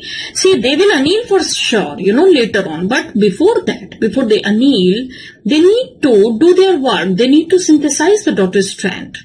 If before making the daughter strand after separation, they anneal, it is called premature annealing. To prevent the premature annealing of double-stranded DNA which are separated by helicase action, you need to have certain proteins which is called single-strand binding protein, which tend to bind separated strand and maintain them in segregated form and does not allow them to undergo premature annealing as such. So this is called single strand binding protein which prevent the premature annealing. The duty of single strand binding protein is to prevent the premature annealing and allow the enzyme system to patiently act on this parent strand and make the daughter strand with lots of fun, So this is how it is there, right? अच्छा, अभी क्या पढ़ना है? So there is helicase action, there is single strand binding protein action. Then comes the role of third factor and that's going to be primase. Primase duty is making of RNA primer. So primase is the enzyme which make the RNA primer. Please understand, whenever you're talking about synthesis of DNA, you understand that deoxynucleotides need to be attached by making a phosphodiester bond. For that, DNA polymerase enzyme is required. But please understand, DNA polymerase enzyme, it is there, but it says I will not unite the two independent deoxynucleotide. Bring me some primer. That primer may be RNA segment or it may be a DNA segment. On top of that, I will be adding the deoxynucleotide. I will never add two independent deoxynucleotides. So what I mean to say, in other words, that for making of DNA, you need to have RNA primer. And that is done by primase activity. Primase is making you RNA primer, and primase is nothing but it is RNA polymerase enzyme. RNA polymerase enzyme that's making you RNA primer, right? So RNA primer is required. Before I go into further detail of various factors which is required, one thing let me tell you, there are certain rules of reading of parent strand and making of daughter strand. This is 3' end as you understand, and this is 5' end. This is 5' end as you understand, and this is 3' end of this segment which is waiting for daughter strand synthesis. For making of daughter strand, the nucleotides of parent strands are being recognized in 3 to 5 direction, and accordingly the daughter strand is getting synthesized. So you may write it here very clearly that this is the ultimate rule of genetics, that reading of parent strand. Parent strand means the one which is providing the sequence of nucleotide which is being copied to make your daughter strand. So reading of parent strand is going to be in 3 to 5 direction. Who's going to read it in 3 to 5 direction? The enzymes will be reading it. Which enzyme? The primase enzyme, which is RNA polymerase, the DNA polymerase enzyme. All these polymerases, they are going to read the nucleotides in 3' to 5' direction. Direction of reading of parent strand is going to be 3' to 5' direction. Please remember, this is the golden rule of genetics. And at the same time, you remember another one rule, that synthesis of new strand को हम हमेशा daughter strand कहते हैं. You can call it as new strand. Synthesis of new or daughter strand is seen in 5' to 3' direction, right? Reading of parent strand is 3 to 5, and synthesis of daughter strand is 5 to 3. This is the basic rule. And I've told you, don't ask me again, what is 5', what is 3' end? Yesterday I was telling in good detail that 5' end means the one which is having the 5th phosphate free, projecting outside of the strand. And 3' end means that nucleotide 3rd hydroxyl is free, not a part of phosphodiester bond. And yesterday also, the fashion I was telling you that nucleotides will be added, you saw very well that direction of synthesis was 5 to 3. So that is what I am repeating once again, that whether it is RNA polymerase or it is DNA polymerase, they follow this rule. They read the parent strand, whether it is DNA or RNA, in 3 to 5 direction and make the new DNA or daughter DNA in 5 to 3 direction, right? So if you follow this rule, you understand that this reading is going to be in 3 to 5 direction. First of all, primase is required. Primase which is going to make you a small RNA primer. This, for making of this RNA primer also, the same rule is applied. Reading in 3 to 5 direction, synthesis in 5 to 3 direction. And then this is like taken up by DNA polymerase enzyme, which is going to add the nucleotides one by one according to the nucleotides of the parent strand and make the daughter strand, right? This is 3' end. Daughter strand is formed like this. So the parent strand is read in 3 to 5 direction, and class chal rahi hai meri. Parent strand is read in 3 to 5 direction and new daughter strand is synthesized in 5 to 3' direction, right? So RNA hoga attached to one end. Because without that, the DNA polymerase is telling I will not work. So whether it is making of RNA or it is making of DNA, always the reading is 3 to 5 and synthesis is 5 to 3. So that is what we have seen. Is it clear, Deepika? बताओ जरा. Deepika सो गए क्या? Just Deepika, सामर्थ, सबको नींद आ गई. I can hear this snoring at your end. Not at my end. बोलो बच्चों, बोलो बोलो, समझ आ रही है बात? The same rule is followed in the lower strand as well. Lower parent strand. The reading is 3 to 5. You need to have a primer like this, 5' to 3' primer, RNA primer, which is then, making the DNA by DNA polymerase 3. I'll be talking about this DNA polymerase 3 shortly. So, what I mean to say that segment, the portion of the parent strand which was separated, now it is able to make you the copy of daughter strand, and both the daughter strands are having RNA at one of its end. You can see it very clearly. DNA polymerase 3 is the main enzyme. DNA polymerase 3 is the main enzyme of DNA replication MCQ in prokaryote. Main enzyme. It has got two activity. One is 5 to 3 polymerase activity, and another is 3 to 5 exonuclease activity. These are two activities of DNA polymerase 3, 5 to 3 polymerase and 3 to 5 exonuclease activity.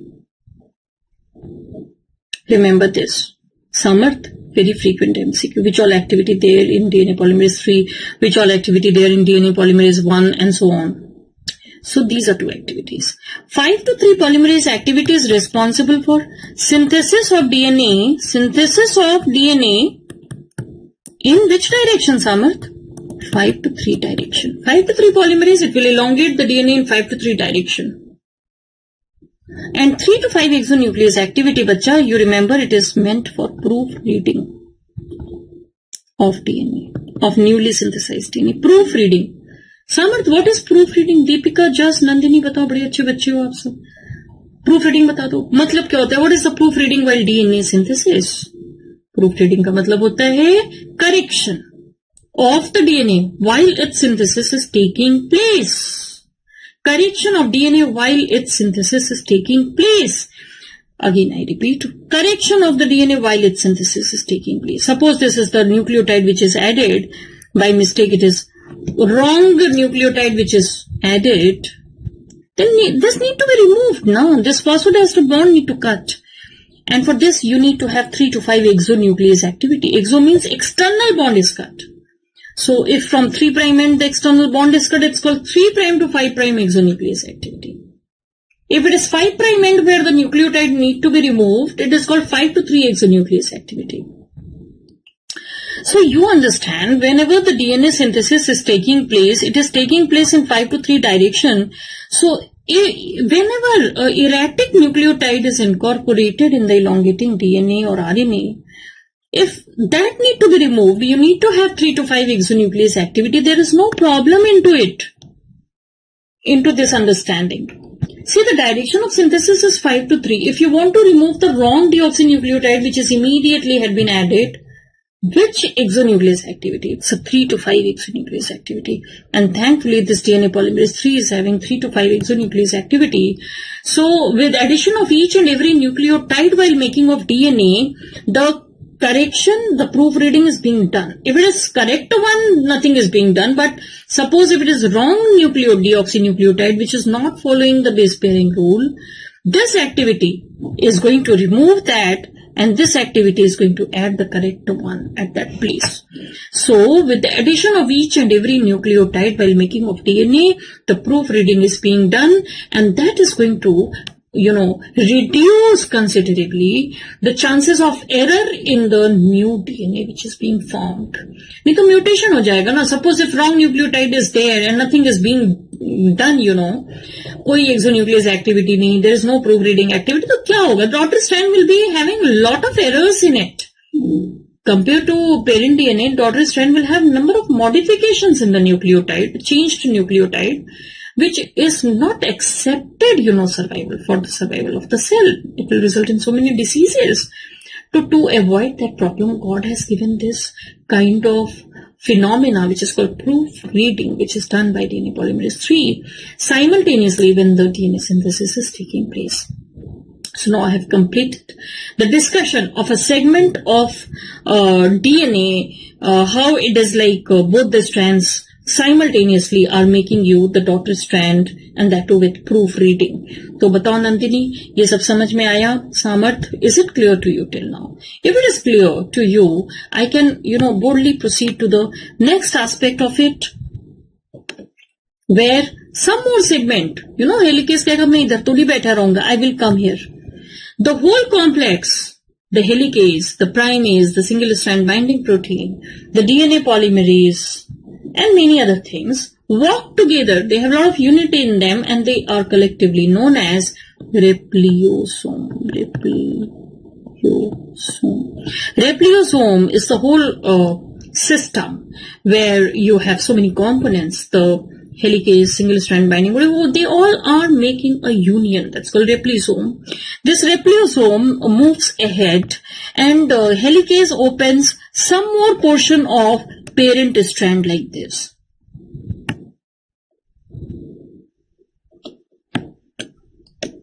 Now, this is going to be 5' end, and this internal nucleotide is going to be 3' end. This internal nucleotide of this segment, which is now ready for making of daughter strand, is having 3' end, 5' end like this. Deciding the direction of the segment which is undergoing replication is very, very crucial point before you actually understand how the process is going to take place. Because I have told you the rule is always followed. The reading is 3 to 5 and synthesis is 5 to 3. So for this upper strand, there is no problem at all. This previously synthesized DNA was actually being synthesized in 5 to 3 direction. This will continue further, and DNA polymerase 3 will say no RNA primer is anymore required. I will make the continuous DNA like this in 5 to 3' direction. I will do the simultaneous proofreading when required. But what about this lower parent strand? This is read in 3 to 5 directions. Dhyan se suno. This is read in this direction. And here, the direct DNA synthesis cannot take place. As I've told you that you need to have an initial primer, the RNA primer, which is produced in 5 to 3' direction by primase enzyme. And then this primer is like taken up by DNA polymerase 3, and then the DNA synthesized on top of it in 5 to 3' direction by DNA polymerase 3 with simultaneous proofreading. And when the primer of previously synthesized DNA portion is met with, the process stops here. So you get to have a kind of, space or nick over here, right? So aisa hota hai. So this is how one strand is continuously being synthesized. Another strand of the daughter is seen in bits and fraction. Why? These bits and fraction called Okazaki fragment. The question arises, why? The student, they ask me, why madam, why Okazaki? One strand is continuous, but other daughter strand is in Okazaki fragment. Why? My simple answer is the rule of replication. The rule of reading of DNA and the rule of formation of DNA, rule of reading of parent DNA and rule of formation of daughter DNA direction is the reason why you have Okazaki fragment. See, the whole DNA, I repeat it once again. If Samarth, you have this question that why Okazaki, why fragmented madam? The answer is both the strands of the DNA are not separated at once. There is segmental opening, segmental synthesis. Segmental opening, segmental synthesis. Isme kya hota hai? That one strand is continuously read in 3 to 5 direction. But when you talk about the lower strand, it is read in 3 to 5 direction. I'm not denying that. But over here it was read in this direction, and over here it is being read in this direction. So accordingly it is making you daughter strand, which is seen in bits and fraction, and that is called as Okazaki fragment. Bachcho, Okazaki fragment. And how you define Okazaki fragment? Okazaki fragment is a small stretch of the DNA which is having a RNA primer attached to it. So nobody can change this rule. Whether it is eukaryotic DNA replication or prokaryotic DNA replication, in a particular segment when you are talking, one strand will be continuous, but the other strand will be discontinuous. It is all because of the rules which need to be followed for reading of parent strand and for making of daughter strand. If there was no such rule, probably both the strand would have been continuous. How many of you, Nandini, Samat, बताओ ये समझ आई बात, कुछ भेजे में घुसी? ये बात ना है बड़ी डिफिकल्ट और ये ना बहुत ही अजीब लगती है. वो God has created us like this, so complicated. And this is E. coli DNA I'm talking to you. See, there also God has used so much of brain and everything. Kind of Okazaki fragment. Even in eukaryote human DNA, we tend to have this Okazaki fragment. We have to do the repairing work, over here in the Okazaki fragment so that the continuous DNA is formed. These broken pieces of daughter strand is of no use for us, right? When I was telling you about the new set of the DNA, I showed you that this is new set, this is new set. You saw that daughter strand is continuous. So there is a lot of work which is, remaining here to explain you, how the strand becomes continuous, even in the lower strand. तो बताओ मुझे, सामर्थ बहुत बोलती हूँ मैं, मुझे ऐसा लगता है आप लोग को पढ़ाती हूँ तभी मेरी आवाज निकलती है. वैसे तो मैं बहुत ही शांत और सीधे स्वभाव की महिला हूँ, तो ये है बच्चों. लेकिन आप लोग को जब पढ़ाती हूँ ना तो बस मैं बोलती चली जाती हूँ. तो ये मत सोचो कि मैडम तो ना बस बोलती चली जाती हैं. बेटा मैं बोलती भी ऐसे हो ना कि आपको सब समझ में आए और आपको लगता है मैडम बहुत फास्ट बोल रही है. फास्ट नहीं बोलती है मैडम, एक बात को ना कई तरीके से बताती हैं और इतनी बार बताती हैं जब तक मुझे खुद नहीं पता चल जाता कि आपके दिमाग में बात घुस गई. अब बताओ, दीपिका को तो क्लियर हो गया, सामर्थ को भी सब कुछ जो आता था वो भी क्लियर हो गया. और जस आपका क्या हाल है? नंदिनी, कुछ समझ में कोई डाउट हो तो पूछ लो बच्चा, तभी मैं आगे बढ़ूं, तभी ओकाज़की फ्रेगमेंट की मरम्मत की बात करूं. इनफैक्ट ये मैं तुम आपसे कल बात करूंगी, इतना आप रिवाइज कर लो. आज मैं इससे ज्यादा नहीं पढ़ाऊंगी, खिचड़ी बन जाएगी. I was talking to you about various characteristic of codon, है ना. आज 1 घंटे में हम इतना ही पढ़ेंगे और ये सब कुछ पढ़ेंगे. डायरेक्शन ऑफ रेप्लिकेशन के कुछ रूल्स होते हैं. अभी इसको repairing this Okazaki fragment and making it a continuous strand is not an easy task. So I will be talking about this in detail tomorrow and tomorrow in next class में. And there again I will be repeating the process of DNA replication जो आज मैंने पढ़ाया in 5 minutes time. ठीक है, तो आप बताओ इतना ठीक है, आगे बढ़े या अगली क्लास में पढ़े? बताओ, अभी बताऊंगी तो आपकी समझ नहीं आएगा. नंदिनी की समझ में आ गया. सो बच्चा बेसिक रूल आप ये याद करके आना नेक्स्ट क्लास में. क्या बेसिक रूल है कि रीडिंग, ये वाला दीज आर बेसिक रूल्स कि parent strand need to be identified. Reading of nucleotide means identification of the nucleotide for the purpose of its copy making. So the reading of nucleotide will be in which direction? 3 to 5. Never say 5 to 3. 3 to 5. देखो, whenever you read the counting, you read 1, 2, 3, 4, 5. You from 3 to 5 you go, right? So that way you can remember that reading of nucleotide is always 3 to 5. But when you're talking about simultaneous synthesis of daughter strand, that's being synthesized in 5 to 3 direction. And you may ask me why 5 to 3 direction the synthesis of daughter is taking place. I will again give you the answer, because the DNA polymerase, the RNA polymerase, all of them, they have the polymerase activity, which is 5 to 3 polymerase activity. Right? And 3 to 5 exonuclease activity, which is the additional activity seen in DNA polymerase 3, is meant for what? It is meant for proofreading. What is proofreading? Samarth said कि ठीक कर देना, correction कर देना. Whenever the wrong nucleotide is added, that need to be immediately removed. तो removed मतलब you have to cut a phosphodiester bond. It is removed from 3' end, so it is called 3 to 5 exonuclease activity, which is required. So that is very much required for proofreading. And yes, of course, if you want to know that whether primase is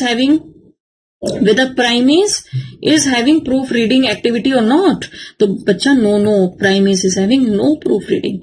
In fact, any RNA polymerase, when you're talking, there are so many variety of RNA polymerases which I will be discussing you during transcription. None of them they have the proofreading activity. तो ये बात बिल्कुल सच है कि this RNA which is produced here, which I have highlighted in this color, this RNA is erratic RNA. It's having a lot of errors in it. A lot of wrong nucleotides are there which are not just exact copy of the parent strand.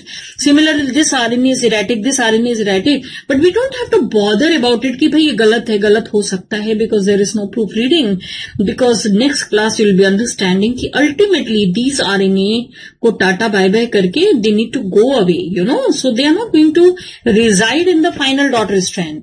So there is a process where these RNA are to be removed, है ना? So even if they are erratic, that's not going to be a problem at all, because this RNA primer is not going to be the final component of, the daughter DNA. Whenever we talk about daughter DNA, we have the only DNA, right? We don't have RNA at all anywhere in this, right? So this is how it is. तो ठीक है बच्चों, इतना थोड़ा सा पढ़ो, जो भी पढ़ाया, वॉबलिंग पढ़ाया, ठीक है, जेनेटिक कोड की 5-6 कैरेक्टरिस्टिक पढ़ाई, exception to rule of universality सारा पढ़ जाओ, माइटोकॉन्ड्रियल डीएनए रेप्लिकेशन के basic rules. And when we meet in the next class, I'll be completing this replication in prokaryote as well as in eukaryote, right? चलें जस प्रकाश, कोई सवाल है? Ma'am, can you explain why 3 to 5 direction makes no reason? Okay, जस प्रकाश, let me explain you this. बच्चा जस, सुनो मेरी बात, बहुत खुशी हुई कि आपने एक सवाल पूछा. I am very happy. जब बच्चे सवाल पूछते हैं मुझे बहुत खुशी होती है. Now this is 5 prime, this is 3 prime. This is anything, deoxynucleotide, तो ये डीएनए का छोटा सा टुकड़ा, right? Now these are deoxynucleotide हम ऐसे लिखते हैं, deoxynucleotide जस्ट ऐसे लिखते हैं, deoxynucleotide बहुत सारे हैं जुड़े हुए हैं. What is the bond? जैसा आप ये बताओ, ये कौन सा बॉन्ड है? बता दो यार, ऐसा भी क्या, ये सारे कौन से बॉन्ड है? फॉस्फोडाइस्टर बॉन्ड है, ठीक है. न्यूक्लियस का मतलब क्या होता है? Let's go step by step. What is the meaning of nuclease? Nuclease means cutting phosphodiester bond. मैंने इसको यहां से काट दिया. एंडोन्यूक्लियस और एक्सोन्यूक्लियस? नंदिनी, जस्ट प्रकाश, टेल मी, एंडोन्यूक्लियस और एक्सोन्यूक्लियस? इंटरनल है ना फॉस्फोडाइस्टर बॉन्ड, तो इंडोन्यूक्लियस हो गया ना बच्चा, ये इंडोन्यूक्लियस हो गया. On the other hand, suppose ये बाहर वाला bond, outer most phosphodiester bond मैंने काटा, तो ये एक्सो हुआ या एंडो हुआ? तो एक्सो हो गया, ये एक्सो हो गया. इधर काटा तो ये भी एक्सो हो गया. तो हमारे पास we have endonucleases, we have exonucleases. Endonucleases, they cut internal phosphodiester bond. There we need to talk about the sequence of nucleotide की A और C के बीच में कट गया. But what about exonuclease? Exonuclease दो तरीके के हैं, one acting at this end, one acting at this end. तो how to differentiate these two exonucleases? आपने exonuclease बोला तो ये समझ नहीं आया किस end पर काट रहा है, right? So to clarify that doubt, this exonuclease is said to be 5 to 3 exonuclease and this exonuclease is said to be 3 to 5 exonuclease. थोड़ा आप भी समझ लो कि ऐसा क्यों बोला गया. Because of direction of cutting. When the cutting is from 5 prime to the 3 prime end, it is called 5 to 3 exonuclease. When cutting is from 3 prime end to 5 prime, it is called 3 prime to 5 prime exonuclease activity बच्चा. तो when you are talking about, ये समझ आ गई just? पहले ये बताओ, इसके बाद हम आगे बढ़ेंगे. दीपिका, जस्ट ये समझ आ गई? इंडो हो गया, इंडो में तो कोई प्रॉब्लम नहीं है, उसमें कोई डायरेक्शन नहीं की बात नहीं की जाती. We don't talk about any direction per se in endonuclease activity, but whenever we are talking about exonuclease activity, we have to talk about the prefix that whether it is 3 to 5 exonuclease or 5 to 3 exonuclease to clearly demarcate that which particular end it is going to act. ठीक है, ठीक है, तो ठीक है, सब कुछ ठीक ही है जिंदगी में, सब कुछ ठीक ही है, all is well, all is well, है ना. तो what I told you just that whenever you are talking about the new DNA synthesis, अभी देखा ना आपने, तो which direction it was in 5 to 3 direction. ये तो आप समझ गए हो ना, ये 5 to 3 डायरेक्शन है. Suppose if erratic nucleotides need to be removed, this is the wrong one which is not following the parent strand nucleotide pairing, तो आपको इसे हटाना है. So you have to use the exonuclease activity to cut this outermost phosphodiester bond. And Nandini will tell कि ये कौन सा exonuclease होगा, 5 to 3 exonuclease होगा या 3 to 5 exonuclease होगा बच्चा. Synthesis is 5 to 3. Exonuclease will be 3 to 5. Simple. So this is going to be 3 to 5 exonuclease activity, which will be desired to remove the recently added wrong deoxynucleotide. And that place will be then occupied by new nucleotide, which is, in all hopes, is correct one. Right, and this is called proof reading. तो ये होती है कहानी बच्चा. Just प्रकाश समझ आ गया, और आपको तो बहुत जल्दी समझ आ गया. इसको प्रूफ रीडिंग कहते हैं और ये कहानी है, इसको आप समझ लो. तो ये सब बेसिक है बच्चा. बेसिक लेके पढ़ोगे ना तो कोई चीज मुश्किल नहीं है. और प्रॉब्लम आप लोग के साथ क्या होती है कि चाहे 10th हो चाहे 12th हो, बस रट लो, पास कर लो एग्जाम में. ऐसे तो काम नहीं चलेगा ना बेटा. आप फाइनल ईयर में पहुंच के समझोगे कि यार कुछ पढ़ा ही नहीं. अब वो एक कॉमन धारणा होती है ना, अरे क्या पढ़ा यार, कुछ पता ही नहीं. अब हम मेडिसिन के केसेस देख रहे हैं, सर्जरी के केसेस देख रहे हैं, समझ में नहीं आ रहा है. तो समझ में क्यों नहीं आता है? Because you don't put your understanding into the subject. तो ये क्लियर पढ़ो ना ये सारी चीजें, तो आपको कोई रोक नहीं सकता आगे बढ़ने से, है ना बच्चा. एग्जाम तो सब पास हो जाते हैं. आप अपने सीनियर को देखो कैसे गधे गधे हैं, सब पास हो गए, है ना. तो ऐसा नहीं है आप नहीं पास, आप भी पास हो जाओगे. लेकिन हमें आपको अच्छे से पास कराना है, आपके कॉन्सेप्ट्स क्लियर करके पास कराना है, सो दैट आजकल इंटीग्रेटेड का जमाना है. आजकल सब कुछ चेंज हो गया है. आजकल सब कुछ नए बैचेस के साथ में बहुत कुछ हो रहा है. यू नो द होल सब करिकुलम इज बीन रिवाइज्ड. तो अब वो रट्टाफिकेशन से काम नहीं चलेगा. I am very happy with you. Just when you're asking me such questions, I'm really very happy and I want more and more questions from your end. तो आप देखो मुझे कितना मजा आता है. आप जब कोई सवाल पूछते हो ना तो मेरा इंटरेस्ट ना डबल हो जाता है, 3 गुना हो जाता है. तो try to generate doubts and clarify your doubts in the class, right. कई बार ऐसा होगा कुछ डाउट्स फनी भी होंगे, जो आप पूछोगे बहुत फनी सा होगा, मैं कह भी दूंगी, डांट भी दूंगी, क्या बच्चा कैसा सवाल कर रहा है. But it doesn't mean that you stop asking doubt, है ना. पूछो, 10 में से 2 सवाल बहुत अच्छे पूछोगे आप और उससे आपके कॉन्सेप्ट्स क्लियर होंगे. ठीक है, चलो जी बच्चा, गुड नाइट करते हैं. अब मैं जाऊं रोटी वोटी बनाऊं, है ना. सब भूखे बैठे हैं, सब देख रहे हैं मुझे गुस्से में. चलो bye, good night, thank you very much. कोई डाउट वाउट हो तो आप पूछ सकते हो. All right. So good evening, Devesh, Shashwat, Areen, Atri, Bhargav, Surbhi, Shurobhi, Himanshi, all of you. Good evening. Good evening. And tell me something. Have classes in college started? Classes have started? Yes. Have the classes started in college? Please let me know. Have you started going to college? That is more important. Have the face-to-face classes started? Have the lectures started? Has anatomy, physiology taken off in college? Shivika, good evening. Shashwat, Shamreen, Soumya, good evening. Yes. Have classes in college started? Yes, ma'am, now visible. Okay, great. All right. So, okay, yes, Shivika says yes. And classes, that means have taken off, right? So it's going to all go in real, it's going to go in, everything is going to move very fast now, because as it is, you know, your first year is going to be a little truncated, I think. You are not going to have too long a time to complete your first year, and so I'm sure the teachers are going to go pretty fast, right? Okay. Areen Soni says, is it better to buy Guyton than AK Gen? Areen Soni, I would like you to read Guyton. Like I said, that is definitely the first choice. That should be your book of preference. That is Guyton. If your college is insisting on an Indian author, if your college professors have asked you to read from an Indian author, you can also do that and maybe refer to the Guyton in the library. Right? You can go to the library. And like I said, my classes are Guyton and Genong based. So even if you are not reading Guyton, you've got your class notes with you, that is also good enough. You can combine this along with any Indian author. But like I said, preferably try and, if you can, go through Guyton, that is good. But if you can't, my classes are Guyton and Genong based. Right? And so this is, should we read both Guyton and Genong? No, Shivika. You won't have the time to read both the books. So Guyton, like I said, is a textbook of physiology, and Genong is a review of medical physiology. So there are certain topics which I'll tell you that read these from Genong. Yes? But generally, Guyton is the textbook for first years. So Genong is more of a review, right? So that is why Genong is more of a reference book. Don't buy a Genong, refer to the Genong in the library. You know, you could probably pick up a particular topic. It has to be very selective reading from Genong. Are you okay with that? And Guyton is a book which helps you to understand, right? Now, Shashwat says, which Indian author is the best?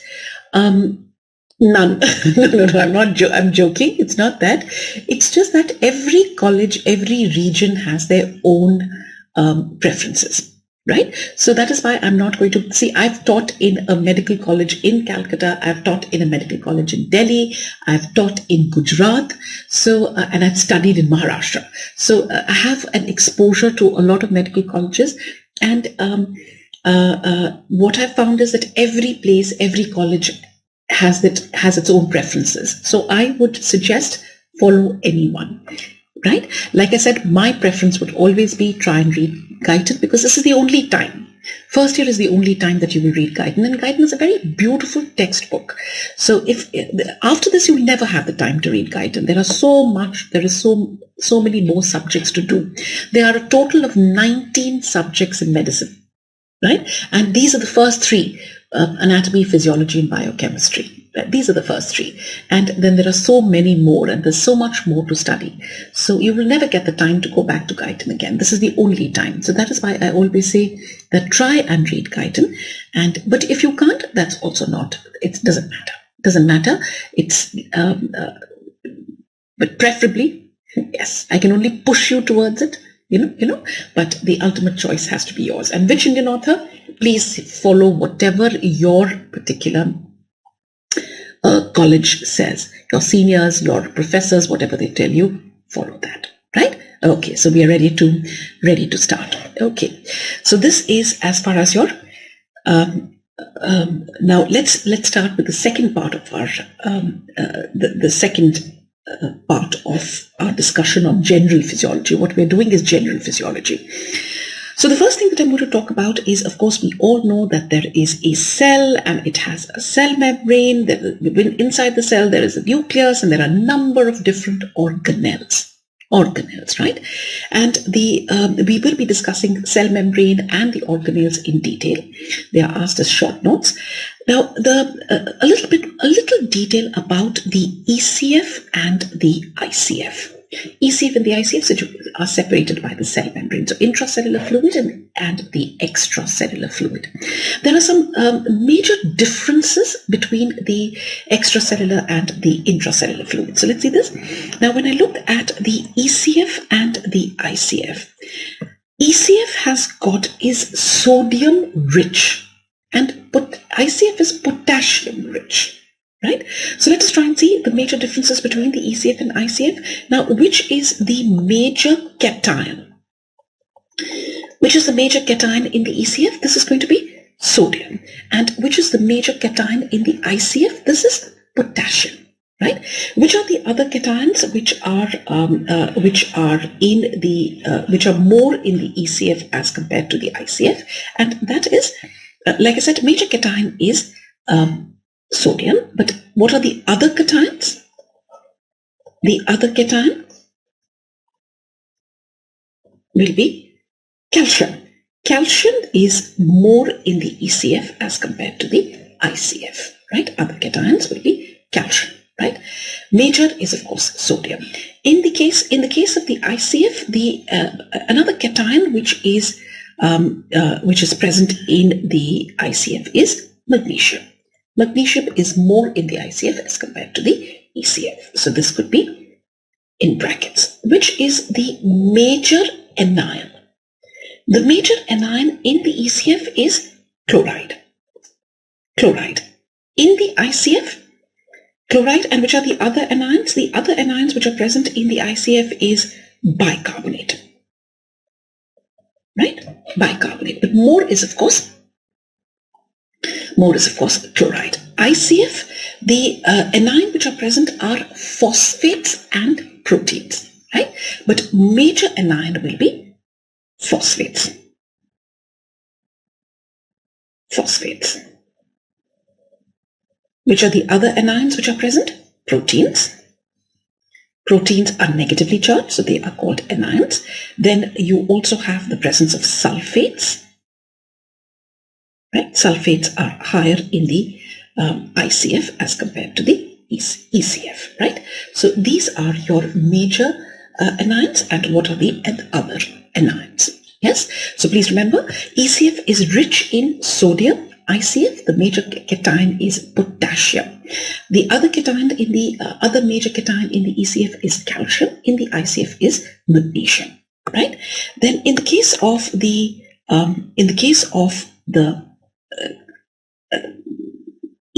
anion, the major anion in the ECF is chloride, and other anion which is present is bicarbonate. Here it is phosphates, others are proteins and sulfates. So these are going to be, so the ECF is rich in sodium, calcium, chloride, bicarbonate. ICF has a higher content of potassium, magnesium, proteins, phosphates, proteins, sulfates. Okay. Now the next important point, when you look at the pH. What is the pH of the ECF and the ICF? Now, ECF has a pH of 7.4. This is a range of 7.38 to 7.43. ICF, the pH is 7.1. Right? So this is another important difference, that the pH is lower in the ICF as compared to the ECF. Are we clear that? This is lower in the ECF as compared to the ICF. Now, next important point. Now, what is the most important buffer? You know what is a buffer, isn't it? Most abundant buffer first. Which is the most abundant buffer? Abundant buffer means in terms of the concentration, which buffer is which is the most abundant buffer. This is bicarbonate in the ECF. In the ICF, it's going to be phosphates. Phosphates are in a higher concentration, in the highest concentration. So there are two buffers in the ICF, phosphates and proteins. So, and which is the most important buffer? Which is the most important buffer? Bicarbonate. Right? In other words, the most abundant, most important buffer in the ECF is bicarbonate. But in the ICF, the most abundant is phosphates, but the most important is proteins. Proteins and phosphates are two buffers which are present in the ICF, right? And proteins, the buffering action of proteins is more important than that of phosphates as well. And the reason for that is, if you remember pK, what is pK? pK is the equilibrium constant. Right? pK is the equilibrium constant. Right? pK is the equilibrium constant. pK of proteins is close to the intracellular. pK of proteins is close to the intracellular pH. Right? pK of proteins is close to the intracellular pH. Are we clear that? That is your, like I said, the most abundant buffer, most important is bicarbonate. But in the case of intracellular, it is going to be phosphates. Most important buffer in the case of, most abundant in ICF is phosphates, but most important is going to be proteins. Clear that so far? And one more important difference, and that is when you look at glucose. Glucose in the ECF is 19 milligrams per deciliter, but in the ICF it is 0 to 20 milligrams per deciliter. Because whatever glucose enters into the cells, it's usually utilized. It is utilized to generate energy, right? So the glucose inside the cell will always be lower as compared to outside the cell. Then if you look at proteins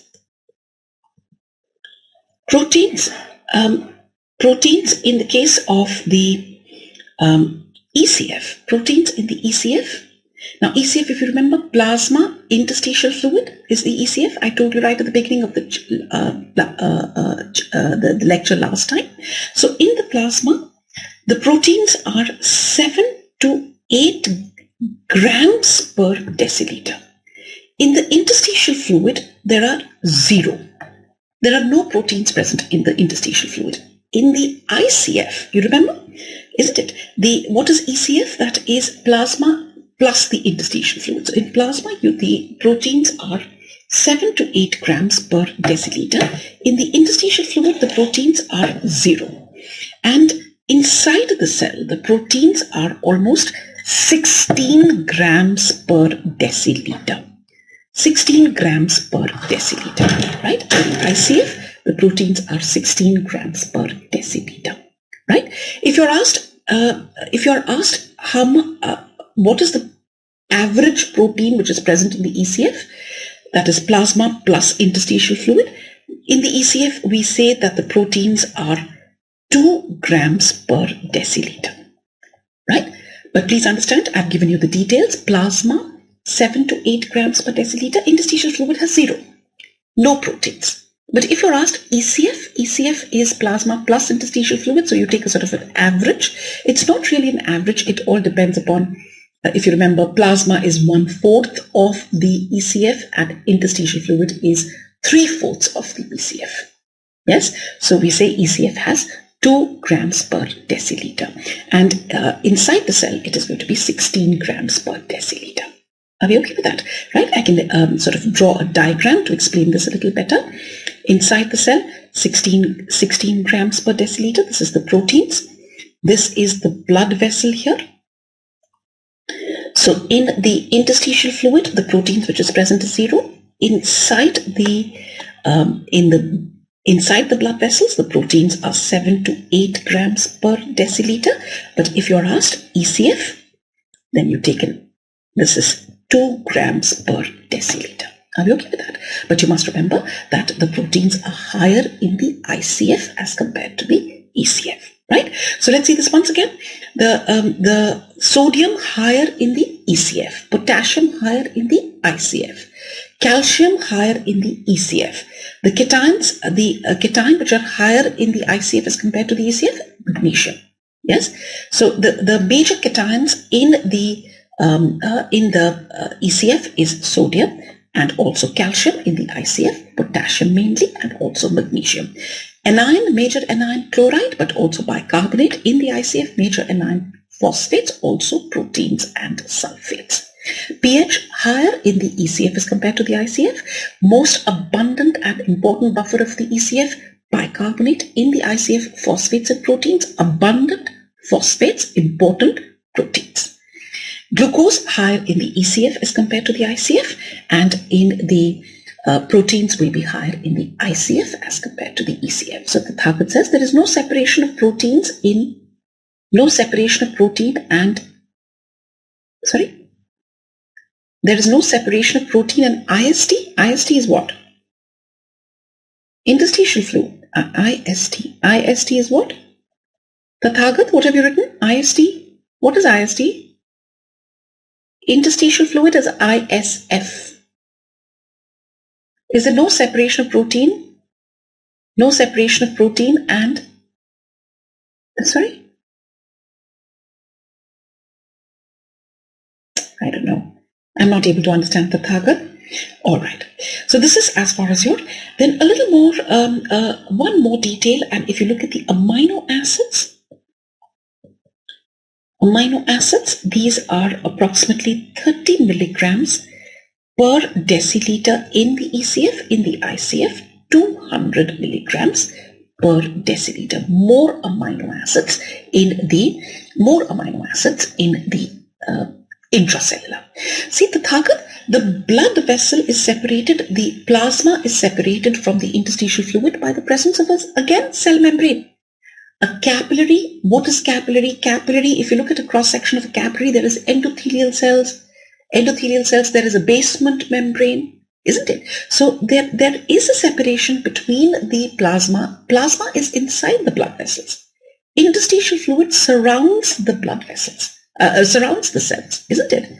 This is the plasma here inside the blood vessels. This is interstitial fluid which surrounds the cells. And this is the intracellular fluid which is present inside the cells. Right? Is there no separation of protein and interstitial fluid in ICF as you've done in ECF?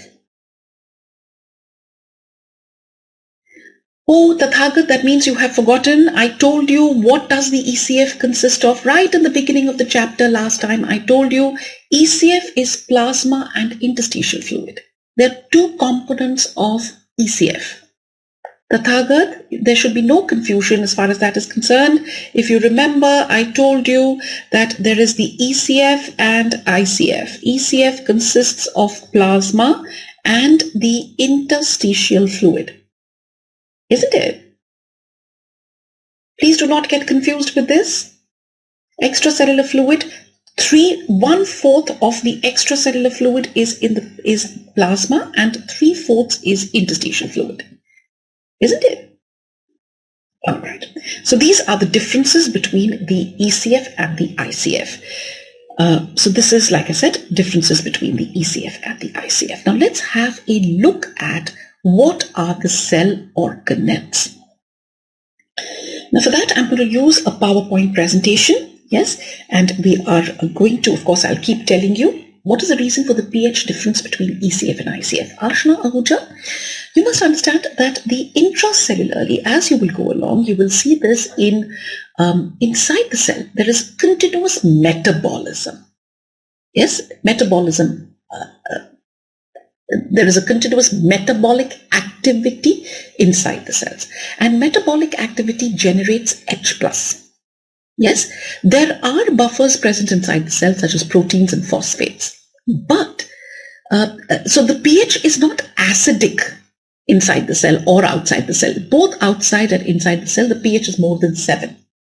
But a slightly lower pH in the ICF because there is a continuous generation of H+.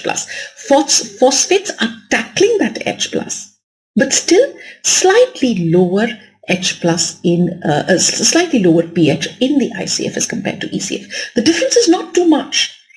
Yes, what is the difference? The difference is 7.4 here and 7.1, isn't it? This is the difference in the, isn't it? The difference is 7.4 in the ECF and 7. Both of them are alkaline. It's not acidic. I got through. And the only explanation for this is slightly lower pH in the ICF is because of a continuous generation of H+, much more H+ being generated inside the cells because of metabolic activity. Okay with that?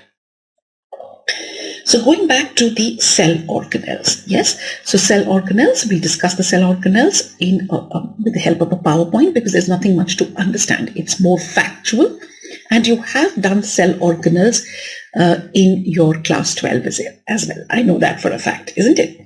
So of course, this is one diagram which is given in every textbook. What are these different cell organelles, isn't it? You know that there is a cell membrane, there is a nucleus, isn't it? And then you have the endoplasmic reticulum, which can be a rough endoplasmic reticulum if it is associated with ribosomes, or it could be a smooth endoplasmic reticulum.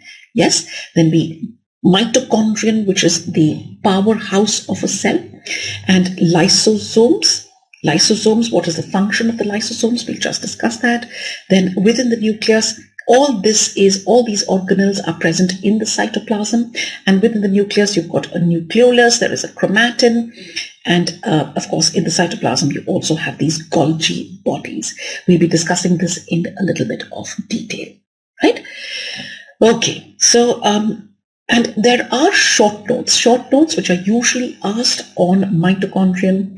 You get a short note on the endoplasmic reticulum, you get short notes on lysosomes, you get a short note on the Golgi bodies. So you should be able to, even plasma membrane for that matter, so you should be able to write. Sometimes you're given these 2-mark and 3-mark questions on these organelles, and you have to write some information about these organelles. So let's see this here. Now, as far as the cell membrane is concerned, the first important point about the cell membrane is the thickness. And how much is the thickness of the cell membrane? This is 7.5 nanometers. 7.5 nanometers, or you can also write it as 75 angstroms. Nanometer is 10 raised to the power of -9, and angstrom is 10 raised to the power of -10. Have you understood? So this is your 7.5 to 10 nanometers or 75 angstroms. Now when I look at the cell membrane, the first important thing, the cell membrane has got proteins, it has got lipids. But which are more as compared to, which is more in terms of dry weight of the cell membrane, and that is going to be proteins. Proteins are 55% of the dry weight of the cell membrane. Slightly more than lipids. Proteins are more than lipids. Isn't it? 55% of the dry weight of the cell membrane are the proteins. So these are going to be, these are more than the lipids. Are we okay with that? Right? The next important point, which are the lipids? Now the lipids which are present in the cell membrane are, number one, phospholipids. The lipids which are present in the cell membrane, these are phospholipids. Phospholipids constitute 25% of the dry weight of the cell membrane. And which are the phospholipids? The examples of phospholipids are phosphatidylcholine, phosphatidylserine, phosphatidylethanolamine. Right? Phosphatidylcholine, phosphatidylserine, phosphatidylethanolamine. These are the phospholipids which are going to be present. Of course, the details of what are phospholipids, this is going to be done in biochemistry. Then also present in the cell membrane is cholesterol. Cholesterol also is an important component of the cell membrane. So phospholipids, cholesterol, and you also have other lipids such as sphingolipids or sphingosine. Right? Sphingosine. So these are the lipids which are present. Which are the lipids? Phospholipids, cholesterol, and sphingolipids, such as sphingosine. Right? And together they constitute about 42% of the dry weight of a cell membrane. You also have another constituent of the cell membrane, and those are carbohydrates. Carbohydrates will constitute about 3% of the dry weight of the cell membrane. So majorly proteins, 55%. Then you have lipids, which are about 42%, and carbohydrates, which are 3%. Okay. Of course, there can be variation in the composition of the cell membrane from in different parts of the body, in different cells. Again, the details will be done in biochemistry. Okay with that? Right? So this is as far as your what are the constituents of a cell membrane. It is 7.5 nanometers or 75 angstroms thick. The proteins constitute 55% of the dry weight of the cell membrane. Lipids will constitute about 42% and carbohydrates 43%. Which are the lipids which are present in the cell membrane? Phospholipids, cholesterol, and sphingolipids. Then when you look at the cell membrane, there is a lipid bilayer. The lipids are arranged in a bilayer. Yes, the lipids are going to be arranged in a bilayer. And when you talk in terms of bilayer, I don't know if you can make this out. Now, there is, like I said, the major constituent of lipids, the major lipids which are present in the cell membrane are the phospholipids. And a phospholipid has a head which is hydrophilic. The hydrophilic head. Hydrophilic means what? This is a water-loving. Hydrophilic, water-loving head. Yes? And you have a hydrophobic. The phospholipid has a hydrophobic tail. Water-hating tail. Hydrophobic tail. So what happens is this lipid bilayer, the hydrophobic tails are towards the inside. Towards the interior of the cell membrane, you will have the hydrophobic tails. This is hydrophilic head, hydrophobic tails. So this is one layer and this is the second layer. So this is a lipid bilayer. The hydrophobic tails are towards the interior of the cell membrane, and towards the outside, towards the ECF and towards the ICF, you have the hydrophilic heads. Right? This is how the phospholipids are going to be arranged. Yes. You also have cholesterol here. Cholesterol can be seen over here. Now when you look at the proteins, can you make this out? There is a protein. This is a protein here. This is yet another protein. This is another protein with a carbohydrate chain. This is another protein here, all these dark colored are the proteins. Yes. And so there is a lipid bilayer plus there are the presence of proteins. plus proteins are present. And this is known as a fluid mosaic model. Fluid mosaic model of the cell membrane. What is a fluid mosaic model? Now, the cell membrane is not a rigid structure. It is not a rigid structure. It is gel-like. Yes, it is gel-like. Have you understood? It is not a rigid structure. It is sort of semi-liquid. It is gel-like. Yes, so that is why it's called fluid. And mosaic, what do you mean by mosaic? See, these presence of proteins, there is a lipid bilayer and the presence of proteins, it now gives it a mosaic pattern, right? It gives it a mosaic pattern.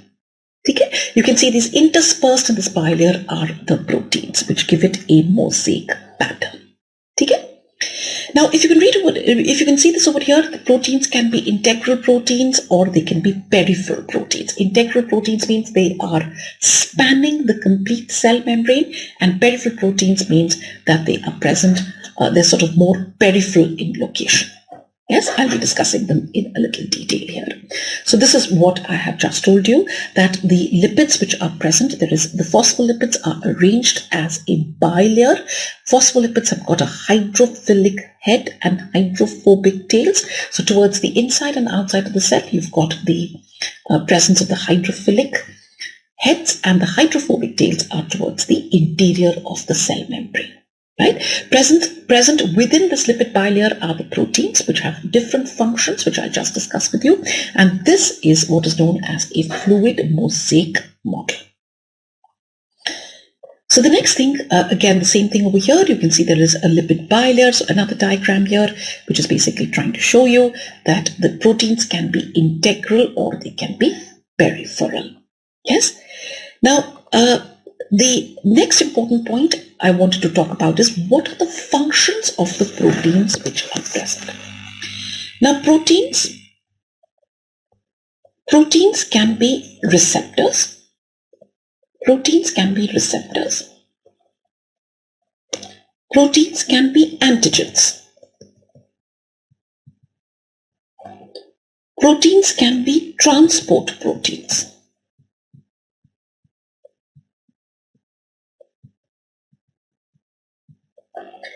Proteins can be channel proteins. I'm just basically trying to tell you that what are the function of the different proteins which are present in the cell membrane. What is the function of the proteins which are present in the cell membrane, right? So receptors, antigens, transport proteins, channel proteins, these can also be structural proteins. They can also be structural proteins, or they can be enzymes. Structural proteins or enzymes. So proteins can be receptors, antigens, transport proteins, channel proteins, structural proteins or enzymes, right?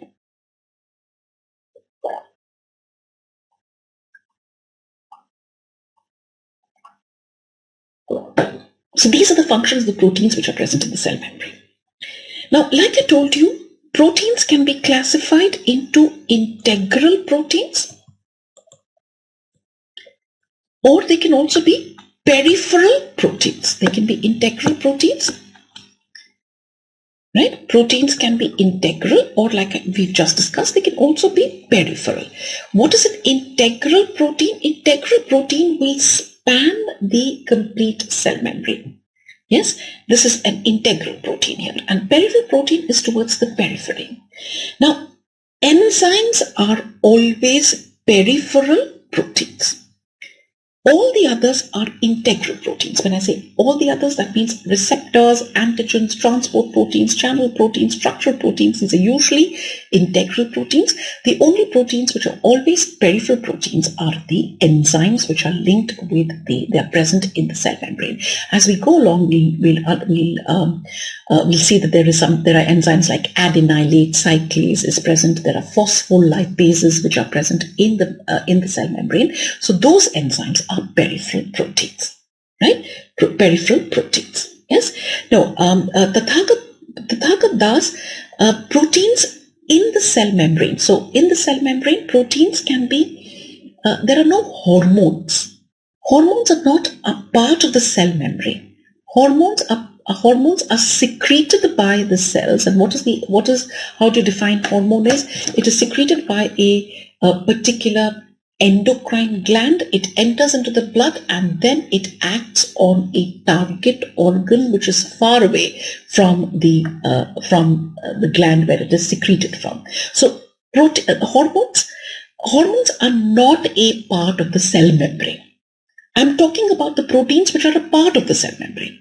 Have you understood? And these proteins in the cell membrane can function as receptors, as antigens, as transport proteins, channel proteins, structural proteins, or as enzymes. And like I said, these proteins can be integral proteins or peripheral proteins. And which are the ones which are peripheral proteins are always the enzymes. Now, the enzymes which are present in the cell membrane, like I said, adenylate cyclase, phospholipase, you will do them as you go along. Okay? Now, the next important point. Oh, what's happened?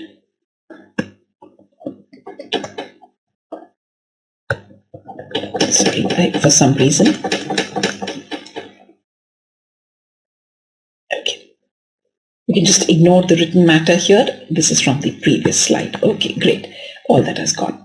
So proteins held by, there is something known as GPI anchors. Now, what are GPI anchors?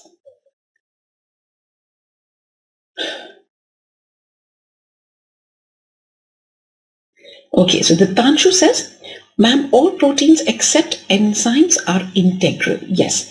What basically I'm trying to tell you is that the enzymes are always peripheral proteins. They are not integral proteins. All the others are usually integral proteins, but enzymes are always peripheral proteins. Are you okay with that? Okay. All right. Now, there is also something known as glycosyl phosphatidylinositol anchors.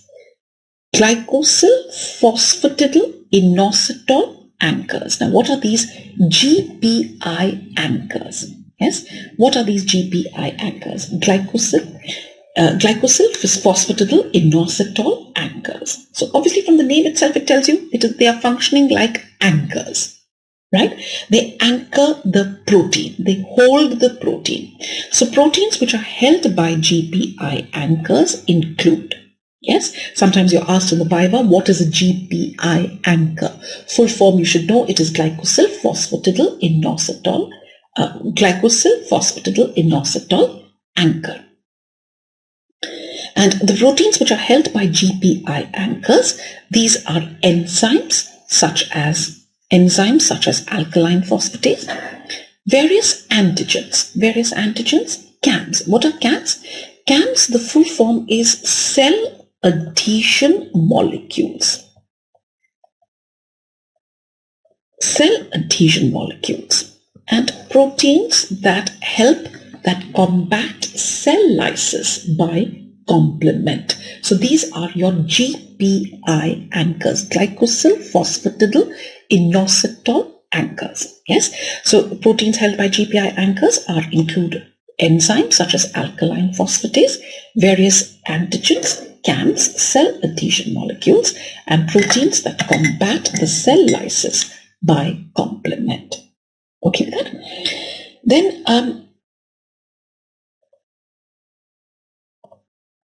what are the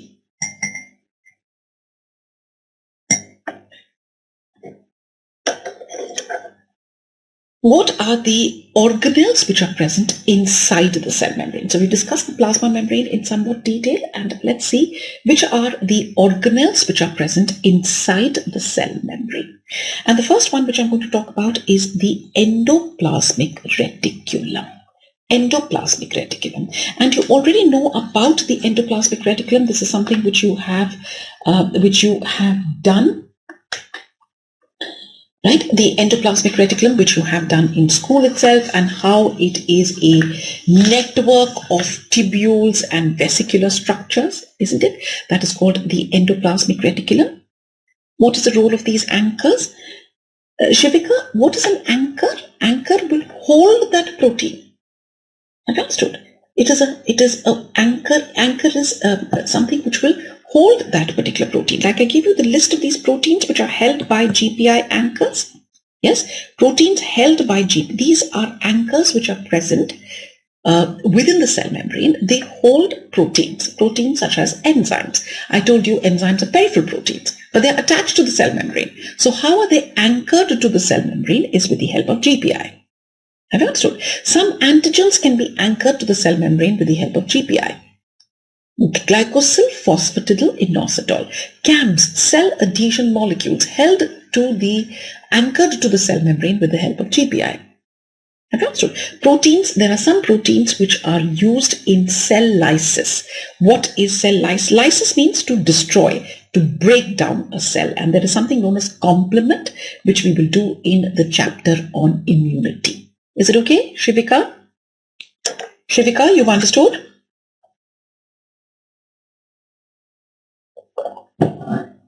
Okay. So I was basically trying to tell you about the endoplasmic reticulum, and we said it is basically a network of tubules and flat vesicular structures. All right. Why do these proteins need to be anchored while others need not? See, the reason for it, an integral protein will not need to be anchored, isn't it? An integral protein does not need to be anchored, but a peripheral protein, yes, a peripheral protein will need to be anchored. Is it okay? Peripheral protein will need to be anchored.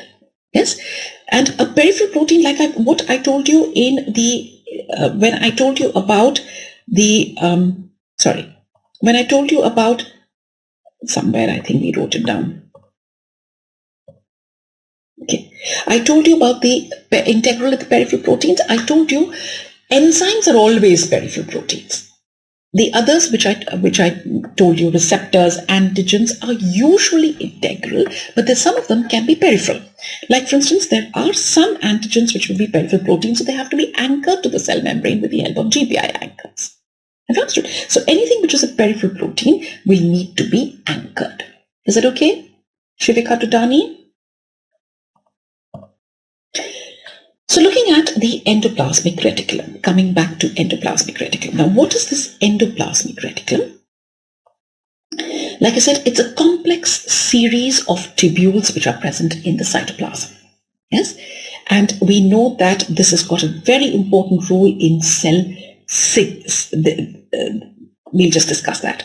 So now the inner limb of the membrane is continuous with a segment of the nuclear membrane. Yes, inner limb is continuous with the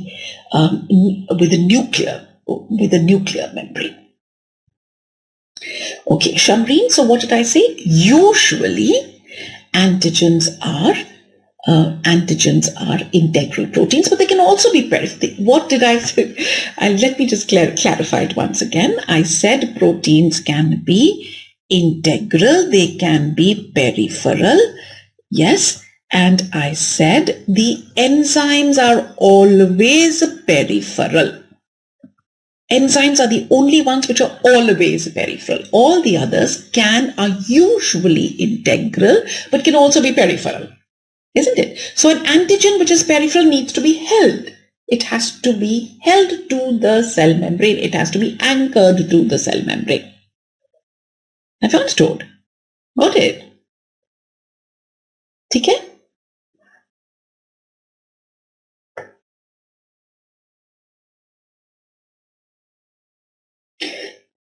Isn't it? When the Tanshu had asked me, ma'am, all proteins except enzymes are integral. What did I say? I said, no, enzymes are always peripheral. The others can be integral or peripheral, but usually integral. But if it is a peripheral protein, it has to be anchored. Okay.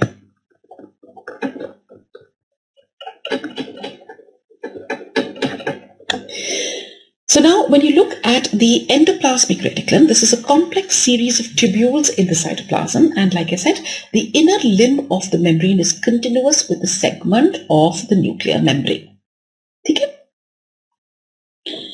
tubule walls are made of membranes. The tubule walls, when you look at the tubule, the endoplasmic reticulum, it is like this. It is made of a membrane. It is also associated with the nuclear membrane, right?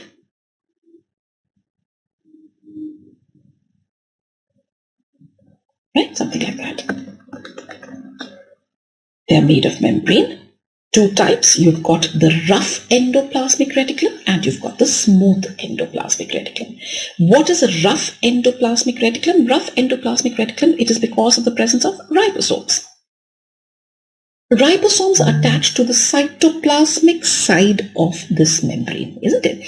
When you look at this, here is the cytoplasm, here is the nucleus, and you have this network of tubules which are present.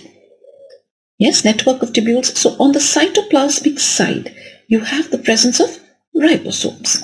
You have the presence of ribosomes. So that makes it a rough endoplasmic reticulum, right? Rough endoplasmic reticulum. And the rough endoplasmic reticulum, ribosomes are involved in protein synthesis. So RER is concerned with protein synthesis. Yes, and this is also concerned with initial folding of polypeptide chains with formation of disulfide bonds. You know what is a polypeptide chain? I'm sure you've done this in class 12. Polypeptide chains, these are basically your proteins. Proteins are made of amino acids. Amino acids will form peptides and then polypeptides and disulfide bonds. This happens in the RER. What is making it rough? The presence of ribosomes. And that means this is involved, the RER is involved in protein synthesis, right? Then the smooth endoplasmic reticulum. Here the ribosomes are absent and this is involved in therefore steroid synthesis.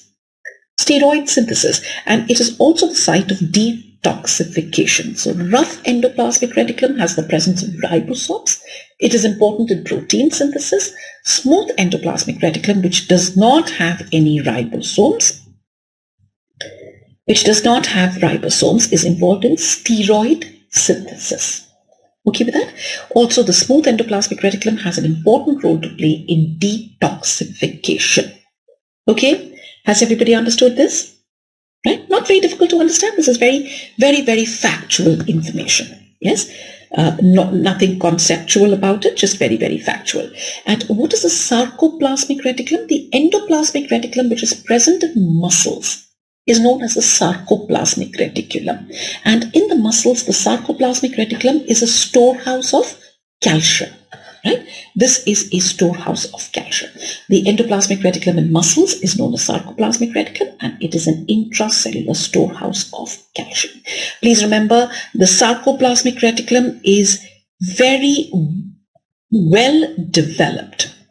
This is very well developed in skeletal muscle. Yes, less in cardiac and the least in smooth. Yes, very well developed in skeletal muscle, and sarcoplasmic reticulum is poorly developed in smooth muscle. Yes, poorly developed in smooth muscle, less well developed in cardiac, very well developed in skeletal muscle, poorly developed in smooth muscle. Is it okay? So what is the sarcoplasmic reticulum? It's basically the endoplasmic reticulum which is present in muscles. Okay? Okay, is everybody okay with the endoplasmic reticulum? Can I move on to the next thing?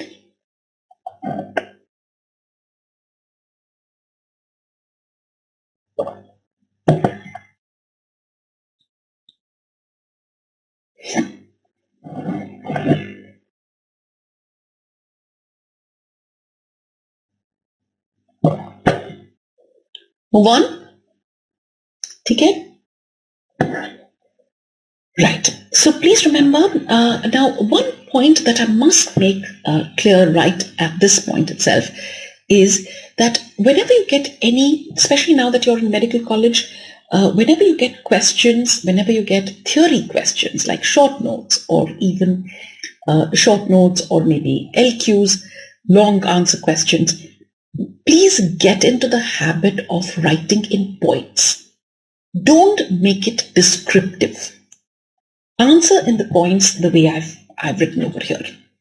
And that's true. And try and make some subheadings if possible. Subheadings, and try and write in points. You must get over the habit of being descriptive. Descriptive is okay till for a history paper or a geography paper, but not in medicine. Preferably everything should be in points, because I'll tell you why. Because the examiners don't have time to go through a story. They like to look for the key words.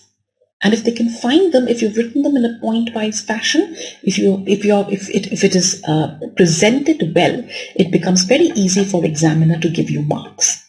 Okay? So make sure that get into the habit of writing in points. Okay? But at the same time, it should not be incomplete. There should be some matter there, but get into the habit of writing in points. Okay? All right. So this is what I was just trying to tell you, which, remember this one point, we said the inner limb of the membrane is continuous with a segment of the nuclear membrane. Yes. So let's try and see this over here. Now this is the nuclear envelope, and there are some nuclear pores. Now when you look at the inner limb, this, if you can make out, it is continuous with a segment of the nuclear membrane. Right? Inner limb is continuous with a segment of the nuclear membrane. Now we clear that, right? Inner limb of membrane is continuous with, this is the inner limb here towards the nucleus, and it is continuous with the segment of the nuclear membrane.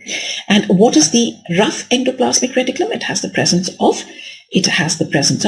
ribosomes. Yes. What is present inside these membranes is called the cisternal space. Right? Smooth endoplasmic reticulum does not have any ribosomes. Ribosomes are absent. Yes. So rough endoplasmic reticulum is involved in protein synthesis, and the smooth endoplasmic reticulum is involved in steroid synthesis. Steroid synthesis, and the smooth endoplasmic reticulum is also involved in detoxification. Clear with that? Detoxification. Okay? Now let's have a look at lysosomes. Okay. Is there any need to draw pictures in prof exams? Definitely. If it helps you to illustrate, if it helps you to, for instance, something like this. Yes, if you can show this, what is a smooth endoplasmic reticulum, what is a rough endoplasmic reticulum? From the diagram itself, the teacher will look at the diagram, will know that this child knows the difference between rough endoplasmic and the smooth endoplasmic reticulum. Isn't it? And rough endoplasmic reticulum for protein synthesis, smooth endoplasmic reticulum for steroid synthesis. So definitely a picture, a line diagram. If it helps to illustrate your answer, please go ahead and do it. I was personally, when I was a medical student, I preferred to always, it always helps if there is a diagram or if there is a line diagram. As you go along, we'll be doing concepts in physiology. If you can write them as a line diagram, that will be great. Isn't it? Because it helps anything which makes, you see, you have a very short period of time in which to tell your examiner that you know this subject. Okay? It's when we don't know a subject, if we don't know a particular question, that we start writing stories. It's a very common thing. You'll see this in medicine. अगर question आता है तो बिल्कुल point में लिखोगे आप, and probably illustrate भी करोगे और बहुत अच्छे से लिखोगे, लेकिन जहां क्वेश्चन नहीं आता है वहां पर स्टोरीज लिखना शुरू कर देते हो, है ना? कई बार क्या होता है कि there's only a little part that you know and you build up around that. Yes, so we are born storytellers. In medicine you will become storytellers, but so that is why I said right from day one, get into the habit of remembering it in points. It's easier to retain that way. Whenever you read a particular page, always at the end of that, write down what are the important points that you have understood from that one page, right? And make that a habit and sustain that habit throughout medical college. And that, for one thing, after reading something, if you remember, these are the 4 important points in this particular page. So that makes it easier for you to retain information as well. Okay? All right. So the next is, like I said, let's go on to lysosomes. Again, like I said, another short note which can be asked is lysosomes. Now, what are these lysosomes? Now, when you look at the lysosomes, so of course there is a membrane here as well. Yes, there is a lipid there. Basically, these are kind of tiny sacs, and within the sacs are these enzymes. Hydrolytic enzyme mixture is present. A mixture of enzymes is present within a sac which is enclosed by membrane, right? So if you see this, what is a lysosome? Lysosome firstly is formed by budding off from Golgi apparatus, from budding off from Golgi apparatus. And what is a lysosome? Lysosome is basically intracellular digestive system.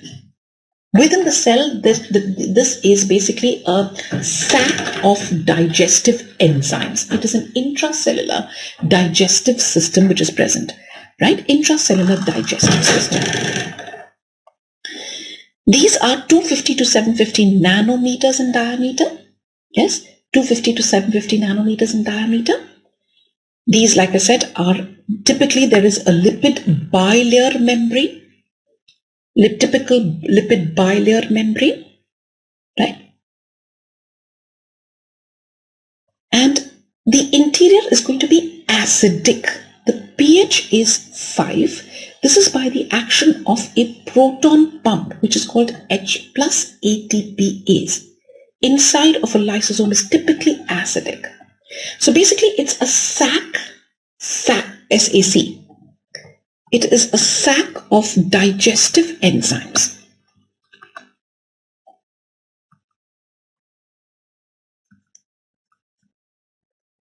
Inside is going to be acidic. How is the inside acidic? Because there is a special pump which is present in the membrane, which is called an H plus ATPase. What is this pump?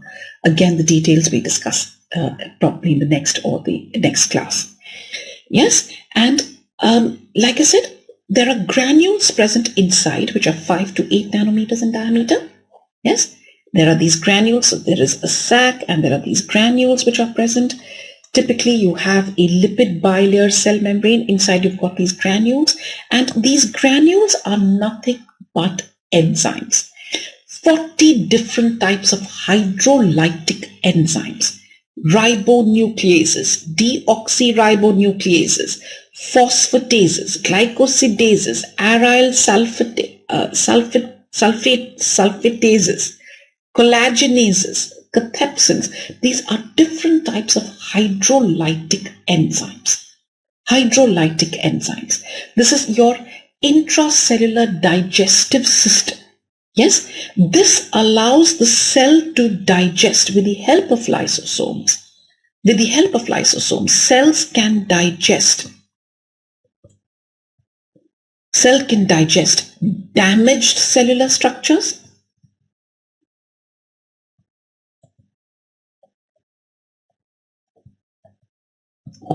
Number 2, it can digest food particles ingested by the cell. It can digest unwanted particulate matter. Unwanted particulate matter, for example, bacteria.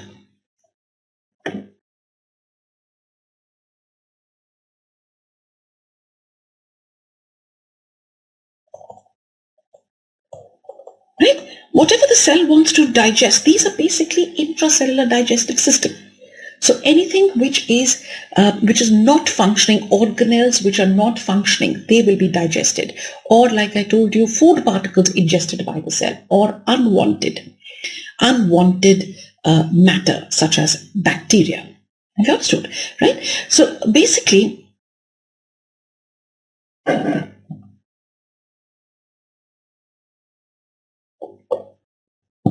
so Areen Soni has a very interesting question. Ma'am, membrane didn't get ruptured due to acid. So you must understand this, the lipid bilayer of the cell membrane. Areen Soni, a very interesting question. If you look at the pH of the stomach, inside the pH of the gastric juice inside the stomach is 2 to 3. But the stomach does not rupture, na? Because there are mechanisms. So basically this lipid bilayer, this keeps the enzymes enclosed within the lysosome. But there are certain conditions where the lysosomal membrane will rupture and these hydrolytic enzymes will come in contact with whatever the cell has to digest. It could be a damaged cellular structure, it could be food particle, it could be unwanted particulate matter. Have you understood? Once the enzymes come in contact with the substance that has to be digested, then these enzymes will act on that substance and break it down into smaller particles. Have you understood? Okay? So normally this lipid bilayer will keep these hydrolases, these hydrolytic enzymes within the lysosome, but sometimes the lysosomal membrane will rupture, releasing the hydrolytic enzymes, and those enzymes will then digest whatever the,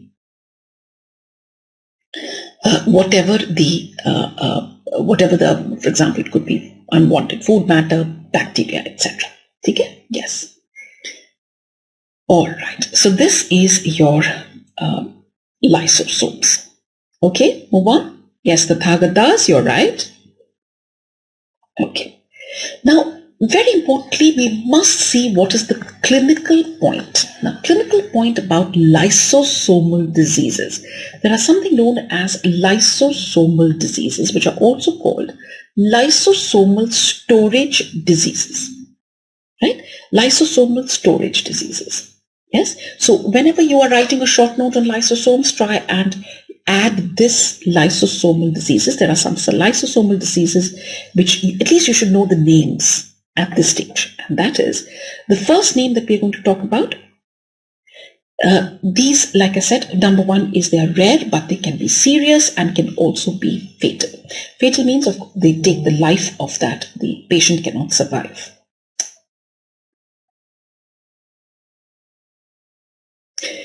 Fabry disease. This is called Fabry disease. It's the first lysosomal disease.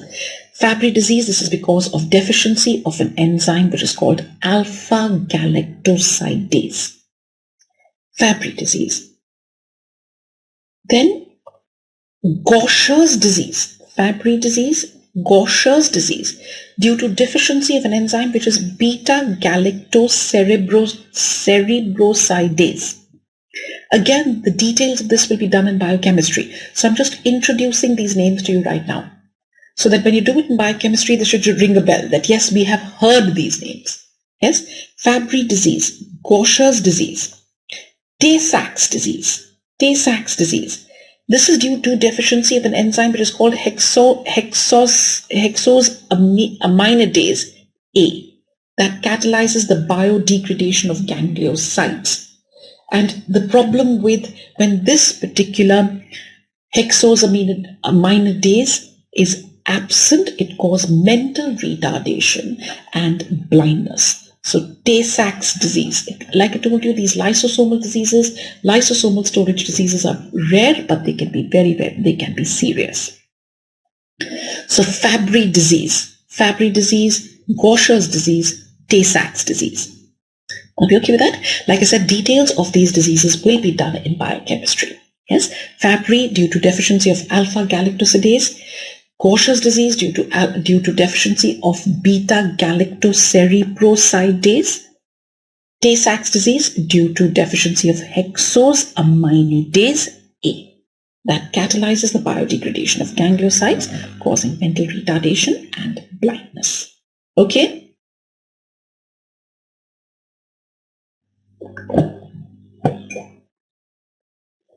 Okay with that so far?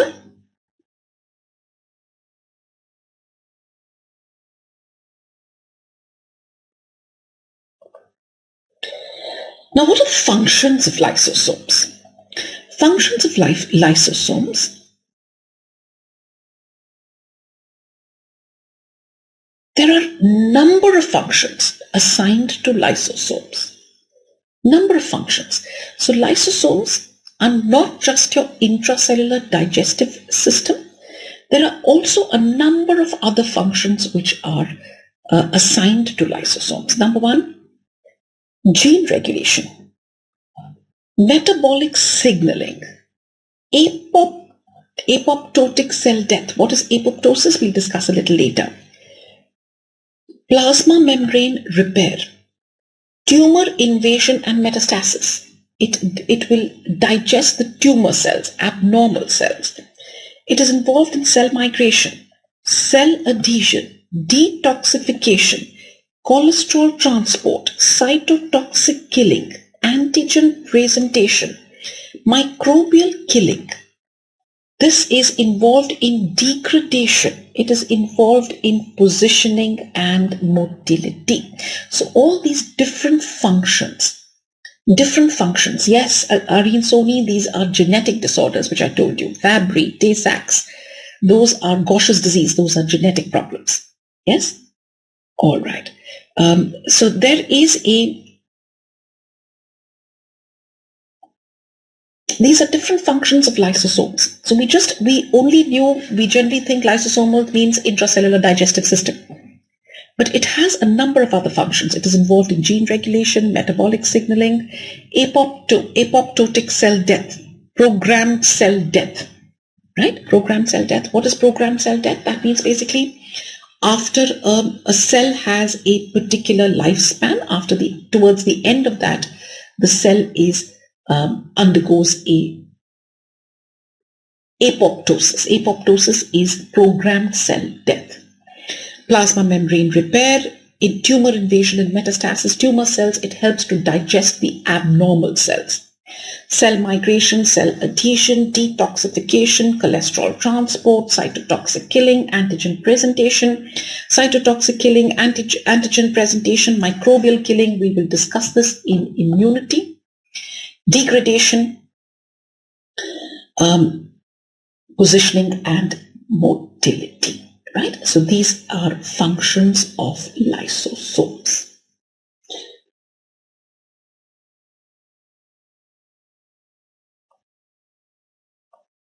Peroxisomes. Let's go on to the next one, and that is peroxisomes. Obviously, it may not be possible to remember all these different functions of the lysosomes, isn't it? But definitely you should be able to remember at least some of them, isn't it? Especially how it is involved in like I said, you must remember how it is involved in apoptosis, apoptotic cell death, how it is involved in eliminating tumor cells, how it is involved in eliminating unwanted bacterial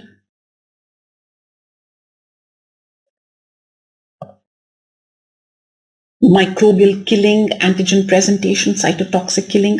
This is something which you should know about, right? So these are the important ones that you must talk about. Tumor invasion, microbial killing, antigen presentation, cytotoxic killing, how it has a role to play in cell migration, apoptosis. These are the important functions that you should know about. Okay? Peroxisomes. Let's go on to the peroxisomes. Now, what are peroxisomes? Peroxisomes are similar to lysosomes, but there are two important differences. They're similar to lysosomes, but two important differences. Peroxisomes, how were the lysosomes formed? They were formed by the budding off from Golgi apparatus. Remember? These are formed due to budding off from smooth endoplasmic reticulum or by division. Understood? So remember lysosomes were formed by budding off from? Lysosomes formed by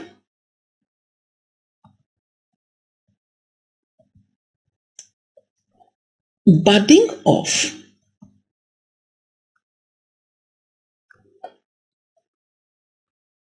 off from Golgi apparatus.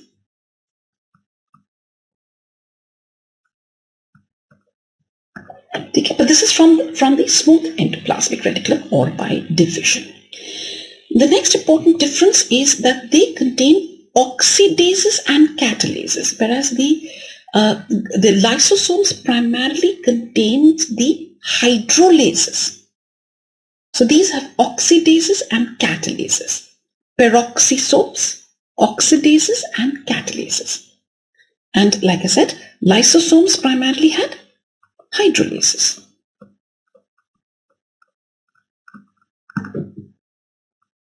Clear with that? Yes?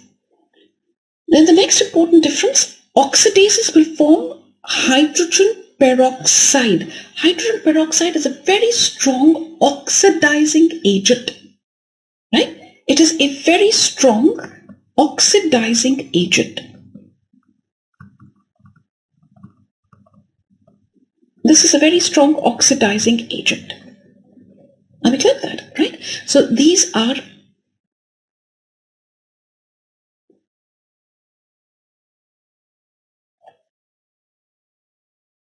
this is going to cause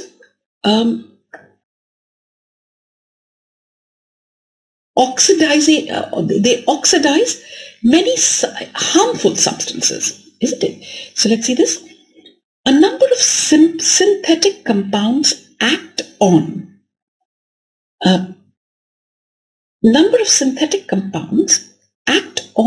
PPARs. Now what are PPARs?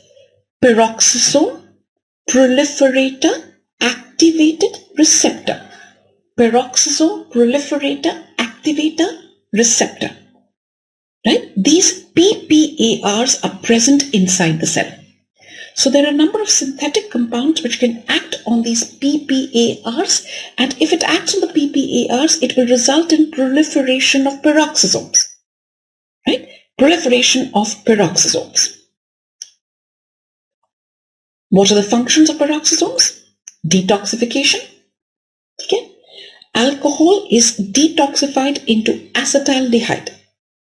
Okay, by the peroxisomes. So one is detoxification. Number two, catabolism of long-chain fatty acids.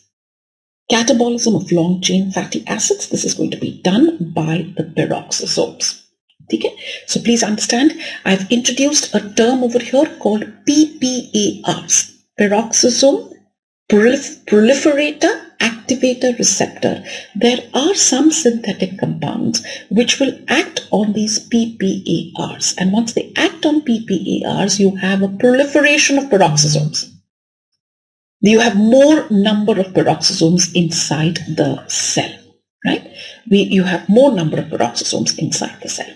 Functions of peroxisomes, like I said, detoxification and catabolism of long-chain fatty acids. Okay with that so far?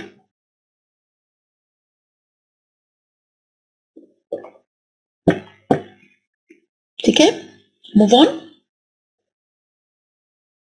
Any questions so far?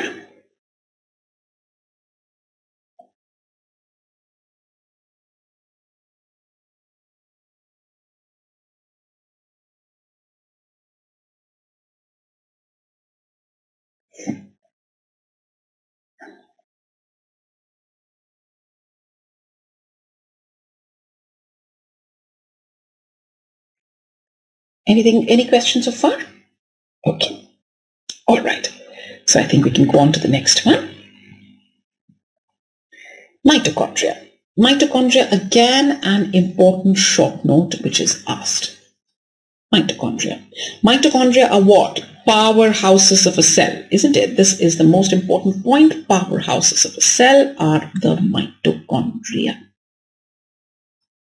Okay? And these are involved in generation of energy.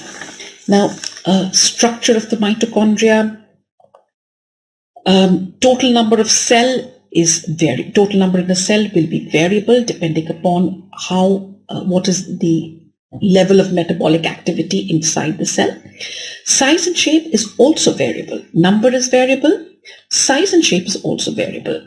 It could be globular, it could be elongated, branching, and filamentous. Of course, normally you see them as an elongated, but it could be globular, it could be elongated, it could be filamentous. Right? So this is what is your mitochondria. Okay? Self-replicative. You've all heard about mitochondrial DNA. Mitochondria have their own DNA, and so they are self-replicative. And the important point is that the mitochondrial DNA comes from the mother. Yes, this comes from the mother. So mitochondrial DNA, like I said, what is this mitochondrial DNA? It is double-stranded circular molecule. This contains approximately 16,500 base pairs. It codes for 13 protein subunits that are associated with proteins encoded by nuclear genes to form 4 enzyme complexes plus 2 ribosomal and 22 transfer RNAs. Inheritance is maternal. Now, this particular line, yes, how they're going to form 4 enzyme complexes. Yes, how they're going to form 4 enzyme complexes. This again will be dealt with in biochemistry. What are these 4 enzyme complexes that we are talking about? Okay?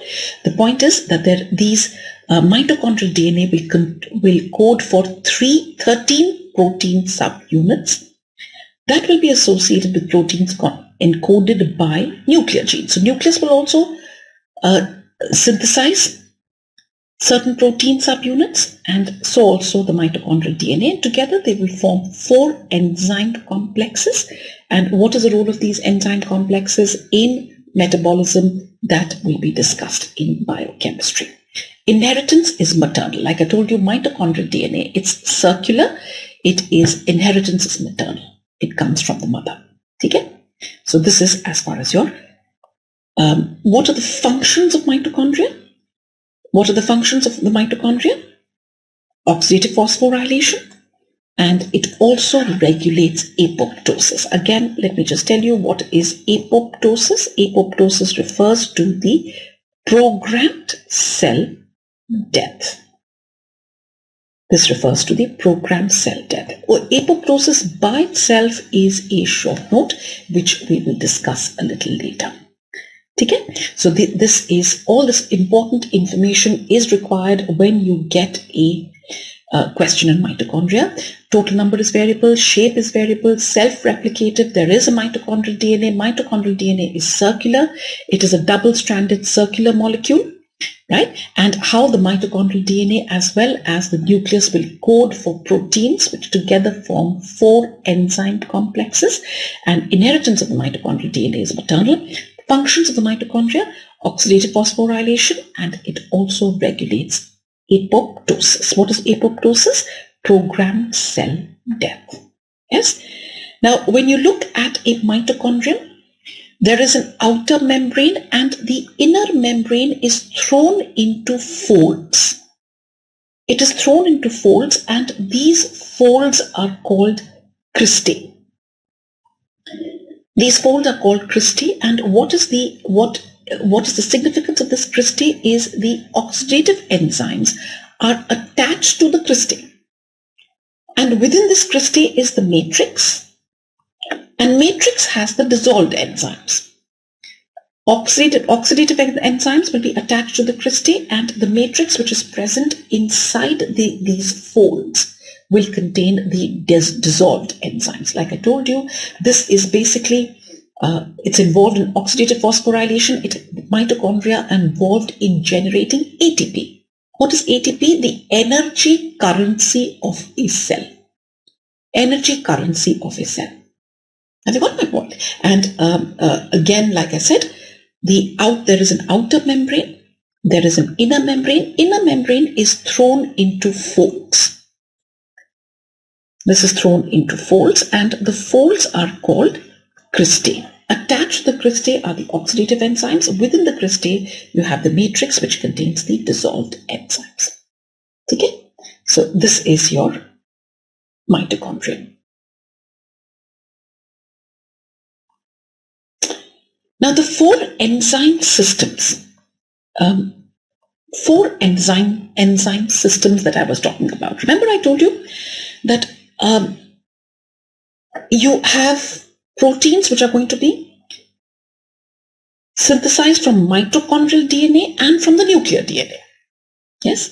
And they're going to form 4 enzyme systems mainly. Now, of course, we know there is also a 5th enzyme system. So actually 5 enzyme systems, right? Now, there is no need to really know how many subunits are contributing to what, but I'm just giving you an example. What were those enzyme systems that we are going to talk about? Like I said, these enzyme systems are formed by proteins from mitochondrial DNA and from the nuclear DNA. Now, for instance, the first is a NADH dehydrogenase, which is the first enzyme system. It receives 7 subunits from the mitochondrial DNA, 39 from nuclear DNA. The second complex is what is called succinate dehydrogenase, which has 0 subunits from the mitochondrial DNA. So that is why we said, though there are 5 enzyme complexes, but what did I say? Mitochondrial DNA contribute protein subunits to 4 enzyme complexes. Mitochondrial DNA does not contribute any protein subunit to the second complex, which is succinate dehydrogenase. Have you understood this point? Right? Mitochondrial, see this once again, let's go back to that line which I made you write. I said mitochondrial DNA, they code for 13 protein units that are associated with proteins encoded by nuclear genes to form 4 enzyme complexes. Okay? So though there are 5 enzyme complexes, but the mitochondrial DNA will contribute to only 4 out of 5, not all 5. The second complex, which is succinate dehydrogenase, does not get any protein from the mitochondrial DNA. The third complex, complex 3, is what is called ubiquinol cytochrome C oxidoreductase. This has got 1 protein subunit from mitochondrial DNA, 10 from nuclear DNA. Complex 4 is cytochrome C oxidase, which has 3 from mitochondrial, 10 from nuclear DNA.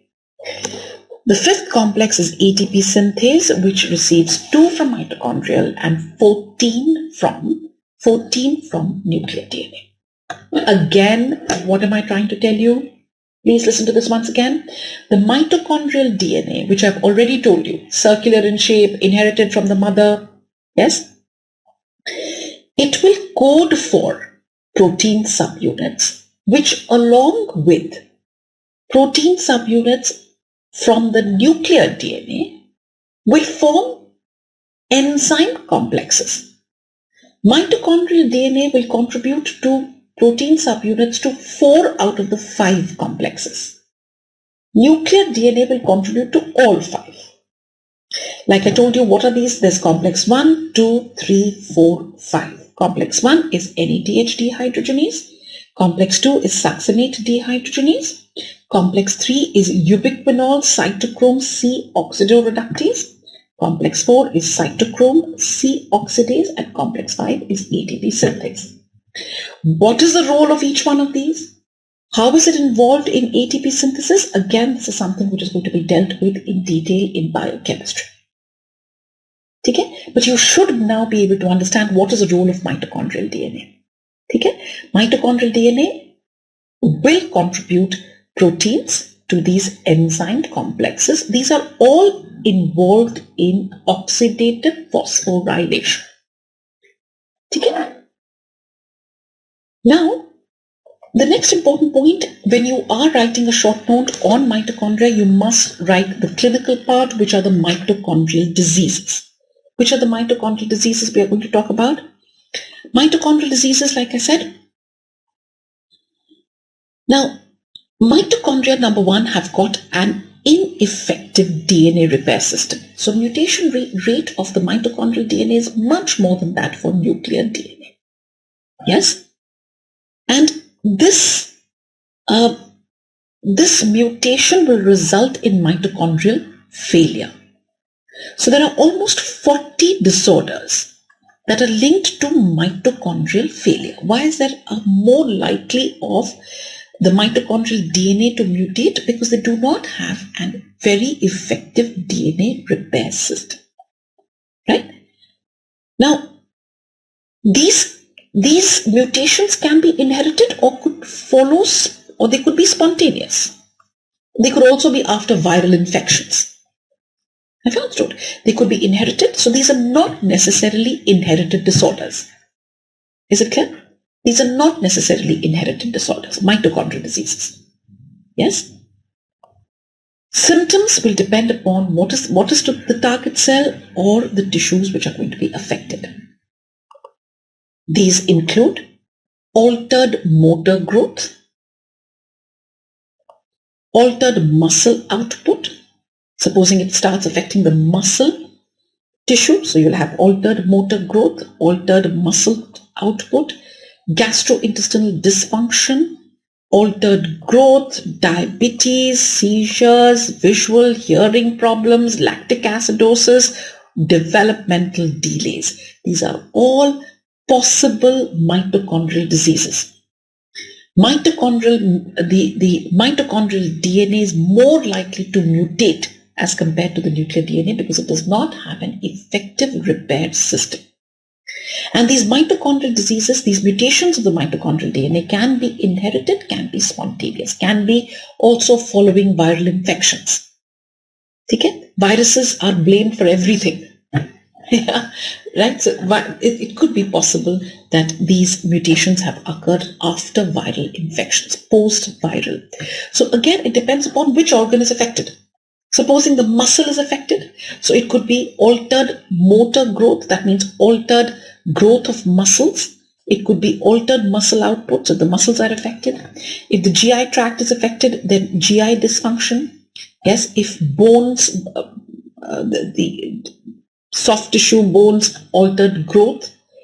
Pancreas is affected, diabetes, CNS could result in seizures, visual, hearing problems, lactic acidosis, developmental delays. These are different mitochondria, even susceptibility to infections could be because of mutations of the mitochondrial DNA. Okay? So all these are your possibilities. So if you get a question on mitochondria, like I said, mitochondria is a very, very often asked short note. Yes, so you must mention how it is a powerhouse of a cell. You must mention that the number is variable, shape is variable of these mitochondria. How many mitochondria in a cell varies.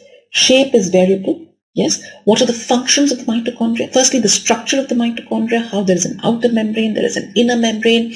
Inner membrane is thrown into folds called cristae, and within the cristae you've got the matrix. Where are the oxidative enzymes present? Where are the dissolved enzymes present?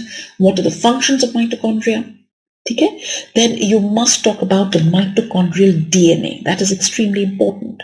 Yes? How the mitochondrial DNA will code for certain protein subunits, which along with protein coded by the nuclear DNA form these four out of the 5 complex systems. Yes, and if you can remember the names of those complex systems, which you will be doing in biochemistry, you can add that. Yes, and you must add this clinical note on mitochondrial diseases. Well, all okay with it so far? So this was today was more of a factual lecture. Yes, of course there are important points, and like I said, you are asked short notes from this chapter. So make sure that whenever you're attempting these short notes, please write them in points like I've told you. Okay, and try and add a clinical point wherever possible. You may not have a clinical point for everything, but wherever possible, like I've told you, a few clinical points today, please add them wherever this is possible. Bolo, any questions? Any questions from your side? Any questions?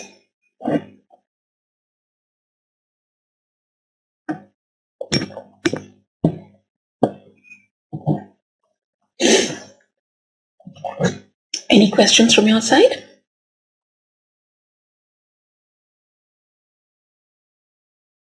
Oh, Diptanshu, don't worry. You will be doing them in biochemistry, and for biochemistry you'll have to remember them. But then it won't be very difficult to remember them because the complete sequence of how ATP is synthesized and what is the role of each enzyme system will be taught to you. So then it will be easier to remember. Today we've not done that, so it sounds a little difficult, but actually it isn't. Once you do the sequence of how ATP is synthesized by the mitochondria, what is the role of each enzyme system, you should be able to. Areen, Soni, which scientist names? Which scientist names are you talking about? The two which you have to know, of course, are what I told you last time: Claude Bernard and Walter Cannon. Those are the two names which you must know, simply because of how they gave us the two terms, homeostasis and milieu interior. Okay? Claude Bernard, you must know those which I told you last time. ठीक है, बाकी ऐसा कुछ scientist के नाम याद करना, nobody is going to ask you except for those two terms which I told you, that is the homeostasis and milieu interior, because that is literally the history of physiology. ठीक है, तो कई बार some examiners might ask you, but उससे ज्यादा कोई scientist के नाम याद करने कोई जरूरत नहीं है. ठीक है, Areen Soni, Diptanshu. Again, I will always tell you that after the class is over, please spend half an hour to go through what was done in class. Okay? Always go through your notes. Okay? That is the best way to retain whatever is taught. Please try and go through your notes the same day or latest the next day. Okay? Chalo. So can we call it a day if there are no other questions? Okay. If there are no other questions, then can we wind up?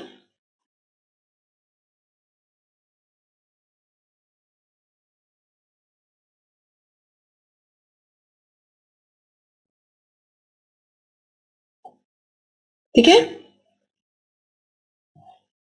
Sure. So let's wind up, and I will see you the next time. Okay.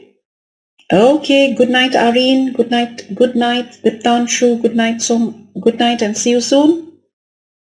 Okay, good night, Shivika. Bye-bye. Good night. See you soon.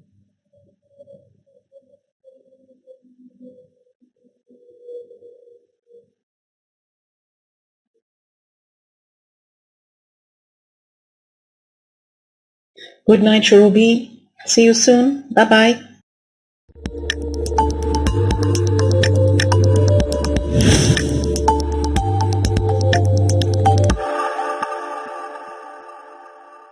Hello everyone. Yes, can you see me?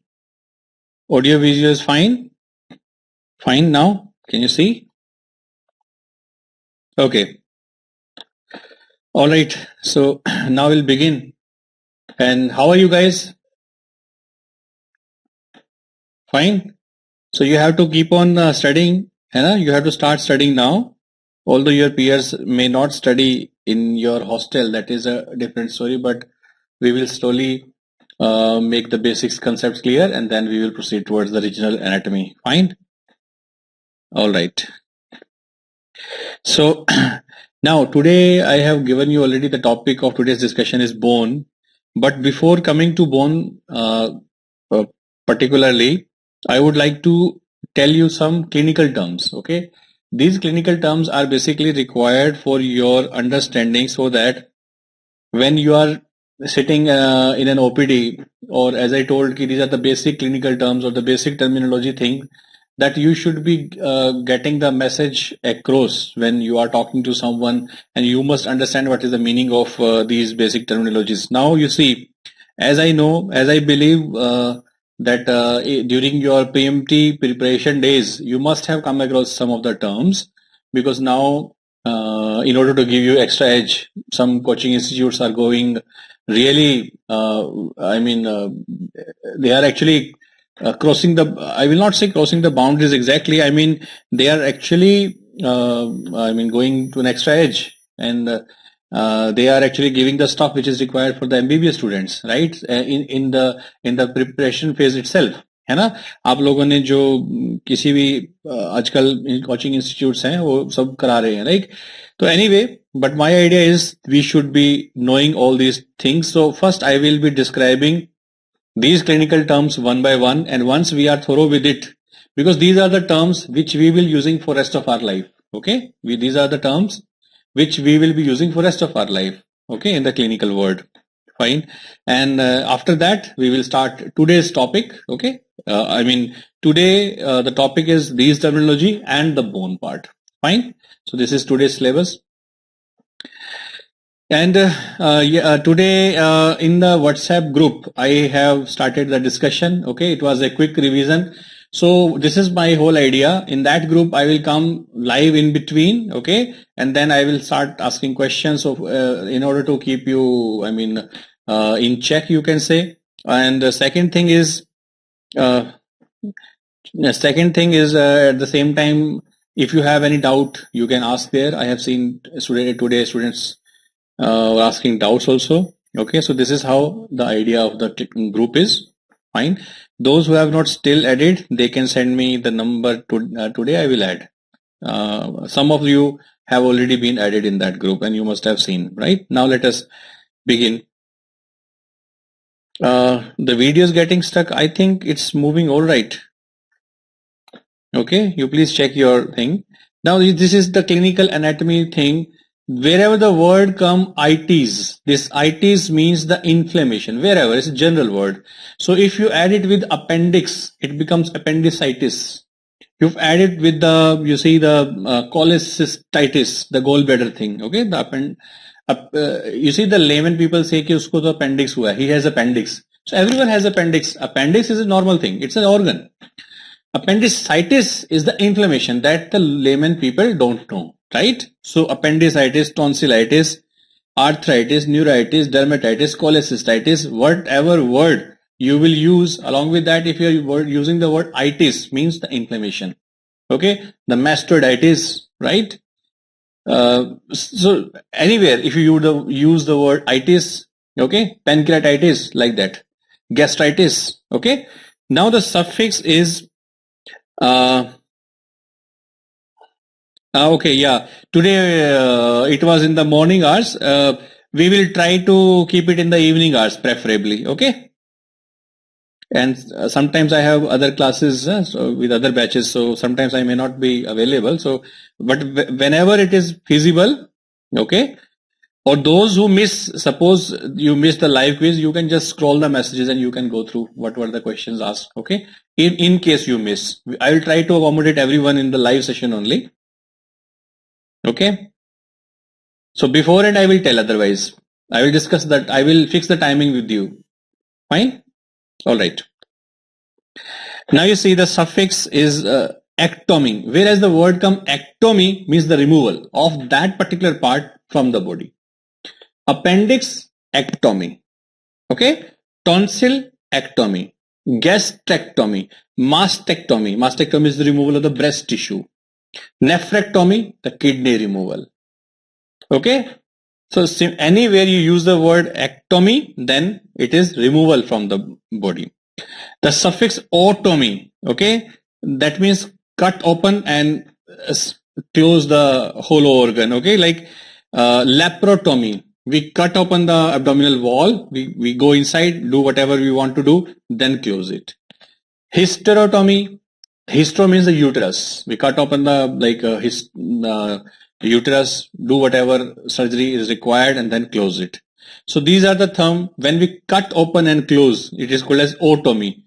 Completely removal, ectomy. Itis, inflammation. After that, there is a term called as ostomy. Okay, ostomy means open hollow organ and leave it open for time being, not permanently.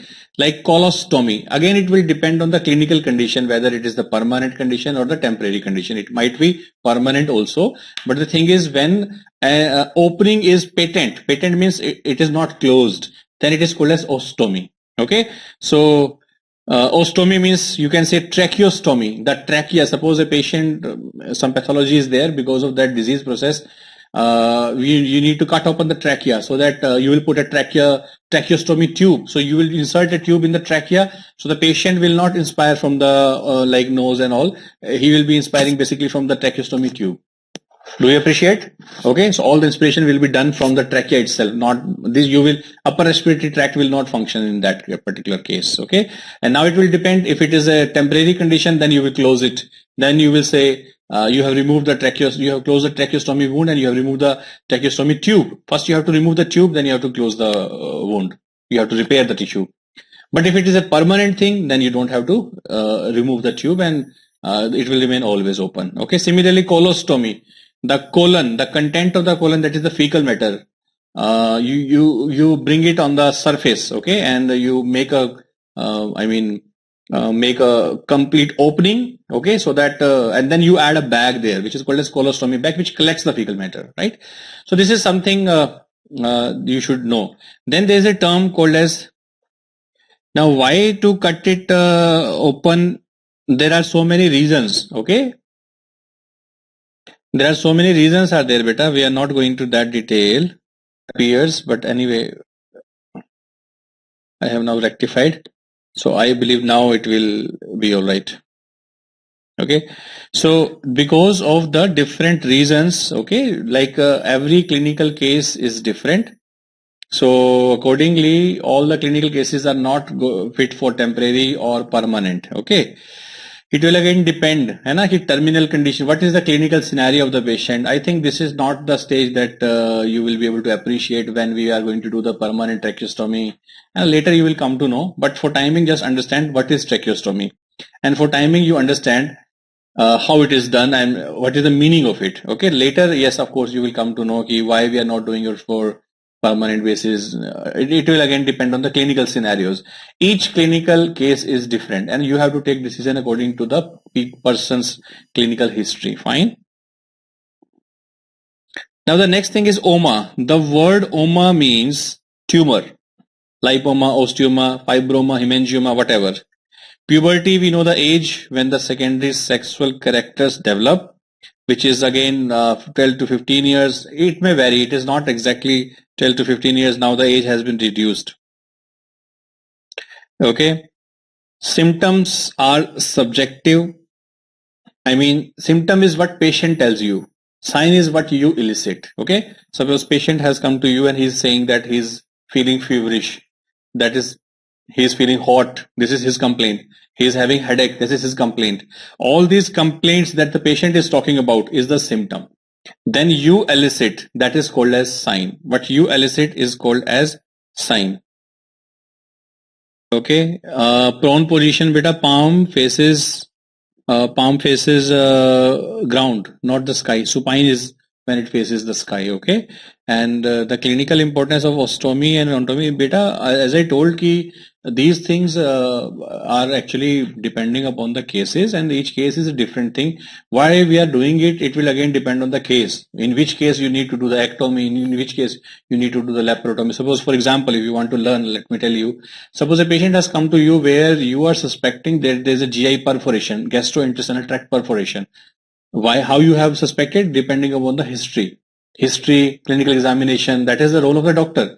Then you have to suspect and you have to make a conclusion, and of course you will use the investigation modalities, maybe the ultrasound and other things. Then you come to know that okay, this is a GI perforation. Now how to do, what to do?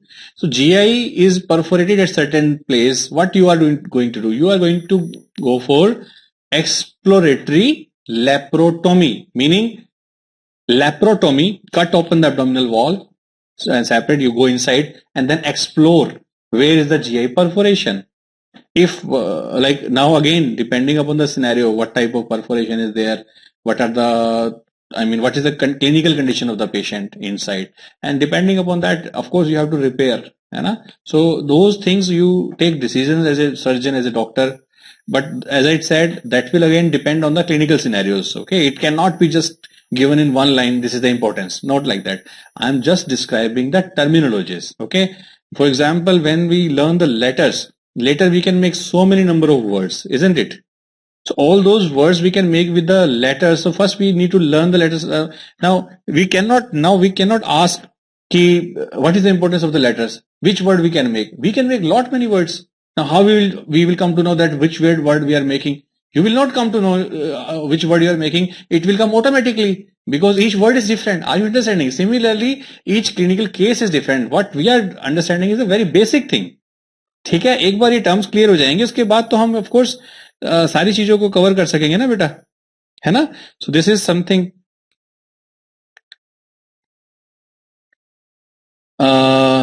diagram in the BDC. I need to check beta which diagram is there.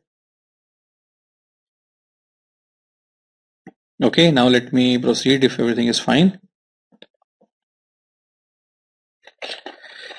So we have, wait.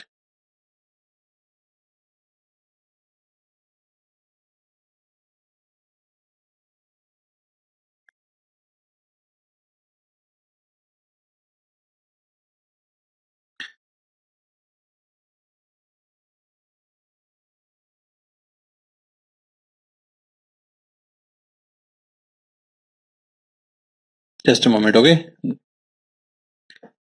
Sir, no audio video. Screen is again flashing.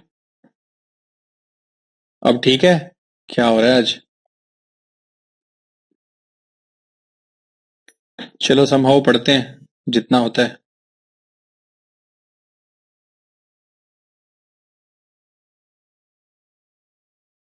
I'll check beta, I'll check and then I will tell the diagram is correct or not. I have to see. Okay. Now you see symptom sign is done. Diagnosis is when what you diagnose, that you know the meaning, identification of the disease. Okay. Prognosis is suppose maybe some enzyme level is gone very down. Okay. Then you are continuously evaluating whether the when you have started the treatment, after that the treatment is responding or not responding. Okay. And then you are checking the enzyme level, whether they are coming back to the normal range or again they are becoming deranged. So that is called as prognosis. And then you can forecast that whether the prognosis of that particular disease is poor or good or worse or whatever. And in case of carcinoma, you can tell that what is the life expectancy of the patient. So those are the things. Then pyrexia. Pyrexia literally meaning fever. Fine. Lesion is a word for injury, okay, or any pathological change. Yesterday when I was telling ki there is some problem in the spinal cord, usually we use the term lesion, okay. So now onward, because you know the lesion, I will only use the word lesion, okay. So lesion is the part where you have the injury or any pathology, okay. Inflammation is the, like you can say, it's like inflammation itself is like, again, it is having certain components. There will be swelling of the tissue. There will be warmth or the heat in the tissue. Okay. So we have dolor, calor, tumor, rubor, the redness will be there. Rubor means the redness will be there. Tumor means the swollen tissue will be swollen. Calor means the heat will be there or the warmth will be there. Dolor means the pain will be there. So these are the components of the inflammation. So in any tissue, if these features are there, swelling, redness, warmth, pain, along with the function loss, then it is called as inflammation. Fine. What about edema? Edema is due to accumulation. Edema is swelling due to accumulation of fluid, or it can be due to other reasons also. Okay. Edema is actually swelling of a tissue, and it is not necessarily due to accumulation of fluid, usually because of the accumulation of the fluid. Okay. And thrombosis is intravascular coagulation of the blood within the vessel. If some blood is like it becomes thrombosed, it becomes coagulates, then it will be affecting the flow of the blood. Okay, the lumen will be narrow. Okay, the lumen will be narrow. The plug of the platelets is formed because of the thrombosis. What happens? The platelet plug is formed. Suppose this is the length, this is the diameter of a vessel, and the free flow of the blood is taking place. Now suppose in some site there is some injury, and then the platelet plug has formed here. So that platelet plug is called as thrombus. It is called as thrombus. Now you see the lumen here is reduced. This was the original lumen size. Do you understand? So the flow will be affected. Flow will be affected. Now if this thrombus keeps on increasing in size, if this keeps on increasing in size, like you see, now the flow, the volume is, the practical volume is very less available because the rest of the wall, rest of the lumen is taken by the thrombus. Do you understand? And if the thrombus completely obliterates, if it completely obliterates, now the blood cannot flow. If the blood cannot flow, this part will become ischemic. Ischemic means without blood supply. Ischemic means without blood supply. Okay, I think now everything is fine, beta. I can see my audio video.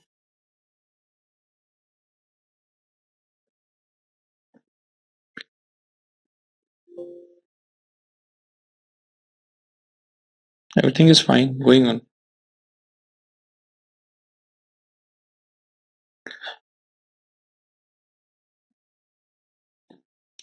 Embolus is when one part of the part that I have described, this was the thrombus, right? This was the vessel, and in the vessel I have described this was the thrombus.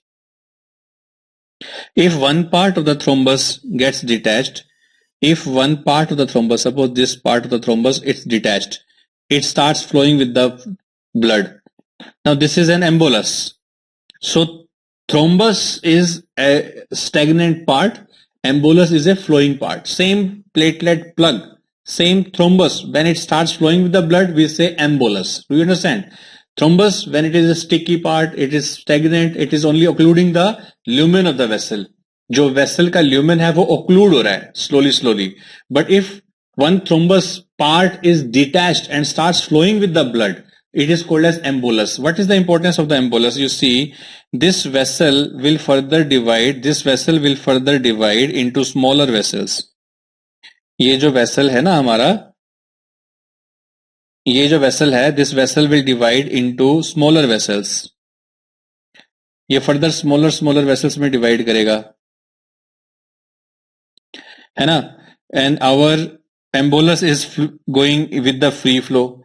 This is going with the free flow, is going with the free flow. When the size of the vessel becomes less than the size of the embolus, so embolus will block that vessel. Do you understand? For that vessel, embolus will block it. So that part what it was supplying will become ischemic. है ना? ये जो smaller vessels थी, ये जहां पे supply करा रही थी, that part will become ischemic without blood supply. Are you understanding? So what is a thrombus? Stagnant platelet plug is a thrombus. Why it is formed? It begins with the injury. There's injury at the endothelium level in the capillary, and then the platelets come and they make the plug that is called as thrombus. It increases in size continuously. Fat also deposits. है ना? So that part is you can say it occludes the lumen. But if it becomes free and it flows with the blood, it is called as embolus. It is called as embolus. ये अभी क्या नहीं चल रहा है क्या बेटा? आप लोग प्लीज ऐसे नहीं बात बनेगी. Please acknowledge audio video is fine और not, because I can see everything is fine at my end and I can see even the audio video properly in my mobile. It is working for you guys.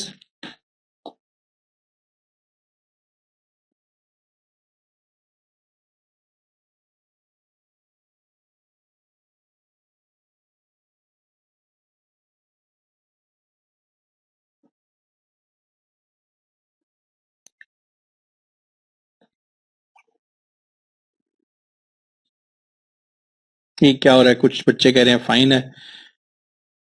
Yeah, I will repeat the embolus. I will repeat the embolus. Okay, I think only 2-3 students have the local issue.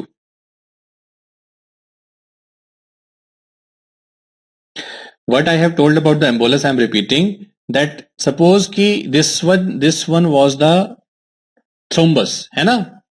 So apart from thrombus,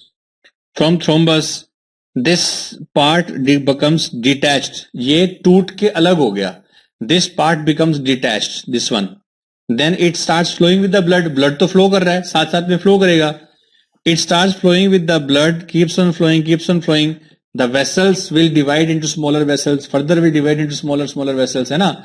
When the embolus will reach it at such a site where the size of the vessel is smaller than the flowing thrombus or embolus. Flowing thrombus is called as embolus. Then the embolus will block it.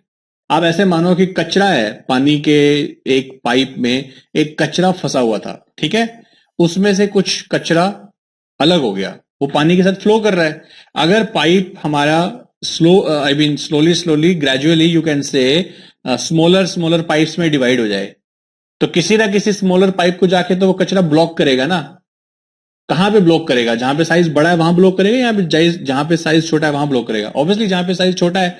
So similarly embolus is also flowing. When the vessel size is big it will keep on flowing, but whenever the size of the vessel is less, then it will block it. And that particular part, the body organ where this vessel was supplying, that part will become devoid of blood supply. क्योंकि अब वहां पे blood पहुंच ही नहीं पाएगा, block कर दिया ambulance ने, है ना? समझ में आई बात आपको? थ्रोम्बस एक रुका हुआ कचरा है, एम्बुलेंस फ्लो करता हुआ है. Do you understand? Not exactly कचरा, it is just an example. Fine.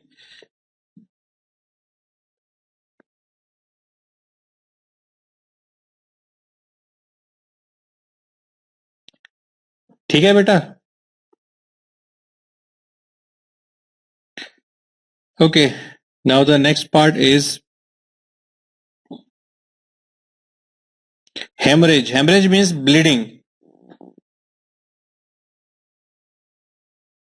Then there is ulcer. Ulcer means there is a breach in the surface. Anywhere if there is a breach in the continuity of the epithelium, suppose this is an epithelium here, this is the epithelium. If there is some breach here, है ना? If there is some breach here, this part will be called as ulcer. So any breach in the epithelium is called as ulcer. Do you understand? Any breach in the epithelium, कोई भी skin level पे, है ना, या अंदर body के अंदर mucus के लेवल पे कहीं पे भी ब्रीच होगा ना, continuity is broken, it is called as ulcer. Sinus. What is a sinus? Sinus means a blind track lined by the epithelium. And what is a fistula? Fistula is a track open at both ends. Let me give you one example, then you will understand. So what happens, this is umbilicus and this is our gut. Gut, you understand ना? Gut, GIT. जो हमारा gastrointestinal part होता है उसको गट बोलते हैं, है ना? Now what happens during the development part, during the embryology, you will come to know later about this part, but in the embryo period there is a duct here. What is the name of the duct? It is called as vitello-intestinal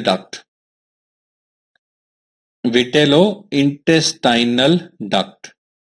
It is actually connecting here with the yolk sac. What is this? This is yolk sac. Do you understand?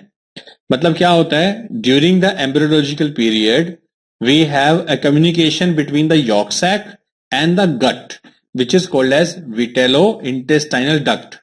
But this is only present in the embryo period, yes. Later in life, do we need it? No, we don't need it. If we don't need it, what should happen? It should close. Yes, it should close. So normally, in all the normal individuals, this will simply close. Do you understand? So we don't have anything here. But suppose it does not close. And it remains patent. If it remains patent, we will say this is a fistula. Why this is fistula? We have cut open this, we have removed this part. Umbilical cord तो हमने काट दिया, ये वाला portion तो चला जाएगा बाद में. You understand? Umbilicus पे you will see an opening. At the umbilicus level.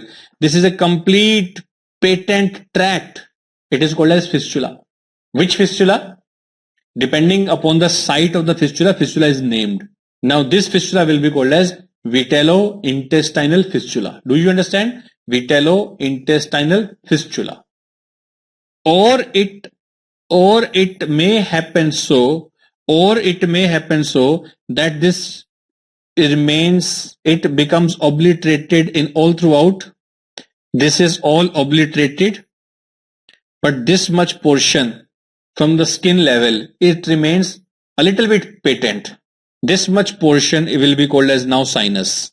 This much portion will be now called as sinus. So with umbilical sinus, what is the name?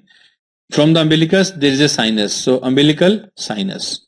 Do you understand the meaning? What is the sinus meaning? It is a blind track.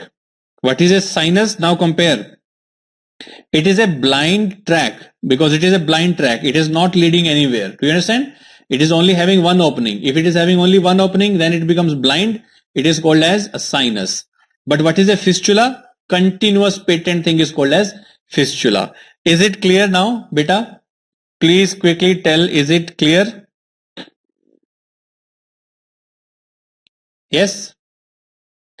Then there is a term called as necrosis. Necrosis is the death of the tissue. Necrosis is the death of the tissue. Okay? If a blood supply to some tissue is blocked, it will become dead. It is called as necrosis. Okay?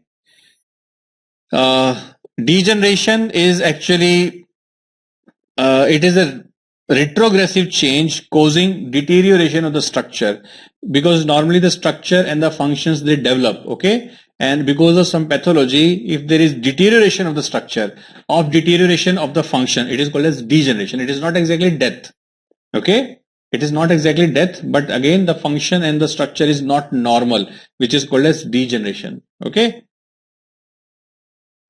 Gangrene, it is again a type of necrosis. Okay. Further detail of the necrosis, degeneration, gangrene will be taught in detail in pathology. Okay, so pathology deals with all these stuff. This comes under general pathology. Is that fine? Anna? Infarction. The word infarction means death of a tissue due to sudden blockade of the artery. That is because of the ischemia. है ना, जो ischemia हुआ, ischemia means blockade of the blood supply. Blockade of blood supply is called as ischemia. Okay, and this ischemia will lead to death of a tissue. That will called as infarction. For example, myocardial infarction. जैसे ये heart है ना, heart is there. This is heart, है ना, this is heart. So we have this coronary artery. Okay, suppose this is the coronary artery. Now coronary artery, if it is not supplying, okay, coronary artery, if coronary artery is not supplying, what will happen? There will be death of the heart tissue, myocardial tissue. It is called as MI, myocardial infarction. What is MI? Myocardial infarction. Do you understand now? It is the medical term for heart attack. Heart attack is a layman term, but what is heart attack? It's a myocardial infarction. Infarction means death of the cardiac tissue. Will the complete heart die? No. Only that part of the heart tissue will die, which was supplied by that particular vessel, which is gone, because there are other vessels as well working in the heart. So all those vessels who are still working will keep their territory alive. But only this particular vessel is gone, so only this particular vessel's territory will be dead. So when we say myocardial infarction, doesn't mean the whole heart is gone dead. Okay? Is that clear, beta? Clear? Fine. Putrefaction, it is actually a change which is seen after the death of a tissue. Okay? Putrefaction is a degenerative change happening after the death of the tissue. Okay? Now the term atrophy, when the size of the tissue, organ or cell reduces, we say atrophy. Okay? If it is because of some nutritional problem, we say dystrophy. If the defective nutrition is the cause, we say dystrophy. But if the size increases, we say hypertrophy. If the number and size both increase, we say hyperplasia. Difference between angina and myocardial infarction you will come to know later. Okay, that is a clinical different scenarios. Okay, that is different clinical scenarios.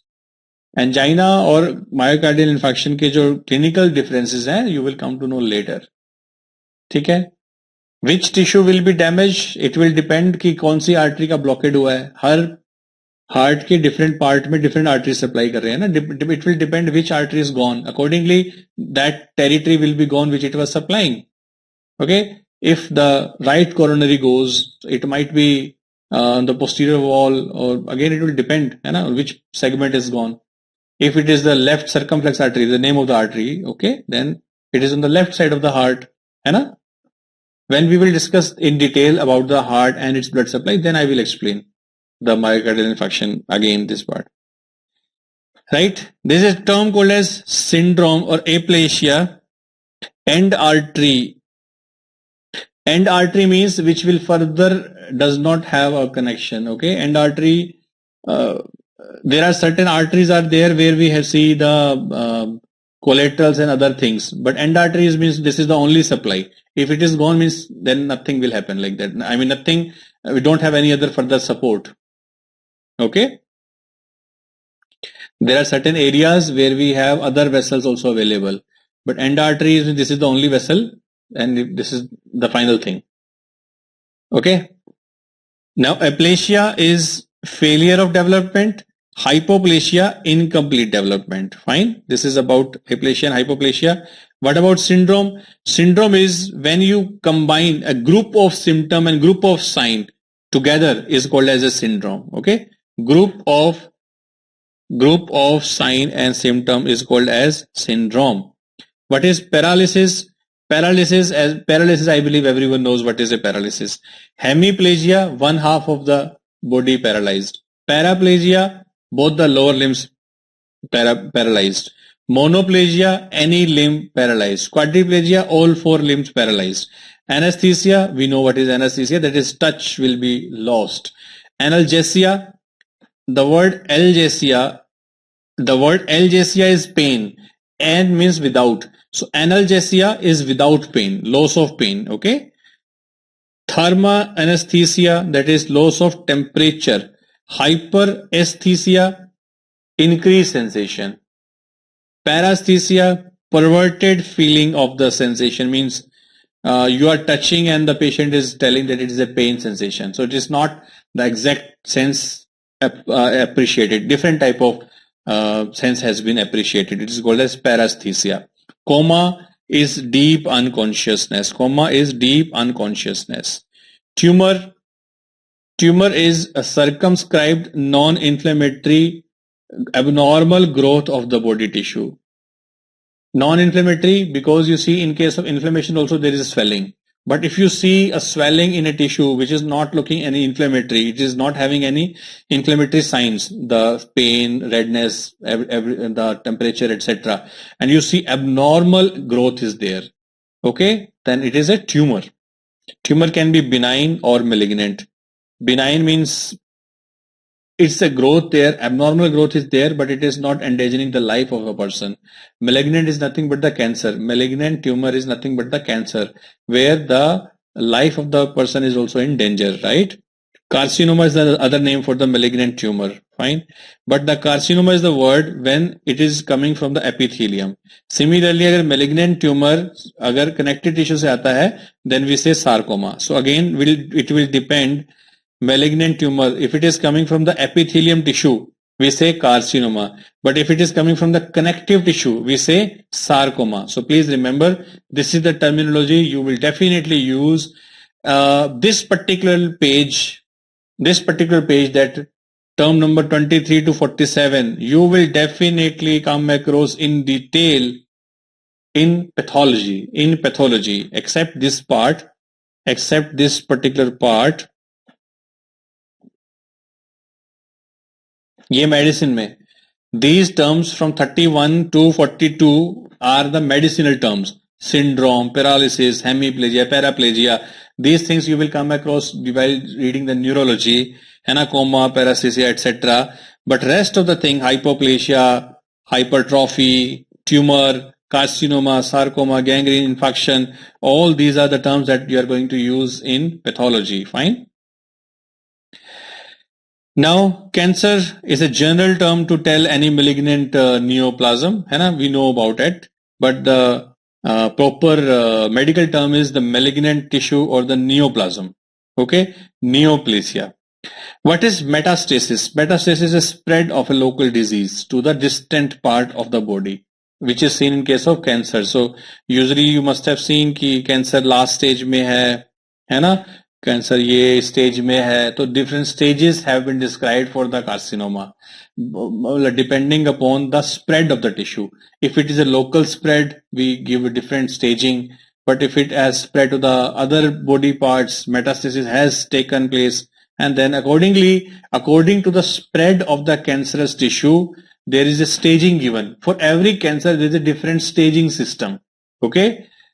Do you understand? For breast carcinoma, for the cervix carcinoma, for the gastric carcinoma, anywhere. So whatever carcinoma is there, accordingly, you need to remember the TNM staging. What is the lymph node involvement, whether the local lymph nodes are there or the distant lymph nodes are also there. Metastasis has taken place or not taken place, and what is the size of the tumor, what are the attributes of the tumor. So it is called as TNM staging. It is called as TNM staging. What is T is the tumor. What is T is tumor. What is N is the node. And what is M is a metastasis. What is M is a metastasis. Okay, so tumor, depending upon the tumor attributes, what is the size, what are the other features of the tumor, you will give it a number. A node means lymph node. Node means lymph node. Whether it is you see local lymph node or a little distant lymph node, which lymph node is involved. Accordingly, you will give the number.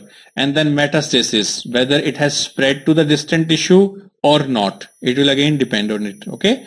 So accordingly, you will define all the TNM staging of the carcinoma. Now this TNM carcinoma staging is difficult when you are a student, because you need to mug up all those TNM staging, which is actually a boring thing. You don't feel, you don't actually like to, mug up all this stuff. रट्टा मारना पड़ता है TNM staging का. But the same TNM staging, it becomes very useful when you become a surgeon, because your treatment protocol, suppose a patient of cancer has come to you, you will not simply decide, okay, I don't like your face, I will do this surgery. No, not like that. Or you will say, oh, I like your face, so I will do this surgery. No, your treatment protocol will again depend on the stage of the patient, clinical condition of the patient, and this TNM staging will definitely help you. It will definitely guide you in taking decision. Okay, this is the person's TNM staging, and according to the protocol, I should do this. Okay, so this is how it is. Fine. What about the convalescence? Convalescence is the recovery period between the end of a disease and restoration or to complete health. What is the meaning? Meaning is, suppose a person had a viral fever, है ना? अभी तो इतना बड़ा pandemic हुआ, viral fever भी हुआ. Viral fever में the disease process is, it is gone. But immediately after the disease process is over, there's a fever and the other things are subsided. Okay, we say disease is over. But immediate after disease is over, the person is not completely healthy. So that particular period where it is in between the completely diseased state and completely healthy state, that period is called as convalescent period. That particular period is called as convalescent period. Fine. Therapy, as we know, it is nothing but the treatment. Now our therapy, it can be medical therapy, it can be surgical therapy, it can be radiotherapy. Okay. Now the term is there, gene therapy, which we are actually doing the research. Medical therapy, we do the medical treatment. Surgical therapy, we do the surgeries. Chemotherapy, we do the, you see very toxic chemicals in order to kill the cancerous tissue. Radiotherapy, we give the highly effective radio waves which will go and kill the tumor tissue.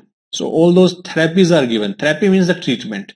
It will depend what type of therapy you are using, okay? And then gene therapy is a new level where they are searching if we can, if we can modulate the genetic control or something, can we come over with the diseases, right?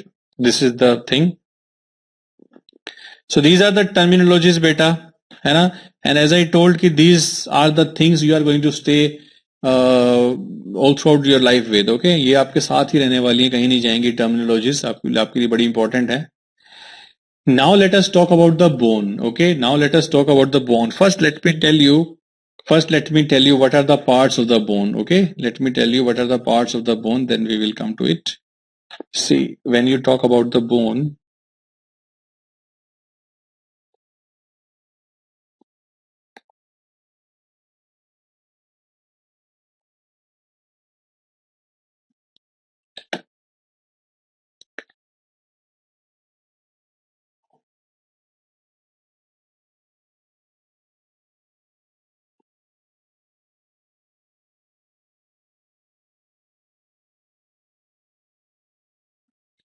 so you see, this part of the bone is called as diaphysis. What is that? Diaphysis.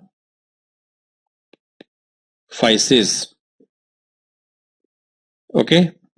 Paresthesia, beta, different type of sensation, perverted sensation. Perverted sensation का मतलब है कि you are touching a patient is complaining of a pain. So what was the normal response? Touch. But the patient is telling it's a pain sensation. It is called as paresthesia. Different type of sensation which is not there, but patient is complaining. Pain तो वहां पे नहीं है ना, कोई painful stimulus तो है ही नहीं. आपने touch करा है. Without any touch also patient is complaining कि touch है. Worm-like feeling hai, kind of. So those things are taken together is called as paresthesia. You can say abnormal sense situation. एक तो होता है हमने sense को appreciate किया, है ना, normal aesthesia. Anesthesia कोई भी appreciation नहीं है. आप touch करो, pain करो, no aesthesia. Aesthesia means the sense को appreciate करना. Aesthesia, normal sense. N means without. Anesthesia, without sense. Paresthesia, abnormal sense. Is that clear now? Very good. Now coming to the bone, this is the diaphysis. Diaphysis is also called as shaft. Fine. And what is this? This is epiphysis.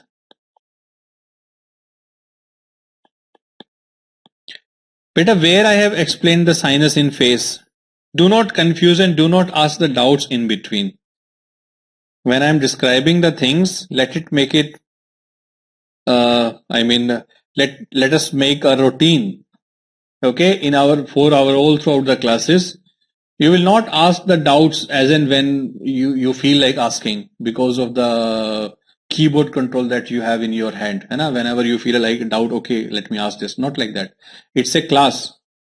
Okay, when you attend a lecture, so how do you respond suppose you're sitting in a class and lecture is going on. So when teacher is teaching 2 lines, immediately one student will not ask a doubt. After 2 more lines, other student will not ask a doubt, isn't it?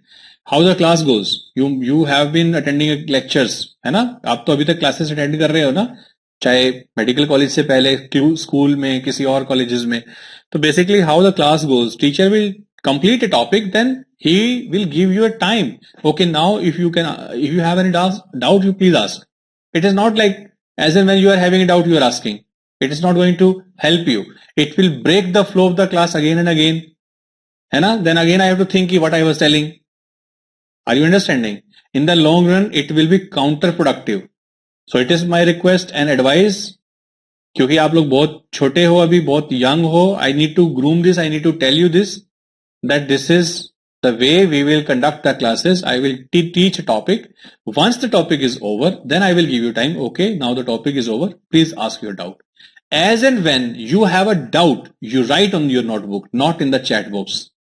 When I give you time to ask the doubts, then you ask. Okay? No need to be sorry. It is not a personal thing. I'm not only telling you, I'm telling everyone. Second thing is, it is nothing to be ashamed of. All doubts are welcome. It is always good to be, you see, curious, like though you want to know, that is fine.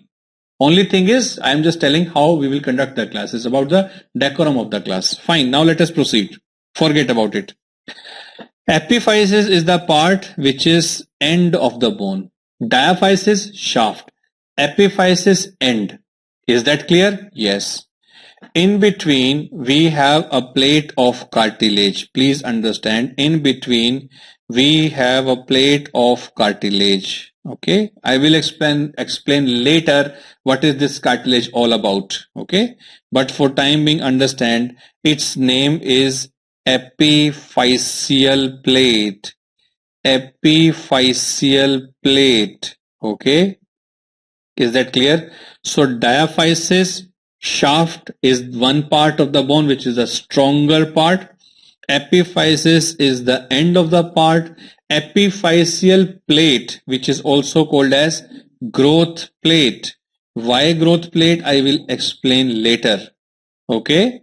What is epiphyseal growth plate? I will explain later. For time being, understand it is there. Okay. So it is not bony tissue. It is cartilage. It is cartilage. Fine. Now this is diaphysis. All right. This is epiphysis. All right. Can you tell me, if this is diaphysis, this must be all diaphysis? Yes. This must be also the diaphysis? Yes. Everything is diaphysis only? Yes. But what is the name of this end? What is the name of this end? Now listen to me carefully. I want every one of you to listen to me carefully. What is this? This is called as epiphyseal end of diaphysis. So it is a part of diaphysis? Yes. We can say it is an end of diaphysis? Yes. To which side? It is on the epiphyseal side. So it is nothing but epiphyseal end of diaphysis. Are you understanding this? I think everyone should understand this. This epiphyseal end of diaphysis has got a name. We call it as metaphysis. We call it as metaphysis. ठीक है, यहां तक समझ आया आपको?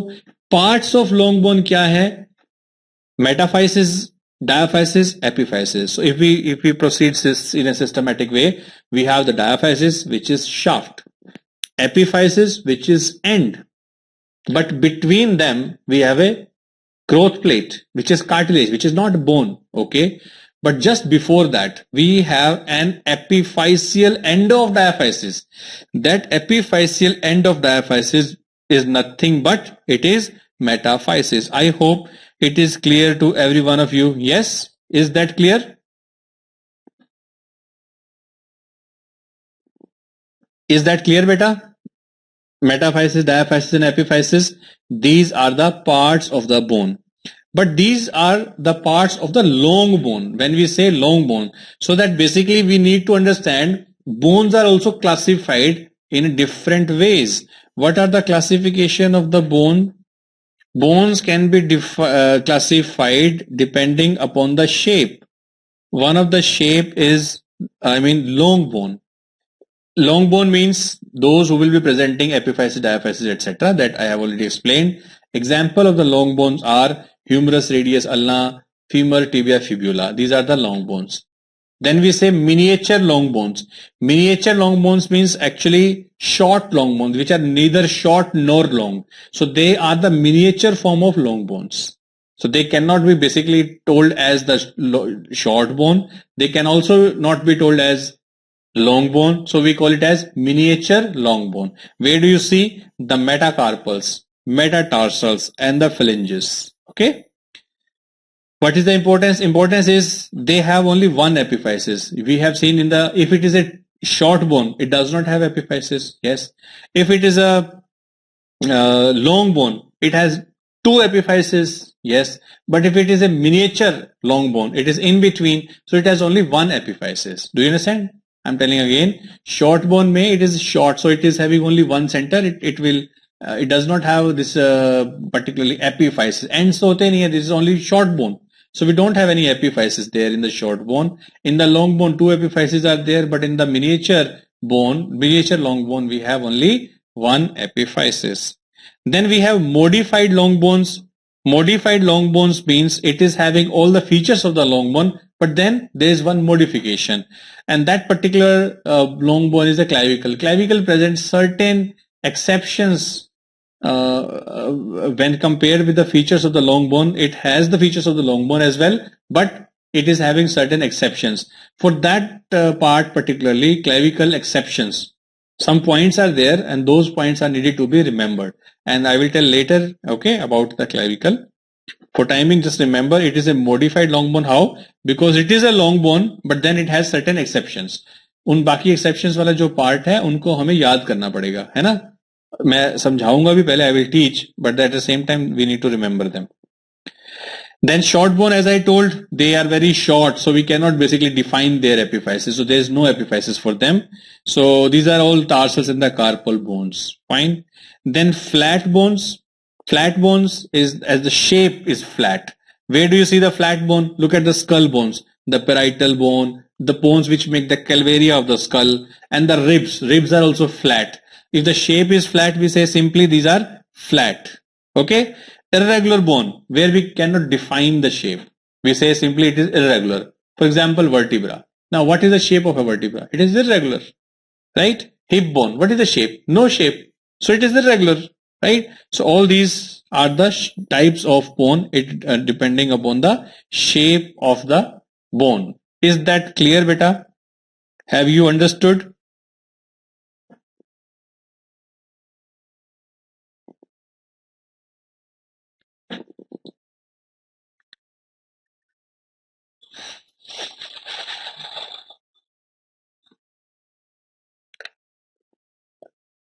Now pneumatic bones, pneumatic means the air cavity. Pneumatic means the air cavity. Certain irregular bones contains large air spaces where it is lined by the epithelium. Examples are the sinuses.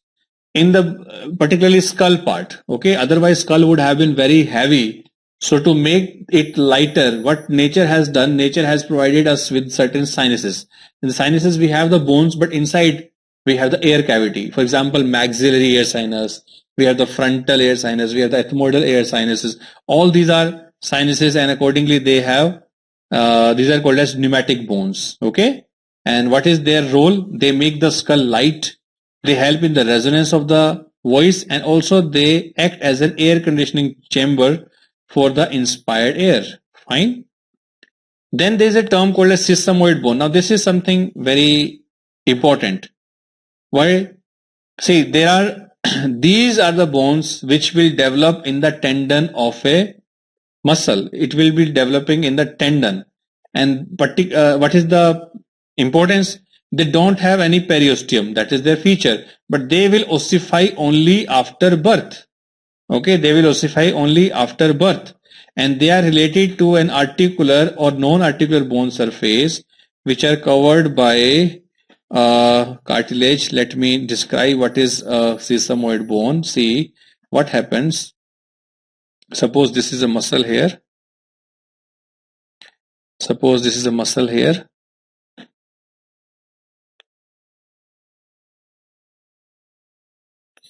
This muscle is attached to the part A. What is this? This is a muscle. It is attached on the bone A. Later what happens? Later what happens? Within the bone, within the tendon of the muscle itself, there is formation of a bone. What is the name of the bone? B. What is the name of the bone? B. What was the name of the muscle? X. Do you understand? Now understand, the muscle X at the time of birth, when B has not developed, what is the attachment? Attachment is A, bone. But after B has developed, what is the attachment? Now the attachment of this muscle is up to B. Then what about this particular segment between B, the new coming bone, and A, which was already there? This segment will become ligament, which it will persist as ligament. Do you understand? Now let me give you one example. If you write X as a muscle called as quadriceps femoris, there is a muscle called as quadriceps femoris. This quadriceps femoris muscle, which is the muscle of the thigh, anterior part of the thigh, it is actually attached onto the tibia here. It is actually attached in before birth, it is attached to the tibia. Okay. Later what happens, within this tendon of the quadriceps femoris, patella develops.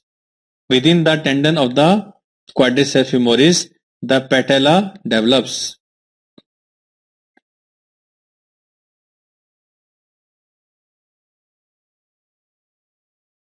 Okay.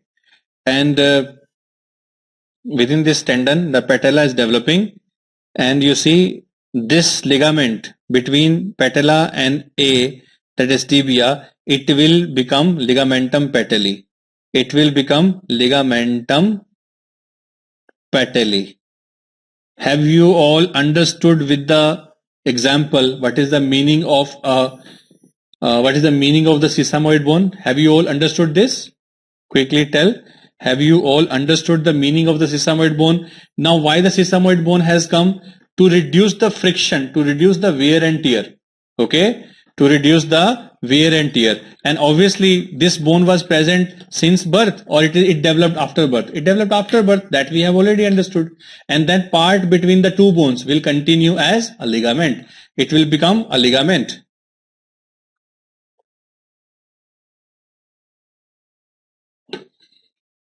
Everyone clear? But at the same time, we need to remember its certain features. At the same time, we need to remember its certain features. Features, I mean, it does not have a periosteum, it ossifies after birth and develops in the tendon. So what are the features? It develops in the tendon, yes. Ossifies after birth, yes. Does not have any periosteum. Is that fine? Yes.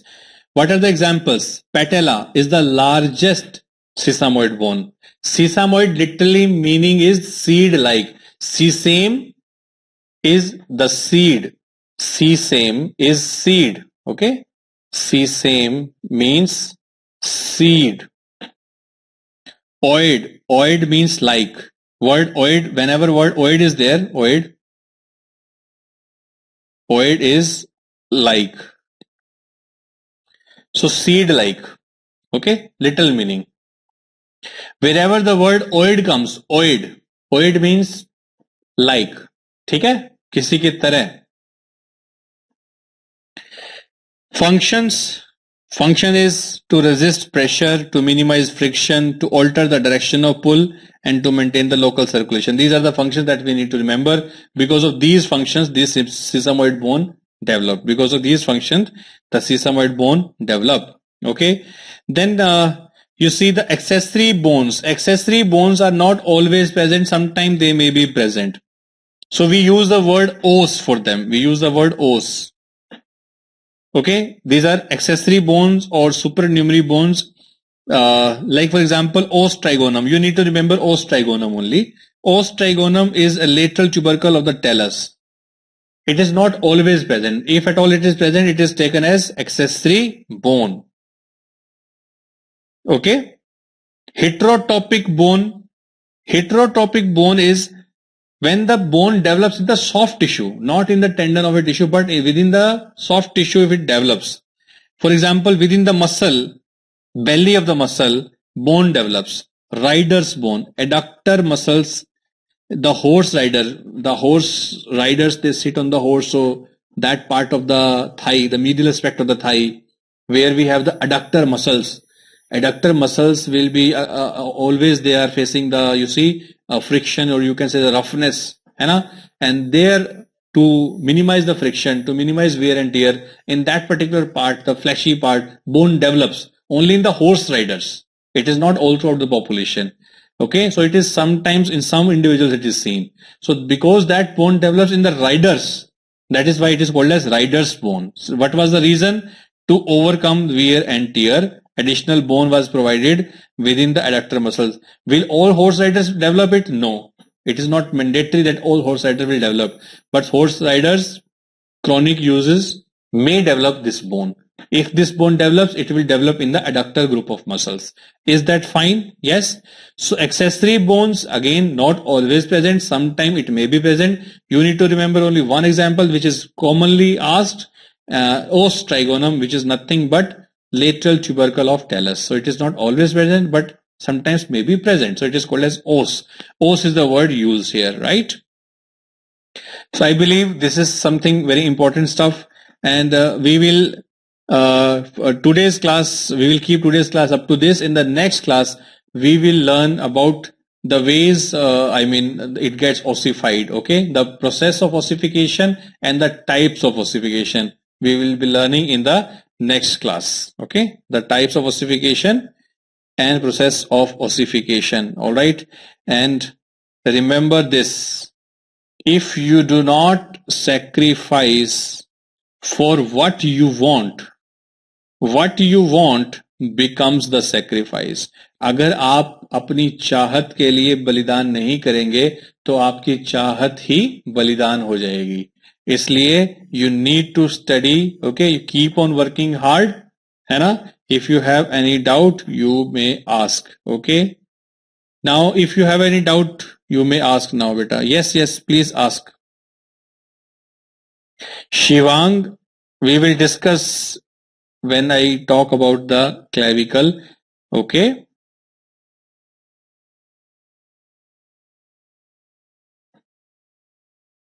Yes, ask now. All doubts are welcome.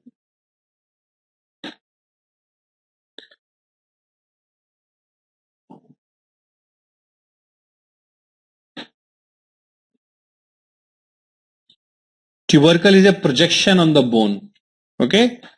Tubercle, suppose this is a bone, there is some projection. So projection is called as tubercle. This is tubercle.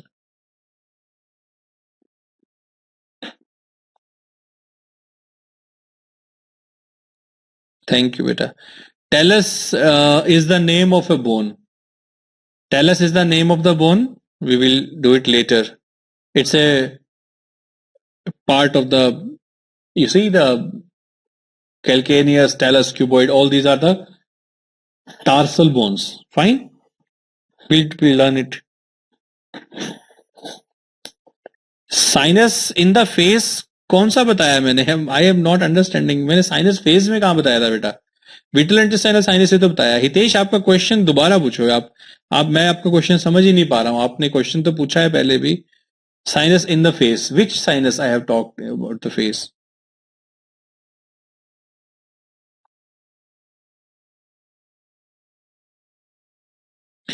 बेटा os word is for the accessory.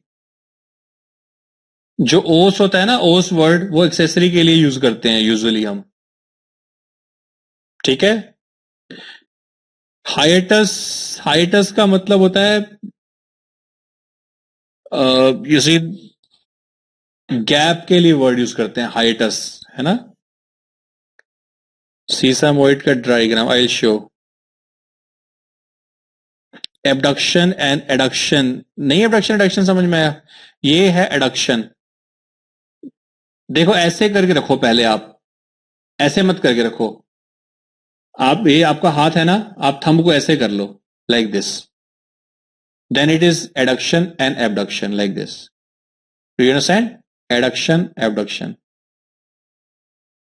इस form में adduction abduction like this. अब आपको क्या दिखाना है? Difference between paraesthesia and hyper aesthesia. Hyper means increased, para means abnormal, aesthesia means sensation. Now you make the words. Para means abnormal sensation, hyperesthesia is increased sensation. What is the difference between adduction and flexion of the shoulder? Adduction is this, flexion is this, okay?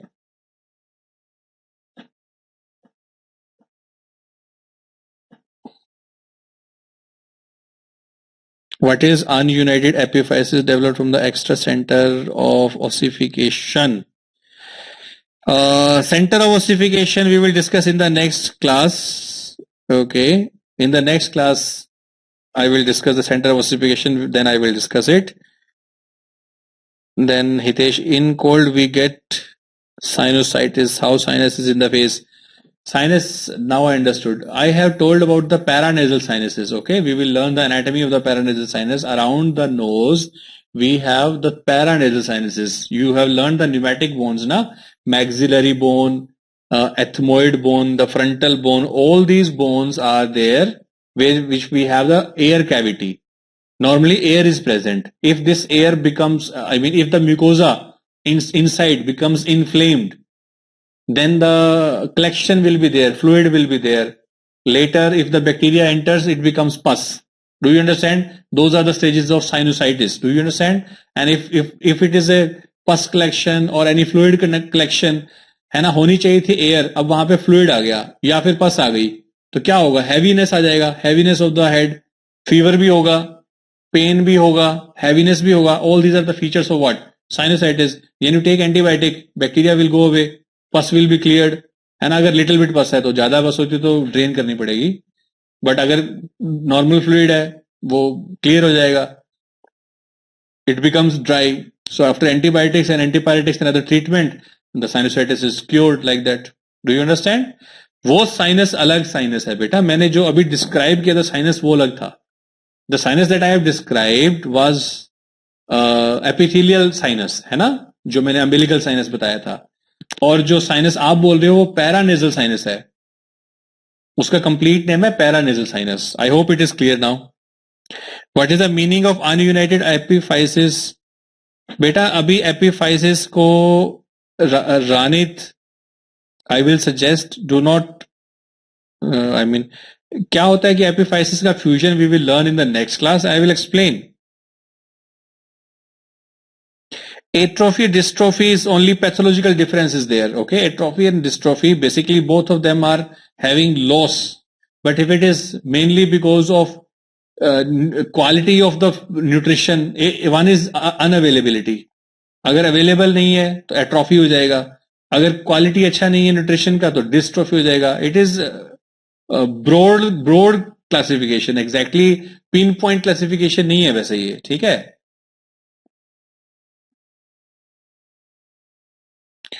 What is nutrient foramen directed away from the bone?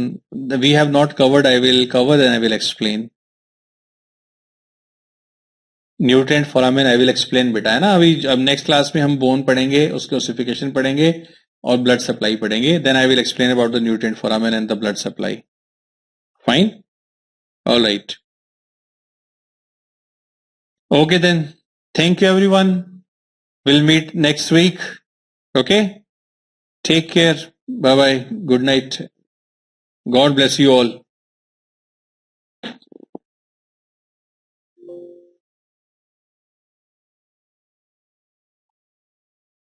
No, not completely change. But the tendon will be inserted into the bone and the distal part will continue as the ligament. है ना कृपा? I have described na, by giving the example X, Y, A, B bones. The segment of the tendon between B and A will not become bone. That will become ligament.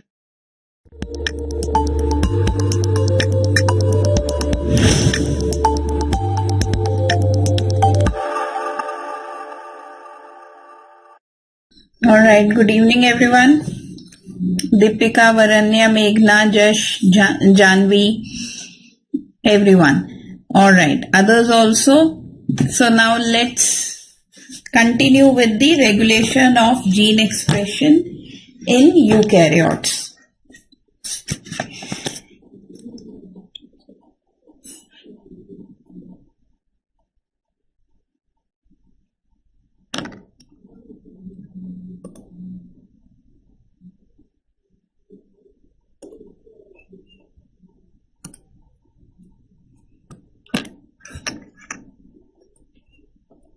So we'll be continuing with the regulation of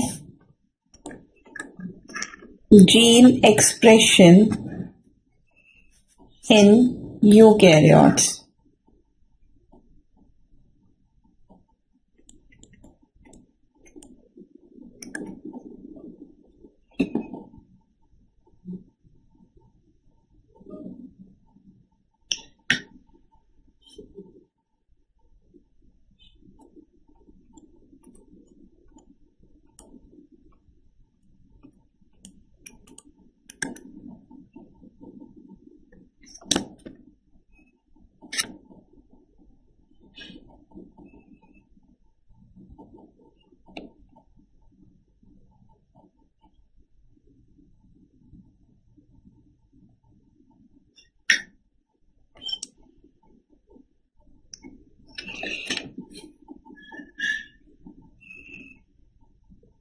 Alright.